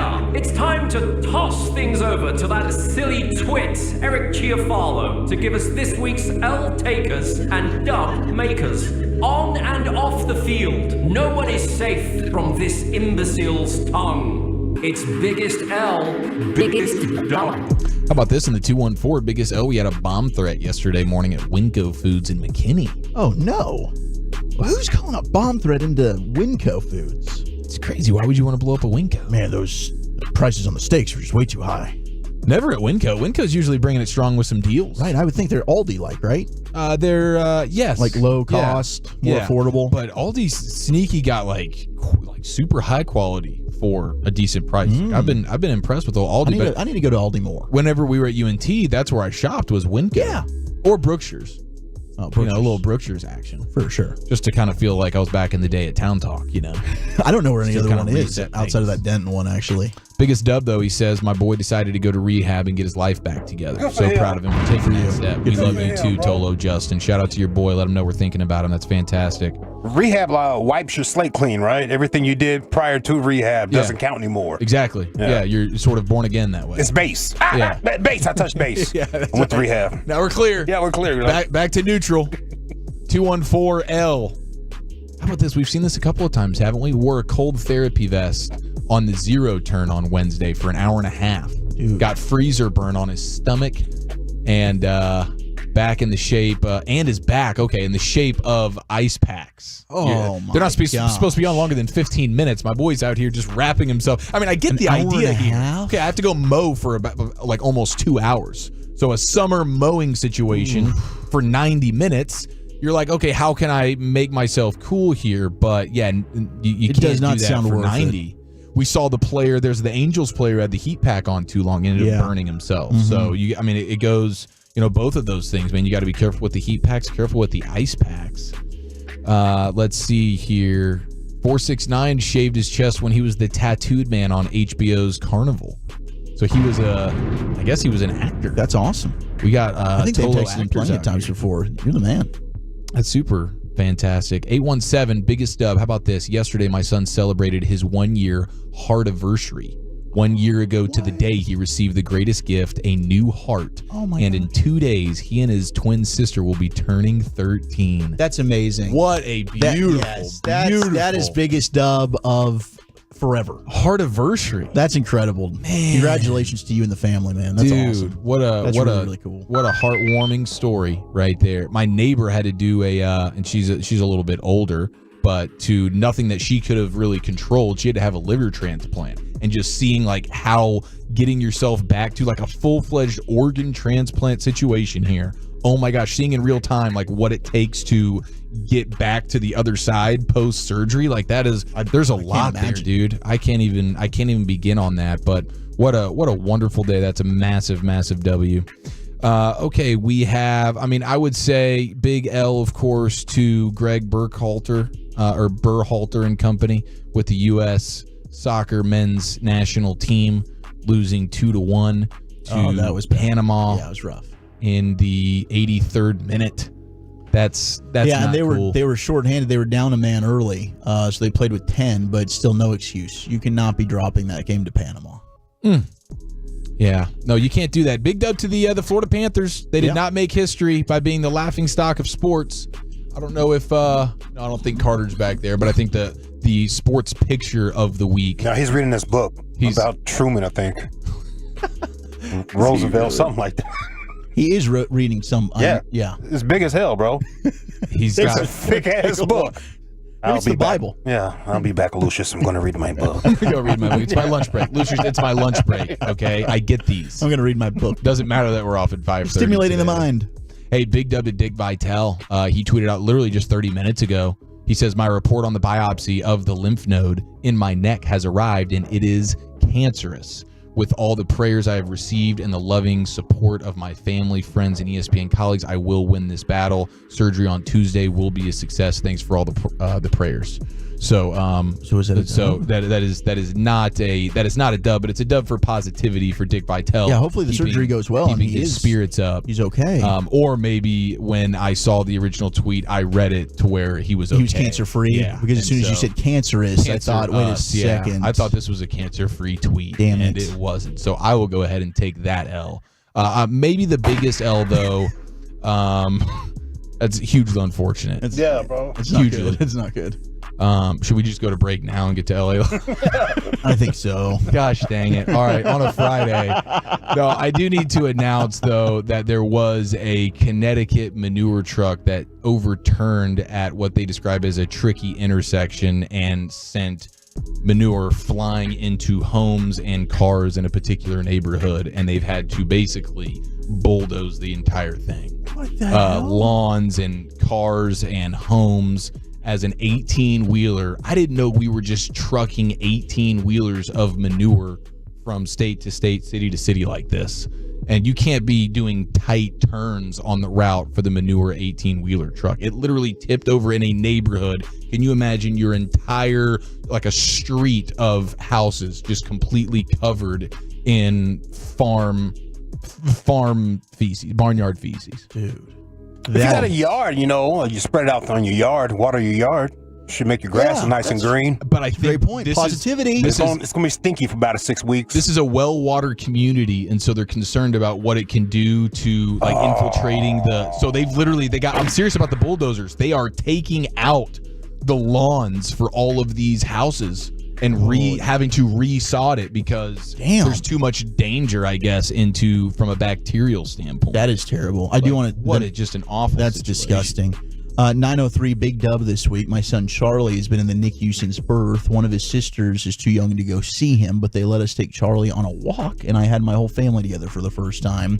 That's awesome, and I can speak from experience. 7 weeks I was in the NICU with Eliza, and it will be okay. They're fantastic. You're in great hands. If you need anything, reach out. I got you. Okay, well, I will go ahead and own the biggest L of the week, obviously. How about that? We got to experience that in the last, in real time. This is real-time L This taking. is historical. Don't love that. I do love that LA Live's coming up next year in the nation. And if you really want to catch a huge dub this weekend, you'll go see Gilchrist Automotive's Platinum Ford store in Terrell, the #1 Ford dealership in all of North Texas, between I-20 and Highway 80.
Do you think it's true that you've got to forget something else to remember that Uber Eats has groceries? No, that's absurd. Hey, remember when you used to be Pepper Lady? Pepper Lady? Wasn't it Cinnamon Sisters? Basil Babes. Saffron Squad? Nutmeg Maidens? Paprika? No.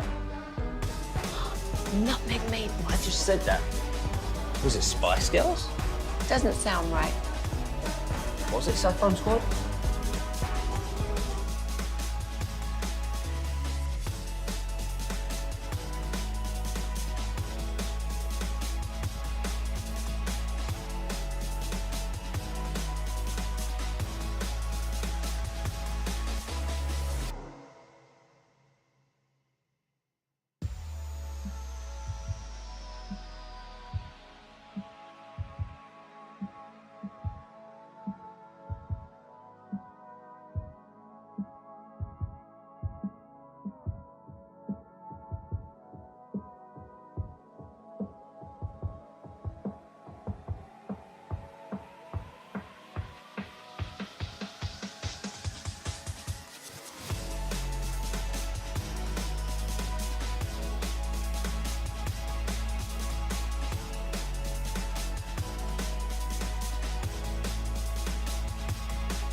4 o'clock to talk about their latest moves, the Tim Hardaway Jr. trade that happened today, and, of course, their newest draft pick from last night, moving up to pick 51 with the New York Knicks. Talk with Eric Nadel at 4:20. But right now, with a shorter show, Rangers pregame starting at 5:30, it's time to throw things into the Pimp Cup with Lucius Alexander for LA Live. Well, all right, you squares, it's time to smoke. Yeah. Fire up this funk and let's have a talk. That weed. It'll make you dance to some of everything. Everybody get high. Move until we get the total ban on the total initiative relative to what we're going to do with more Border Patrol and more asylum officers. President Trump? I really don't know what he said at the end of that sentence. I don't think he knows what he said either. Oh, my God. I don't think he knows what he said either. Oh, my God. That's one of like 10 times he could have said that. Oh my God. This is LA Live for Friday, June 28th, 2024. It's a Freestyle Friday here in LA Live. Just trying to empty out the clip so my folder won't be heavy on Monday. You know what I mean? Yeah. LA Live is sponsored by Kissable Dental and their no-bill guarantee. Book online at kissabledental.com. Your kissable journey starts today. Avoid the law dogs this weekend, folks. Don't be a crash dummy. Keep that liquor consumption in check. Don't let that liquor get you, boy. Watch your spending, too. It's just the weekend. You still got a whole life to live, so watch your spending. And don't let your emotions rule you. Take control of those emotions. Don't crash out like Inetta the mood setter. When I say Inetta the mood setter, do you fellas know what I'm talking about? No. That's fantastic. I'm so glad that you said that. That's good. It's always good to introduce Inetta the mood setter to a new audience. She crashed out at work. Oh, no. She's a radio host at a station in Alabama, and she quit her job on air. Yeah, this is crazy. Oh, I'm excited for this. I'm pretty sure she never got another radio job. I've been looking to see if she popped up somewhere else. I looked at her Instagram and everything. She's out riding horses, living a life, but I don't see her behind a microphone anymore. That's for sure. How long ago was this? 2006, I believe. Damn, okay. This is right when I first started radio. Inetta the mood setter jumped out. Oh, this is amazing. The big station 93 BLX, it is the Gulf Coast #1 for hip hop and R&B. And now with Ray and Miranda, the home team in the morning. Do it to it. What better song to do it to it? It's Inetta the mood setter. And I told you I had a very important announcement, and here it is. Hilarious. Hold on. She teased this. She teased her crash out. People are tuning in specifically. What's the announcement? Yeah, Inetta, she got an announcement coming up, man. Don't miss it. I refuse to walk around and watch people on my job looking over my shoulder, people lying to me, people talking about me. It's ridiculous. It is sad. I can't take it. I'm not gonna take it. I don't have to take it. I'm not a dummy. I know how to find another job. But I refuse to walk around people. You can say what you want to say about me, and if you see me on the street, I'll let you know whatever you want to know. But I refuse. For the last 6 years, I made $6 an hour. That ain't nothing. I just got a raise after 6 years. I know I'm qualified, and after saying this, I don't care if I ever get another job in radio, period. It does not matter to me. But Inetta will not be setting the mood at BLX no more. I refuse to walk around with people that'll speak to you. Hey, Inetta, how you doing? But then as soon as you walk by, that bitch, I will not do it to myself anymore. Good. So if you're confused about what I'm saying, listen very carefully. I quit this bitch. On the big station. Bro, she hit 3 buttons during her. She hit 3 buttons.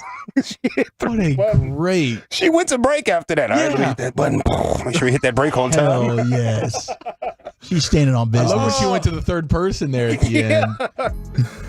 Yeah, don't crash out this weekend like Inetta the mood setter. And if you see her online, send her a shout out. Said we played her on our big station, 105.3 The Fan during LA Live.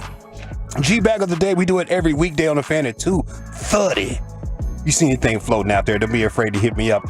I have not been into my Instagram as much as I should, so I'm going to check that out this weekend. But you can hit me up at Lucky Lucius P on social media. Lucius Alexander on Facebook. That is Lucious. Yes, that's my name. And you can follow us all if you find Gag Nation on Twitter. All of our Twitter handles are in the bio. Let's see here. Yep, Jesus was a black man. Ronnie Baker was at church in front of a whole church, and he has a theory that Jesus was a black man. He broke it down. I have scripture to support and suggest that Jesus was a black man.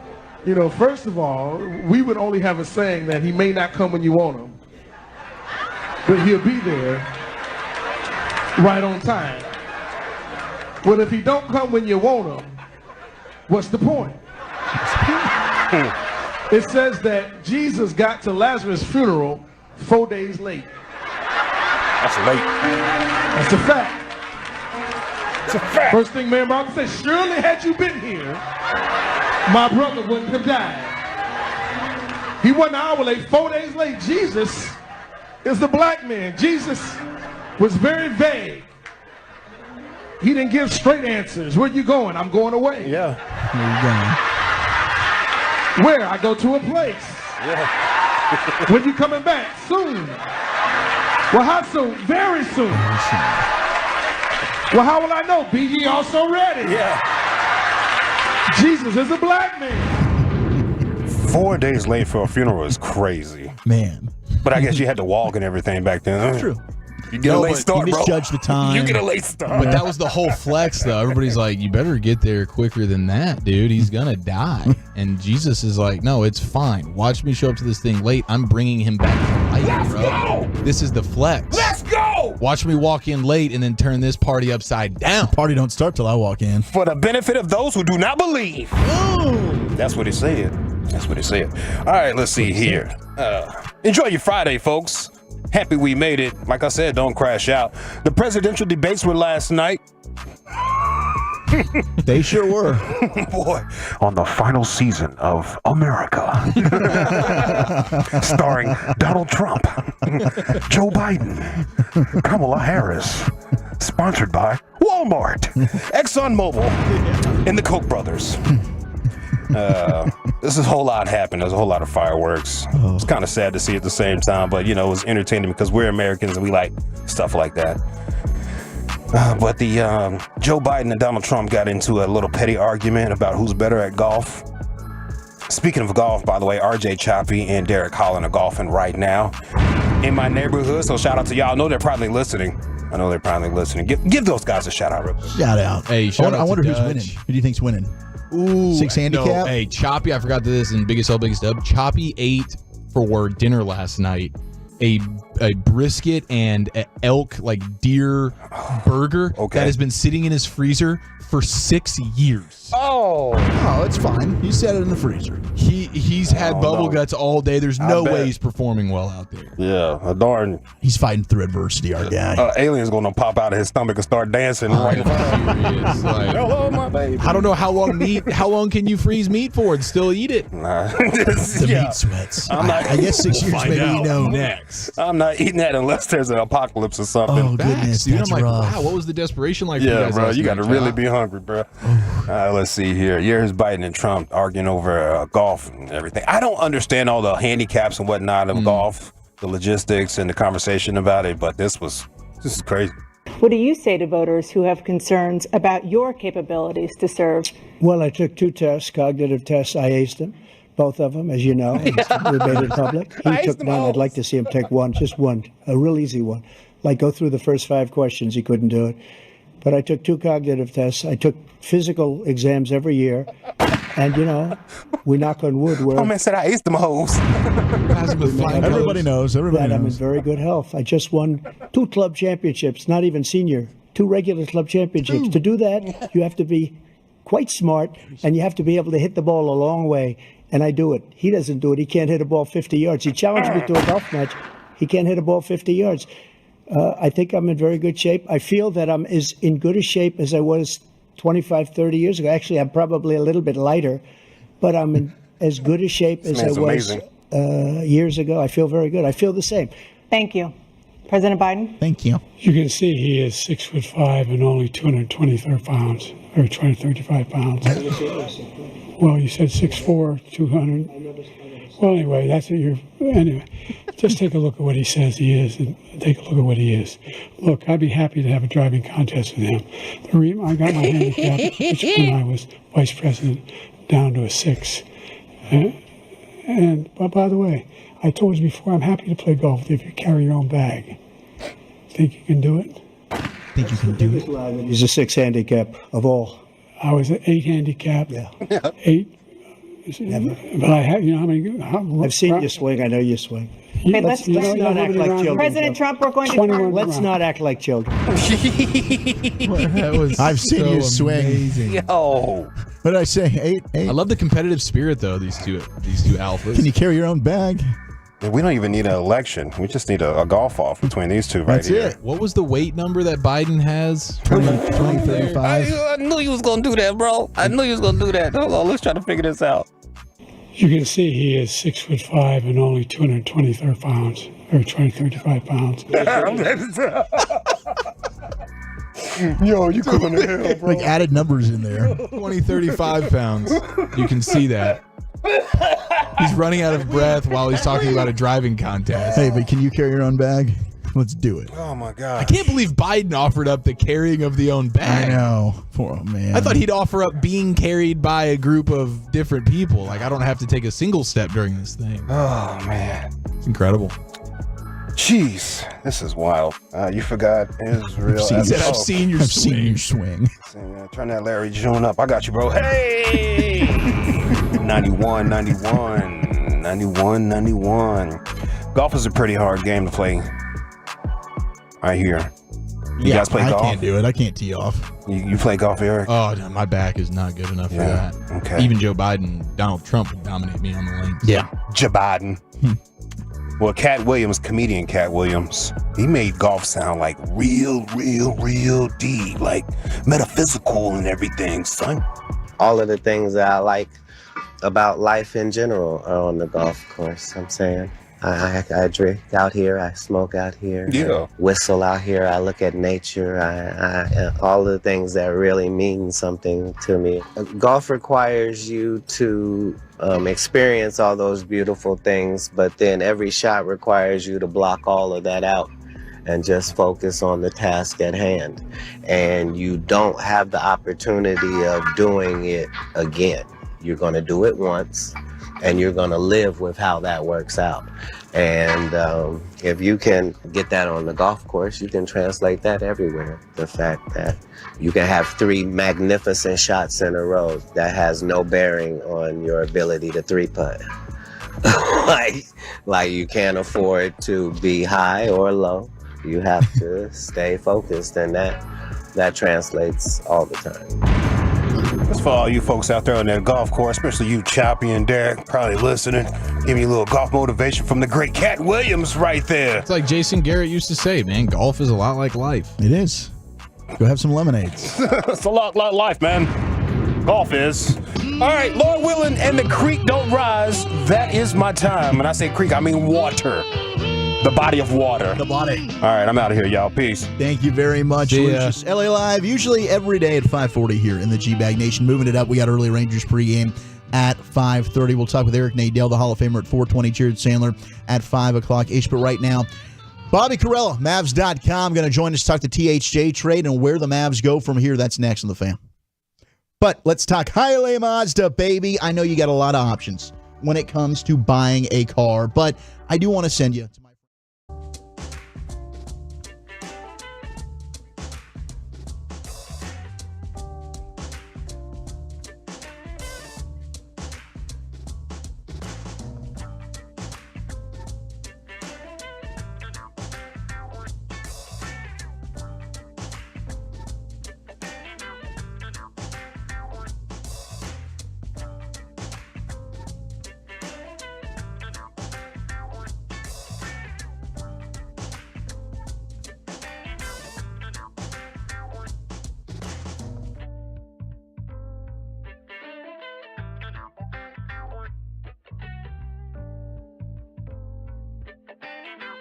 Do you think it's true that you've got to forget something else to remember that Uber Eats has groceries? Nah, that's absurd.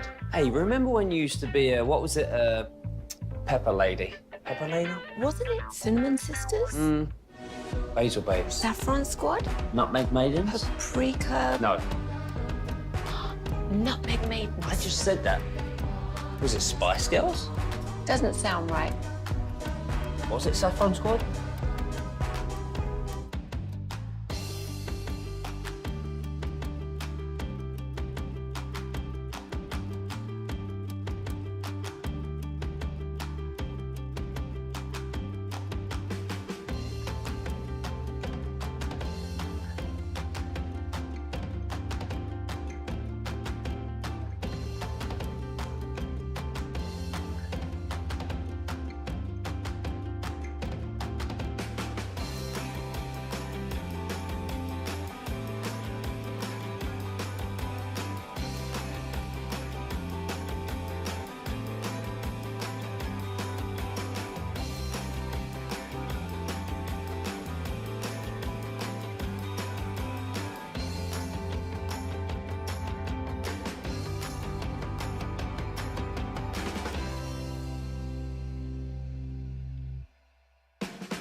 Mazda of Arlington at her studios, you're rolling with the G-Bag Nation on 105.3 The Fan. Hour number 3 of the G-Bag Nation. About to catch up with Bobby Carella, Mavs.com, our buddy, to talk all things Mavs as they make the big Tim Hardaway Jr. trade today, sending THJ and 3 second-round picks to get Quentin Grimes and open up some cap flexibility for themselves. They also move up, pick a high upside player in yesterday's second round of the NBA draft. Melvin Ajinca, the 6'8 forward out of France, is your newest Dallas Maverick, and we will be talking with the Hall of Famer Eric Nadel on the other side, live from Baltimore. We'll have the top 10 coming up at the bottom of the hour, and then we'll get you set for Rangers pregame with Jared Sandler at 5:30. Zach Wolchuk, Eric Chiafalo, Lucius Alexander, Carter Freeman hanging out with you today. Gavin Dawson on vacation in Oregon with the family, and Brian brought us a well-deserved day off. Can't believe that guy's taking a day off. Unreal. Yeah. Well, he's getting softer and softer with his old age. You know, it's to be expected. It is disappointing, though. You set a certain bar and expectation and standard for somebody, and then to see them fall short of that, it can be gut-wrenching. Pretty incredible he took off for jury duty, man. Gonna have to muster up some forgiveness for the old man. It is a Forgiveness Friday. Just leaving us on a Friday. All right, let's welcome in our buddy Bobby Carella. Bobby, how the hell are you doing on this Friday, man? I'm good, man. I might have misunderstood you, but did you just say that he's got jury duty on a Friday? Because that should land whoever assigned him in court. No, I missed a couple of weeks ago for jury duty one day, and he was really angry about it, so now he's off, so I was joking that he had jury duty. Really, he's just fishing with his friends. You're just a good, strong citizen, man. Nothing but respect from me. Thank you, Bobby. I appreciate it, and we love having you on, especially the night after a presidential debate, speaking of being a patriot. But I know you were focused on the NBA draft. What can you tell us about the newest Maverick in Melvin Ajinca? Did I say his last name right? Yeah, I mean, maybe not with quite as strong a French accent as they would say it over there, but yeah, I mean, he's 6'7", 6'8", a little taller in shoes, obviously, and he's got a 6'8" wingspan, and you know that's kind of the body type that the Mavs have really prioritized. You know, you look over the last couple off seasons. Acquiring Derek Jones last summer, trading for P.J. Washington at the deadline earlier this season. It really feels like kind of their mindset moving forward is basically if you want to be on the team, right? If we want to pair you with Luka and Kyrie, you either need to be bigger than Luka or a better defender than Luka and Kyrie. And ideally, we want you to be both. But Ajinca is, I mean, he's got ideal NBA wing size and length, and the three-point shot. He was a guy who just turned 20 years old a couple days ago. He's already shooting in the mid to high 30s in a professional league overseas, and the French Pro League is a very highly regarded domestic league too. And he's playing in international competitions as well. So for him to shoot at that clip over there at this age, suggests to me that there is a whole lot of offensive upside there. And then obviously, he's got the physique, the build, and the aptitude, I feel like, to play defense at an NBA level too. But he is only barely 20 years old, so I don't know if we'll see him, playing in the NBA at all. Maybe this upcoming season. There's rumors that he may or may not join the team at all, but we'll see about that. But I mean, he really is kind of the ideal kind of player that you would want to surround Luka and Kyrie with moving forward. And then they send THJ to Detroit along with 3 second-round picks. They get back Quentin Grimes. What do we need to know about Grimes? Yeah, so Grimes, he's 6'4", 6'5", so he's not quite Luka's size, but he is a defensive-minded player. Throughout his career, he's been very good, I feel like, at defending guards, players at the point of attack, which is important, because the Mavs do have really good rim protection now with Derek Lively and Daniel Gafford, and they have pretty good wing defense if they're able to bring back Derek Jones, obviously, and then with P.J. Washington and guys coming off their bench, but the most important aspect of defense in the NBA in this era, with as many talented playmakers and shot creators, both for themselves and for their teammates, you have to be able to defend guys with the ball in their hands at the point of attack, and especially players that play Kyrie's position, because you want to be able to protect Kyrie. You don't want Kyrie having to chase around Steph, Dame Lillard, Jalen Brunson, guys like that. That's just putting it, Shai Gilgeous-Alexander, who you just ran into in the playoffs. And Grimes is really good at defending those kinds of players. And then offensively, last year he had a bit of a down year shooting-wise.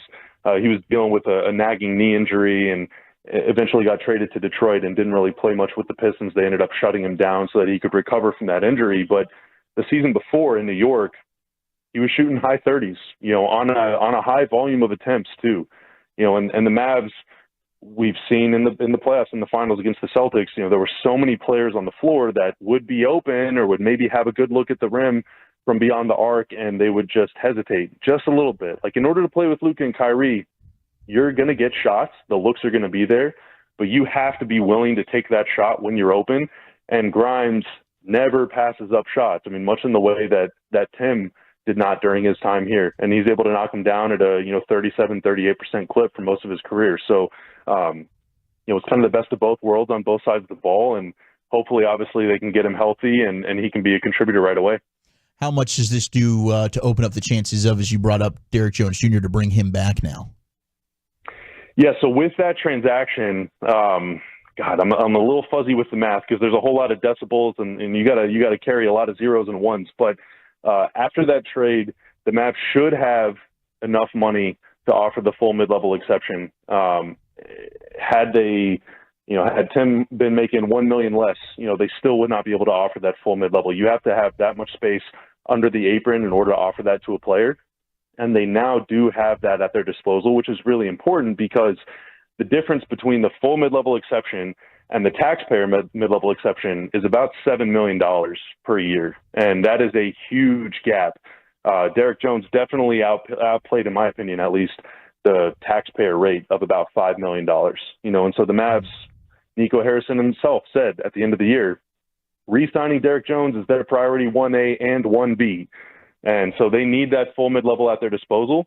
There's rumors that they're interested in other players too, and I don't know if that would factor into the full mid-level or if that would be through a trade or what. But, they do now have the ability to offer that to one player or multiple players. You can divide that money up however you see fit. Ultimately, that'll kind of take care of itself over the next few days. Bobby Krill at Mavs.com with us here in the G-Bag Nation. One of those players is Klay Thompson that we've seen Mark Stein report on that the Mavs may have some interest in. What type of player would the Mavericks be getting now? What version of Klay Thompson would we be getting at this point after the injuries and some of the aging? Well, I just want to make it clear to Adam Silver out there listening to this, I'm just talking about the player. Exactly. Right? That's why. Of course. Try to phrase the question like that. Just give me the scouting report on, what would teams be thinking and getting with a Klay Thompson-like player? Absolutely. We're such a great team, you guys and me. I got you, man. Gosh, we love you. Yeah. So last season, Klay shot, 38% from three on a super high volume. He was in and out of the Warriors lineup, sometimes starting, sometimes coming off the bench, sometimes closing games, sometimes not. And we saw, Mavs fans saw Tim Hardaway Jr. kind of go through that same sort of thing. Whether you're playing super well or super poorly, if your role is changing all the time, it can be very tough to remain consistent through that because you're not sure when you're going to come in the game. When you get subbed out, you're not sure when you're going to go back in the game. And especially for a guy like Klay, who's used to going to the finals and, playing 36, 40 minutes a game, being relegated to a bench role was probably a big shock for him. But his numbers coming off the bench down the stretch of the season were amazing. So I don't know at this point of his career, is he looking to start? Is he looking to be a reserve or what? But last season, super high-level shooter on a very high volume. Obviously, at his age, and with his injury history, I think kind of the expectation and sort of the perception of him is that he's not maybe the same level of perimeter defender as he was a few years ago. But he's still serviceable enough. He's still got really good size. And obviously that three-point shooting, he's an all-time talent from beyond the arc. So, whether he stays in Golden State or, is looking for greener pastures somewhere else, I'm sure he's going to be really, really highly sought after. But that would be like an either-or situation, like Klay Thompson or Derrick Jones Jr.? I really don't know. It depends on how it works. So the rules about sign and trade are very, very complicated. If the Mavericks perform a sign and trade, whether it's one of their own players or with another team's player, they are hard capped at the first apron, and you can't pass the first apron if you offer the mid-level exception to a player anyway. But where it gets really fuzzy is the money that you're sending out and the money that you're receiving in a trade have to match. But with a sign and trade player, the money that you're receiving only counts as half of what you're actually receiving, but you still have to be able to match that number both with your own team and with their team too. So it's like a really weird salary range that you would have to match in order to both acquire a player through sign and trade and still have the full mid-level exception. But there are people that are much, much smarter than me that work on that side that would hopefully be able to, find something to pull it off. But of course, they only have 72 or so hours to figure it out, but I'm sure that they're running through all those scenarios probably as we speak. Bobby Krll, Mavs.com with us here in the G-Bag Nation. Just a couple of guys talking ball here, just all hypothetically. You put your GM hat on with the Quentin Grimes move today. What would you be looking to do with Josh Green, Dante Exum, maybe guys that kind of already play a similar role? Is there a possibility that they get moved in bigger picture moves? I don't know. I mean, I'm sure that possibility exists. As it stands right now, if the Mavs are able to bring back Jones, right, and then the rest of the roster doesn't change, they have a lot of perimeter players, they have a lot of shooting, they have a lot of defense, but kind of the one thing that they don't really have a whole lot of is players between, let's say, like 6'7" and 6'10", those kind of like long, rangy wings. They just don't really have a whole lot of those guys. It's pretty much Jones, PJ Washington, and then maybe Omax Prosper factors into the equation somehow next season. I'm not sure what his timeline is or what the organization's expectations for him are in the immediate future. So I think if they are able to bring Jones back and then they keep this roster, they're definitely competitive enough to go all the way to the NBA Finals. I mean, we just saw them do it, but that is kind of the one area on the roster that I feel like would be maybe in need of adding depth or some form of upgrade. As far as just playable wings against guys like Jason Tatum and Jaylen Brown and, all these guys that you're going to run into throughout the regular season and in the postseason. So, we'll see if they want to make other moves. It's kind of tough. I think in order to acquire, obviously, through sign and trade a player, you're going to have to give out a lot of salary. And fans can look at the Mavs salary sheet right now and say, okay, here's a couple matching numbers, and you can kind of fill in the blanks of who those guys would be. But it's also like, the Mavs rotation, Nico Harrison said himself at the end of the playoff run, he wants to bring back the same 7 or 8 man rotation. It's going to be really, really hard to make massive moves through sign and trade or some other form of acquisition outside of just plain free agency if you're not going to involve one of those 7 or 8 guys. So if he really wants to bring back the playoff core, that eliminates a lot of possible moves. So I feel like they're really weighing all sorts of options. And, GMs always say, whatever, if my lips are moving, don't believe me. They lie all the time. But I kind of want to take Nico at his word here. So we'll see. I mean, we'll see what happens. Bobby, I do have a question, a hypothetical for you, and then just a fun question here. In terms of yesterday, we were kicking around on our top 10, the eating contest that most likely people believe that they could win. If there was one food that you're like, all right, I'm entering this eating contest, what would it be that you think you could dominate? Oh man, I feel like this is a really basic answer, but I feel like I could house a whole lot of Doritos, either Cool Ranch or nacho cheese, or even both. I feel like I could take down a lot of those. Okay. And then also chocolate chip cookie dough ice cream. I might feel pretty bad afterward, but I have regrettably taken down a whole half gallon of chocolate chip cookie dough in my day, and I live to tell the tale. So, Game on. Legendary brain freeze ensues. That's amazing. It was in the process of that, right? More than just that was frozen, man. Let me tell you. Oh my gosh, dude, I can't even It was fathom. more than just that. And then Eric said a hypothetical about poo water. Well, there's the Dorito. I did the nacho cheese Dorito thing one night while playing Madden with my buddies. I had the party size, like not even the family size, but the party size. Whole thing? So that's bigger. I haven't eaten a nacho cheese Dorito since then. Wow. I was yakking up orange. Oh no! It ruined it for you. It was a tough deal. It kind of ruined it for me. It really did. I still got respect for it. Like it was a me problem. I overdid it, so it's not Doritos' fault at all. I would never point the finger. I mean, it is a big risk. Like, because if you fail, I mean, the trade-off is you're never eating another Dorito again. Right. Yeah. You know? Yeah. Absolutely. I don't know if I'm willing to go that far. Risking that doesn't feel like a grown-up decision at all. So I'd probably punt on that. But quickly here, Bobby, I'm curious. The Olympics obviously coming up here in Paris. There is the river that they're going to be doing a lot of the competitive swimming in is basically a sewage river in France that they're trying to get cleaned up, but they're doing a real half-assed job of it. But also, many of the countries athletes will be having no air conditioning throughout the entire stay during the Olympic Games. So I'm curious, 30 days no AC in the summer, Bobby, or a 10-minute doggy paddle sort of swim in the sewage poo water? I will see you in the pool. No questions asked. Wow. No questions asked. I'm already poolside right now. I will dive headfirst into that river. You're poolside right now? Of course you are. Wow. I am so surprised about this, but you're not the only one. You're not the only one who needs their AC more than they need their general hygiene. Bobby, we appreciate the time as always, and enjoy your weekend, my friend. Hey, thank you guys. Appreciate you. There he goes, Bobby Krell at DallasMavericks.com. And coming up next here in the G-Bag Nation, a baseball conversation with the Hall of Famer, Eric Nadel. That's next here on The Fan.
Uber Eats has Lola V products? I gotta remember that. Well, you know, they say in order to remember something, you have to forget something else. Okay, now that is a very cute haircut. That's like a little shag. I've never seen that before. Well, I mean, of course you have. It's the Rachel. Oh, is that your name? No, I mean like your name. No, I'm Jen. My name's Jen. Right, but I just mean like this is your haircut. But that's hair on your head. I'm not saying this is your hair. Okay, freaking me out a little bit.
for Orioles and Rangers. Segments brought to you by Cars for Kids.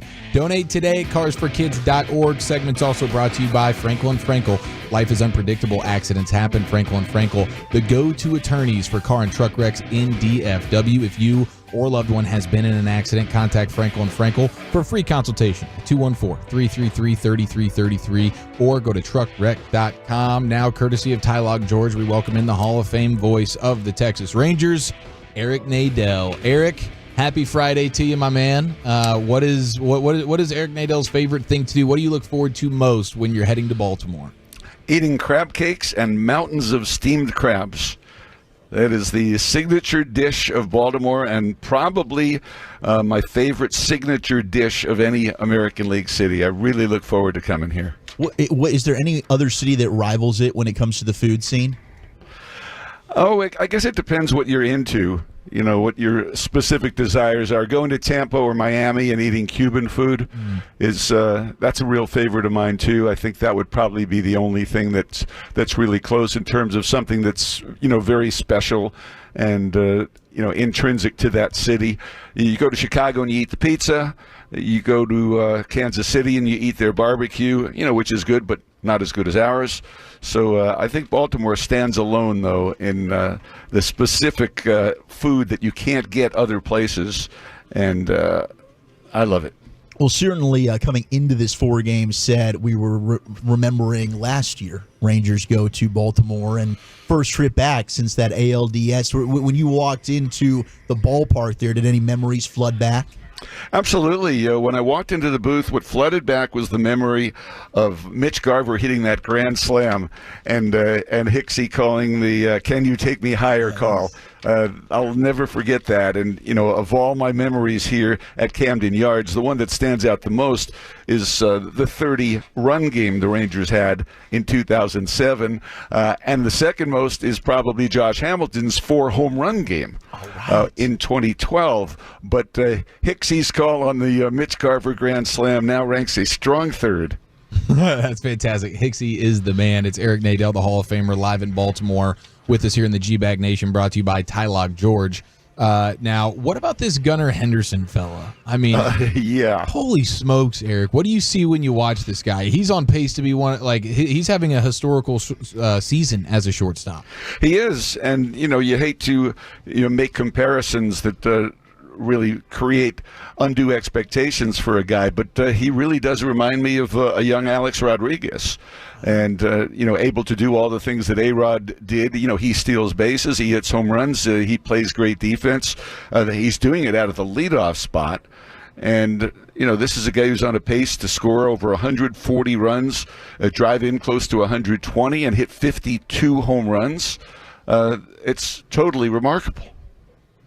Eric, I wonder in your time in Major League Baseball, I mean, bless his heart, we're just going to be honest with you here. We had Wyatt Langford on earlier this week for the Players Show. Super, super great guy. But the answers, they range from about 2 to 8 seconds long. Very short. We had to have about 20 questions ready to rock for Wyatt.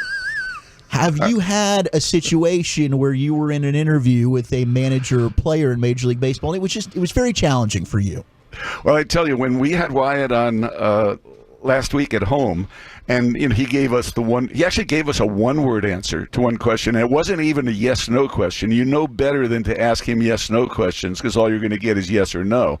So you've got to ask questions like describe things or how did you feel about and things like that. And he kept giving us the really short answers. What we refer to that as is being Cosma'd, because the Rangers had a player for a very brief period of time named Pete Cosma, who had a fantastic game in Detroit one night. We remember it was a Sunday night baseball game. The eyes of the nation were on Detroit, and Pete Cosma, a guy who hardly ever plays, played for the Rangers, had a big game, at a game-winning home run or something, and afterwards, he gave us the 2 and 3 and 4 word answers. So now when anybody does that to us, we refer to it as being Cosma'd.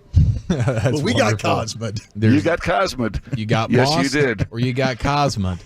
Joan Jett, I believe, is out at the ballpark. Am I seeing? My close personal friend, Joan Jett. Yes. I just spent some time talking to her. I saw her perform in Cleveland, and I'm pretty sure it was 1980. It couldn't have been after 1981 because I remember going with Randy Galloway when he was the Ranger beat writer, and I believe his last year on the beat was either 1980 or 1981. So she must have been very young then because she's only 65.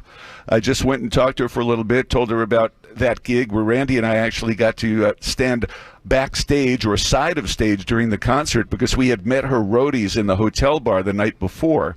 And she was really fun to talk to. She's a huge Orioles fan. Apparently, she calls talk shows every now and then with her opinions about the Orioles. And she had some good memories of going to games at Memorial Stadium. She said she went to 14 games there before Camden Yards opened in 1992. And her favorite player was Boog Powell. So it was really fun to talk to her. She's going to throw out the first pitch tonight. She's not singing the anthem, but she's doing the first pitch ceremony, and she's a lefty. She had her glove down there during batting practice, and she's ready to get warmed up and go. That is awesome. So are you probably have her way with the Rangers lineup right now. Oh, as a lefty, yeah, they're certainly struggling. Are you able to sneak away and see any concerts while you're out there? Not on this trip. We have all night games here, so there's no way I can do that. What I am looking forward to, though, is I've got a night off next week, and I'm getting a chance to go see Sarah McLachlan at Toyota Music Factory. And then coming up in a couple of weeks, there's a band called the Baseball Project that is coming to Dallas and to Houston. They're going to be playing at Tannehill's in Fort Worth. I believe it's on the Saturday the 13th, and then they're playing in Houston on the 14th, and the Rangers play an afternoon game in Houston on the 14th, right before the All-Star break, and I'm going to stay over there and see the Baseball Project. They're a great rock band. They have two of the guys from REM, Mike Mills and Peter Buck, in the band, and they write all songs about baseball. They've got 4 albums. If people haven't heard of them, they need to check them out, the Baseball Project, and then go see them at Tannehill's in a couple of weeks. How familiar are you when things go viral, Eric? Are you pretty in the mix on like social media things that are taking off in a huge way? Generally not, unless they have something to do with baseball or broadcasting. There was a thing the other day with Michael Kay, the Yankees TV announcer, taking exception to commercials running in his talk show, referring to the Mets TV booth as the best TV booth in baseball. That thing went viral, and that came to my attention pretty fast. Yeah, he got a little salty about that. Did you respect his level of saltiness and competitive spirit there, or was he being a wine bag? I did. I don't think he was being a wine bag as much as a talk show host trying to get people to talk about his show. It's what you guys do, right? You've got to attract listeners, and what better way to attract listeners than create a little controversy between the Yankees and the Mets. I like that. Well, I'm going to take you to the, I believe this is the St. Louis Cardinals broadcast. I'm going to play you a little clip from their radio broadcast, and then let me know if this clip makes any sense to you, Eric. All right. He just spit on his shoulder as he was sitting there and went to spit, a little humid out, I guess, and mouth getting a little bit dry. Didn't quite clear his arm and just landed right on the shoulder. Hawk tour. Let's do it again. I know about Hawk Tua. That's what you're getting at. Okay, and can you tell me, did you know about Hawk Tua before Hicksy knew about Hawk Tua? I don't know. We haven't discussed it in the booth. Okay, because my money was on, I think Eric would know about this before Matt was. He can barely turn on his computer. He actually hits Twitter or X, quite frequently. So, I wouldn't be surprised if he was tuned to it before I was. What's the likelihood we get an Eric Nadel Hawk Tua moment on the Rangers broadcast? I think we've got about a 0 chance of that happening. Just a true professional. That's the Hall of Famer right there. All right, Eric, what you drinking? What you thinking, my friend? Well, what I'm thinking is, and this came up talking to Joan Jett, how lucky I am, how lucky she is to be able to do something for a living that you just love doing, and to be able to keep doing it, and be able to do it, as many nights a year as you feel like doing it, which is kind of the situation I'm in now, where I'm not doing all the games, but I'm doing most of the games. She's not touring as much as she used to. She's 65 years old, but, she's still cranking out a lot of energy when she does. So I think people should, be grateful if they have the kind of job they enjoy doing. Well, you're a super beast, man. We always appreciate the time. Happy Friday to you. Enjoy your stay in Baltimore. Maybe have a crab cake for the bully. Thank you. Will do. There he goes, the Hall of Famer Eric Nadel, brought to you by Ty Lock George here in the G-Bag Nation. Jared Sandler will join us at the top of the hour and get you set for the Rangers pregame show. Rangers in Baltimore, trying to avoid back-to-back Sweeperoni pizzas. Don't want to be eating that this weekend. I do want to get a little top 10 list of the day, though, from Zach Wolchuk while he's wearing his white button-up shirt, looking very spiffy for his Fox 4 date with Mr. Kolb tonight. Yeah, I'm getting a little bit nervous as that one gets closer. I do have a face for radio, but let's do the top 10 father-son duos in all of sports in honor of Bronny and LeBron. That's next on The Fan. Coming up on the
Uber Eats has Lola V products? I gotta remember that. Well, you know, they say in order to remember something, you have to forget something else.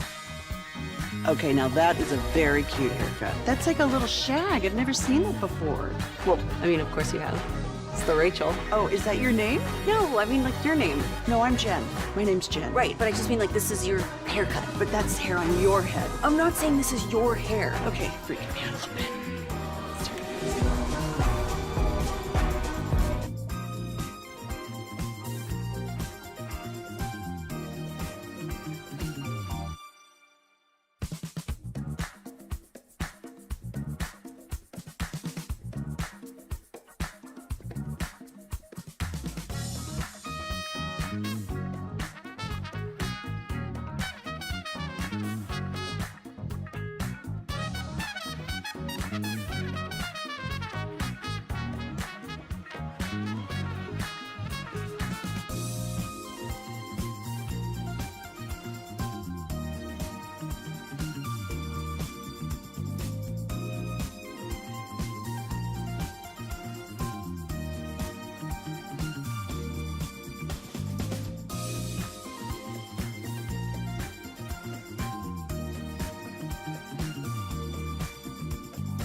They are the #1 Chevy dealer in the world with more Silverados than anyone else. Go see them today or visit ClassicChevrolet.com, y'all. This is Texas. This is Classic Chevrolet. Together, let's drive, relax, and enjoy the difference. Based on new Chevrolet registrations 2023. Pow, pow, pow, pow. Thank you, LA. We got Around the Bases brought to you by Uber Eats coming up on the other side. We're going to play a little True or Fart MLB edition with Jared Sandler with these second half questions. Look, Rangers are still just 8 games back right now in the division. Luckily, I mean, that's their saving grace. Yeah. Not playing good baseball. Don't look at Tankathon, though, and see where they're at for next year's #1 overall pick. Well, and you know what? I guess it's maybe the best of both worlds. You know, you're teetering on, hey, we still have a chance, but also, look, maybe you end up getting a big-time prospect if things don't go your way. Definitely a way to be glass half full. And you know you're going to be in the World Series next year because that's what happens with Bruce Bochy coach teams. Yeah, proof's in the pudding. Absolutely. History repeats itself. No doubt. Hey, I do have a huge PSA before we get to the top 10 list. I've been waiting for this one. Did you finally find out about the nipple growth? Yeah, we got a regrowth. We have a medical professional, big-time Tolo, and season ticket holder for the World Series champion Texas Rangers, Rachel Ring. She has confirmed that if you do have a hiccup and cut off a portion or all of your nipple in the process of a chest shaving, routine chest shaving, it will not, in fact, grow back. Okay. Reptilian style. Damn it. So that is certainly disappointing, but it is good to know. That is information I am proud to be armed with at this point. Okay. And I still feel for the 214 texter who said that half of one of his was cut off in a shaving instance. That's brutal.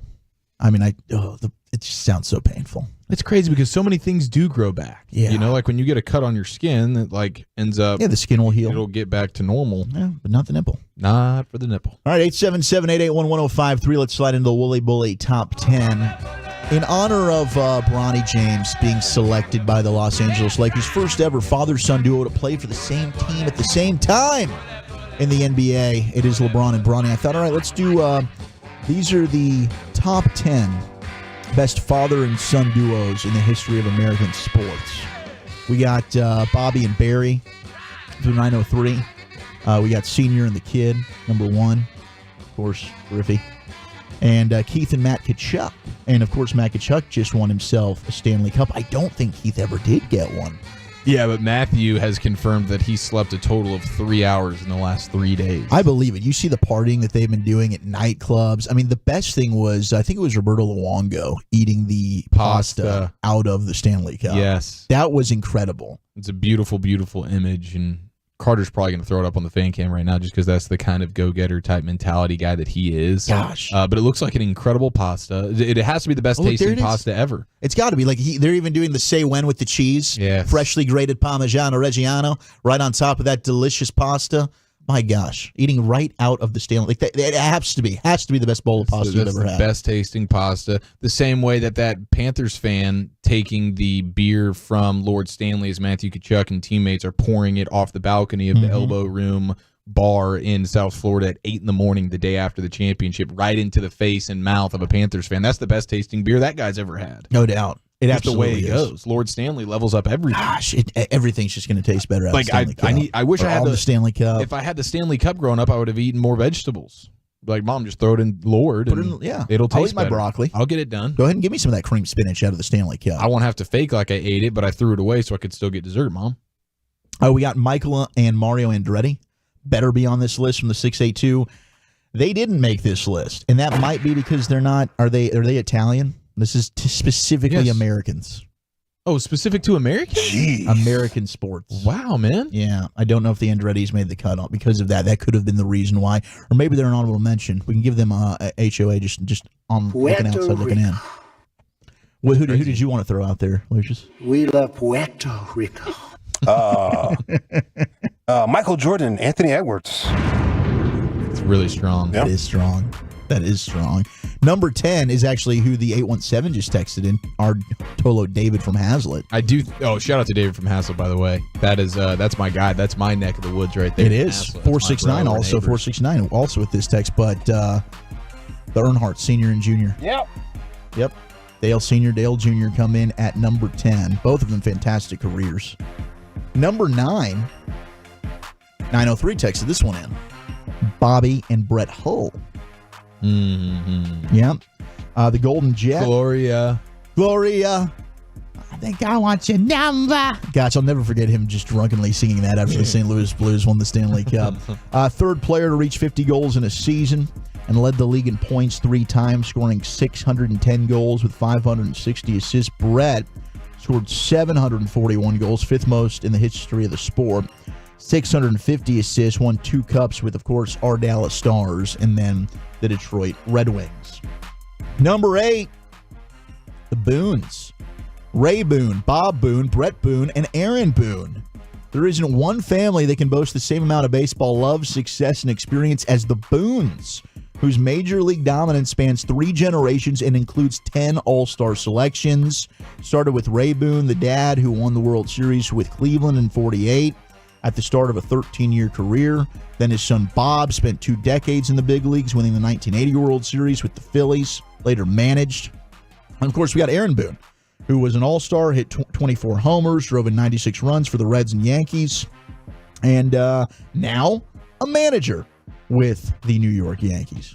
Man, wait till, you talk about going toe-to-toe with the Boones in baseball. Give the Bassets a little bit of time. Yeah. You know what I'm saying? Absolutely. Because they're 2 generations into this thing. Mike's kids. They got a couple of kids they got a coming shot. up the pike. They absolutely do. Number 7, Joe Bryant and Kobe Bryant. Joe Jellybean Bryant, bounced up the court into his 50s. Man, he played a long time. Wow. Played 8 years in the NBA and at least as long abroad before he ended up latching on with the Boston Frenzy of the relaunched American Basketball Association. Joe went on to have a diverse coaching career in the college ranks, the WNBA, and overseas. And then we know about the greatness of Kobe. 20-year career, NBA Finals champ multiple times, 18 All-Star selections, considered one of the greatest to ever play, and fortunately lost way too soon. The 945 and the 847 have sent in a text I'm not going to read about LeBron James and Delonte West, father-son duo. Damn. That's not cool. Damn. Not going to read that one. Have you just been seeing those videos about Delonte West still circulating? Oh my gosh, yeah. So Every couple of sad. weeks it feels It's like so there's sad. another update from him just really struggling with the addiction and whatnot, right? Ooh, yeah. Luka and Devin Booker, absolutely. I think that's a good call as well. And the Delonte West and LeBron thing doesn't even make sense because this is father-son, not stepfather and son. You know what I mean? True. So That's like true. that doesn't even qualify. Who's your daddy I'm not now? the stepdad. I'm the dad that stepped up. Says Delonte West. Number 6, we got the Guerreros, Vladdy Sr. and Vladdy Jr. Oh, yes. That's strong. And, I mean, I love Vladdy Sr. Used to hate him as an Angel. I mean, he was just a Rangers nightmare. But then when he comes over to the Rangers, they go to the World Series. It's like, hell yeah, you're one of us now, baby. Now we got the Mahomes, Pat Mahomes and Pat Mahomes Jr. Of course, senior, 11-year career with the Twins. And Pat played for 5 other teams, including the Rangers. And then Patrick, we know, 2 MVPs. Chiefs have won 3 Super Bowls and counting as he tries to become the greatest to ever do it and take that mantle away from Tom Brady, arguably Tom Brady. Can we get Deion and Shadur? I mean, all of the Deion's kids. Yeah. Good Lord. Man. And they have not made this list yet. I think we're just waiting to see what Shador does in the NFL. I mean, he could be the number 1 overall pick next year. I mean, heck, does Travis Hunter count? Because that's one of his kids. That's just another one. Yeah, I mean, they could go 1-2 next year in the draft. Who knows? Dude, that would be. They epic. really could. Oh my god, they really could. They're that damn good. And I think Travis Hunter has said that he'd rather come out as a receiver than a DB. I mean, there's probably more money. He should right? be a DB, bro. You think so? Yeah, be a DB. I mean, there's definitely not as many good DBs as there are receivers. It's just like a cooler thing to be dominant at. Ball in that lane, though, it's just not too many. There's all types of receivers. Right. Ball in that lane right there. With that type of talent you have. I agree with you on that. Yeah, then you can do both sides like Deion used to sometimes. You can do all types of cool stuff. Yeah, because it's much easier to just like implement you sporadically into the offense than it is like, hey, you're going to go like play corner. You haven't played it all game, but we need you for a play here, play there. If you want to play both ways, I think you play DB. You play DB and then you sprinkle in some offense. Yeah, absolutely. I agree. That'd be awesome. Dell and Steph Curry are next up on the list. Of course, shooting threes in their DNA. 16 years for Dell. Made an astonishing 40% of his attempts from 3. 6th man of the year. And set the mark for most points in Charlotte Hornets history. It is pretty funny that they're not even going to give Seth any love here. I mean, still pretty cool. Yeah, I mean, Steph's brother Seth is listed in the description, but Okay, they don't even. He doesn't get the they headline, don't really though. give a headline to Seth at all. But He that's just very gets good. He also has another son. There's also Seth Curry, who made the NBA. You know what's crazy about Dell and Steph? And I don't know about Seth in this regard, but like if they would have just gone full commitment into golf, they would still probably be on this list as great. That's amazing. Dad and son. Well, and it's funny, the duos in picture sports. is them golfing. Yeah, I mean They're they are wearing matching shirts. They are both legitimate golfers. Bobby and Barry Bonds next up on the list. Bobby Bonds sure bet to kickstart his team's offense. He spent half of his 14 seasons with the San Francisco Giants. And in 11 years, he was the first player after Willie Mays with 300 home runs and 300 steals. Damn, that is impressive. And then, of course, Barry. Most career home runs was 762. Most homers in one season was 73. 14-time All-Star, 12-time Silver Slugger, 8-time Gold Glove winner. Then we've got the Mannings, Archie, Peyton, and Eli. Yeah, Archie pretty darn good too. Spent 13 years as a quarterback, 11 which were with the Saints. 2 Pro Bowls, entered the team's Ring of Honor and Hall of Fame, despite that team not being good. And then both of his sons go on to win Super Bowls. And then, number 1, greatest father-son duo in honor of LeBron and Bronny. The Griffeys, Ken Griffey Sr. and Ken Griffey Jr. It's one thing to play on the same Major League Baseball team as your dad. It's another to hit back-to-back home runs with him. A feat only Ken Griffey Jr. and Ken Griffey Sr. have accomplished in baseball history. I don't know if there's anything like Bronny. What would it be, like back-to-back threes? That would be like that. I mean, I don't think that can even compare. I don't know what it would be on the basketball court. Back-to-back. Go ahead. Game-winning shots or something, like not in the same game, I guess. But no, I was thinking back-to-back retirements. Bronny first. I'm retired. I always said when my dad retires, I'm retired. I can't do it, Dad. I can't do it without him. LeBron's gonna outplay Bronny. It's just not as fun. It's just not as fun without my dad here. There you go. I appreciate it. There's your top 10, usually every day at 4:20, today at 4:40-ish. Let's get you set around the bases, brought to you by Uber Eats with our buddy Jared Sin. Let's play some True or Fart with these second half questions. Gets you set for Rangers Orioles. That's next on the Fan.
Uber Eats has Lola V products? I gotta remember that. Well, they say in order to remember something, you have to forget something else. Okay, now that is a very cute haircut. That's like a little shag. I've never seen that before. Well, I mean, of course you have. It's the Rachel. Oh, is that your name? No, I mean like your name. No, I'm Jen. My name's Jen. Right, but I just mean like this is your haircut. But that's hair on your head. I'm not saying this is your hair. Okay, freaking me out a little bit.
Mazda of Arlington and Hearst Studios. You're rolling with the G-Bag Nation on 105.3 The Fan.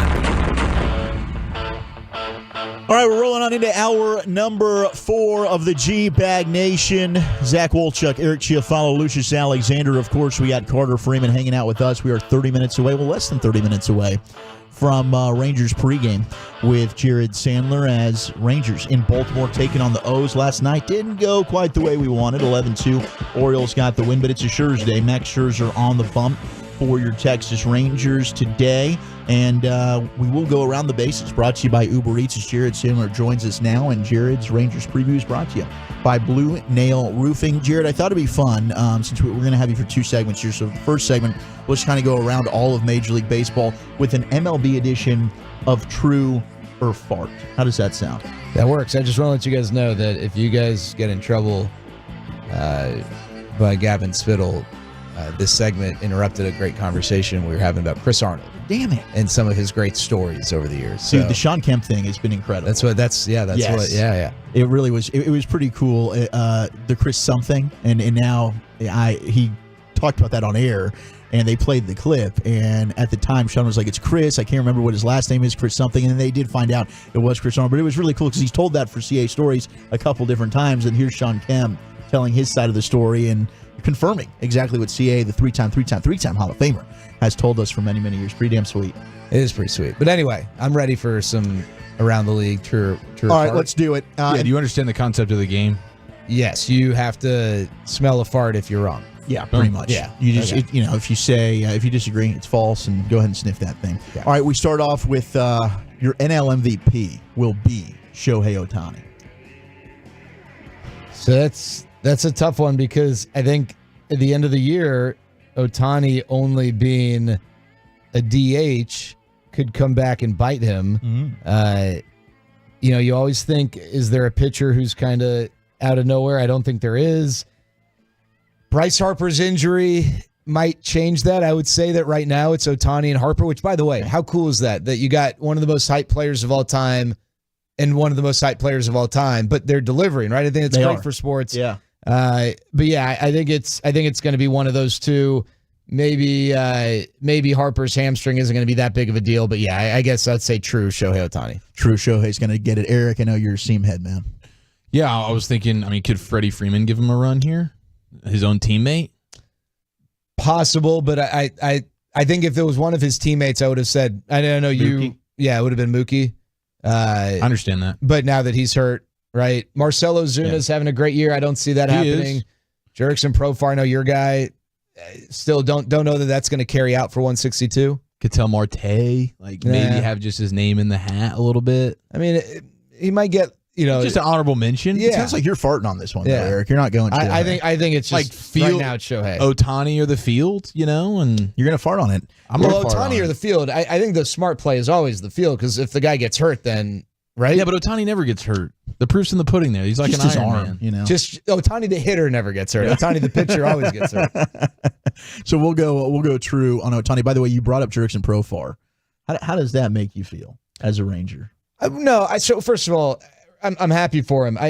Let's not forget it's 2024. He debuted in 2012. Yeah, we're very far removed. Yeah, the Rangers. It's not like the Rangers traded him away and all of a sudden he became an all-star.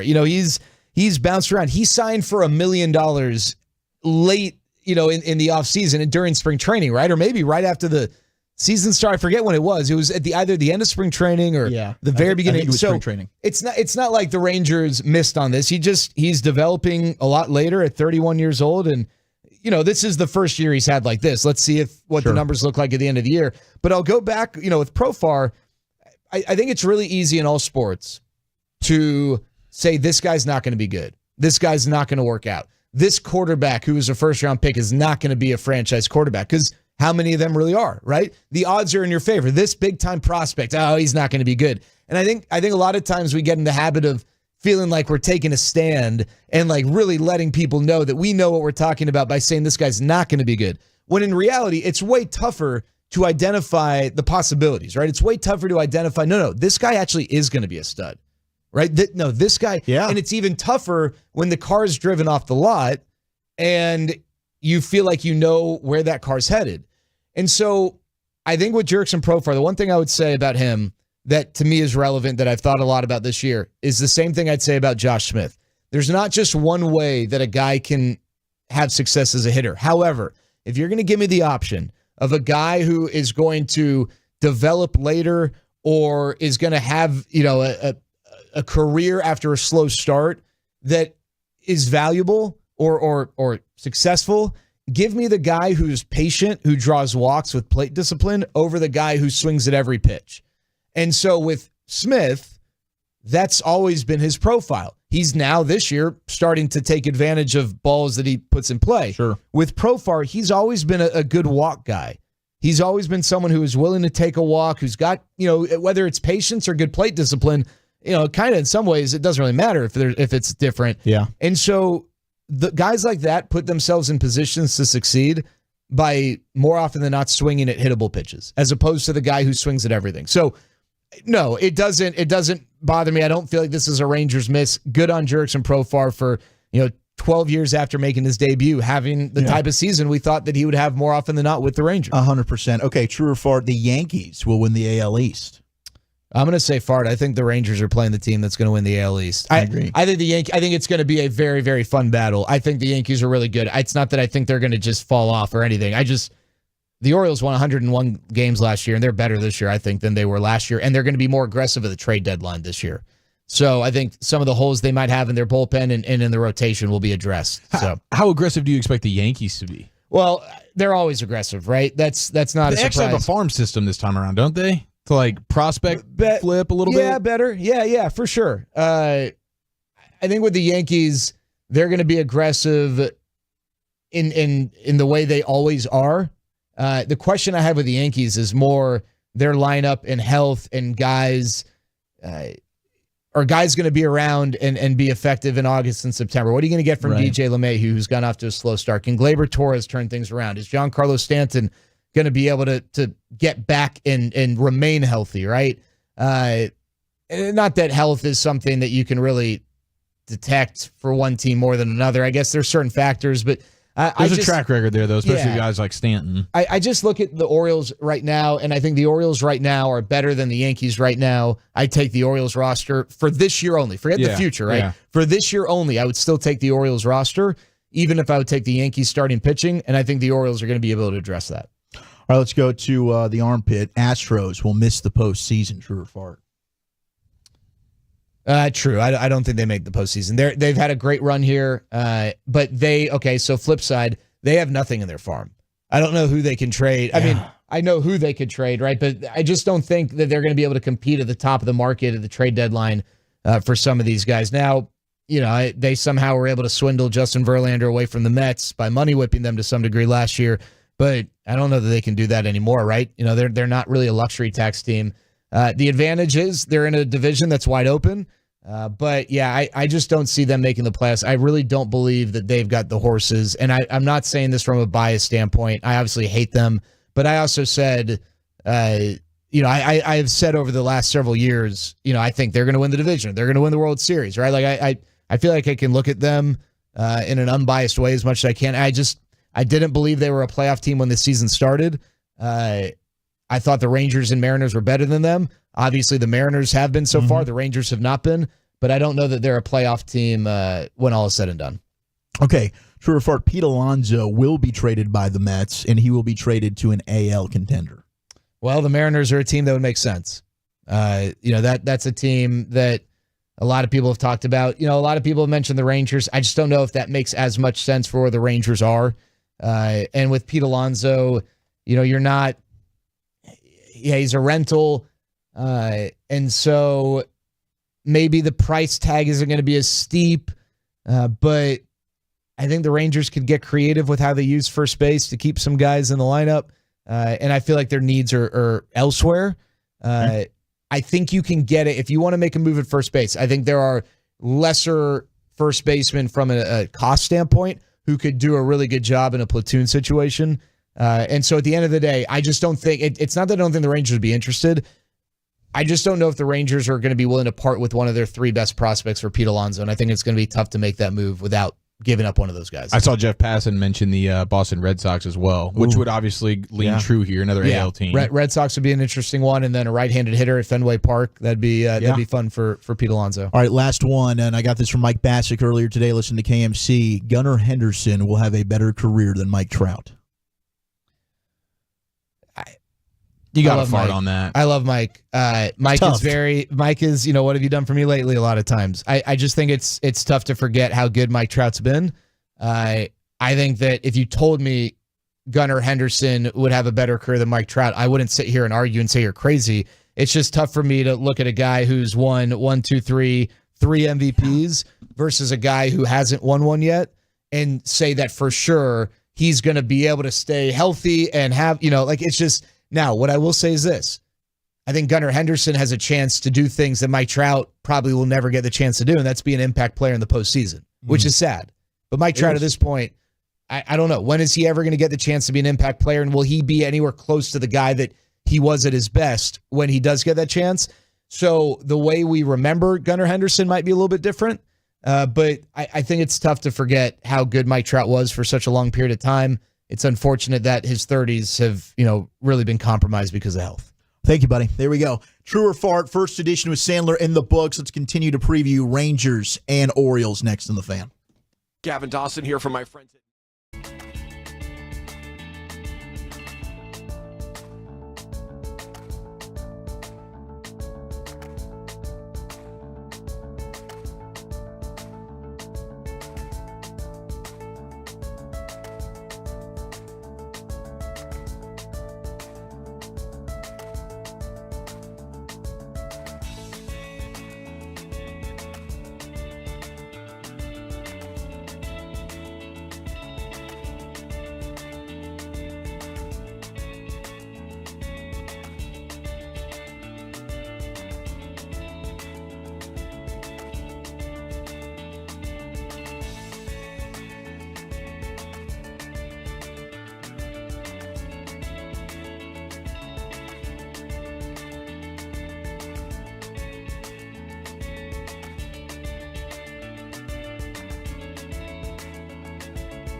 Uber Eats has Lola V products? I gotta remember that. Well, you know, they say in order to remember something, you have to forget something else.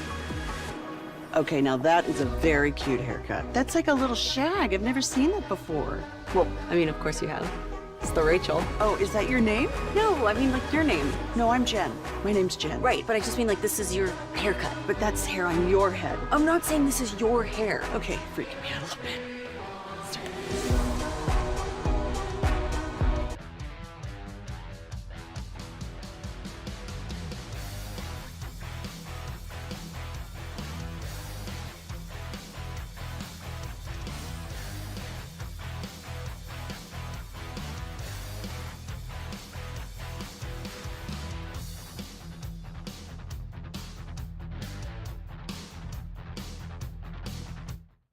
Conversation with Jared Sandler as we get you set for Rangers and Orioles. Segments brought to you by Soda, state-of-the-art weight loss, and Frankel & Frankel. Life is unpredictable. Accidents happen. Frankel & Frankel are the go-to attorneys for car and truck wrecks in DFW. If you or a loved one has been in an accident, contact Frankel & Frankel for a free consultation at 214-333-3333 or go to truckwreck.com. And now, courtesy of Blue Nail Roofing, we welcome back in Jared Sandler. Max Scherzer getting his second start of the season after his dominant first start last week here. Now, Wolchuk's already put in the call for a perfect game through 6 innings on Max Scherzer. Yeah, he's done. Hey, can I just quickly say, I just found out that Ryan is leaving the fan. Yeah. Shout out to Ryan. Shout out to Ryan. Never got, I mean, I guess he ended up getting mentioned. You know, Sean always called him Rai, which I always wonder if he actually liked being called Rai. Or if that was just something that Sean did. I was told he didn't like it. It's always Pepe and Rai in the back. Yeah, it was kind of, But shout out to Ryan. Ryan Underground, really good looking kid. Oh, yeah. Sneaky handsome. Yeah. Like behind Lucius for, if I had to recalibrate, second best looking guy. Lucius, Ryan Eric. How? Yeah, it goes Lucius number one. Well, then thank God Ryan is gone. Then we all got to step up in the hot power rankings. Yeah. Let's go. Yeah, but I'm gonna miss congrats him, to Ryan. Yeah. Me too. He Yeah, did a Ryan's heck of a great job. A lot of unsung behind the scenes work. He was absolutely. Yeah, absolutely. Okay, Max Scherzer. What was your question about a perfect game? Perfect game through 6 innings with Scherzer. Just through 6. What's the plan for him? What's the pitch count? If Scherzer is having a perfect game through 6, like I had somebody text me this the other night, like, are you leaving him in? To me, the answer is no. Like, I'm not pushing Max Scherzer to just go get yourself a perfect game through 9 innings. I don't think that you can do that. Depends on the stuff. Yeah, I mean, I think it depends on some factors. I wouldn't, to some degree, you're thinking that he's less likely to get hurt if you pull him after 6, but what if that ship's already sailed and it's just, I don't know. I guess it's whatever. You're playing with house money. Yeah, I think Max Scherzer likely to have a perfect game tonight. Going to be a little tough against this lineup. But I'd like to see him come out healthy. And what I would really love is for Max Scherzer to pitch competitively and then to not have to, play the is he going to make the next start or not every day. I'm not blaming him for that being that way. I think it's just the nature of where he is physically. I'd love for him to come out of this start feeling great and having a normal in-between start stretch, and then get ready to make a start against San Diego next week. What's up with the